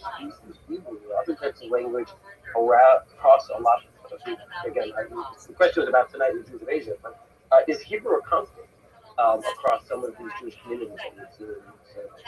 So actually, as part of my preparation for tonight, I was very fortunate. I watched a video by Rabbi Kupko, who is a rabbi in New York City, and he gave a lecture yesterday, which is on YouTube. You can easily watch it now at the Park East Synagogue on the Jews of China. I said, great! I'll get so many fantastic ideas. And in fact, the material that I discussed tonight about Carbin was largely as a result of his family history that goes back to that particular. Most of his presentation was really 20th century, whereas I was really wanting to focus on origins of type issues. At any rate, one of the things that he offered in his lecture was that in order for a Jewish community to survive, it doesn't have to be widespread Jewish Hebrew literacy, it doesn't have to be widespread, but you need to have at least one person who can read Hebrew. When you lose the rabbi, when you lose someone who is kind of like the keeper of the flame, knowing, okay, this is what it says in the Torah, and I can read it to you, and I understand it, and I can explain it. You have to have at least one person like that. What he derives from his analysis of the Chinese situation in the 20th century is that once they lost anyone who could read Hebrew, the community completely disintegrated. And I think that there's a lot of value in that particular point. I forgot to mention one kind of amusing thing, by the way. When the Chinese community was in decline for centuries, and even when Matteo Ricci's Jesuits went to Kaifeng and they met with the rabbi there, the rabbis there, they'd never met anyone Christian. Christian was something totally new to them. There were no Christians in China until the Jesuits arrived. So they're having a schmooze with this Jesuit, and they're impressed, saying, "Wow, this guy really knows Tanakh. He knows all these stories, David Amelech and stuff like that." And at a certain point, the elderly rabbi says to him, "Listen, maybe you would like to be our rabbi after I retire." He suggests to the Jesuit, he says, "I think you would make a great rabbi. The only thing is, you definitely have to be circumcised and you have to stop eating pork. Those two things, and you'd be fantastic. Take my Stella." Turned them down, but nevertheless, that's the value of Hebrew. It may not be something that everyone has to have, but someone has to have it. That's the way Rabbi Kupko analyzed it. I think there's a lot of value in it.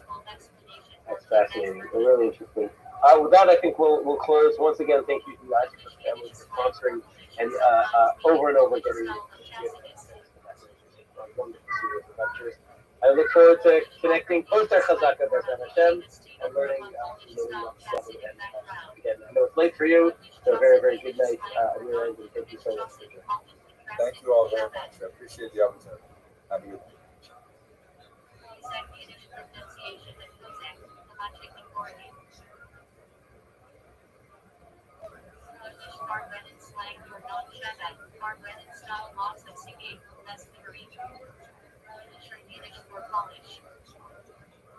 Hello, fellow students of Jewish history. Today I'd like to ask a fascinating question, at least fascinating to me. Are the Lemba, or a tribe of Africans living primarily in South Africa, Zimbabwe, are they genetically Jewish? They have a long oral tradition claiming descent from Judean migrants way, way back in the biblical period. And with modern genetic studies, there's some interesting evidence to suggest that what they're saying has a certain level of historic value. Now, before we get too deep in the subject, we have to, first of all, lay down the ground rules that genetics are not identity, right? The criteria to determine Jewish identity are far more complex and really depend on who you go to as your authority. The mainstream rabbinic view, which is embraced by Orthodox Jews to be sure, and for most of Jewish history of the last couple of millennia, has been that Jews receive their identity in two ways, either through matrilineal descent, meaning they are born of a Jewish mother, or through conversion. And there's a whole bunch of discussion about what exactly that conversion means.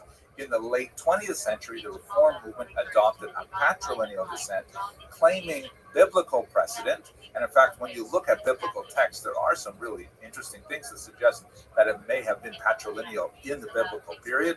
But, this is not a discussion for this point. You can see I have another video on it. It did definitely switch sometime in antiquity where Jews began to turn to the matrilineal model. For Orthodox Jews, it is the moment of Matan Torah. For others, historians look at different points. But at any rate, most Jews today regard it as matrilineal. I should say certainly Orthodox Jews.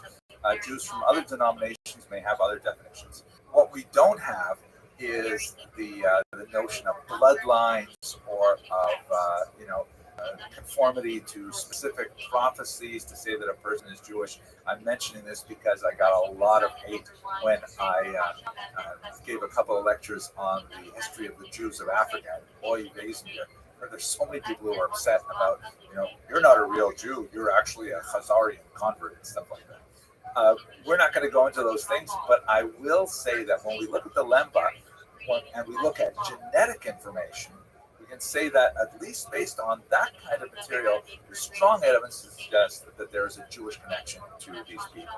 This is something that has only been available in the late 20th century with the sequencing of the human genome. Let's go through some of this material. So first of all, who are the Lemba? They are Bantu-speaking Africans. There are 70,000 of them. They're primarily living in South Africa and Zimbabwe. They have an oral tradition that they're descended from white men who came from a place called Sena by boat. And the Sena might somehow be, they don't know exactly where it is. It might be Judea. It might be Sana'a, which is a place in Yemen. Then they came onto the African continent and they built Sena again, possibly in Tanzania or Kenya. And then again, migrated and built it a third time, possibly in Mozambique, before they were engaged in the massive project of building Great Zimbabwe, which is this huge archaeological ruin that really indicates a massive civilization in southern Africa.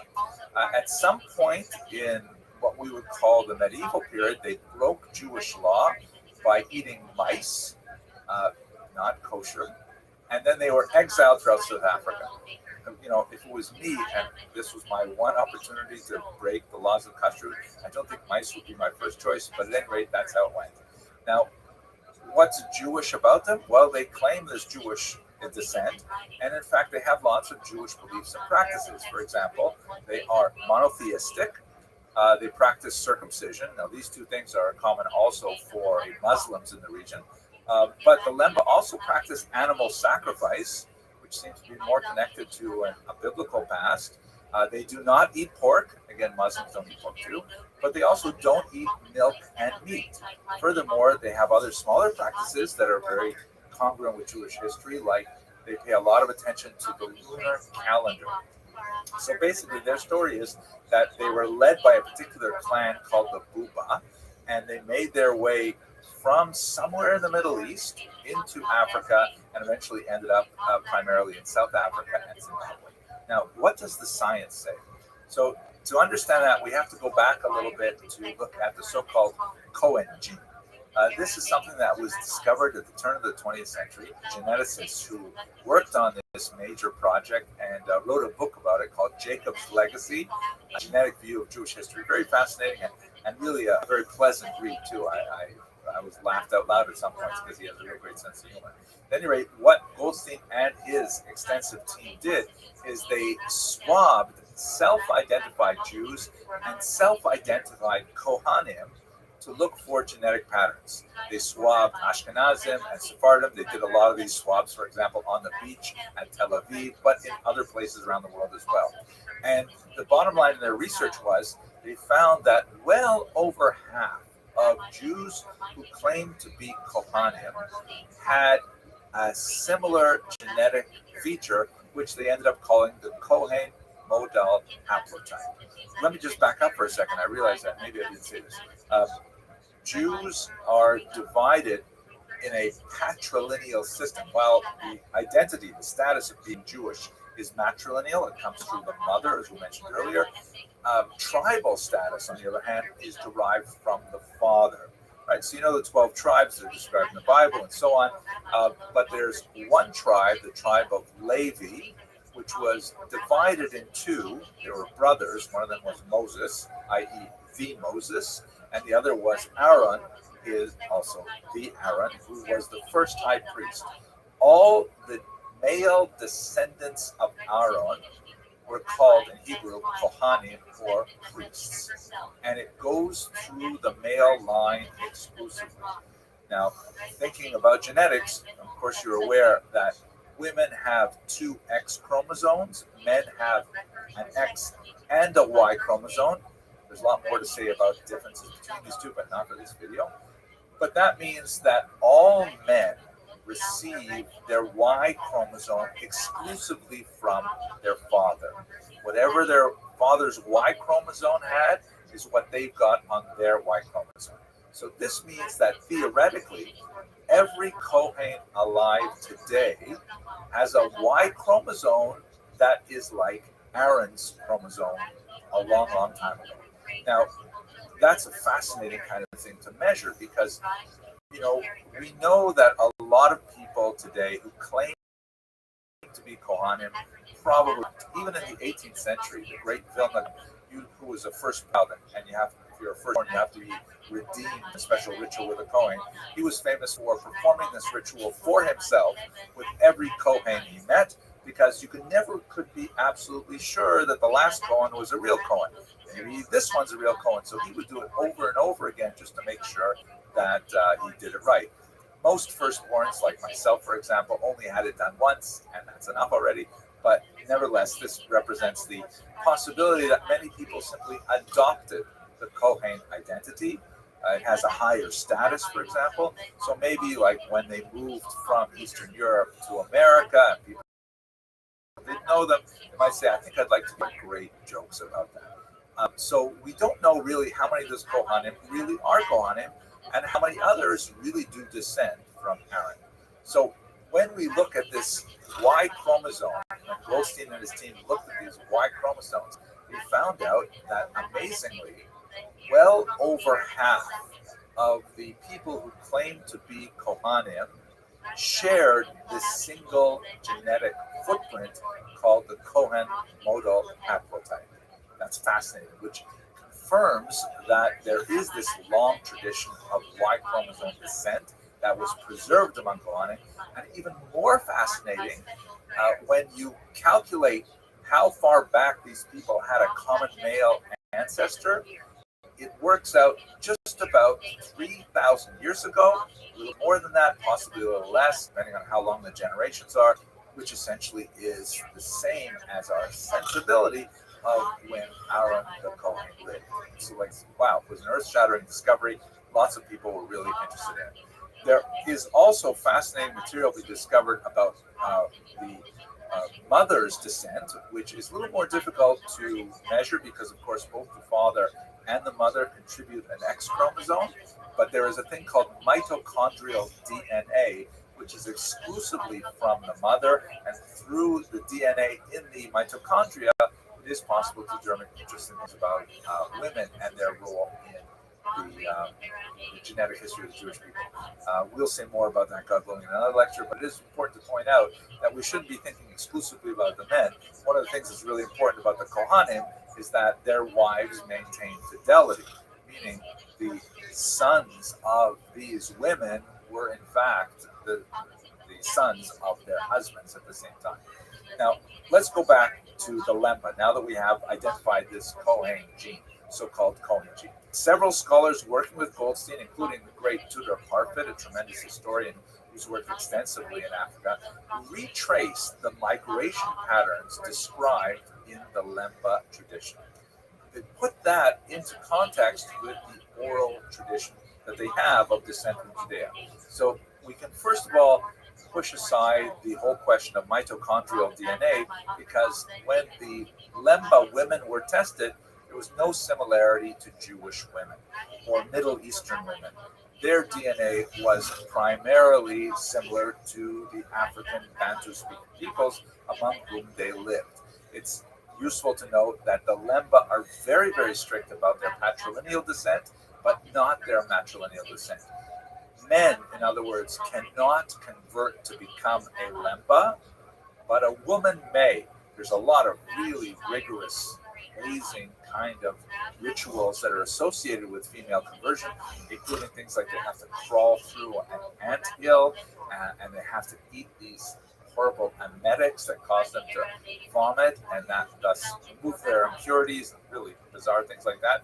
But in other words, the bottom line is that all Lemba men are the sons of prior Lemba men, but Lemba women can come from anywhere and can join the Lemba clan. And once again, that underlines the fact that by rabbinic status, the Lemba can't be Jewish because they don't have matrilineal descent.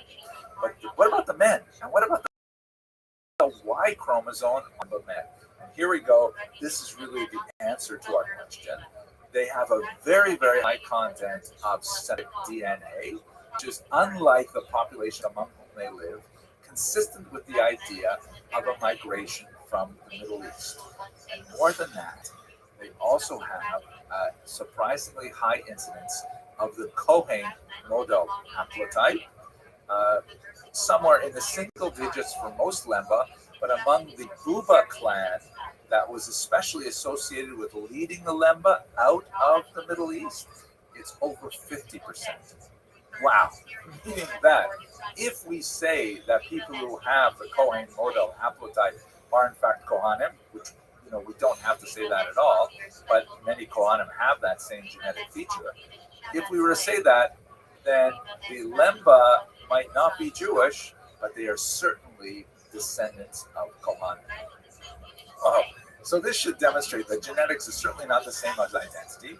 The Lemba themselves, although they claim Jewish descent, they have no problem with participating in Christian life and in Muslim life and going to churches and mosques and things like that. But it does indicate that if you're one of those fans of bloodlines, the Lemba to have a paternal bloodline that connects them to the same people, the same man possibly, that provided the basis of many of today's Jewish Kohanim. Okay, I hope you found this fascinating. I know I did. And look forward to speaking to you. Thanks very much for listening.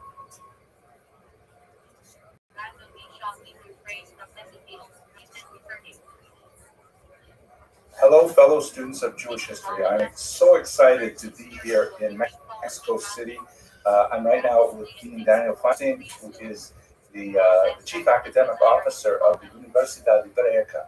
Really impressive organization here in the middle of the Jewish community. And I'd like to ask him and take this opportunity to say a few words about the nature of the community and Jewish studies here, Jewish history in particular. So, Dr. Feinstein, it's so nice to spend some time with you. Thank you very much. I'm very happy that you visit us.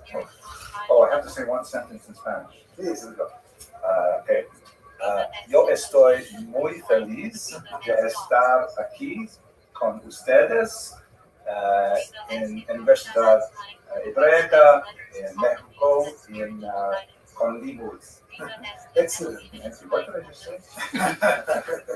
You said only good things. Thank you so much. Please tell us about this amazing community. Okay, well, Mexico City is a very special community. It's about 50,000 Jews, 95% or more in Mexico City, in 4 neighborhoods, most of the people. This is a community which the first Jews came here as crypto Jews, with the Spaniards who came here and conquest Mexico. With them came the Jews, and they built some communities. Then came the Inquisition, and there were people who were killed in the center of Mexico City, who were burned here in Autos de Fe. So that is, I call, the prehistory. The real history came, let's say, 120, 30 years ago, with immigration from the Ottoman Empire, from Eastern Europe, escaping pogroms and looking for new horizons for their families and everything. And they begin to establish different communities. One of the peculiarities of Mexico is that it is a community of communities. The communities are organized not like in the state by the religious, let's say, streams called conservative order, but by the the communities of origins. You have the Halevi communities, which is Aleppo, then the Monte Sinai community from Damascus, then you have the Sephardic community from the Balkans and the Ottoman Empire, then you have the Ashkenazi community, then you have Etel, which is a conservative large community, with a Israel, which is, so this is the organizational framework, but at the same time, today more than 70 to 75% of the marriages inside the community are mixing. Today, those barriers who existed between different groups of Jews are going for the younger generations in the market. Even Lithuanians and Galicianers? Of course. That's shocking. We accept everybody. So nice. Even Polish. Tell me something about your school. Well, this is the Brighton University, the only Jewish college in Latin America. We were founded 30 years ago as a kind of taking place of the older school for the training of teachers for the Jewish community. This was founded by people who came from Europe after the Shoah, before the Shoah, and they realized after the Shoah there was no place where teachers could come, so they established their own school, and this was called Seminar of Teachers, and then they saw that things were changing, that the new generation wanted to have academic degrees and everything, so they established the Brighton University. At the beginning, the Brighton University has different degrees in human sciences and humanities with a core in Jewish studies, Jewish education. Now we develop and we have 4 areas of knowledge we develop. The first and the main center, the core is Jewish studies. We have a department of Jewish studies, academic Jewish studies, including history, philosophy, all the topics of Jewish history from the Bible until cinema.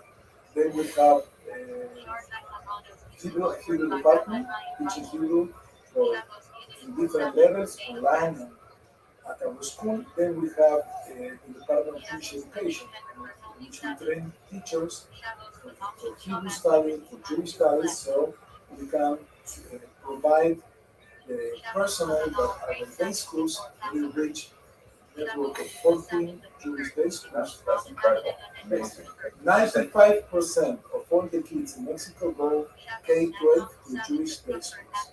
This is something unique, and this helps to explain many of the indicators of Jewish commitment that we have. Here, I would say that 95% of all the kids go when they are at 9th grade to Israel for a trip, and then they go to their family. So I would say that when they complete the high school, they go for 1 year before university. Many people will take 1 year for what's called Ashara, which is not necessarily the traditional Ashara, so they go to Israel. So here, this is the community where 95% has visited Israel at least 2 or 3 times in their lifetime. Very much committed with Jewish community. We have a very rich religious life, more than 40 active synagogues every day. We have Wait a second. So we're saying 50,000 people and 40 active synagogues. That's roughly one synagogue for every 1,100, 1,200 people. Yeah. That is amazing. And they are full in Shabbat, the area of Quran, because you are not in that area. But if you go there, you will think I am in Nebrak or in a Jewish place, because you will see all the people with drawers and the kids going out of the synagogues and going to the synagogue. So we have most of the communities are formally at least corporate and some conservative synagogues too.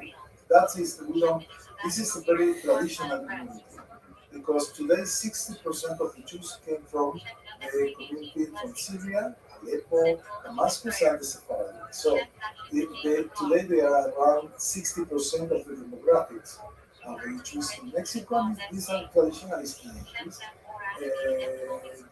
We have the Local University, which is the only university, as I told you, in Latin America. We provide PA, MAs, degrees recognized by the state and worldwide. As I told you, we have Jewish studies, we have education, we have well-being, which have programs in which we train people for the prevention and treatment of addictions. We have a program for intervention in social and natural catastrophes to train the leaders in these projects. Together with Cadena, a very interesting Jewish organization. Then we have an additional area that we established. It's more innovation and organizations. That's our academic field. It's a very small college with about 250 students in the academic programs, and we have around 500 students in our continuous education programs. That's amazing. I think I've heard it said that, you know, outside of Israel, this is the second best Jewish university in the world. I would say that's too much to say. We're a small college. The first, just in case you missed it, the first is. Of course. Well, I will say that we are a small college.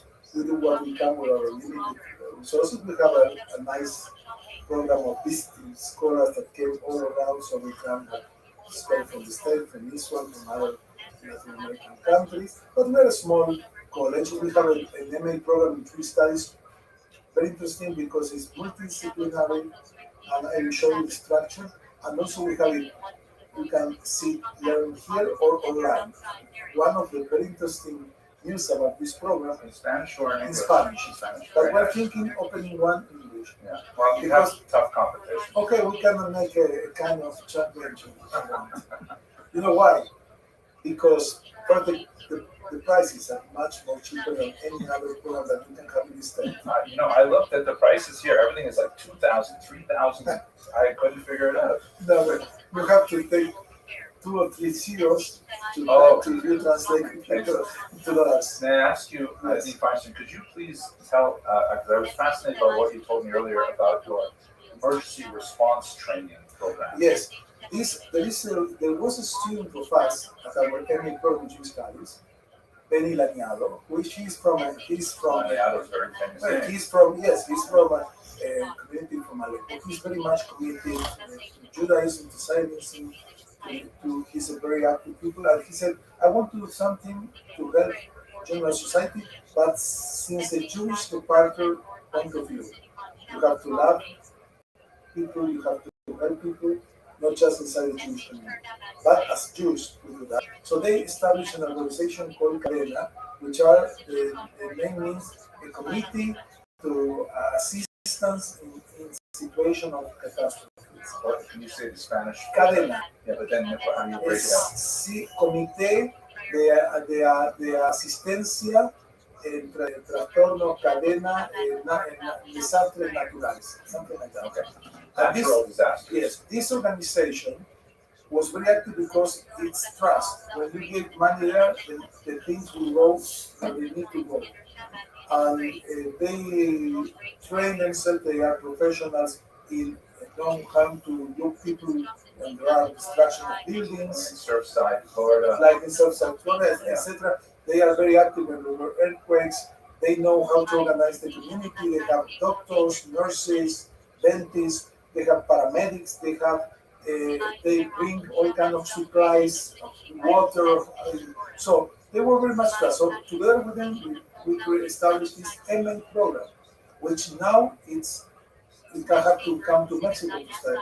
But we are working to have it online, so people will be able to study this program to train people, because we know for all the data that we have that in the next 10 years there will increase the number of natural catastrophes in the world because of the global warming, climate change, everything. So we need to have people who know how to act to build the resilience of the communities so we can deal with this situation. And we want to do as part of our commitment as Jews, not just the general organization. We are committed Jews who want to help Tikkun Olam and help the Jewish world and the general world. It's beautiful. It's a beautiful program. This is a very nice program, and we are very proud of it. So if we help your institution with some total university skills, maybe you'll help us with that kind of We skills as well. can, of course, we can explore collaborations. We like to have collaboration with different universities in Barcelona. You heard it here first. Yeah, that's nice. So here we are. This is an amazing community, very much committed We have wonderful infrastructure. We have one of the largest JCCs in the world, the Centro Deportivo Israelita, which joins all the communities because Mexico is organized as a community of communities by origins, but today the people interact, they marry, and then it's not like it used to be 20 or 40 years ago. It's a community with a strong number of lay leaders committed for the future of the organization. For instance, 2 days ago, or 3 days ago, there was a concert organized by Atzala, but also Atzala here. 4,000 people participated in this concert with an Israeli singer, and there is a strong philanthropic tradition of tzedakah, of helping. You have many organizations, amazing number of the leaders like Jaco and Vivian and Off the camera. yeah, and there is an amazing group of leaders, the leaders committed to Judaism. You have, I would say, you have at least in Mexico City, 50 regions, you have at least 2,000 leaders who meet at least once a week in their organizations, 2,000 at least. People. Just Magen David have 500.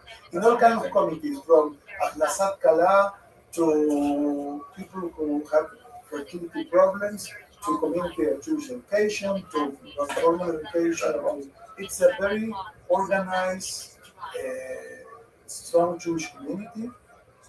Which has, when we use the term community, it's a kind of anachronism because it's not like a medieval Jewish community, but here it's similar. Yeah. The communities, for instance, something that I don't know if you will have this in the state in the same development. We have here a committee which is called Honor y Justicia, which is a kind of mediation. Honoring justice. Honor and justice. Honor It's called, and each community has its own. There is one for all the communities. I mean, if you are from one community and another, and we were partners, and we have an economic problem, or we have family problems, instead of going to the general courts, courts, you can first try this, and they are very strong, and they are very well evaluated by the population because they have a very nice spirit to help people to resolve their problems. But the people who work there, they have a training. They are lay leaders. Some of them are lawyers. Some of them are architects, doctors, psychologists. But they have a special training, also in Jewish law, also in psychology.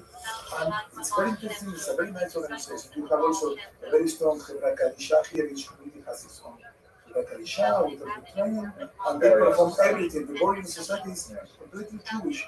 In other communities, some of the parts are done by non-Jews. Here, completely by volunteers that have a strong sense of Irat Shamayim and commitment. I've served many years on a Knesset beach as well. So you know what? Yeah, and I know what it's typically where I've served has always been all Jews involved from start to finish, but we often have to use non-Jewish funeral homes, for example. Here, no, they are part of the communities. Wow. No, this is, as I said, for instance, how many people in the States, not just in the Orthodox or Haredi, keep a strict 1 week as it must. How many people outside? It's a small percentage, maybe less than 10%. Here, even in the most secular family, 95% of the community have a Shiva. And rabbis from different synagogues, they appear and they help, and many people. It's a kind of institution. This is a very strong traditional Jewish community. That's beautiful. I mean, if I knew more than one sentence in Spanish, I would probably want to live there. Okay, you can learn. You're a very wise person. So you will be able to adapt here. And we need voices like yours, which is illustrating traditional voice. We try to combine the scholarship work with the Jewish tradition in an interesting way that it's try to make justice to both. It's very kind of you. I'm glad that there are people here who enjoy the video. I see them sometimes. I know that you have a very clear, very didactic, and very well researched. So I like Thank you. Thank you. I don't want to say. Okay, we should probably wrap it up. We have the other interview, right? Okay. Thank you very much for your time. Thank you, and shalom from Mexico.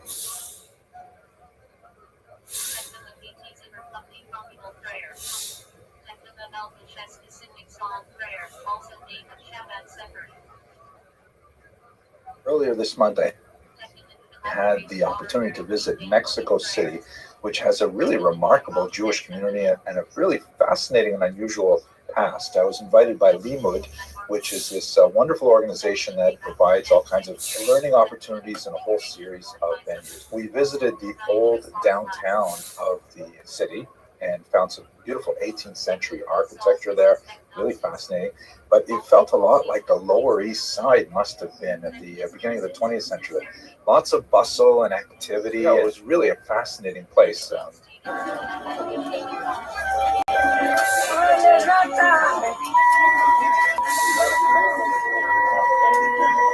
was just a few days past the Day of the Dead when we visited, and so there were some strange kind of like shrines still around, especially on the old Jewish street, Calle de Jesus Maria, the Jesus Mary Street, which was unusual for the central core of the old Jewish neighborhood. But in fact, there was a synagogue of Jesus Maria on this street, which is kind of ironic.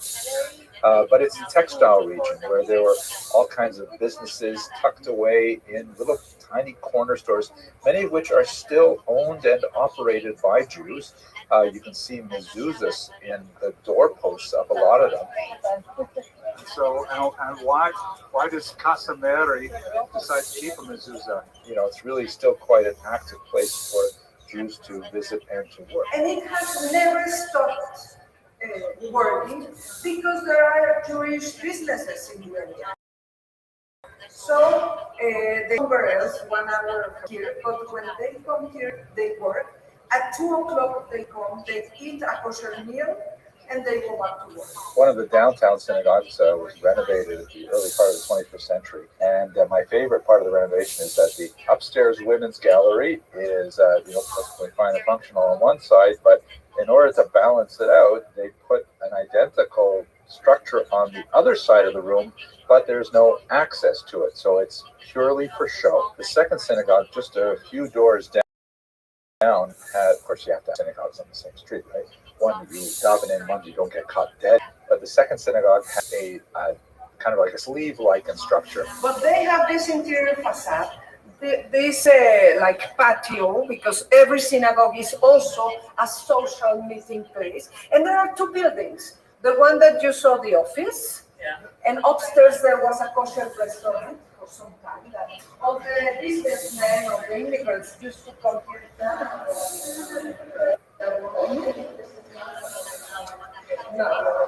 No, this is very Eastern European. And it was a copy of a synagogue from I really thought these menorahs that flank the Aron Kodesh had a distinctly Mexican feel to them. And afterwards, we spent some time looking at the modern synagogues in Mexico City, which are really quite gorgeous.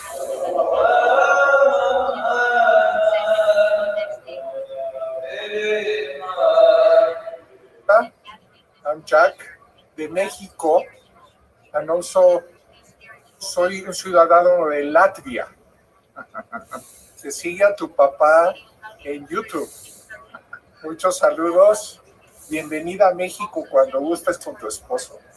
Well, this is the Shara Shamayim synagogue from the Sephardic community of Mexico. It was built in the style and influence of the Sephardic communities and synagogues in Spain. It has a beautiful, you will see, I don't know, it's from North Africa and other places, which is with oil, not with electricity. Wow, beautiful. It's natural oil. Do you see? Yeah, I see. That's beautiful. This is not, look. Oh, wow. Look at that. Gorgeous. It's very active. This is a very active community. We're recovering from the pandemic, but it's a very active community. Thank you. These are remarkably large synagogue complexes with, huge cavernous sanctuaries. I had the privilege of meeting with Chief Rabbi Abraham Toval, who invited me to speak to several rabbinic colleagues of Mexico. That was a distinct pleasure. And then he led personally on a tour of the Mount Sinai complex there, which really is so inspirational. There's so many spaces for learning. And I was especially amazed when he showed us what they have in the sanctuary in the Aron Kodesh, in the Holy Ark. Wow, they are very impressive.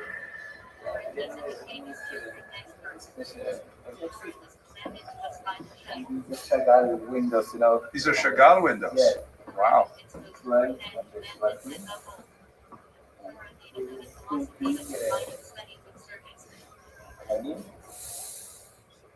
But look this. Okay, I'm coming. Maybe Oh my gosh. So big. This I've never seen. I Wow. need to see how many different. Oh my gosh, this is Look. Come here, come here. beautiful. Look how many. These are all in one. This is gorgeous. Look. Don't have place. Or It was really interesting to see a Mexican flag where normally we'd see an American one. And these synagogues have like beautiful restaurants inside them that are they're really more like community centers, but they're gorgeous and they're all over the city. We rounded out our visit by going to the archives, which is housed in a beautiful facility right next to a renovated synagogue. And the director of the archives gave us a personal tour, which was really amazing. And they had actually curated a few objects for us to see. First book of the Central Committee of the Jewish Community, as I told you. Remember the date? Some of the last Jews that could go or escape from Germany. You know the J, the big J, wasn't really established by the Germans. This was an aspect of Switzerland. Switzerland government trying incredibly. Supposedly neutral Switzerland asked the Germans to. The Ashkenazim are a minority in Mexico City, but I also had the opportunity to visit one of their amazing synagogues as well. And I was especially impressed with the stained glass window in one of the sanctuaries, which has the verse from Ezekiel 37:21. It really impressed me that despite the tremendous natural beauty of Mexico and the strength and vibrancy of this community, they still had that same yearning for Zion, that one day they would be taken out from their places of exile around the world and brought back to the land of Israel.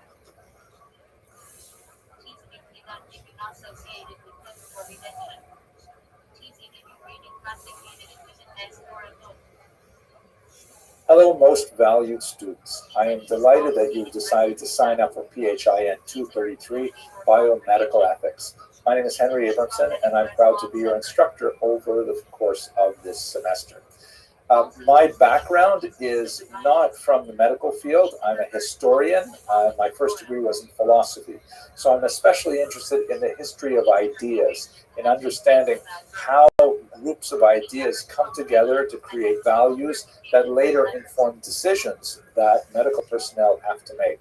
And the approach that I'm going to take to this course is primarily one of issue spotting, meaning we're going to look at the major issues that you will most likely confront as a medical professional and try to understand what the intellectual and philosophical background to those situations might be. And hopefully that will help you understand how to approach your professional duties with responsibility and with integrity. The emphasis of the course is therefore mainly to just sensitize you to the important issues rather than to provide definitive and final rulings on exactly how you are supposed to behave.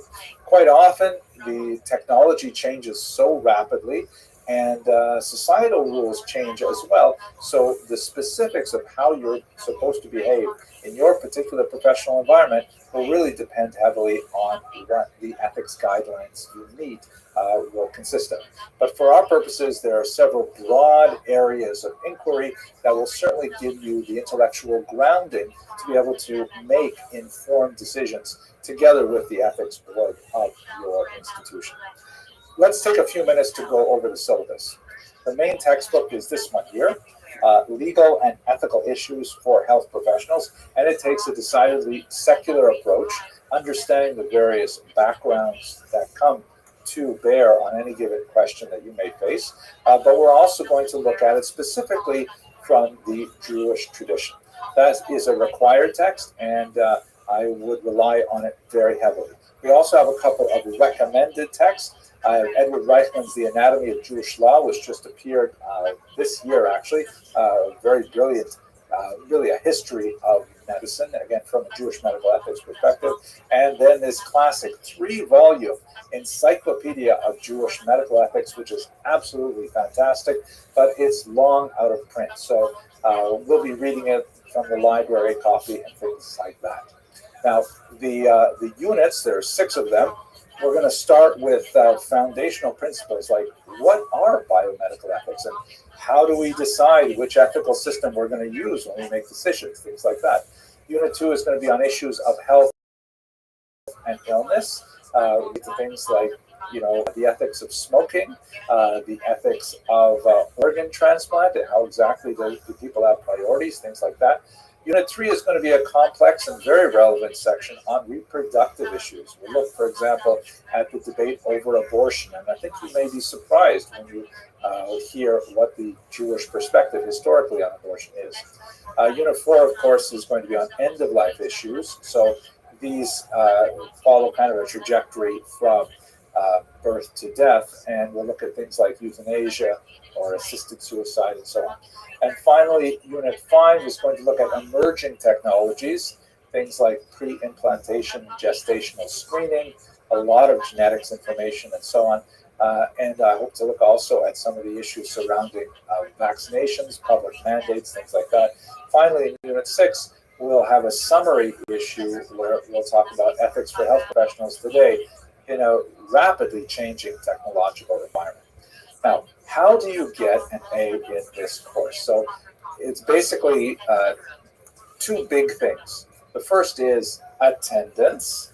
And what that means is coming to our sections prepared to discuss the material.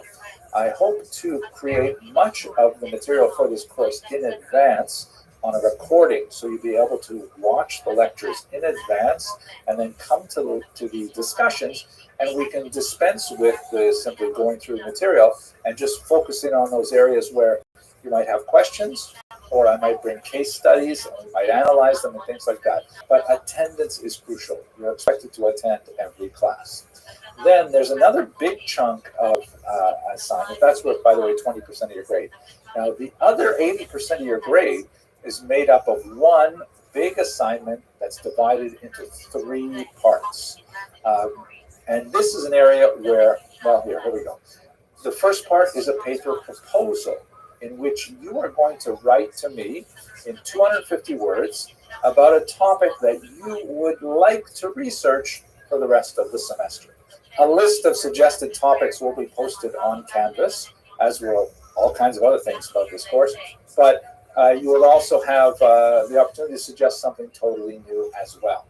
And that is due on December 8th, and I'll give you back some feedback on, oh yes, this is a great topic, don't forget to look at this issues, you might want to look at this book or this article and that kind of thing. And then you're going to start working on that, and then at the end of January, you're going to present your research in progress to the class in an oral presentation. It's going to be accompanied with a PowerPoint or a Prezi. Let's say you want to write, for example, about public health issues, such as the controversies that erupted over vaccination mandates.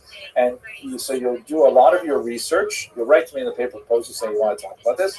In your research, you're going to do all kinds of materials and looking at how they responded, how doctors responded, and how the public responded. And then you'll put together a PowerPoint, and then you're going to present a 15-minute presentation to the class of where you are at in your research. It's not a final product. It's not a finished product. It's just designed to let the class know what you're writing about and get their feedback. And in our discussion, you'll get some ideas about, hey, maybe you should concentrate on this, or here's another question. Hey, maybe you should consider that question. And you'll get all kinds of ideas from your peers. And then finally, with the last 30% of your grade, you will submit a final research paper, which is 1,500 words, and essentially puts your research and proposal presentation into prose,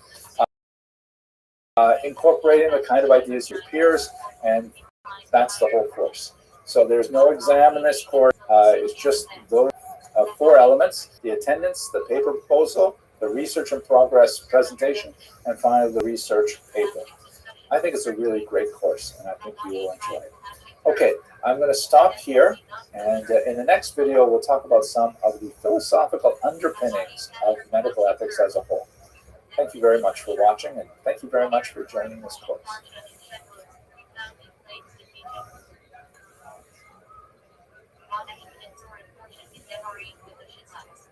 Hello, most valued students.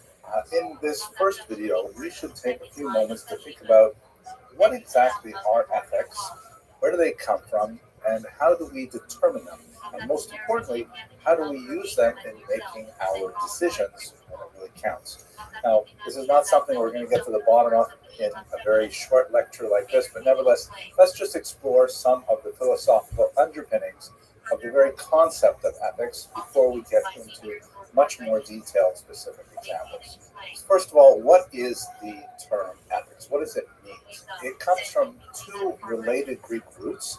The first is ethikos, which means like character or quality of morality, speaking to a person's essence. A person is ethical, it says something about who they are, but what exactly does that mean? And then perhaps more relevant for our purposes, the term ethos, which means custom or habitude, meaning the way people regularly behave. Not necessarily as a kind of philosophical conscious decision as to why one might choose one course of action over the other, but rather, that's just the way it's done. This is our regular system of behavior. So ethics, in a certain sense, really speaks to derech eretz, the way of the world, the way in which people conduct themselves without necessarily having a firm philosophical foundation. The implications of these 2 related roots are that there's something about ethics that is deeply personal, that every person has to have some kind of system of ethics, hopefully something they've thought about in advance, and that's why you're taking this course, hopefully to get you working through some of the big ideas and to develop your own position on many of these ethical dilemmas, but they are nevertheless constrained by the cultural values of the society in which we live. That ethics is very much colored by the history and the religion and the philosophical orientation of the outside world. Regardless of where you personally may come from, you are affected from the outside. And when you are placed in a situation where you will regularly have to make very serious life or death ethical decisions, it's really important to sort out these things and get a solid foundation for your own peace of mind. This image, by the way, which the original exists here in New York City in the Met, is The Apology of Socrates by Jacques-Louis David, very important realistic painter from the 18th century. Shown there in the center is Socrates, who is the great early Greek philosopher who was condemned to death by the Greek ruling powers because he was corrupting the youth by getting them to ask questions, essentially. That's the Socratic method. And the method in which the death was to be carried out, the sentence, was he was to drink a cup of poison, of hemlock. So here he is, having one of his students handing him the cup, and clearly the student on the left is very depressed. And Plato is shown, that's his primary disciple, sitting at his feet with his hand on his knee. And Socrates is saying his famous lines, I'm not afraid to drink this because it will either represent a dreamless sleep or a just reward. Meaning he had a very well thought out ethical system, so much so that he was not even afraid to drink the hemlock. But maybe we'll get back to this a little later on in the course. What do we mean when we say medical ethics? What are medical ethics? What are bioethics? So these are basically a sort of subset of general ethics that specifically relate to medical procedures.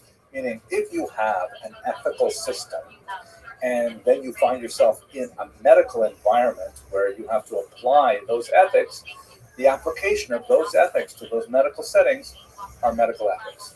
The kinds of issues that are really very fundamental, and we'll get into them throughout this course, are priorities in medicine, for example. If you have scarce resources and you have to apportion them according to an ethically consistent system, how do you decide which person gets the medical treatment?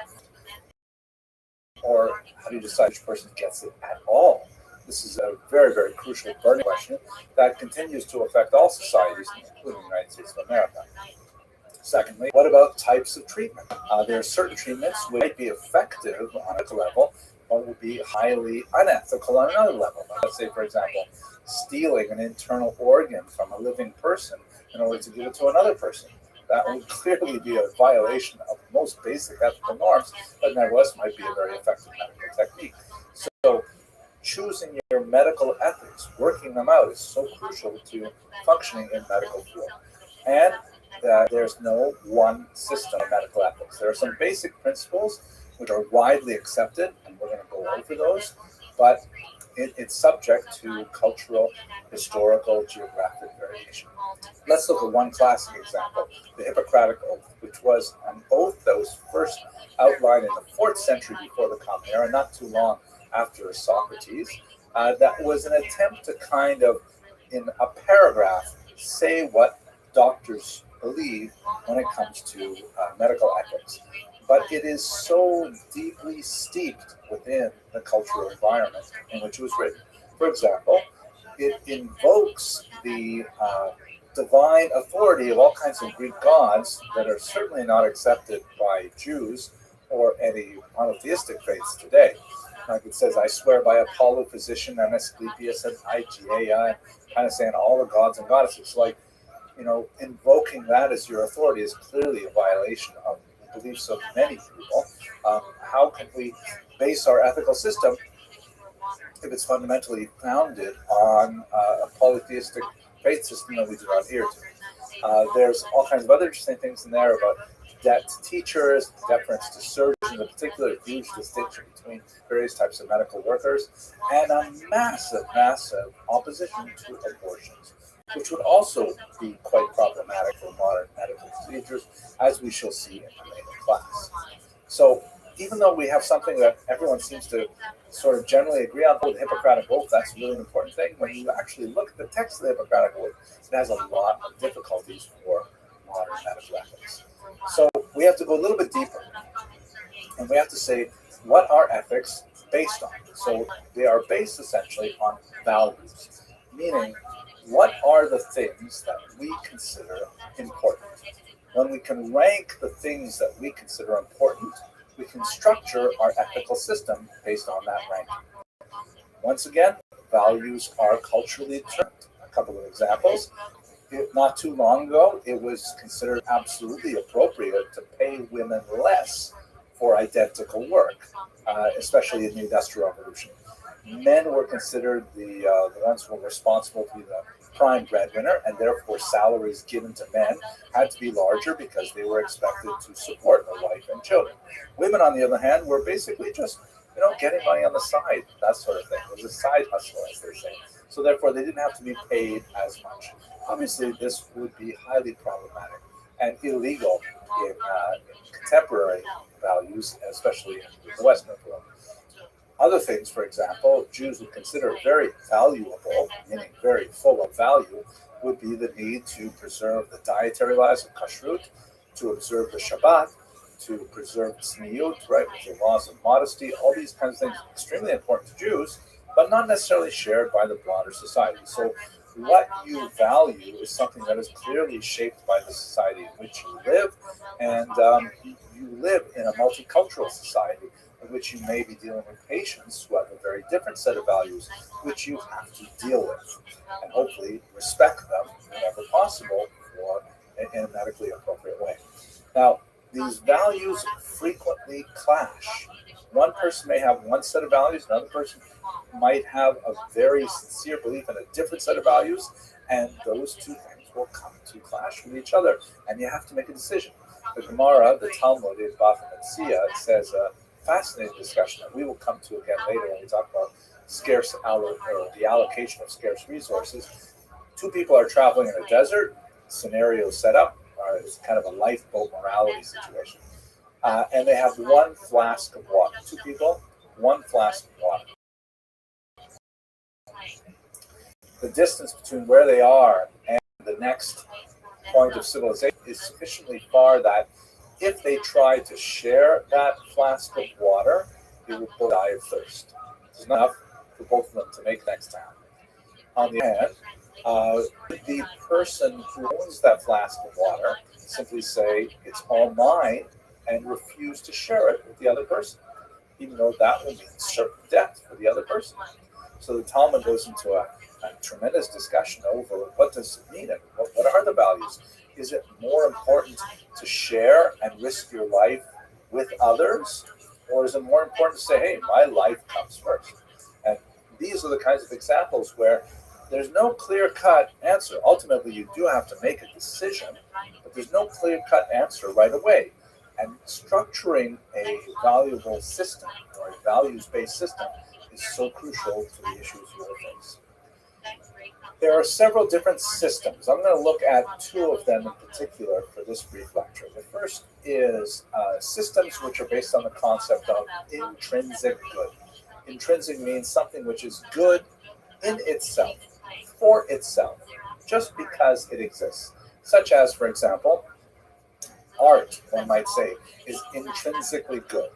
It's true that it may have some extrinsic value, like, for example, if you have a big stain on your wall, you might get a piece of art to cover that stain, so it's good for something else. But in reality, we appreciate art simply because it is good in itself. It makes us happy to look at it. Puppies are also intrinsically good. Life is intrinsically good. They're all kind of love. These are all the kinds of things that people would say they are good in themselves. But even there's lots of debate over what is an intrinsic good.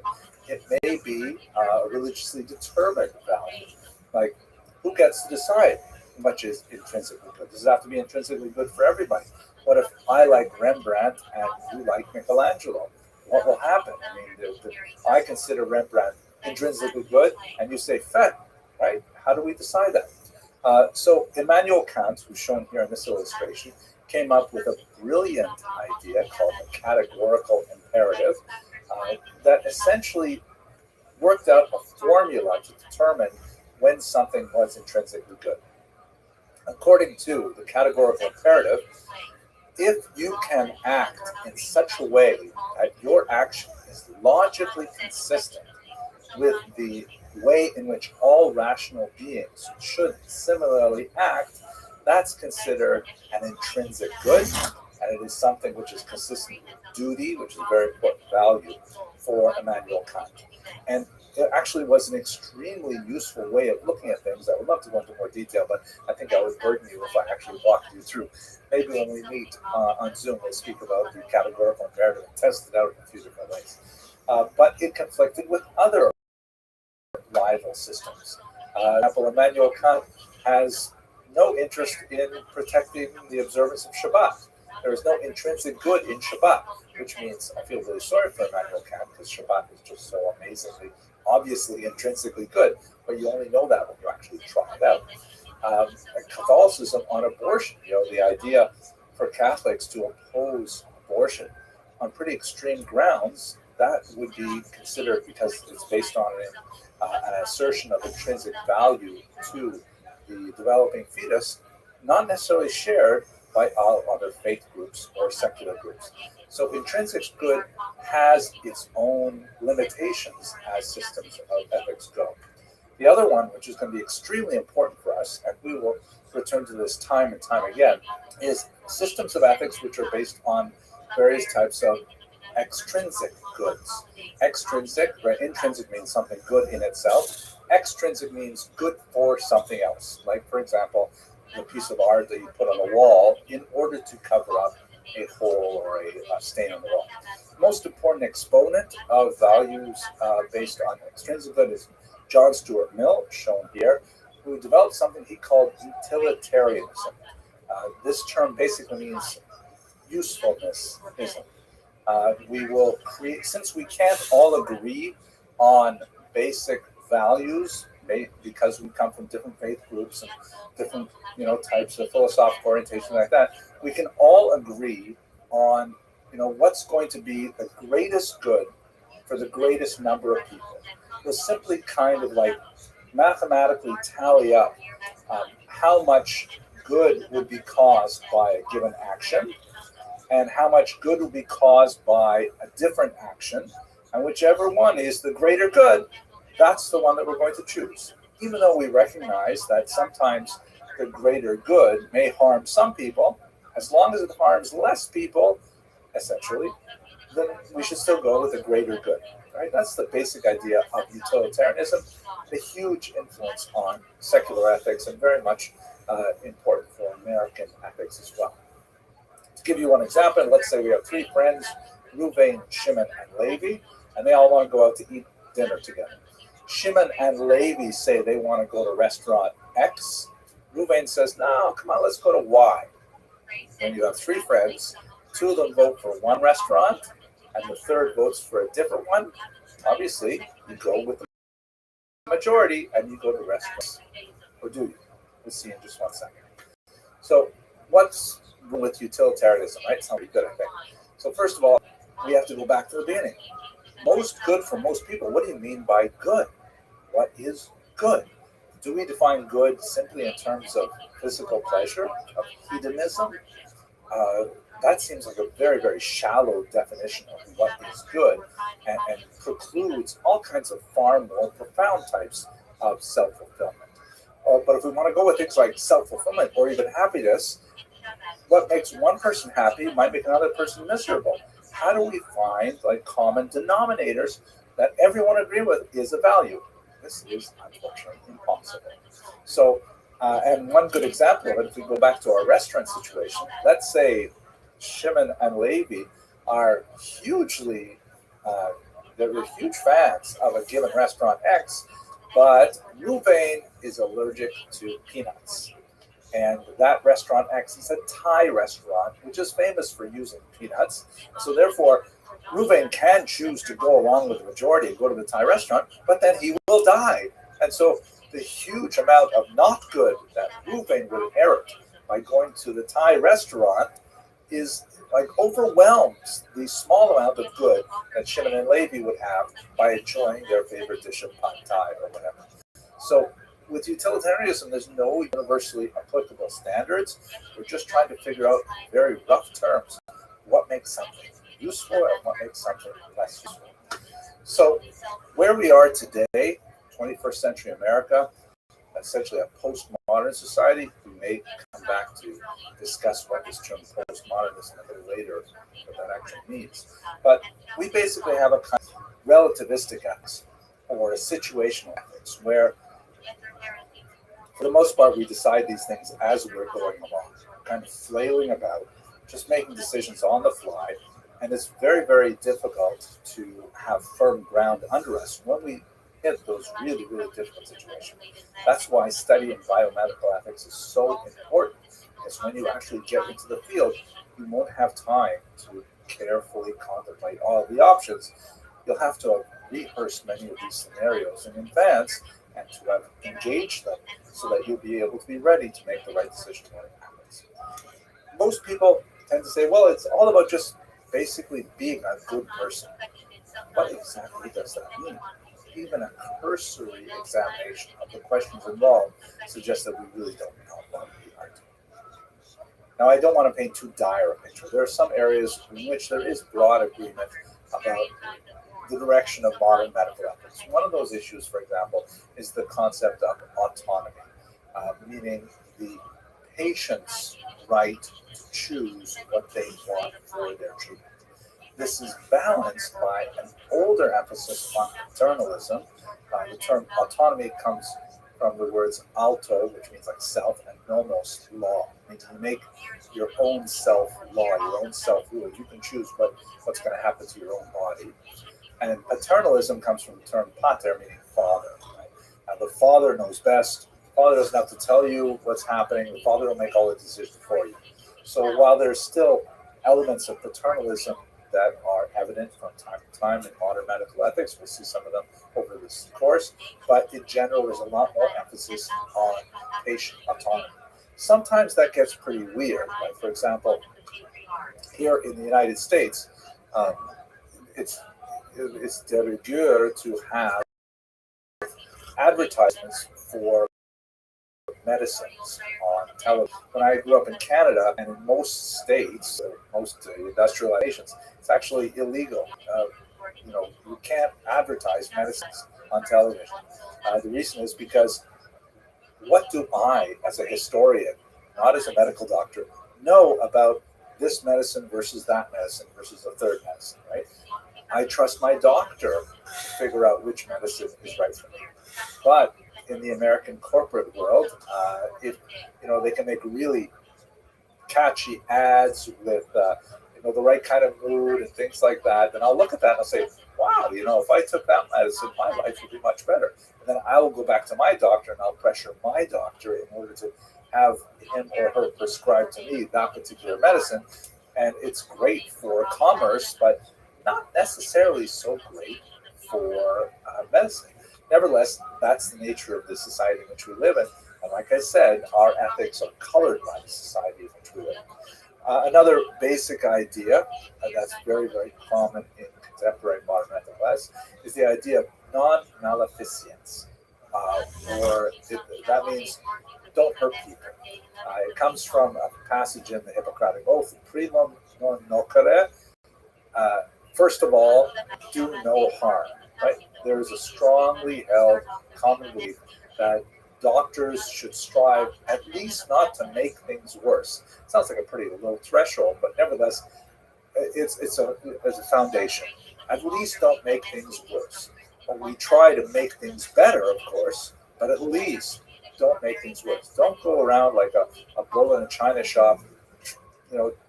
Let's see what happens if we do this. Let's see what happens if we do that, right? No, at least don't make it worse. And then there is obviously the idea that medical ethics should be just, that there is an idea of accountability for doctors and medical personnel.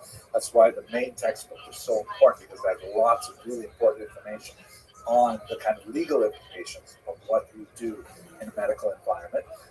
But to take it from a larger philosophical as opposed to the narrow experience here in America, which definition of justice are we going to use to understand how a person can behave? So these are all so crucial for the development of medical ethics, and there are certain basic principles that we will see enacted over and over again. Now, the kinds of reasons why it's so important for us to have medical ethics today, you might think, well, why don't I just learn my narrow trade, my narrow specialization? Why do I have to think about these other things? The reality is because the nature of our medical establishment today is that people are over-specialized, and they focus, let's say, so carefully on the left foot that they know everything there is to know about the left foot, but they don't think about what the implications are for the person who owns that particular foot. And we have spent so much of our energy training experts to be highly specialized that they never actually explore the humanities, history, right, which is so crucial for developing that ethical sensibility. Secondly, our technology has advanced way past our ability to understand what it means. We can do things now with genetic technology. We can do all kinds of mind-bending alterations to basic units of human identity that we never were able to do before. And sometimes we know how to do things before we understand whether or not we should do things. We live in a highly litigious environment where doctors and medical personnel are sued all the time. And this is part of the downside of the lack of paternalism as a value. Autonomy means that when people are dissatisfied with their treatment, they have the right to sue their caregivers. And so you have to be protected against that and make sure that your behavior is, of course, corresponding to best practices, ethically and otherwise. And also, one of the huge questions is who ultimately gets to make the medical decisions today? in the American environment in particular, with the nature of health insurance and how that functions, a lot of these decisions are not made by doctors, but really made by the commercial enterprises that support the entire medical infrastructure, and that has to do primarily with health insurance. So these are a whole swirling group of difficult issues that you're going to have to make your way through and find a firm philosophical foundation for your own approach to medical ethics. We're going to go into some more details in the next videos, but I just want to say thank you very much for watching this.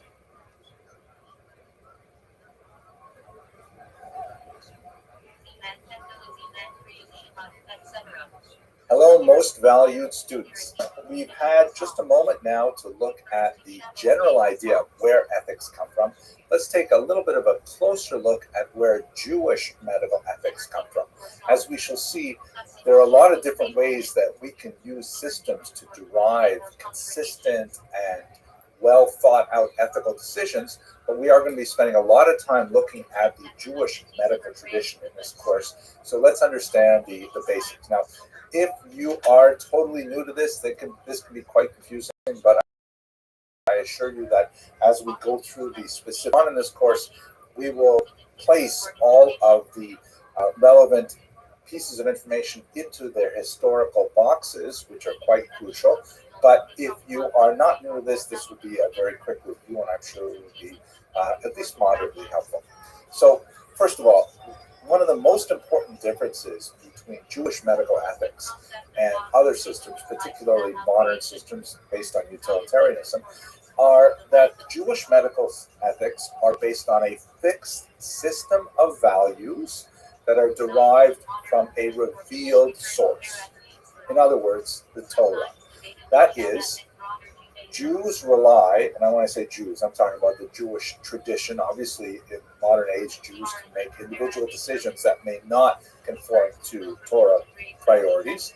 But historically, Jews have relied on the Torah as their basis for a definition of what has value. And on those values, Jews have been involved in creating their medical ethical system. This is quite different from, let's say, utilitarianism. There is no fixed given set of values revealed, right? Meaning God says, don't worry about figuring this out. I'm going to tell you in writing, these are the things that are most important, and these are the priorities, and so on.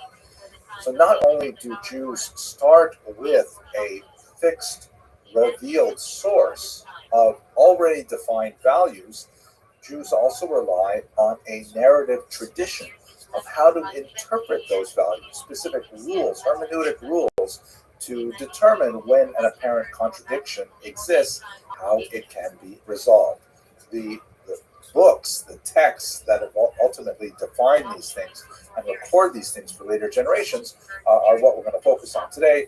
They include things like the Mishnah and the Talmud, the codes, the responsa, and so on. But we should also bear in mind that while Jewish medical ethics is fundamentally rooted in that revealed fixed tradition, there's this also very important concept of lo b'shamayim. It is not in heaven. In other words, God, as Jews understand the system, gave us the basic principles, but human beings, Jews, are supposed to engage in those principles and derive medical ethics from them, along with secular ethics of a whole variety of concerns, everything from civil law to criminal law and so on. It's all to be derived from those God-given principles in a fixed series of narrative steps that we will go through. So it's sort of like an interesting mix of divine authority and human intervention, human interpretation that makes up Jewish medical ethics. Okay, let's look at it. We should also bear in mind that in this system, there is no difference between what we would call interpersonal, the Hebrew term is bein adam v'chaveiro, ethics that determine behavior between one person and another, and what one might call ritual ethics, meaning things that are between a person and God, adam v'makom in Hebrew. In other words, we tend not to consider things like how does a Jew honor the Sabbath as being fundamentally different from how a Jew respects his or her neighbor's personal property, right? They're all part of the same system. And although we may see that there are different levels of stringency based on human interpretations, but it all fits within one big body of commandments. And this will be extremely important because when it comes to medical ethics, where multiple values, multiple priorities often clash, decisions have to be made, and sometimes certain ethics have to be sacrificed for other ethics. We'll get lots of examples of that throughout this course. But let's go through the text now and try to understand, how are these values codified? First of all, let us begin with something that may be surprising to those of you who are new to this material, the concept that there are actually two Torahs, right? That's really important. The first is the written Torah, known in Hebrew as Torah Shebeksav, and that refers to the 5 books of Moses. The first 5 books of the Bible, which according to Jewish tradition, are given by God in the form that we have them today. This is obviously at variance with a lot of ideas of modern biblical criticism, but that doesn't matter because we're working within the intellectual ecosystem of Jewish medical ethics, which understands these first 5 books of Moses as being totally authentic and inviolate. Now, along with the written Torah, Jewish theology holds that there is a complementary oral Torah, Torah Shebaal Peh, which is a body of teaching, as the term implies, that was delivered orally from God to Moses and then handed down subsequently through generations of scholars all the way up until the present day. And that oral tradition, which we're going to explore in a little more detail in just a second, is then somehow divided into various areas of teachings. The Mishnah is going to be extremely important. That's essentially a body of law. But there's also the Midrash, which is a kind of a poetic appreciation of ideas in the Torah that do not necessarily have to do specifically with ethics, but may say something about, the universe, the nature of life, philosophical ideas, and things like that. And then finally, there is the esoteric or mystical tradition known as the Kabbalah. All of these 3 types of information, which are codified in different types of books, as we shall see, are forms or expressions of the oral Torah. And the oral Torah, crucially, is something which is still engaged in today. It is still something which requires the active engagement of students in order to find out what does the written Torah really mean. It's only found out through this oral exchange of ideas. So let's look, what is the nature of the written Torah? The traditional understanding that Jews have held dear for centuries is that those first 5 books of Moses are of divine origin. They are infallible, even when it appears that there are spelling inconsistencies or grammatical infelicities. All of those things are intentional, including things like, for example, letters which must be written upside down in the scribal form of the written Torah, all kinds of things like that. And that it is fundamentally inscrutable, meaning we can't plumb it to its very depths. We can understand it on a certain level, but we will always come up against things which are fundamentally secrets of the Torah, and those are accessible only by the greatest scholars who have delved and plumbed the depths of the mystical tradition and so on. But that's basically the level of awe and respect that Jews come to the Torah, the written Torah in particular. It is understood as the blueprint of the universe. That's a sort of a paraphrase of the description of the Torah that's written in Talmud. God looks into the Torah and then creates the rest of the universe. That it is the model for the universe, and it has, no limitations on its applicability. It is eternally relevant, as a passage in the Mishnah says.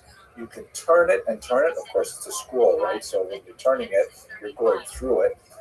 For all is within it. The written Torah, as Jews understand it, includes all the answers you could ever find to any question. The problem is you have to know how to ask the Torah the question that you want solved. The oral Torah is fascinating. Of course, this is a major separation between the Jewish intellectual tradition and the Christian. The Christian tradition does not have the oral Torah at all. The Christian tradition does accept the Tanakh, the Hebrew scriptures, as authentic, and then they attach at the end the New Testament, which are Christian scriptures that, well, that's not our area of discussion today, but the oral Torah is a totally Jewish thing. Jews have believed for time immemorial that the oral Torah has equal authenticity to the written Torah, but it is open to debate. Not open to debate in the sense that you can say yes or no, but in the sense of, well, what does it really mean? And the oral Torah, because it is, enshrined within the living voice of students that ring throughout yeshiva halls to the present day, there are so many ambiguities and complexities that arise from the fact that it is, when compared to a written fixed text, like ephemeral. You wonder about the broken telephone phenomenon where things get changed over time, or more significantly, the intentionally deceptive nature of some teachings, which are meant to disguise the final answer from students who may be unworthy. There's a lot of questions about how to get to the bottom line when you're working with oral ideas. I'll give you a few examples. But one of the most important ideas in oral Torah is the notion that every student is capable of defining something new, a chidush, something new.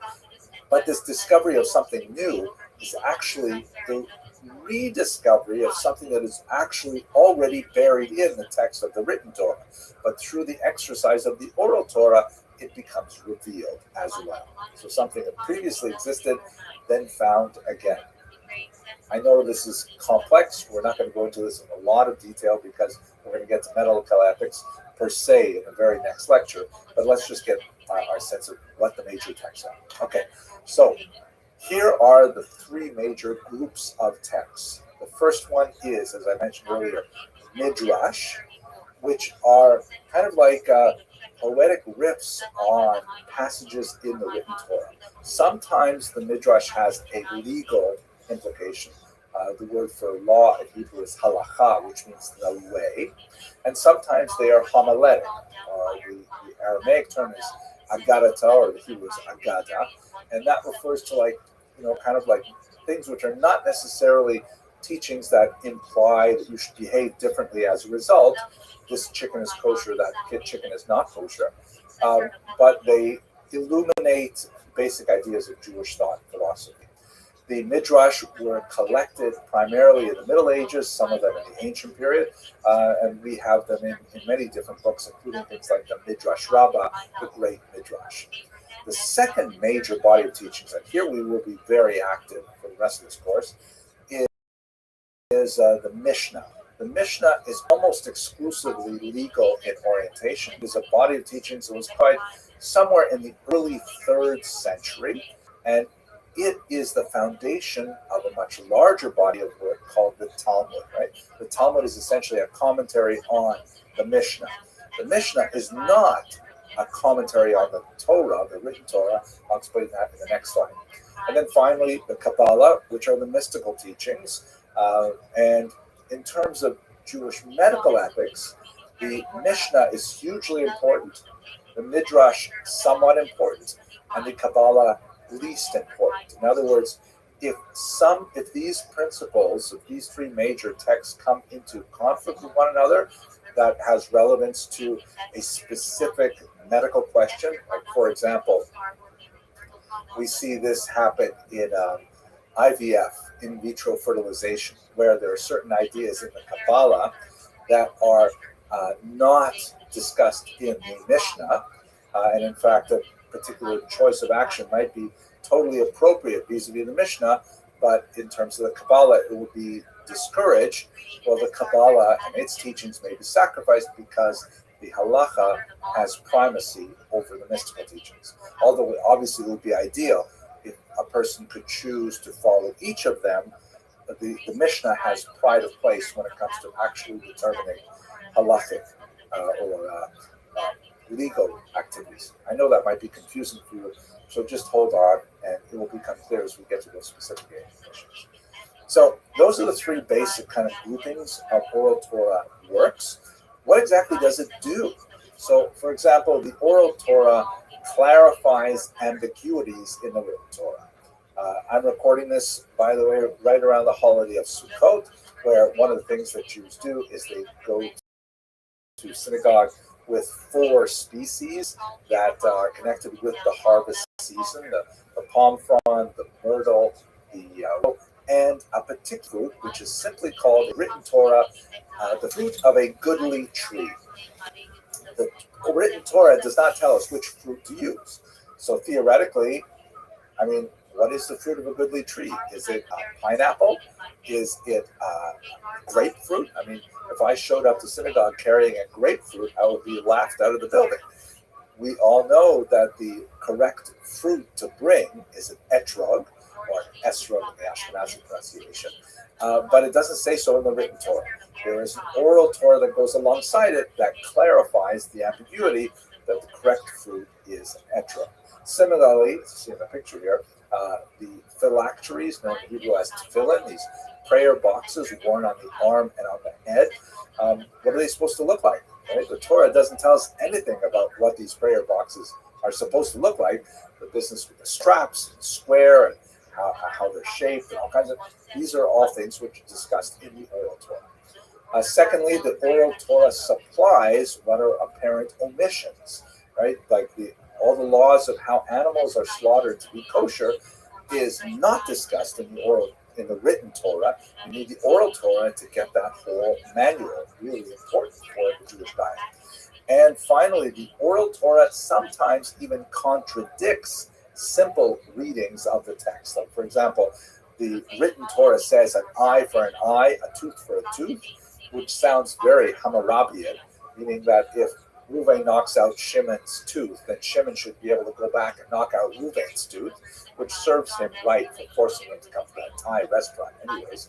But the idea is, well, actually I got that person, I think it was Reuven who had to go to the Thai restaurant, right? Anyways, maybe you didn't watch the first lecture, so that's okay. But the oral Torah says, no. It doesn't mean literally an eye. You take out an eye for another eye.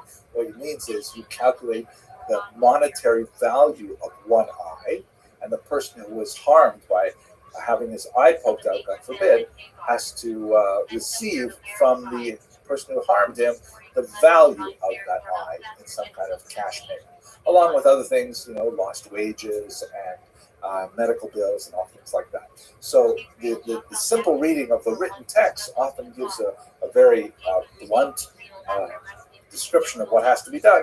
The oral Torah refines it and sometimes even appears to contradict it.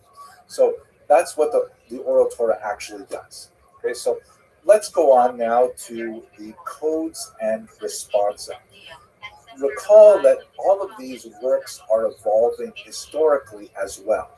Theologically, the oral Torah was given to Moses at Sinai and then handed down, but the texts that we have before us today are the product of hundreds of years of rabbis, named rabbis, discussing it. Not only rabbis, by the way, a few non-rabbis, women as well, are occasionally mentioned, but there's like hundreds of people discussing these things, and their opinions are recorded in books like the Mishnah. The Mishnah is a very unusual document because it often does not present a bottom line. It doesn't represent the conclusion of the debate. It just says, Rabbi Meir says X, Rabbi says Y, it's Mishnah. So how are we supposed to behave? Do we follow Rabbi Meir or follow Rabbi Yehuda? That's when the codes come in. Codes, which developed in the medieval period, really starting from the 10th century and onward. Perhaps the most important of them is a code written by Moses Maimonides called the Mishnah Torah, not to be confused with the Mishnah, and not to be confused also with Mishnah Berurah, which is something much later. But the Mishnah Torah is essentially a code saying, you know what, I'm going to go through all this confusing material, which is scattered throughout many different books, and I'm going to put it in basically a big list of rules that are categorized by type. All the laws of keeping kosher will be here. All the laws of keeping Shabbat will be here. All the laws of monetary damages to your neighbor are over here. And all of them are organized and easy to reference. You can go back and find things in the codes. Another very important code, which we will be looking at frequently, is the Shulchan Aruch, the set table written by Rabbi Yosef Karo. And so these are like basically rule books that help us figure out what in the end does the written and oral Torah want us to do. That's codes. The second document, which will be extremely important for our course, is something called responsa, singular responsum. In Hebrew, shelot utshuvot literally means answers, hence the word response, where a specific question affecting an individual will be sent to a rabbi. Rabbi will read that question and then research the written Torah, the oral Torah, and the codes, and come back with a response. That response constitutes a type of legal precedent that then can be folded into later discussions and later response and sometimes later codes or commentaries on codes as well. I know this is overwhelming. There's lots of information here, but as we go through the individual cases, you'll see how these things play out. So let's say, for example, when we get to a discussion of abortion, a very important discussion, especially relevant for our time here, a very famous question was asked of a particular rabbi in Israel regarding the permissibility of an abortion, and that particular rabbi, in that case it was Tzitz Eliezer, responded that under those circumstances the abortion was permitted.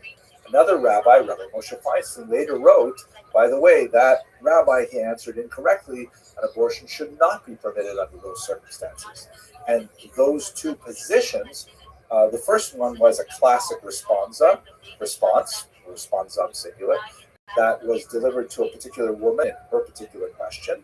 The other one was really a follow-up response or a reaction to that response, but both of them constitute legal precedents that have a lot to say about what to do about abortions in the future, as we shall see. But let's not get ahead of ourselves. I'd like to point out a few really important principles that we will be returning to multiple times. The first is the question of, does this rule come from the Torah, or is it something that was invented by the rabbis? The Hebrew terms here are deoraisa, which means from the Torah, or derabbanan, from the rabbis. The reason is like this. The Torah gives certain rules, and the rabbis, looking at those rules, sometimes say, you know what, we'd better build, quote, a fence around the Torah. To make sure that people don't transgress the Torah, let's make another rule, which is absolutely human origin. It's a rule that was made up in order to protect people from transgressing the written law. So let's say, for example, on Shabbat, it is forbidden to write. You can't take a pen and actually write words. So the rabbi said, you know what? Just to make sure that people don't come close to writing, we're going to make a new rule called muktzah, which means that you're not allowed to touch a pen. You can't pick up a pen. It's true that the Torah doesn't say picking up a pen is forbidden, but the rabbis say because writing is forbidden and it's a serious thing and you transgress it with the first two letters you write, let's therefore make a new rule, no touching pens. Now, if a person does pick up a pen on Shabbat, they have not violated a Torah rule, they've only violated a rabbinic rule, which is very serious, but nevertheless it's designed to protect people from going all the way and actually writing on the Sabbath. This becomes very relevant because in medical situations, quite often, some rule has to be obviated. A rule has to be set aside in order to save human life, which is itself, by the way, built into the system. The Torah itself says that human life takes precedence over all the commandments in the Torah, with the exception of 3, as we shall see later on in this course. So then the question is, if you're following the Torah by saving a life, but you have to transgress a rabbinic commandment, under what circumstances is that permissible? That's something that would be very important as we go through the issues in the rest of this course. But when there is a doubt whether or not a particular action is forbidden by the Torah, the general rule is be stringent and do not transgress the Torah. But when a particular rule is of human origin, when there is a reason to do so, one may be lenient with the rabbinic rule. We'll see these later on. Lots of implications for many issues in Jewish medical ethics. I would like to point out one other really important principle that is very well elucidated by Rabbi Abraham Steinberg, and this is this idea that, if the Torah and the rabbis do not forbid something, meaning a new technology that has never been defined before, the presumption is it is permissible.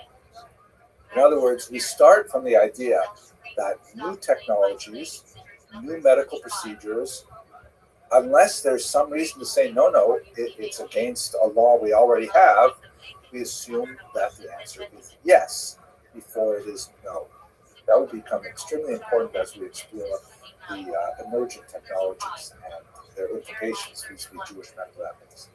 So here's a map just to give you one sort of graphic overview of all of these things, specifically the oral Torah and its relationship to law, to halacha. You can see at the top there, we've got the box oral Torah, which can be divided into three basic sort of boxes, Midrash, Mishnah, and Kabbalah. And most of our discussions are going to be deriving from Mishnah because that's the box that deals primarily with halacha. The Mishnah is later expanded upon in the Talmud Yerushalmi, that is the first edition of the Talmud, which comments on the Mishnah. And then a little bit later, you have the Talmud Bavli, the Babylonian Talmud, which also read the Yerushalmi Talmud, so therefore it's kind of considered more authoritative because it could envelop also the Talmud Yerushalmi. This is not the place to go into discussion of why they are different, why we have both of them, and so on. But for the time being, the Bavli generally has more authority than the Yerushalmi in most areas. And then you have codes and responsa that come from that. The codes are written because the Talmud, by dint of the nature of its structure, is quite diffuse. There's very few areas where all the information on a given topic are concentrated, and in order to really understand anything important, you have to study the entire Talmud in order to know that you're not missing anything.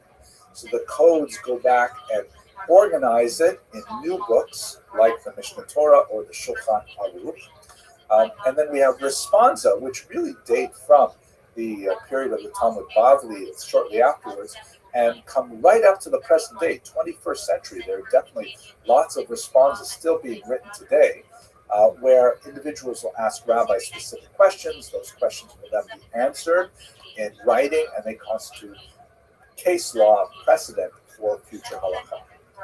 Okay, that's a quick overview of the big areas of text that will inform our discussions. Let's get into the actual examples of Jewish medical ethics, beginning with very, very difficult issues like the allocation of scarce resources. Thank you very much for listening.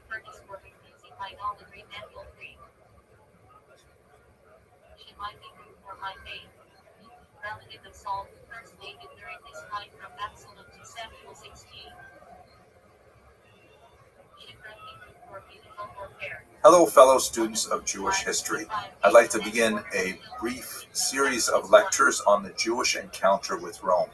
Today we're going to focus on the reign of King Herod, but I'd like to begin with the very first encounter with Rome, which actually takes us back to the days of the Maccabees. Here you can see a beautiful representation of Judas Maccabeus, or Yehuda Maccabee, one of the great military heroes of the revolt that occurred about the year 167 before the Common Era. Let's place his role in the encounter with Rome within its historical context. First, we've got to jump back just a little bit further to the reign of Alexander the Great, who, as you can see in this map, extended the empire he created from Macedonia, which is in the green on the left, all the way out through the Greek territories, Asia Minor, all the way through the Eastern Mediterranean, including Egypt, and then all the way out to northern India, Afghanistan.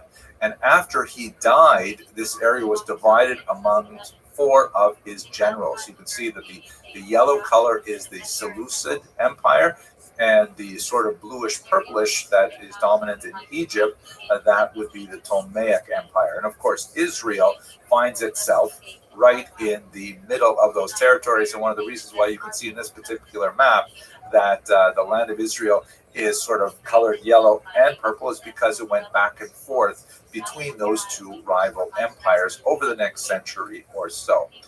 We've spoken in other lectures about the Maccabean rebellion, and I'm not going to go into it in great detail here, but let us just recall that there were many Jews living in the land of Israel who actively supported the Seleucid Greeks in their program to Hellenize the population. That is, to get the Jewish population in the land of Israel to absorb more and more Greek values, including everything from philosophy and science to athletics and aesthetics. And there was a feeling that this was like a modernizing thing that would bring Jews into the larger world of the Eastern Mediterranean in particular.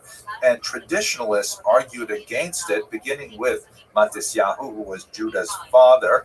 And this created a kind of a traditionalist revolt against those Hellenizing Jews and against the Seleucid Greeks. Please feel free to have a look at some of my other lectures to get a better sense of how that conflict progressed. At any rate, the point where I'd like to pick here is where Yehuda Maccabi, who has taken over the command of the rebel forces, has effectively fought the Greeks to a stalemate. And the Seleucid general Lysias, now after the death of the previous king Antiochus Epiphanes, he proposes an armistice with the Maccabees, saying, okay, you know what, sorry we pushed you too hard.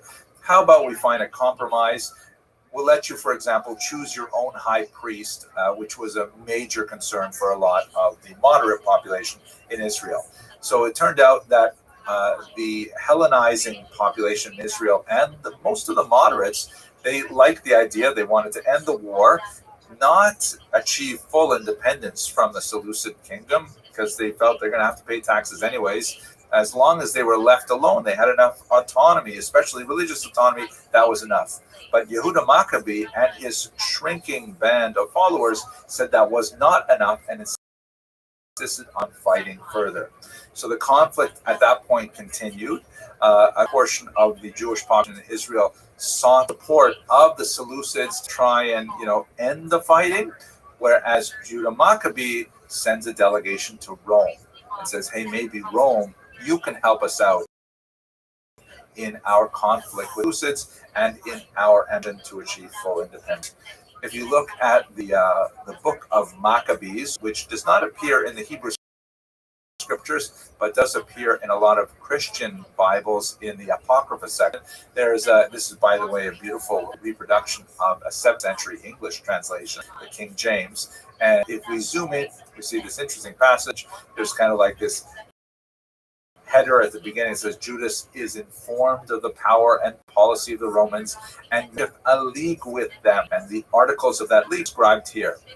So the text talks about how Yehuda had heard of how powerful the Romans were, and that he thought that he could enlist them into his aid against the Seleucids. If we jump ahead to the end of the chapter, it says here, verse 24, if there come any war upon the Romans or any of their confederates throughout all their dominion, the people of the Jews shall help them, right? This is like a mutual assistance treaty, as the time shall be appointed with all their heart.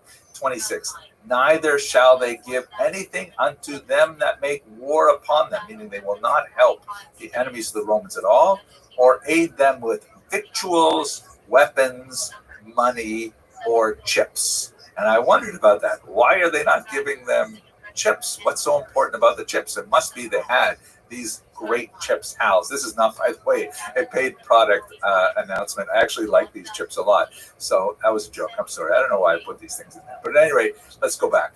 As it has seemed good unto the Romans, but they shall keep their covenant without taking anything therefore. So the idea was they signed a mutual assistance pact the Jews would help the Romans if anyone attacked Rome, and theoretically, at least, the Romans would help the Jews if anyone attacked Israel.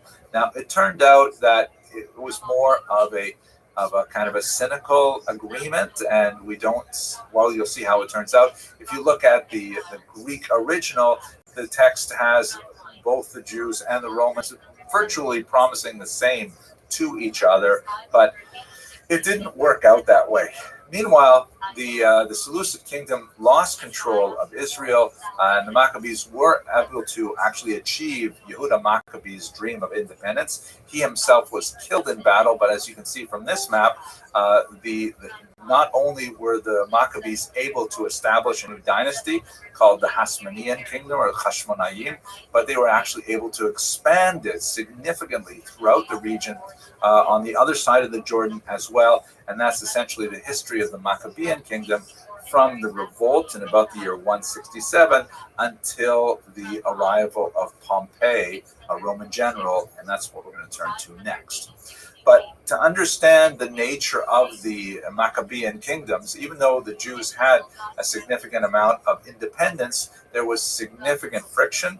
And even though this was originally a rebellion against Greek values, the Hashmonaim gradually absorbed more and more of Greek ideas as well. And it kind of slid back into that Hellenizing frame over the next 100-odd years. Here you see, for example, a coin from Alexander Yanai, one of the most brutal of the kings of the era, a huge enemy to the rabbis.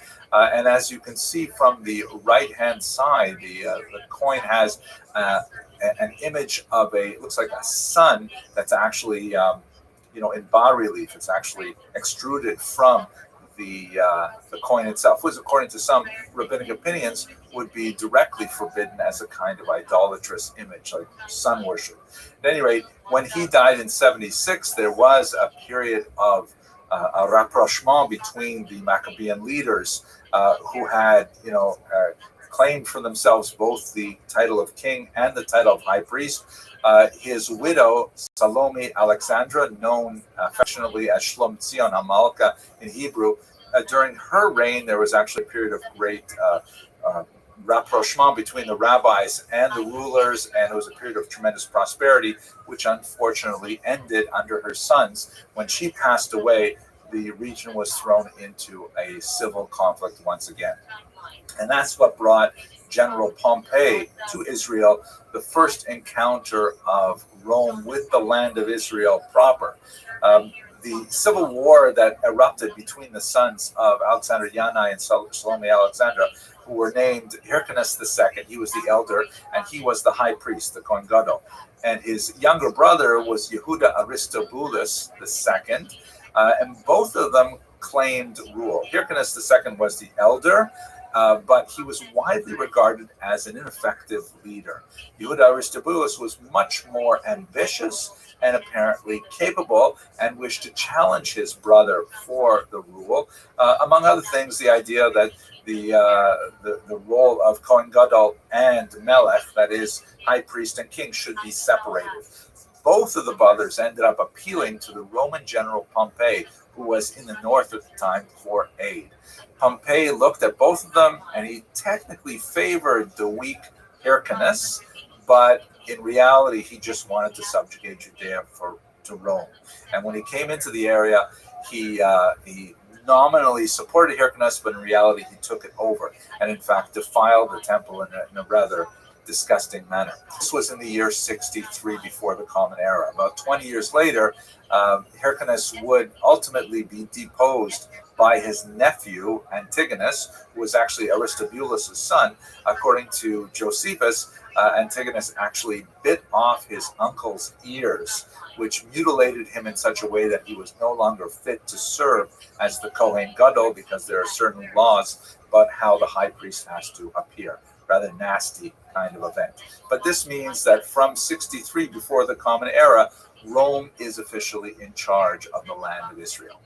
Let us now turn a little bit later in time to the rise of one of the greatest kings of Israel in the era, King Herod. And when I say great, I'm necessarily saying great in the sense of like wonderful, we love him, but great in the sense of being extremely powerful and leaving a huge mark on history. Perhaps he's best known in the Western tradition as being the author of the so-called Massacre of the Innocents, which is a passage that occurs in Christian scriptures in which he decrees the murder of all of these young children in an attempt to stave off the eventual birth of the figure that would be recognized by Christians as the Messiah. There's a lot of historical discussion about what that event might have been. We shall see shortly that it may actually be referring to Herod's murder of his own children, which was something he did with alarming frequency. At any rate, Herod was an Idumean. You can see the region of Idumea here is in the south of Judea. This is a region that was forcibly conquered by the Maccabean kings, and in a rare moment in Jewish history, the population was forcibly converted to Judaism. This is one of those moments that reverberates throughout history. Of course, Judaism has forsworn that particular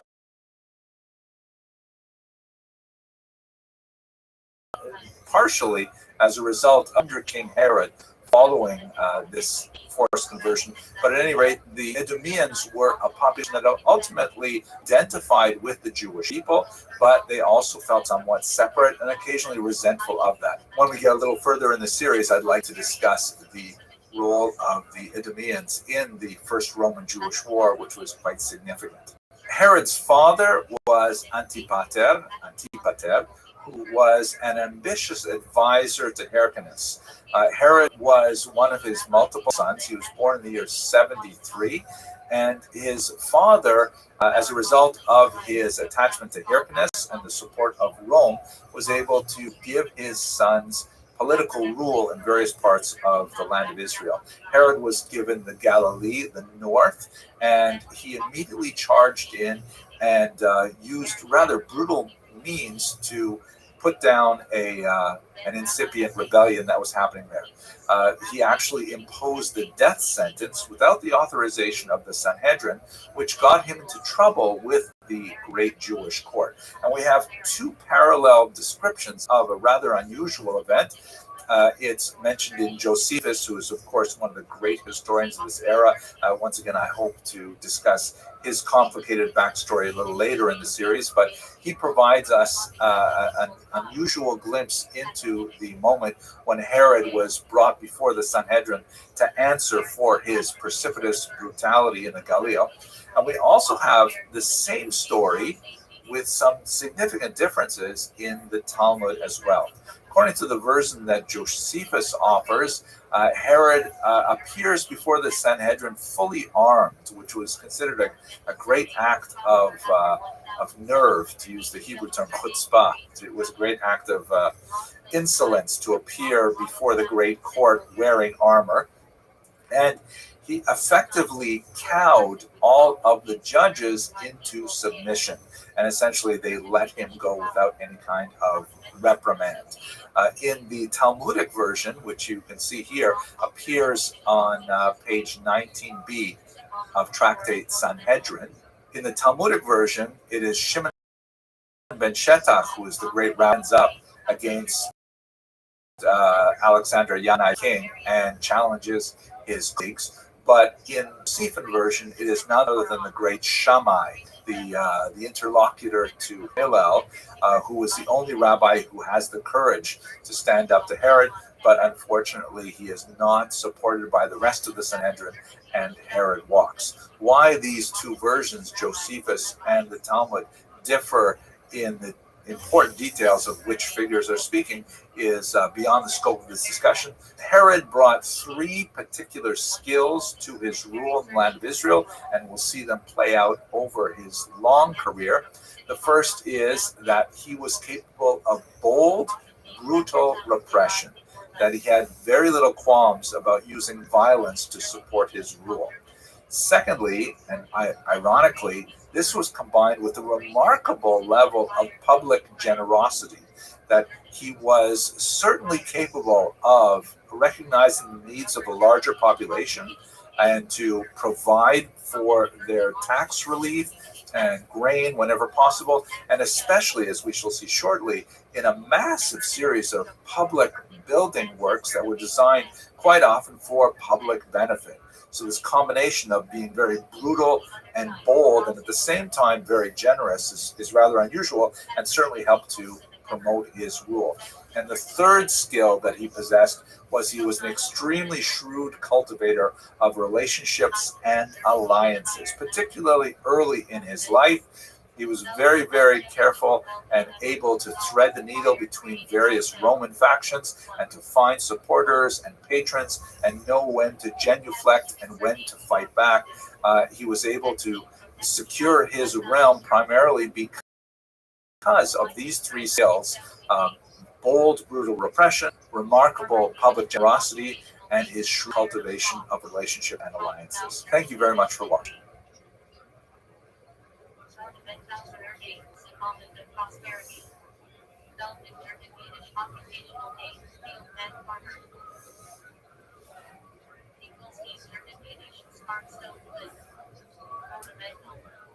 Hello, fellow students of Jewish history. In the previous lecture in the series, we looked at the first encounter of the Jews with the Romans in the period of the Maccabees, and then brought it up to look a little more closely at the beginnings of the reign of King Herod. I'd like to continue with the discussion of King Herod, specifically looking at his remarkable achievements in public works and in great, fantastic displays of architectural skill. So perhaps the most significant and certainly the longest lasting of Herod's great architectural contributions to the land of Israel and the Jewish people is a huge renovation of the temple.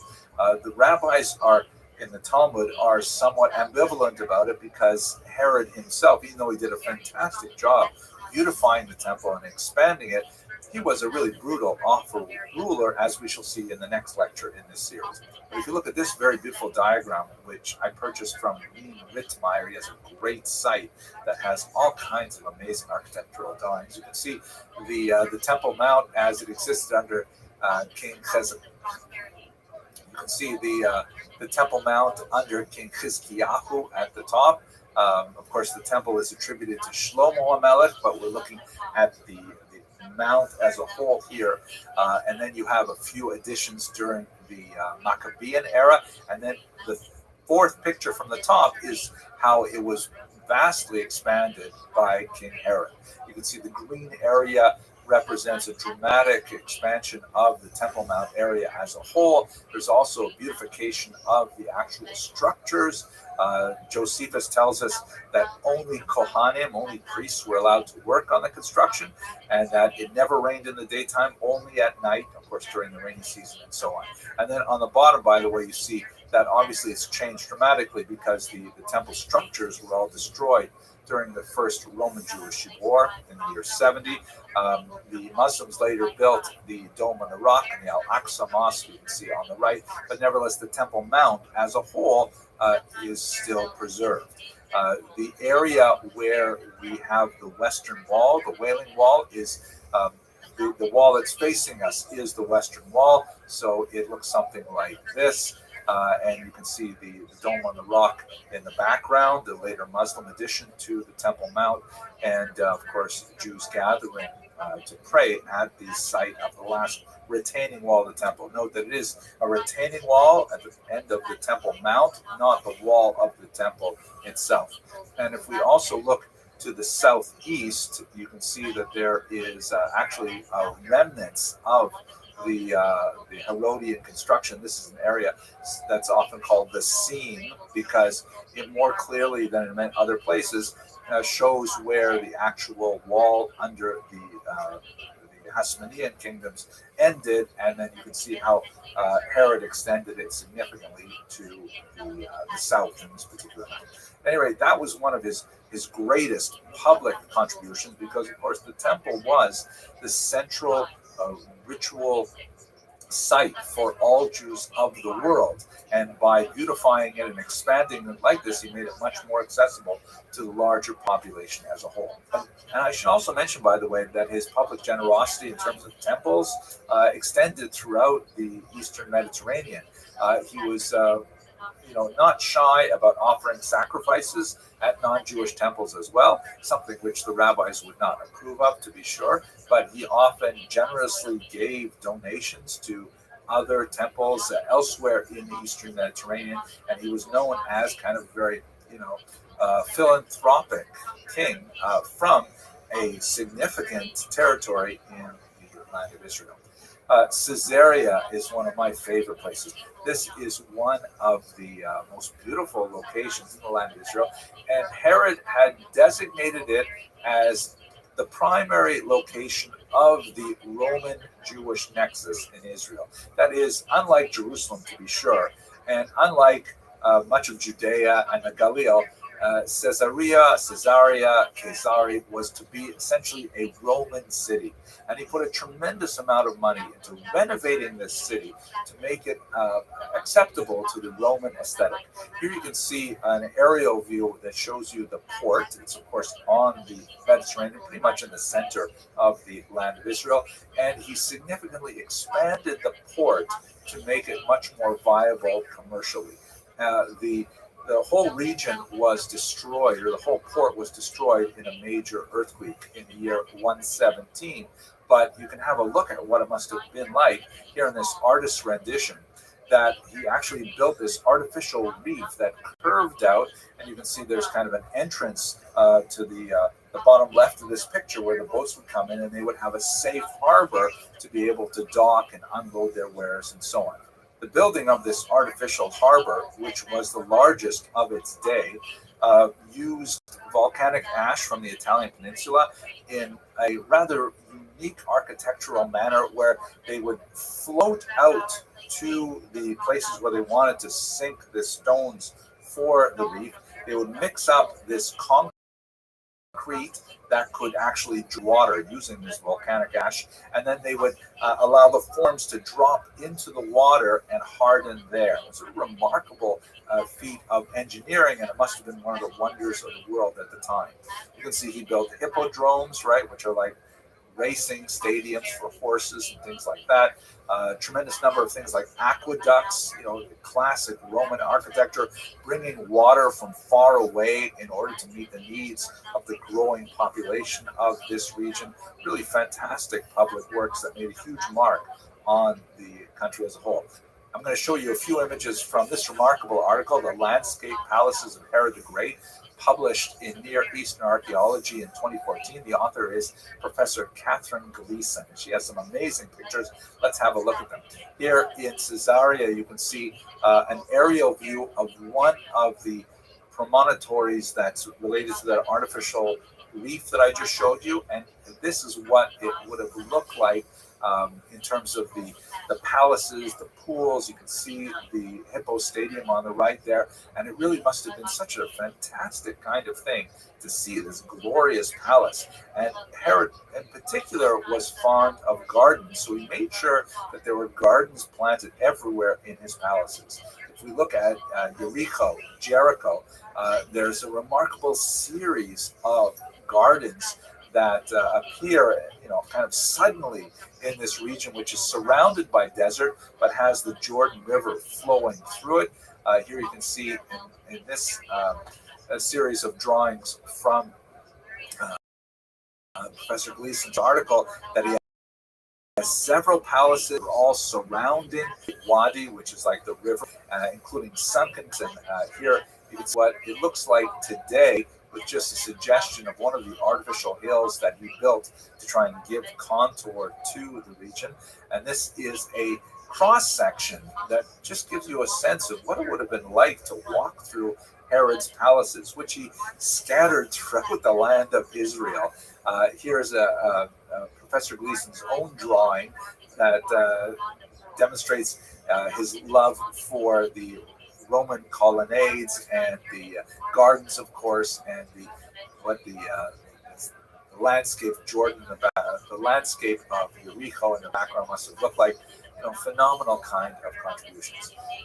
Perhaps one of the most dramatic settings for Herod's palace was the one that he built on the top of Masada, this huge massif not too far from Jericho, just south of the Dead Sea region, where this was actually a place that Herod had deposited his family during a conflict early on in his rise to power, and he probably conceived of it as a kind of bolt hole where he could hide again in the future if he needed to. But he certainly wanted to, hide there in comfort. So, they had all kinds of cisterns dug in there, all kinds of baths were set up, and he planted numerous gardens to beautify the region. If you can look at this map here, you can see some of the various structures that were placed there in this very defensible area. And on the right is a model that just gives you a sense of the grandeur of his architectural vision, that has the palaces literally tumbling down the rock face itself. If you ever had the opportunity to actually climb to the top of Masada, it is truly glorious to watch the sun rise or set in the region. And of course, all of this material was of great help to the rebels later, who had their last stand, according to the historian Josephus, against the Romans in the year 74. That just gives you a broad sense of his phenomenal architectural activity, much of which was for public benefit, as we saw with the temple as well, and is one of the much more positive elements of his reign.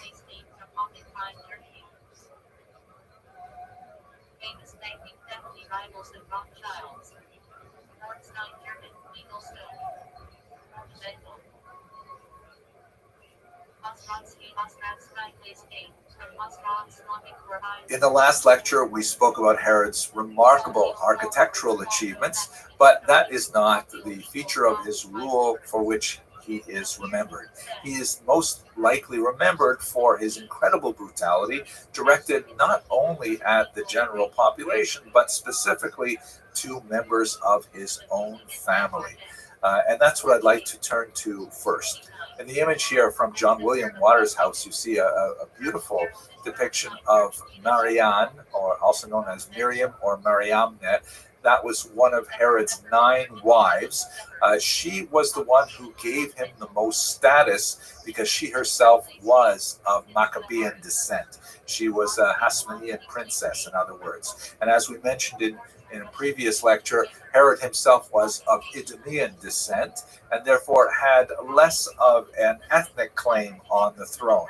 By marrying a Hasmonean princess, he was able to attach himself to the bloodline of Jewish royalty, however, but that was not to last, because in a fit of rage, he had her executed in the year 29 before the Common Era.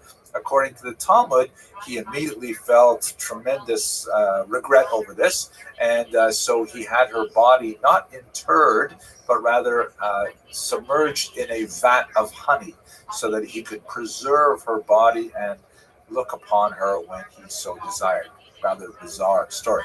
But anyway, have a look at this family tree of Herod. You can see that he's towards the left in the middle. It says here, Herod reigned from the year 37 to the year 4 BCE. And what I'd like to do is to outline the family members who were killed by Herod and give you a sense of the broadening scope of his familial madness.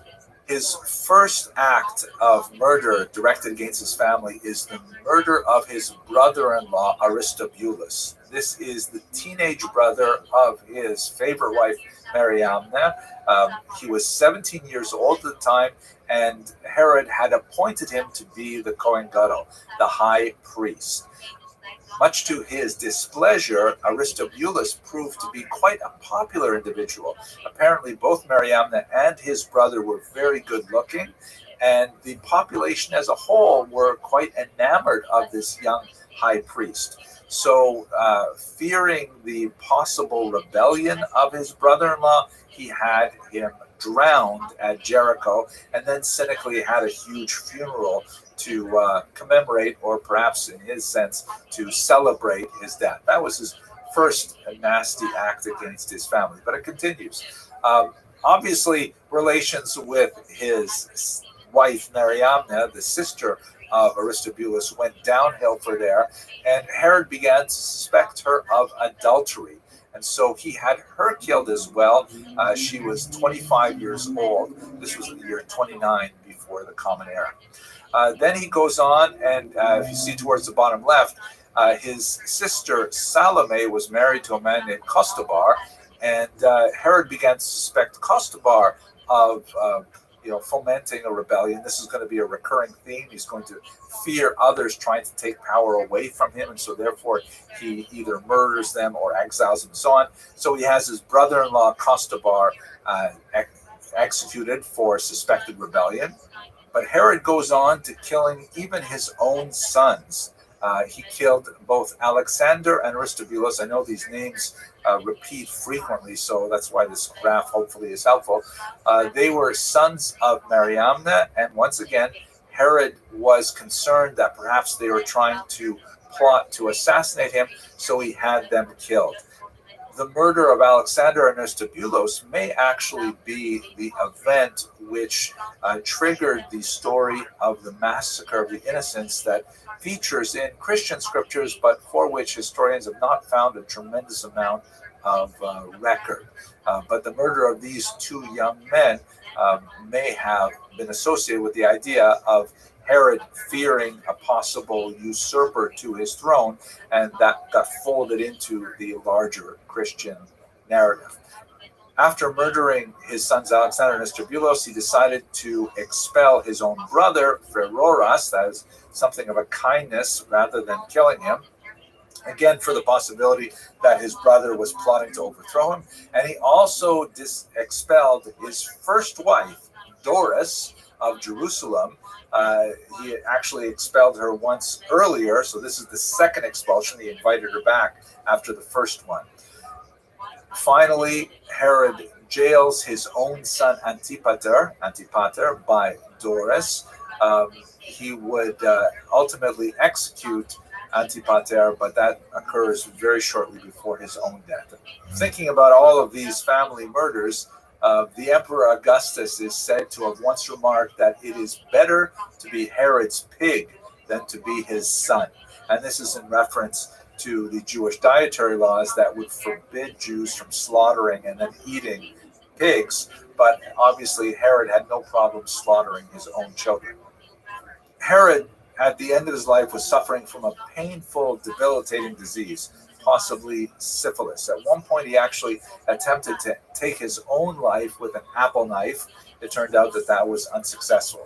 But Herod was determined that people should not celebrate when he dies. And so one of the things that he did, just to get a sense of how far gone he was at this point, he rounded up the prominent leaders of the Jewish people and had them jailed in Jericho in the hippodrome there.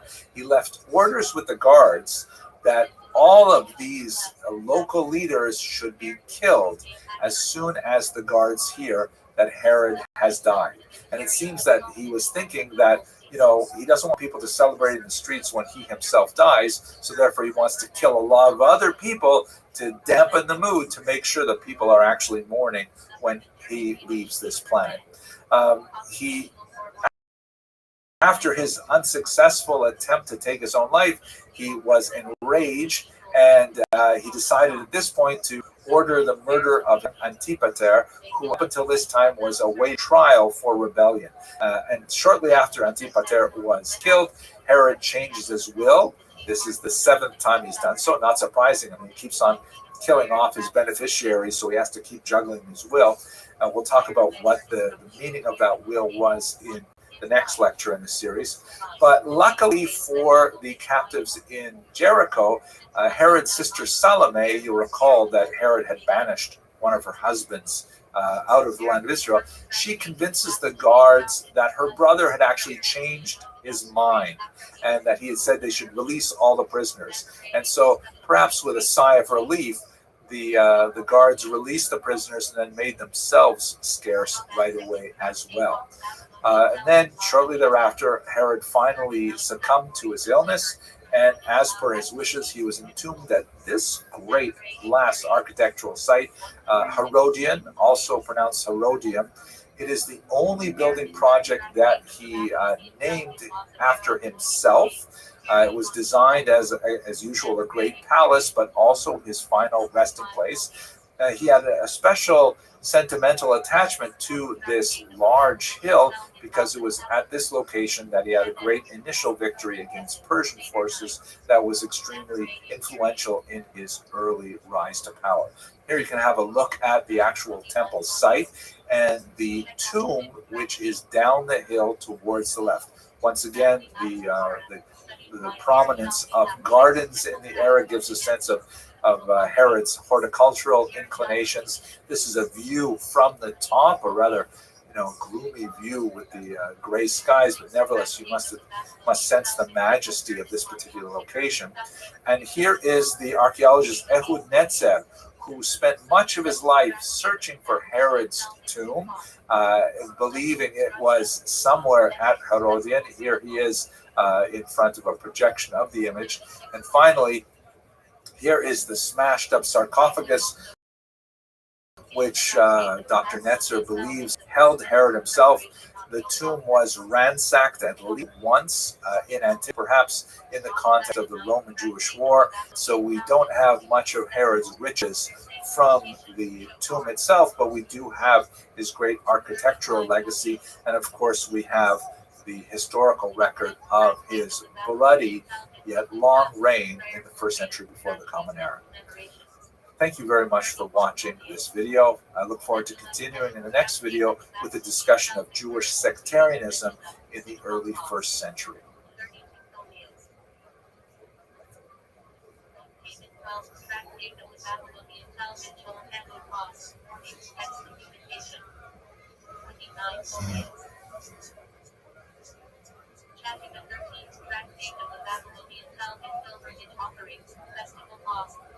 Hello, fellow students of Jewish history. Where we left off our discussion was with the death of Herod and the chaos that he left in his wake. Today, what I'd like to do is kind of set the scene for the first half of the 1st century. We're going to continue in the next series of lectures with the birth of Christianity, which at the time may not have been such a massive event, but would have later tremendous implications for the course of not only Jewish history, but of world history. But for today, we're going to be working primarily at the social and economic and religious maelstrom of activity that's happening in the land of Israel in the first half of the 1st century. Let's begin with this beautiful map here, which indicates with rich colors the way in which the land of Israel was divided into a tetrarchy after the death of Herod. You can see that the green area here is outlined as belonging to Archelaus. The sort of corally color is given to Antipas, and the yellow area is given to Philip. By the way, all of these sons of Herod had the first name Herod, but they are, it's hard to keep them all straight. So Herod Archelaus, Herod Antipas, and so on. Also not noted here is the regions that were given to his sister Salome, which primarily consisted of a few cities. At any rate, the reason why the land of Israel was divided up and in this way, and not in a as a kingdom, as Herod owned it, or Herod ruled over it from south to north, was because of conflict over the rule of Archelaus. Archelaus came in, and he was not at all an effective leader. He attempted to put off some major decisions, and in other decisions he was way too hasty and in fact even violent, repressing the population in Jerusalem. And so a series of delegations, not only Archelaus himself, but several other delegations went to Rome to try and argue for different dispositions to Herod's final will. That is the 7th of his wills, which he, as we mentioned in a previous lecture, he had to keep rewriting them because he kept bumping off his beneficiaries, which is not a good thing to do for one's life insurance policy. At any rate, that's the way they decided in Rome to divide up the land of Israel as a type of tetrarchy. This also represented a significant diminishment in the status of the land of Israel. It was essentially subsumed within the larger governorship of Syria, which will become extremely important as we consider the unrest that would follow. There was especially unrest in the era of the first decade after Herod's death. The Jewish authorities under Roman pressure tried to enact a census. This was in the year 6. And this census was primarily to help with tax assessment, which of course nobody really likes, but nevertheless it is inevitable. But we should understand that Jews have a particular allergy to a census. There are whole discussions in the Hebrew scriptures about counting people as being a forbidden activity unless it is specifically permitted by God. So this means in practice that the Jews have developed customs to not specifically count individuals, but to count, tokens of individuals. Like, for example, giving the half shekel tax for the temple. If everyone gives a half shekel, then we can count up the shekels and we know exactly how many people there are and so on. And even in contemporary period, when you need to count the number of people for a prayer quorum, a minyan, the custom is not to count them saying 1, 2, 3, 4 and actually assign numbers to people, but rather to say a blessing that has 10 words in it, such as, for example, the Hamotzi blessing over bread, obviously without pronouncing the name of God, which should only be said when you're actually reciting the blessing over bread. Or there's a particular verse in the book of Psalms, Hoshea Esamecha, and that's used sometimes to count people. At any rate, sorry for that little tangent. Let's get back to the material here. There was a tremendous unrest in the beginning of this period, especially in association with that poorly received census. And there was a lot of actually brigandry going around the land of Israel, something which was actually in many ways sort of a foreshadowing of the major rebellion that would erupt in the year 66, which we'll get to, God willing, in a couple of weeks. The unrest was significant, and it was especially terrible because the local official in charge was a man named Sabinus, who was placed in charge by Governor Varus of Syria. As I mentioned, Governor Varus had responsibility for the entire area, and he left this man Sabinus in charge to try and collect the census. Sabinus essentially did his own thing. He even raided the temple treasury. And so Governor Varus had to come down and actually quell an incipient rebellion against Sabinus. Sabinus, meanwhile, hightailed it out of the land of Israel.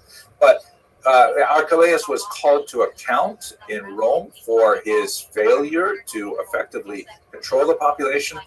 In the end, the Roman authorities decided that Archelaus was not suited for rule over this valuable piece of real estate, and they exiled him to a place called Vienne, which is on the Rhone River in the south of France. It's true, being exiled to the south of France so bad, but we should understand that in year 6, there was absolutely no Asian restaurants anywhere in the south of France, and so it must have been very hard on him. I'm sorry, I shouldn't make light of that. I mean, just the concept of being exiled to a place where there's no Asian restaurants. I don't know how Jews could live like that. At any rate, in place of the kings that we had earlier and kind of like overruling the tetrarchs themselves, these 4 individual rulers, the Romans put in first prefects and then later called them procurators. These were essentially types of governors that would rule over the land, hopefully keep order and keep the taxes flowing appropriately. Just to give you an example of one of them, perhaps the most famous, certainly the most famous of them, is none other than Pontius Pilate, who we will again return to when we talk about the birth of Christianity in the next series of lectures. Here's actually a stone that was discovered, of course, in Caesarea and Caesarea, which is the region of Israel that is so closely identified with Roman rule, and it actually mentions Pontius Pilate's name. You can see in the second line there, you just see the U.S. and then Pilatus, which is, of course, Pilate in Latin. So the procurators were really in charge. Things would change in the 40s when, as a result of change in Rome itself, a new king would be appointed in Israel, Agrippa the First, and then following him, Agrippa the Second would be the last king of Judea. But we'll leave that for another chapter. I would also like to point out that in the context of this massive political and administrative change that is imposed on a restive population that has demonstrated its willingness to actually rise up in open revolt, and only with external forces brought in from Syria could the revolt be quelled and the Jewish leaders actually be punished through exile. There are a couple other really important elements of the internal turmoil that we have to understand. One that's hugely important, and we're just going to touch on it, is issues of class and urbanization in Israel. We should recall that the land of Israel really had, then and to a certain degree even now, two really big different types of populations. You had the aristocracy, the tended to be more learned elite living in the big cities, in particular in Jerusalem.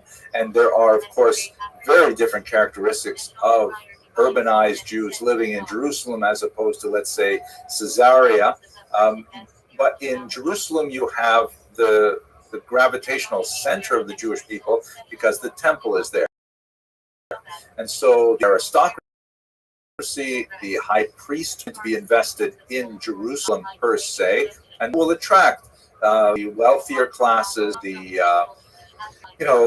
wealth tends to correspond to a pro-Hellenistic viewpoint. The wealthier classes tend to be much more concerned with preserving their wealth, and that meant alliances with the Roman authorities, and that also meant alliances with Roman and larger Hellenistic culture. So you have kind of an unusual situation in the cities, and in particular in Jerusalem, where you have an aristocratic elite that may be less traditional, ironically, in their observance, but at the same time very dedicated and close to the temple.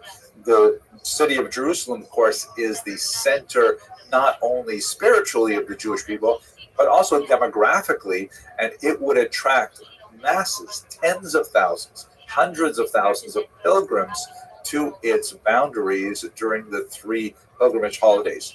As we shall see over the next few weeks, these tend to be flashpoints for uprisings and violence, especially around Passover, as we shall see.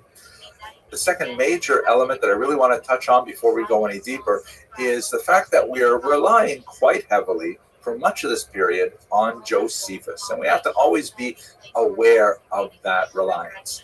Now, I've spoken in much greater detail about who Josephus was, his relationship to Jewish history, his relationship to Jewish tradition, the Romans, to Christianity. We've discussed this all in many other contexts, and I don't want to belabor that point. But it bears repeating that Josephus is one of our most valuable sources for the first century, and he is one of the most complex and problematic. Recall that Josephus himself describes his own background as being essentially one of the learned aristocracy in Jerusalem. He also describes himself, albeit without too much enthusiasm, as being basically a Pharisee, although he was quite a spiritual seeker, and he had, from his time in Jerusalem, association with Sadducees, from his youth and his exploration of different modalities of spirituality. He seems to have had some connection with the Qumran community and so on, as we shall discuss shortly. But the turning point in his life was in the year 67 at the siege of Yotapata, also pronounced Jotapata, in which, and by the way, in modern Hebrew, it's the city of Yodfat, or the town of Yodfat, the village of Yodfat in northern Israel, where Josephus was the leader of the rebel forces against the Romans, and he decided to defect to the Roman side. And that's when he began his literary career in this strange kind of environment where he is the #1 world expert on things Jewish. And at the same time, he is living thoroughly within a Roman milieu. And although we know that he wrote the first version of his history of the Jewish war in Aramaic, that version has been lost. The only version we have is the one he composed in Greek, which was the lingua franca of the era, that was designed for essentially a Roman Gentile audience. And the Romans were his patrons and his captors at the same time. So when he is writing, we know that he is conscious of his audience, in particular the emperor Titus Flavius, whose name Josephus took, the family name Flavius. He knows that it's going to be read by the emperor. Does he edit his words? And how does he edit his words in order to meet the favor of that very important audience? So everything we know about this first century, not everything, but quite a bit that we know about this first century comes from Josephus, and he himself is writing for a very specific kind of audience in a very careful kind of way, and so it's difficult to unpack everything he says. We will from time to time cast some doubts, maybe even some aspersions, but certainly no asparagus at Josephus as we go through this history. Okay, let us continue then with the discussion of the main ideological groups, at least as Josephus describes them, specifically the Sadducees, the Pharisees, and then I'd like to spend some time on the fourth philosophy, well, let's get to it. Thank you very much for watching this first part of this lecture.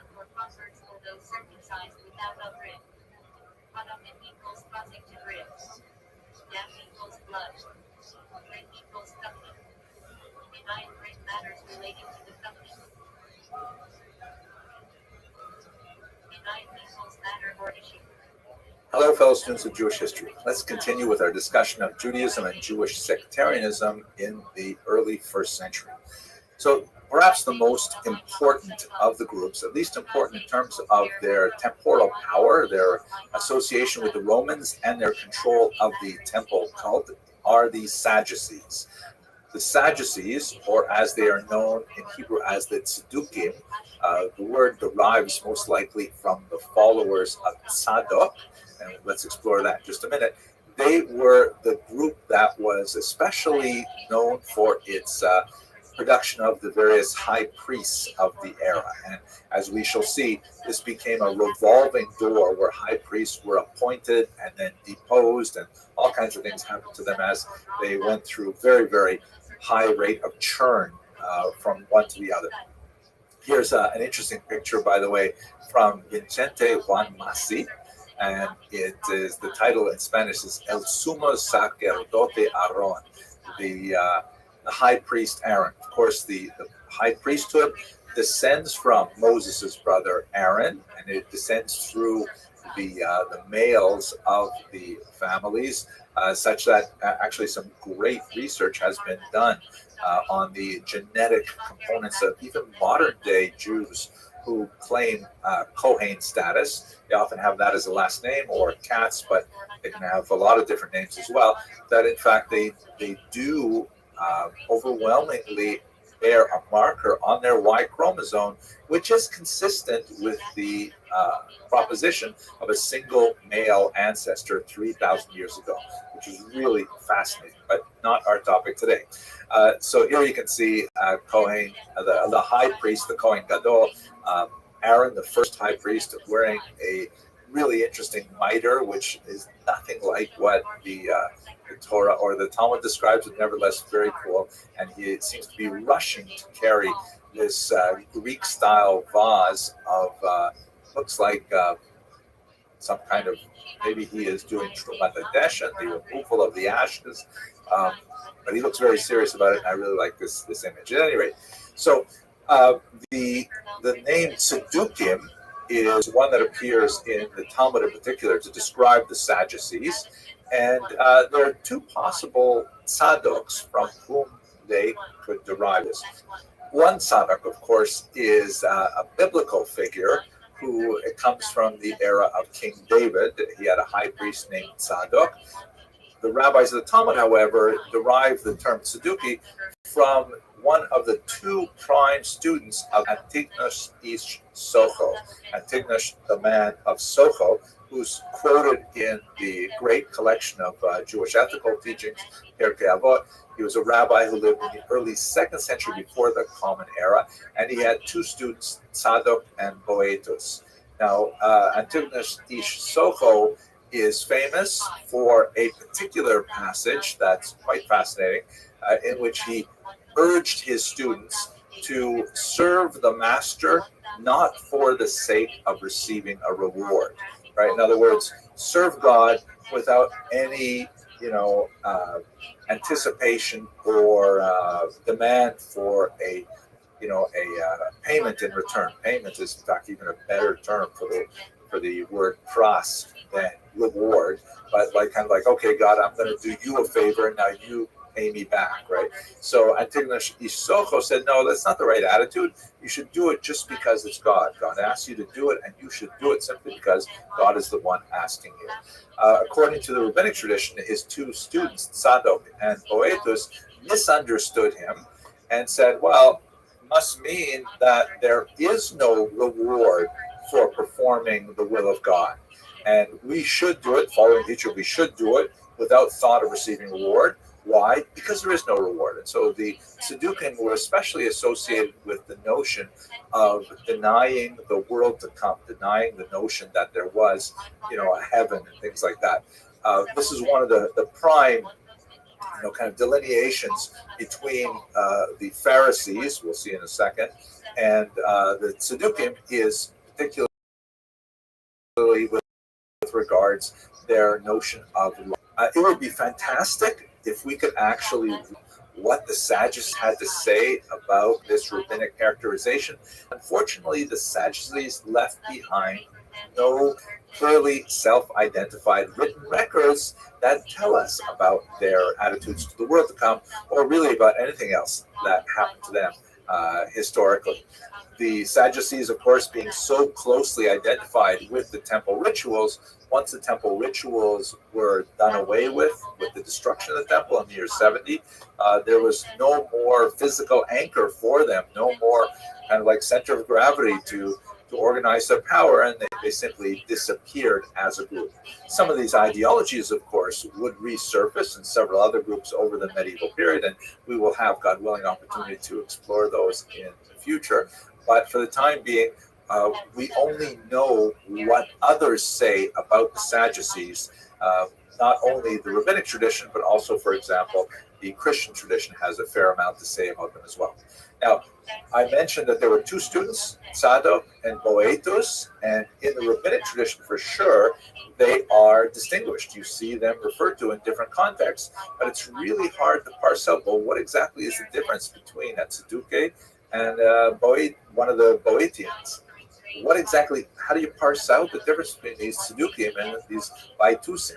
Now, by the way, I should mention that it's also difficult to try and figure out what the Sadducees stood for, because with the era of heavy church censorship of the Talmud from the 13th century on, and especially with printing evolving in the 16th century, there's a lot of changes to the Talmudic text to try to avoid, not only burning of the Talmud, but even, prohibiting its printing.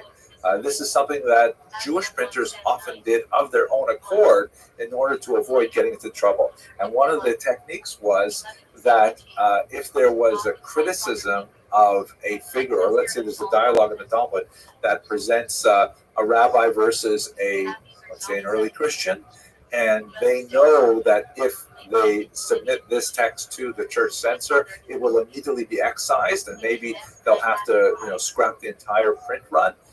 So sometimes the printers would change things, and they would say, rather than having the rabbi arguing with an early Christian, they'll say a rabbi arguing with a Sadducee. And the oral tradition would continue in the sense that the rabbis teaching the Talmud hopefully would know, this is actually a replacement.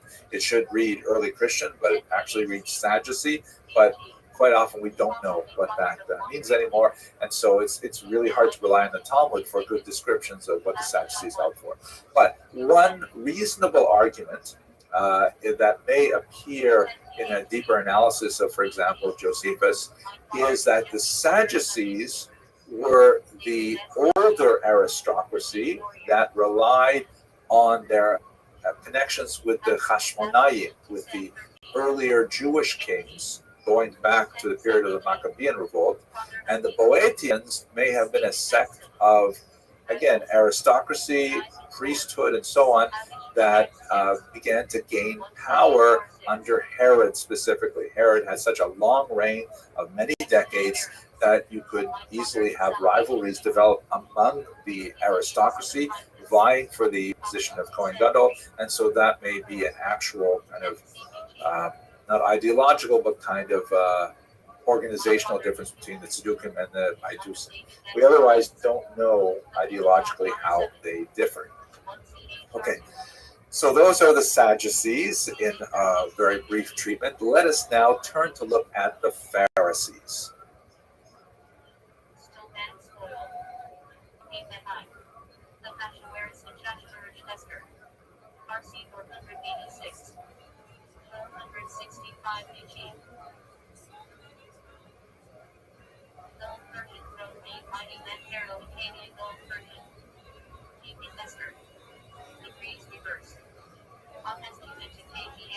Hello, fellow students of Jewish history. So in this mini set of lectures, we looked at the political environment of the early first century in Judea. Then we looked at the Sadducees, followed by the Pharisees. And now I'd like to kind of provide sort of a catch-all to some of the other groups that are really quite active, but whom we unfortunately do not know very much, but are nevertheless quite fascinating. Now I'm going to lump them all together in the term Josephus's fourth philosophy. Not that I really know exactly what that fourth philosophy is. That's never stopped me from making a video before, however. But the Josephus, in his attempt to try and make Judaism understandable to his Greek-speaking Gentile audience, he uses this term that probably refers to the Essenes, or the Essenes, who are a group of Jews who essentially separated from society quite radically and are most likely associated with the Qumran community that produced the Dead Sea Scrolls. And those are the people that we're going to talk about right now. So what are the Dead Sea Scrolls? These are a series of manuscripts, hundreds of manuscripts and fragments of manuscripts, most of them written in Aramaic, but also Hebrew and Greek, Nabatean, and other languages that were discovered in the region of the Dead Sea. One of the most important scholars to work on them at the time is Professor Eliezer Sukenik, who was an archaeologist who was one of the first to discover the value of these manuscripts, which were floating around the black market, and he immediately scooped up all the manuscripts that he could, including those that were on sale, advertised even in the New York Times. And this created a bit of a rush for these documents as people began to hear about them, which was interrupted by the first Arab-Israeli war, the War of Independence, as the Israelis call it, that took place between 1948 and 1949. As soon as things began to calm down, of course, there was an armistice line that divided the territories. Some were not accessible to Israeli researchers anymore, but a frenzy of archaeological studies began as people began to comb all of the cliffs in the really remote and forbidding region of the sea, looking for these documents. And they found hundreds of them. Some of them colored in what appear to be scriptoriums, where they would be kind of reading rooms with like tables and chairs, or benches at any rate, and others that appear to be storage rooms where they were hastily abandoned, most likely in the context of the First Roman-Jewish War, and they were there for the next 2,000 years until they could be discovered. And the discoveries were absolutely phenomenal. Every single book of the Hebrew Bible is represented there, with the exception of the book of Esther. This is, for example, the Isaiah scroll, which is quite fascinating. It's actually housed in a remarkable structure in Jerusalem today. But there are many, many other documents that are not biblical. Many antique texts that were circulating at the time that were clearly of a religious, even apocalyptic nature, and scholars rushed to study these. Now, part of the controversy surrounding the Dead Sea Scrolls is because on the Jordanian side, a commission was formed that unfortunately did not have any Jews working on the documents, and there was a clear interest in specifically discovering texts that related to Christianity. This is, after all, the documents were dated from about 200 before the Common Era up until about the year 100 of the Common Era, with a certain amount of leeway, but it's right in the period of the birth of Christianity, and scholars were desperately hoping to find evidence of Christianity outside of the Christian scriptures. They were unfortunately unable to find any trace of any direct references to Christianity, but they did find a lot of material that give us a sense of what the intellectual, spiritual milieu was during the period of the ministry of the founder of Christianity.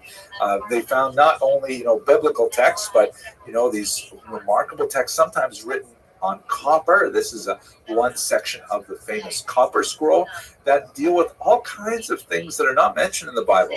Some clearly have, kind of end of days feeling, and there's these mysterious discussions of the sons of light and the sons of darkness, and it reads a lot like the book of Revelations, for example, and kind of like end of all time, kind of massive conflagrations are predicted. It's very spooky kind of reading. There's some fascinating discussions in one particular text called the Manual of Discipline that seems to describe the behavior of the people who collected these documents, who are known possibly as the Essenes or Essene, or possibly, there are lots of different theories. There's one theory that says that this is even a Sadducee break-off community that was upset with the way things were going in the temple, and they established this particular community here. We don't know exactly who was living in this region. They're often referred simply as the Qumran community, and a significant archaeological study was implemented, and in fact they found many of the settlements of these people. It appears that they lived, especially if you connect the archaeological finds with the texts like the Manual of Discipline found in the Dead Sea Scrolls, it appears that they lived a highly ascetic lifestyle that involved, things like communal meals that were conducted entirely in silence, and a rigorous level of, or a rigorous kind of type of initiation where people had to go through several different, exercises to get to a higher level of initiation. Some rather bizarre things that Josephus writes about these people, like they had a lot of concern about ritual impurity, which definitely makes them sound closer to the Sadducees. Of course, the high priests and priests in general have to maintain a very high level of ritual purity in order to serve in the temple. These rules, of course, are mainly interpreted by the Pharisees, so that was part of the interrelationship between Sadducees and Pharisees. But this community in Qumran seemed to take these things to an extreme degree, including, defecation would be done at certain sites well outside the Qumran community, which sounds like a good idea. Everyone was given their own shovel and had to take care of their business themselves. And according to Josephus, defecation was forbidden on the Sabbath. Hard to imagine that they actually did that. I mean, how do you live like that? But that adds to the kind of confusion we have about how much should we trust Josephus anyways. I mean, he does describe how he himself went into a period of several years of living in a kind of monastic kind of environment like this, maybe with the Qumran community itself, but we really don't know. We have to rely on Josephus's writings and take them with a grain of salt, but we do have some of these archaeological digs that do support the idea, for example, of lots of mikvaot for ritual immersion. Mikvaot are like ritual baths and communal dining areas that correspond with the manual of discipline and things like that. So it appears that this community, which seems to have been hastily abandoned in the first century, possibly in the context of the Great Roman Jewish War of 66 to 74, or perhaps a little bit Bar Kokhba revolt of 132 to 135, but they, lose track of who these people were, and all we have is the Dead Sea Scrolls to rely on. I have not had much time in quick overview of many of the ideological groups to discuss two major groups. One which will have a huge impact in the late first century, and those are the Zealots. And to reserve those when we start talking about against Rome. And the second major group, of course, are the Christians. Christians are very small at this time, but they would be huge and influential in the future, but we will return to that later. But for now, I want to thank you very much for watching.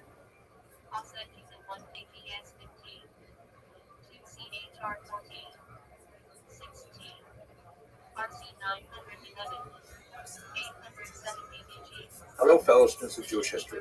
So in the first of this series of mini lectures, we discussed the reconfiguration of the land of Israel after the death of Herod and the growing communal upset with the way in which Rome was handling affairs in the land of Israel that would provide grounds for incipient revolt. And then we looked at the Sadducees, who were a group that was much more closely connected to both Rome and the temple ritual, and those two factors are intrinsically related. Now let's turn our attention to the so-called Pharisees. The Pharisees is a term that we see in Josephus, and we also see in the Christian scriptures. It is not, however, a term that we have in rabbinic literature, and so that's led to kind of a confusing amount of scholarship on, well, who exactly are the Pharisees? It seems very reasonable that the Pharisees are essentially what we would call today the rabbis or the sages, and they are sort of like the foundation for Judaism as we understand it for the next 2,000 years. They are inheritors of the oral tradition, the defenders of the oral tradition. Ultimately, the text known as the Mishnah and the Talmud would be produced by their intellectual descendants.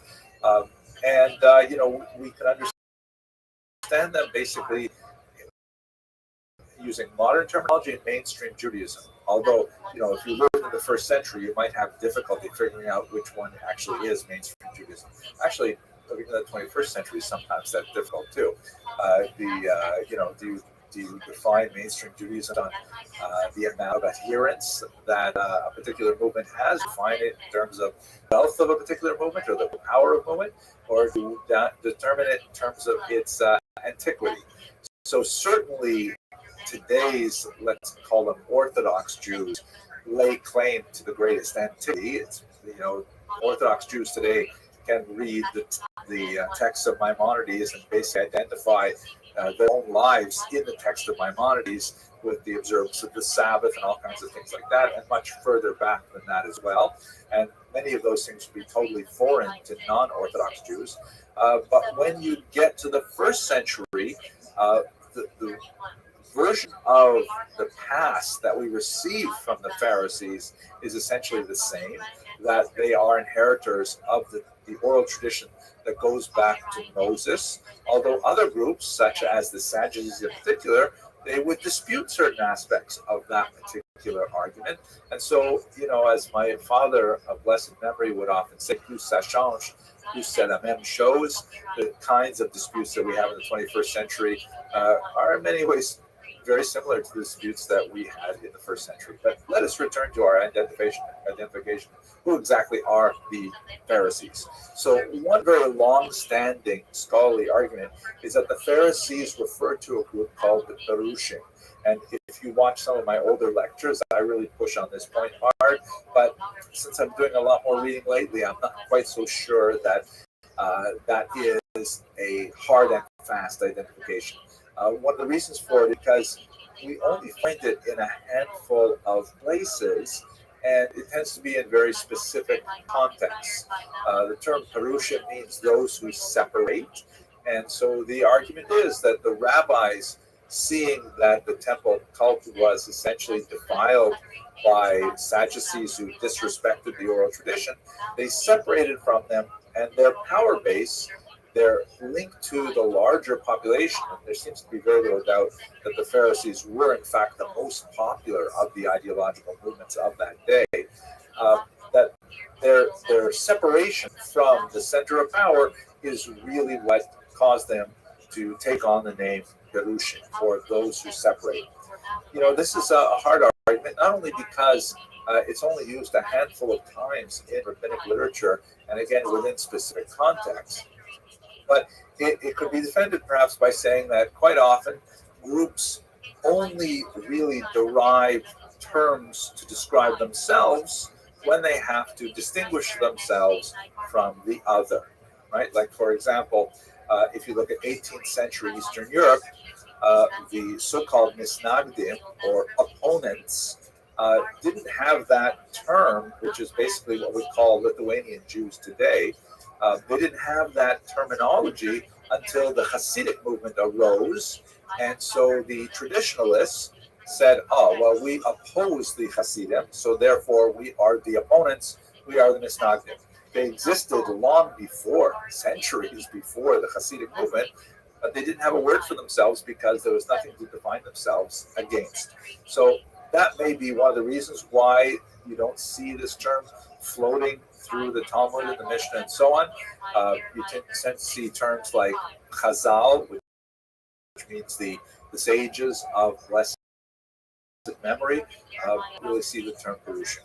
Nevertheless, looking at how Josephus describes them, looking described in the scriptures, albeit tends to be a little bit of a negative slant, sometimes a very negative slant, primarily because, as we shall see, the founder of Christianity is depicted in the Gospels as having intense debates with Pharisees, sometimes quite heated debates, but in reality, they were really quite close in ideology, as we shall see, God willing, in more controversial sections of this lecture series. You know, you have the most heated arguments with your own family members, right? Your spouse, your siblings in particular, your parents, maybe your children, God forbid. That's where you have the most heated arguments. The arguments on the street, you know, you don't have that intense because you don't really care about them nearly as much. But let's leave that to the side. The way Josephus describes these people, the way the Christian scriptures describe these people, seem to comport with the idea that the Pharisees are, in fact, the early rabbis. So what did these rabbis believe in? They definitely cared very much about the temple ritual, and we see that the Sadducees from time to time are forced to consider the opinions of the Pharisees with regards to the conduct in the temple itself. The Pharisees are widely regarded as being the most competent bearers of the rules, the halacha, of how the temple rituals should be conducted, and Sadducees would contravene those rules at their peril, in fact, not only from, as we read in the Talmud, supernatural retribution, but also from popular disagreement, because it's very clear from Joseph in particular that the Pharisees had a very significant base in the larger population.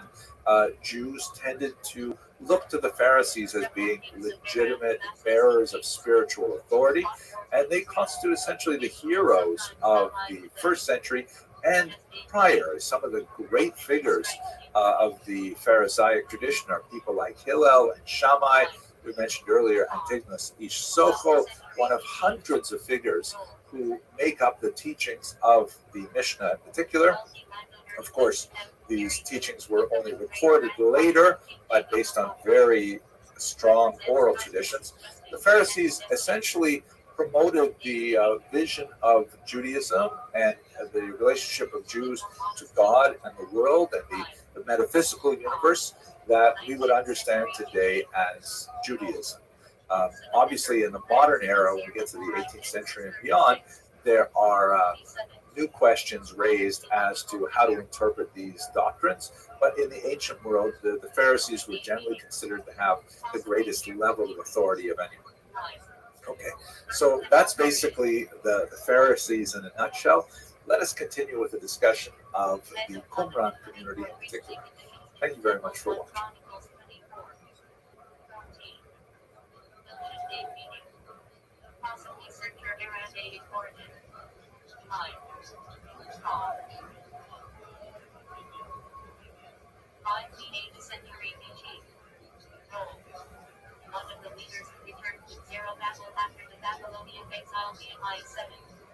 Hello, fellow students of Jewish history. I'd like to continue with our discussion of the Jewish encounter with Rome by looking at the diaspora in Italy itself. So when we look at the pre-war period, that is the period of the Great Roman Jewish War of 66 through 74, you've got Jewish communities already being set out themselves in Italy. You've got Jews circulating around Rome, Jews circulating in the boot area of the Italian peninsula, and in the football area in Sicily.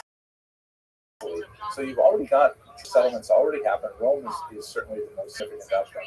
And recall, the Roman Empire is Rome is the center of this massive empire that expands the entire Mediterranean basin. You can see on the right, on the Mediterranean east seaboard, there's Judea, of course. There's Romans all across North Africa. They're well into Spain, the Iberian Peninsula. There's Romans penetrating into Europe, beginning to make inroads into Northern Europe as well, and England. The only place they haven't conquered is, of course, way out east, where there is at least Chabad. The Kinashluchim, of course, celebrates lots of Jews. That's a joke. I'm just joking. Let's go on. So there's Jews already connected with the Roman Empire even before the war and the massive displacement of slaves that occurred after that conflagration. Just to recap where we are in terms of these relationships, the Maccabees, under Judah Maccabees, shown here in this remarkable Rubens portrait, they already signed a decree with Rome in the year 161 before the Common Era. And when the dynasty of Maccabean kings, the Hashmonaim, began to decline, Pompey took advantage of this by advancing into Jerusalem in the year 63 before the Common Era. So we already have Judea absorbed within the Roman Empire well over a century before the Roman Jewish War. There were Jewish client kings who were kept in place in Judea under Roman authority. Agrippa I, Agrippa II are the last of them, but before that, of course, we had Herod, who we discussed at great length earlier. There are two major rebellions that stress and strain this relationship. I think past its breaking point, the one of 66 to 74, which is considered the first Roman Jewish War, the Great War, that resulted in the destruction of the temple, which occurred in 70, 74, perhaps 73 is when Masada fell. And then, of course, the major Bar Kokhba revolt of 132 to 135. So there's already quite extensive foreign relations with Rome that are happening from Judea well before the wars occurred. Now, what about those Jews living actually in Rome? There's a certain degree of Roman xenophobia that is occurring at this time. Xenophobia is a type of antipathy which is related to the fear of the strange. That's really what it means. Xenos in Greek means stranger or foreigner, and phobia, of course, means fear. So the Jews were behaving in ways that the Romans really did not fully understand. And we can see this in the scattered references to Jews that we have in Roman literature from the first century before the Common Era, right up through the next few centuries. Many of them were brought as slaves by Pompey, and they're looked down upon because of their lower social status. Of course, the majority of the population of Rome were slaves at this time, but especially strange slaves in this regard. Cicero has a fascinating passage, something that was recorded in the year 70 before Common Era, where he's involved in a trial of a man named Verres. Apparently, Judaism was really quite a compelling time, and actually attracted a lot of Roman converts as well. There's some estimates to say that among citizens, Jews constitute as much as 10% of the Roman population, which is pretty significant. But at any rate, what does Cicero say in the context of this trial? He makes a pun that says, what has a Jew to do with a Verus? Verus, of course, being one of the plaintiff defendants in this case, and very Latin slang means pig. The fact that Cicero could make about how this Verus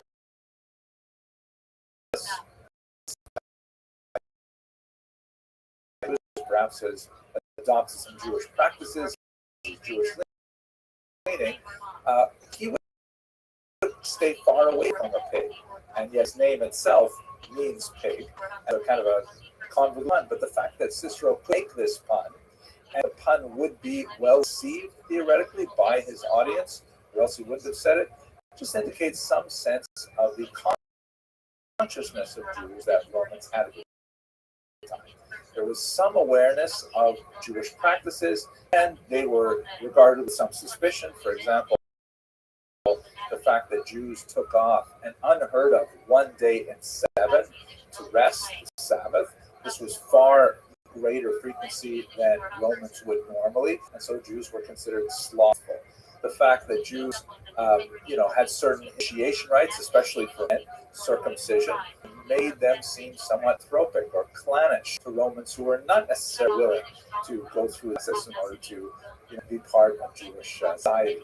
And the dietary rules and things like that are all seen as kind of clannish behavior. So there's certainly a trust and misunderstanding goes with the Roman environment, but comparatively speaking, not especially strenuous or difficult. We'll speak of that when we look at the early period. There are, however, some very significant figures who actually showed significant favor to the Jews, including Julius Caesar himself, who was regarded very favorably by the Jews, and they mourned his death quite conspicuously as well. So this is the kind of environment that Jews are living in Italy. They're coming originally, it was a diaspora, then they're coming in, quite a few slaves, and eventually those slaves are manipulated and become freedmen as well. There's even evidence of a very old synagogue in Ostia as early as the first century, before the war erupted, with some rather remarkable and very, very strong evidence of Jewish settlement. Now, what that massive wave of post-war refugees that come after the first war between Romans and Jews? The Persians, and we talked about this in several other lectures before, made a tremendous amount of political hay out of the defeat of Judea. That's partially for the reasons of supporting the new Flavian dynasty that was formed by Vespasian and his sons Titus and him. The Flavians, unlike previous emperors, did not come from high nobility. They had much more origins, and therefore, in order to imply that they were deserving of imperial rule, then they emphasized their very excellence. You see this with the great Titus. You see it with numerous Via Capta coins. Reference this huge military victory, which within the context of other Roman military victories, although it was very hard fought and required tremendous resources, it was not like a conquest of a new swath of European landmass. It was just the putting down of eventual revolt. But nevertheless, the Romans, especially under Flavians, invested a huge amount of energy in promoting this victory because it had political purposes. Of course, that doesn't happen anymore. Today, in modern society, I'm just joking. Sorry, I can help it, it's later today. But we see some really fascinating things about these Jews coming in. Have a look at this remarkable gravestone, which dates from the 1st century. And when we decipher the Latin, it reads as follows: Claudia Aster, Herosilinitana captiva. Claudia Aster, a prisoner from Jerusalem. So this is a good marker of a young woman. Aster is probably a Latinization of the term Esther, who was a captive from Jerusalem. And then she married Tiberius Claudius Proculus. I wonder if the Claudia and Claudius are somehow intentional, who was an imperial freedman. And when she died, he, as the stone said, took care of the epitaph, put up this epitaph, his wife. I ask you, make sure through the law that you care that no one cast down my inscription. She lived 25 years. So this is a fascinating document, or a fascinating artifact. It's a gravestone. If she was a prisoner from Jerusalem in the First War, that she would have been taken off to Rome no earlier than say 70. And if she lived 25 years, maybe this is a 15-year on that. So this would be roughly the year 5. And I'm assuming she's taken a 10-year-old girl. Could have been older. There's no real way to know, though. It's here that her husband, who apparently was a Roman, who married her, not a Jewish man, that he was deeply in love with her because he produced this expensive stone to mark her grave. I think it's especially poignant that he asked that this stone remain, and in fact it has remained. In fact, it has been preserved to the present day so that we can actually see this stone itself. But it gives you a little bit of a hint to the kind of process of acculturation and assimilation that must have been taking place in the immediate war era as the slaves began to their way in society. Apparently they were not socially relegated always to the slave class, at least the ones that because freedmen really got to learn more about actually how that process works. But we definitely have lots and lots of Roman Jews who are flourishing at this time. Another indication of the strength of the Jewish community in the following century or so is the creation of several catacombs for secondary burial. This is something that was very typical of Jewish practice at the time.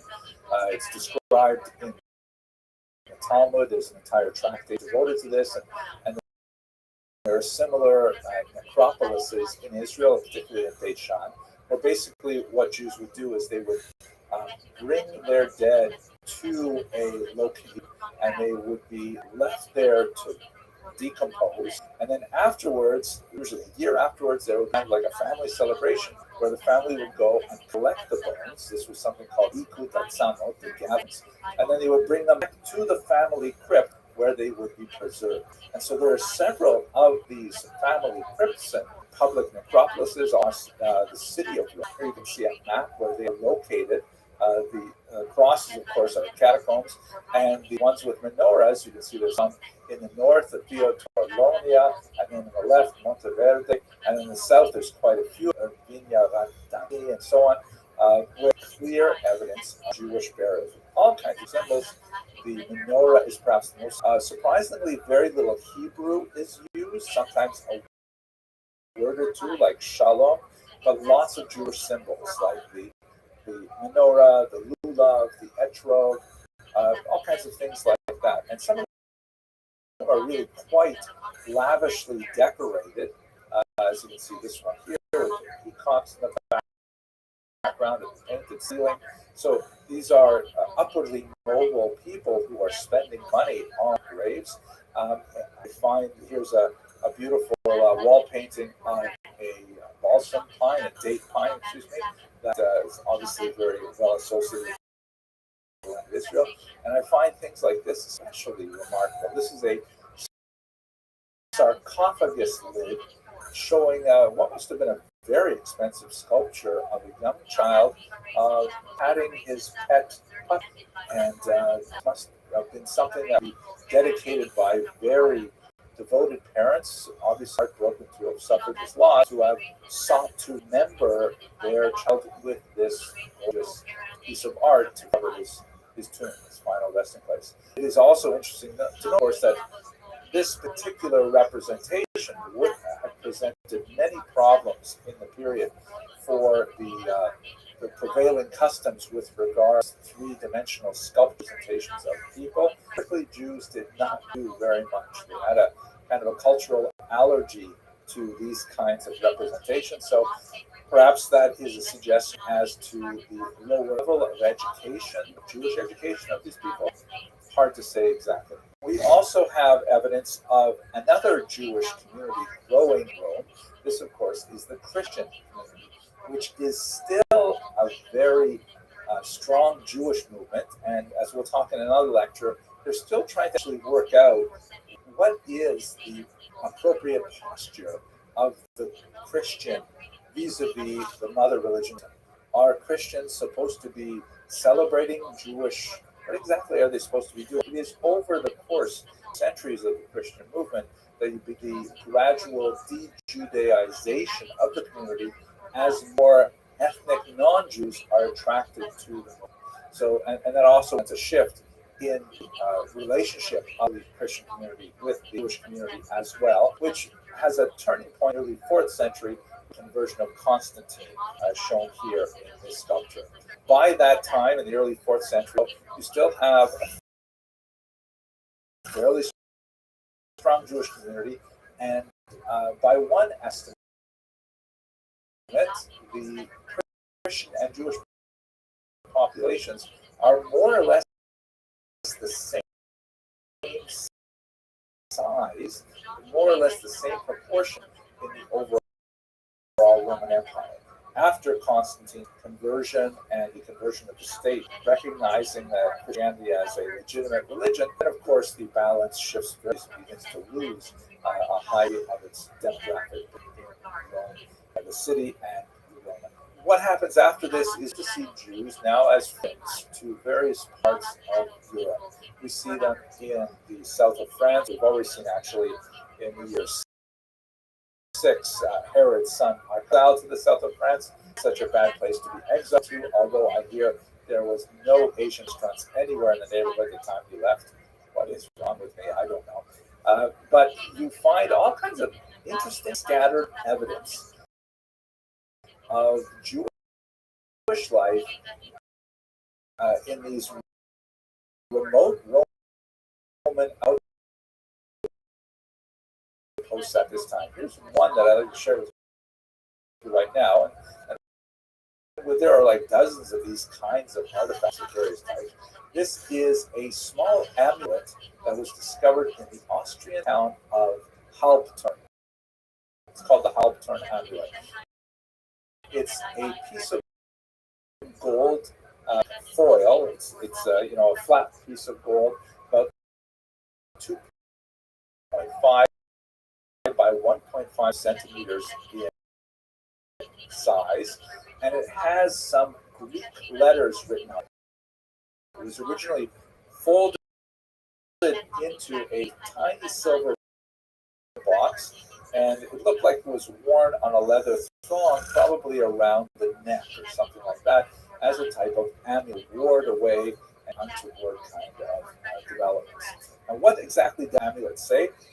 Found, by the way, on the skeleton child who was buried in a Roman graveyard, presumably with Roman soldiers, Roman aides de camp and followers of the camp and so on, and there were families there. And the child was laid to rest. You would say, if you look at here at translation and transcription, it is the Shema prayer. Hear, O Israel, the Lord our God, the Lord is one, from Deuteronomy 6:4. A central prayer in Judaism. But it still is kind of weird. If you look on the left, you see here, this is how it is transliterated into Greek letters. It's not precisely the mark. It appears that there is what looks like a spelling error in the word Israel. There's a T strangely inserted in there. You don't have to worry about the fact that some of the letters are placed on the next line. That and the absence of spaces between the letters was pretty common in writing of this particular period. But at the very end of it, the word echad is one, is also spelled funny. If you look in the middle column where I have the Hebrew, it just number one. Right? In Greek, it's the A, the number one. The four beside it is just the footnote that goes from the article that I took the screenshot. So there's really bizarre things. The first strange T in the word Israel, and the second is the use of the number one for the word echad. And many scholars have looked at different reasons why this is so. When I showed my wife, she said, well, obviously, the reason why the scribe the number one rather than the one is because he's not a room. And I know it can't be, that's kind of really, it's an expensive thing, it's remote and so on. But I read a lot of scholars that probably what happened. But that the number one is actually, it designates a theologically consistent notion with Jewish ideas. The fact that God is unitary, singular, unique, as opposed to God is, let's say, first. The number one here, according to this, is intentional, that it was used that way to say something that adhered to Jewish theology. And as for me, that is not all that uncommon. There are other ancient inscriptions also preserved this. So to sum up, what does this any questions? Maybe more than it answers, but it appears that there are Jews who are living on the fringes of Jewish society, and yet so deeply attached to their Jewish identity that they would invest expensive item. I mean, it's a gold amulet put into a silver box and then buried with a child, which must have been an act, on a simple level of financial sacrifice, but of great devotion and sadness at the loss of the child, not unlike the sarcophagus cover that we saw in the Roman Jewish catacombs. So this is a very distant Jewish community, perhaps far from total awareness of Jewish practices. I mean, the child is buried in a grave with non-Jews, which is practice, and yet nevertheless there is this rare amulet around the child. I think it's all quite fascinating. So we're going to stop here. We're going to come back in our next lecture and look at the growth of the Christian community and what that meant for the Roman Empire. Thank you very much for watching.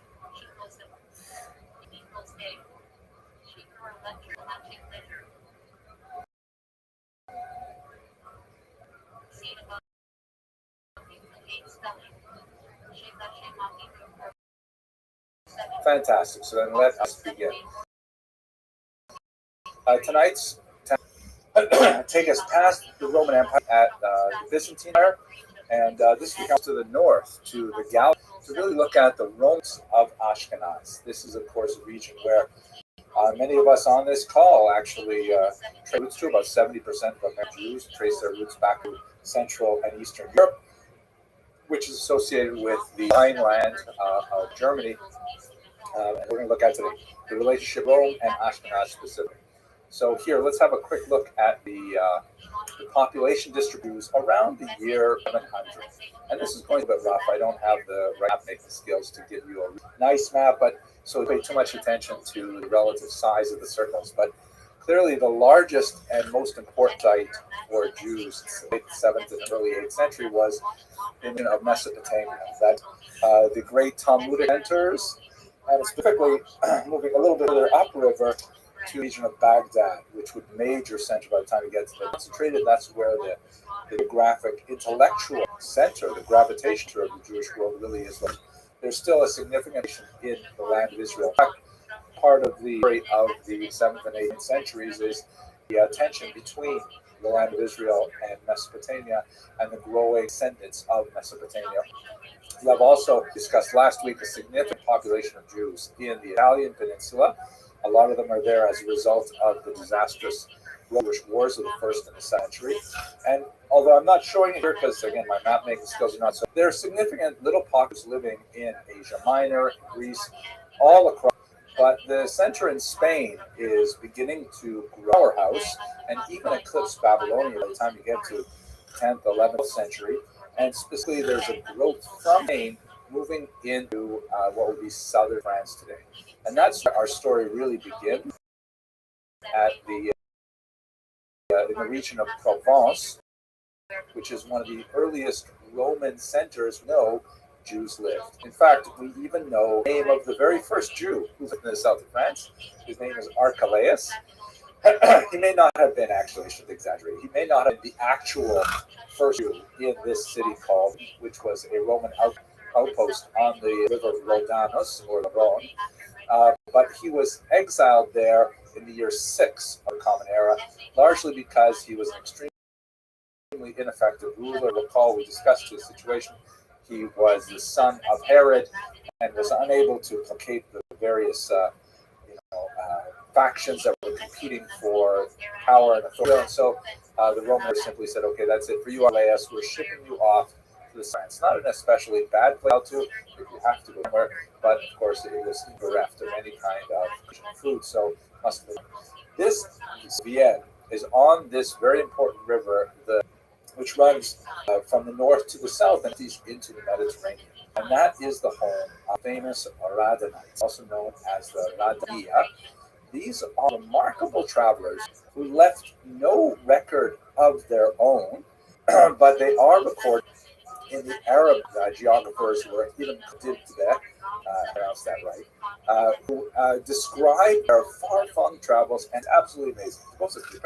To the Radhanites in his works, we have other works that confirm it. These Jews whose base was most likely in the Rhone River, the term Radhanite probably derives from Rhodanus, and from there they were able to have this massive worldwide trading network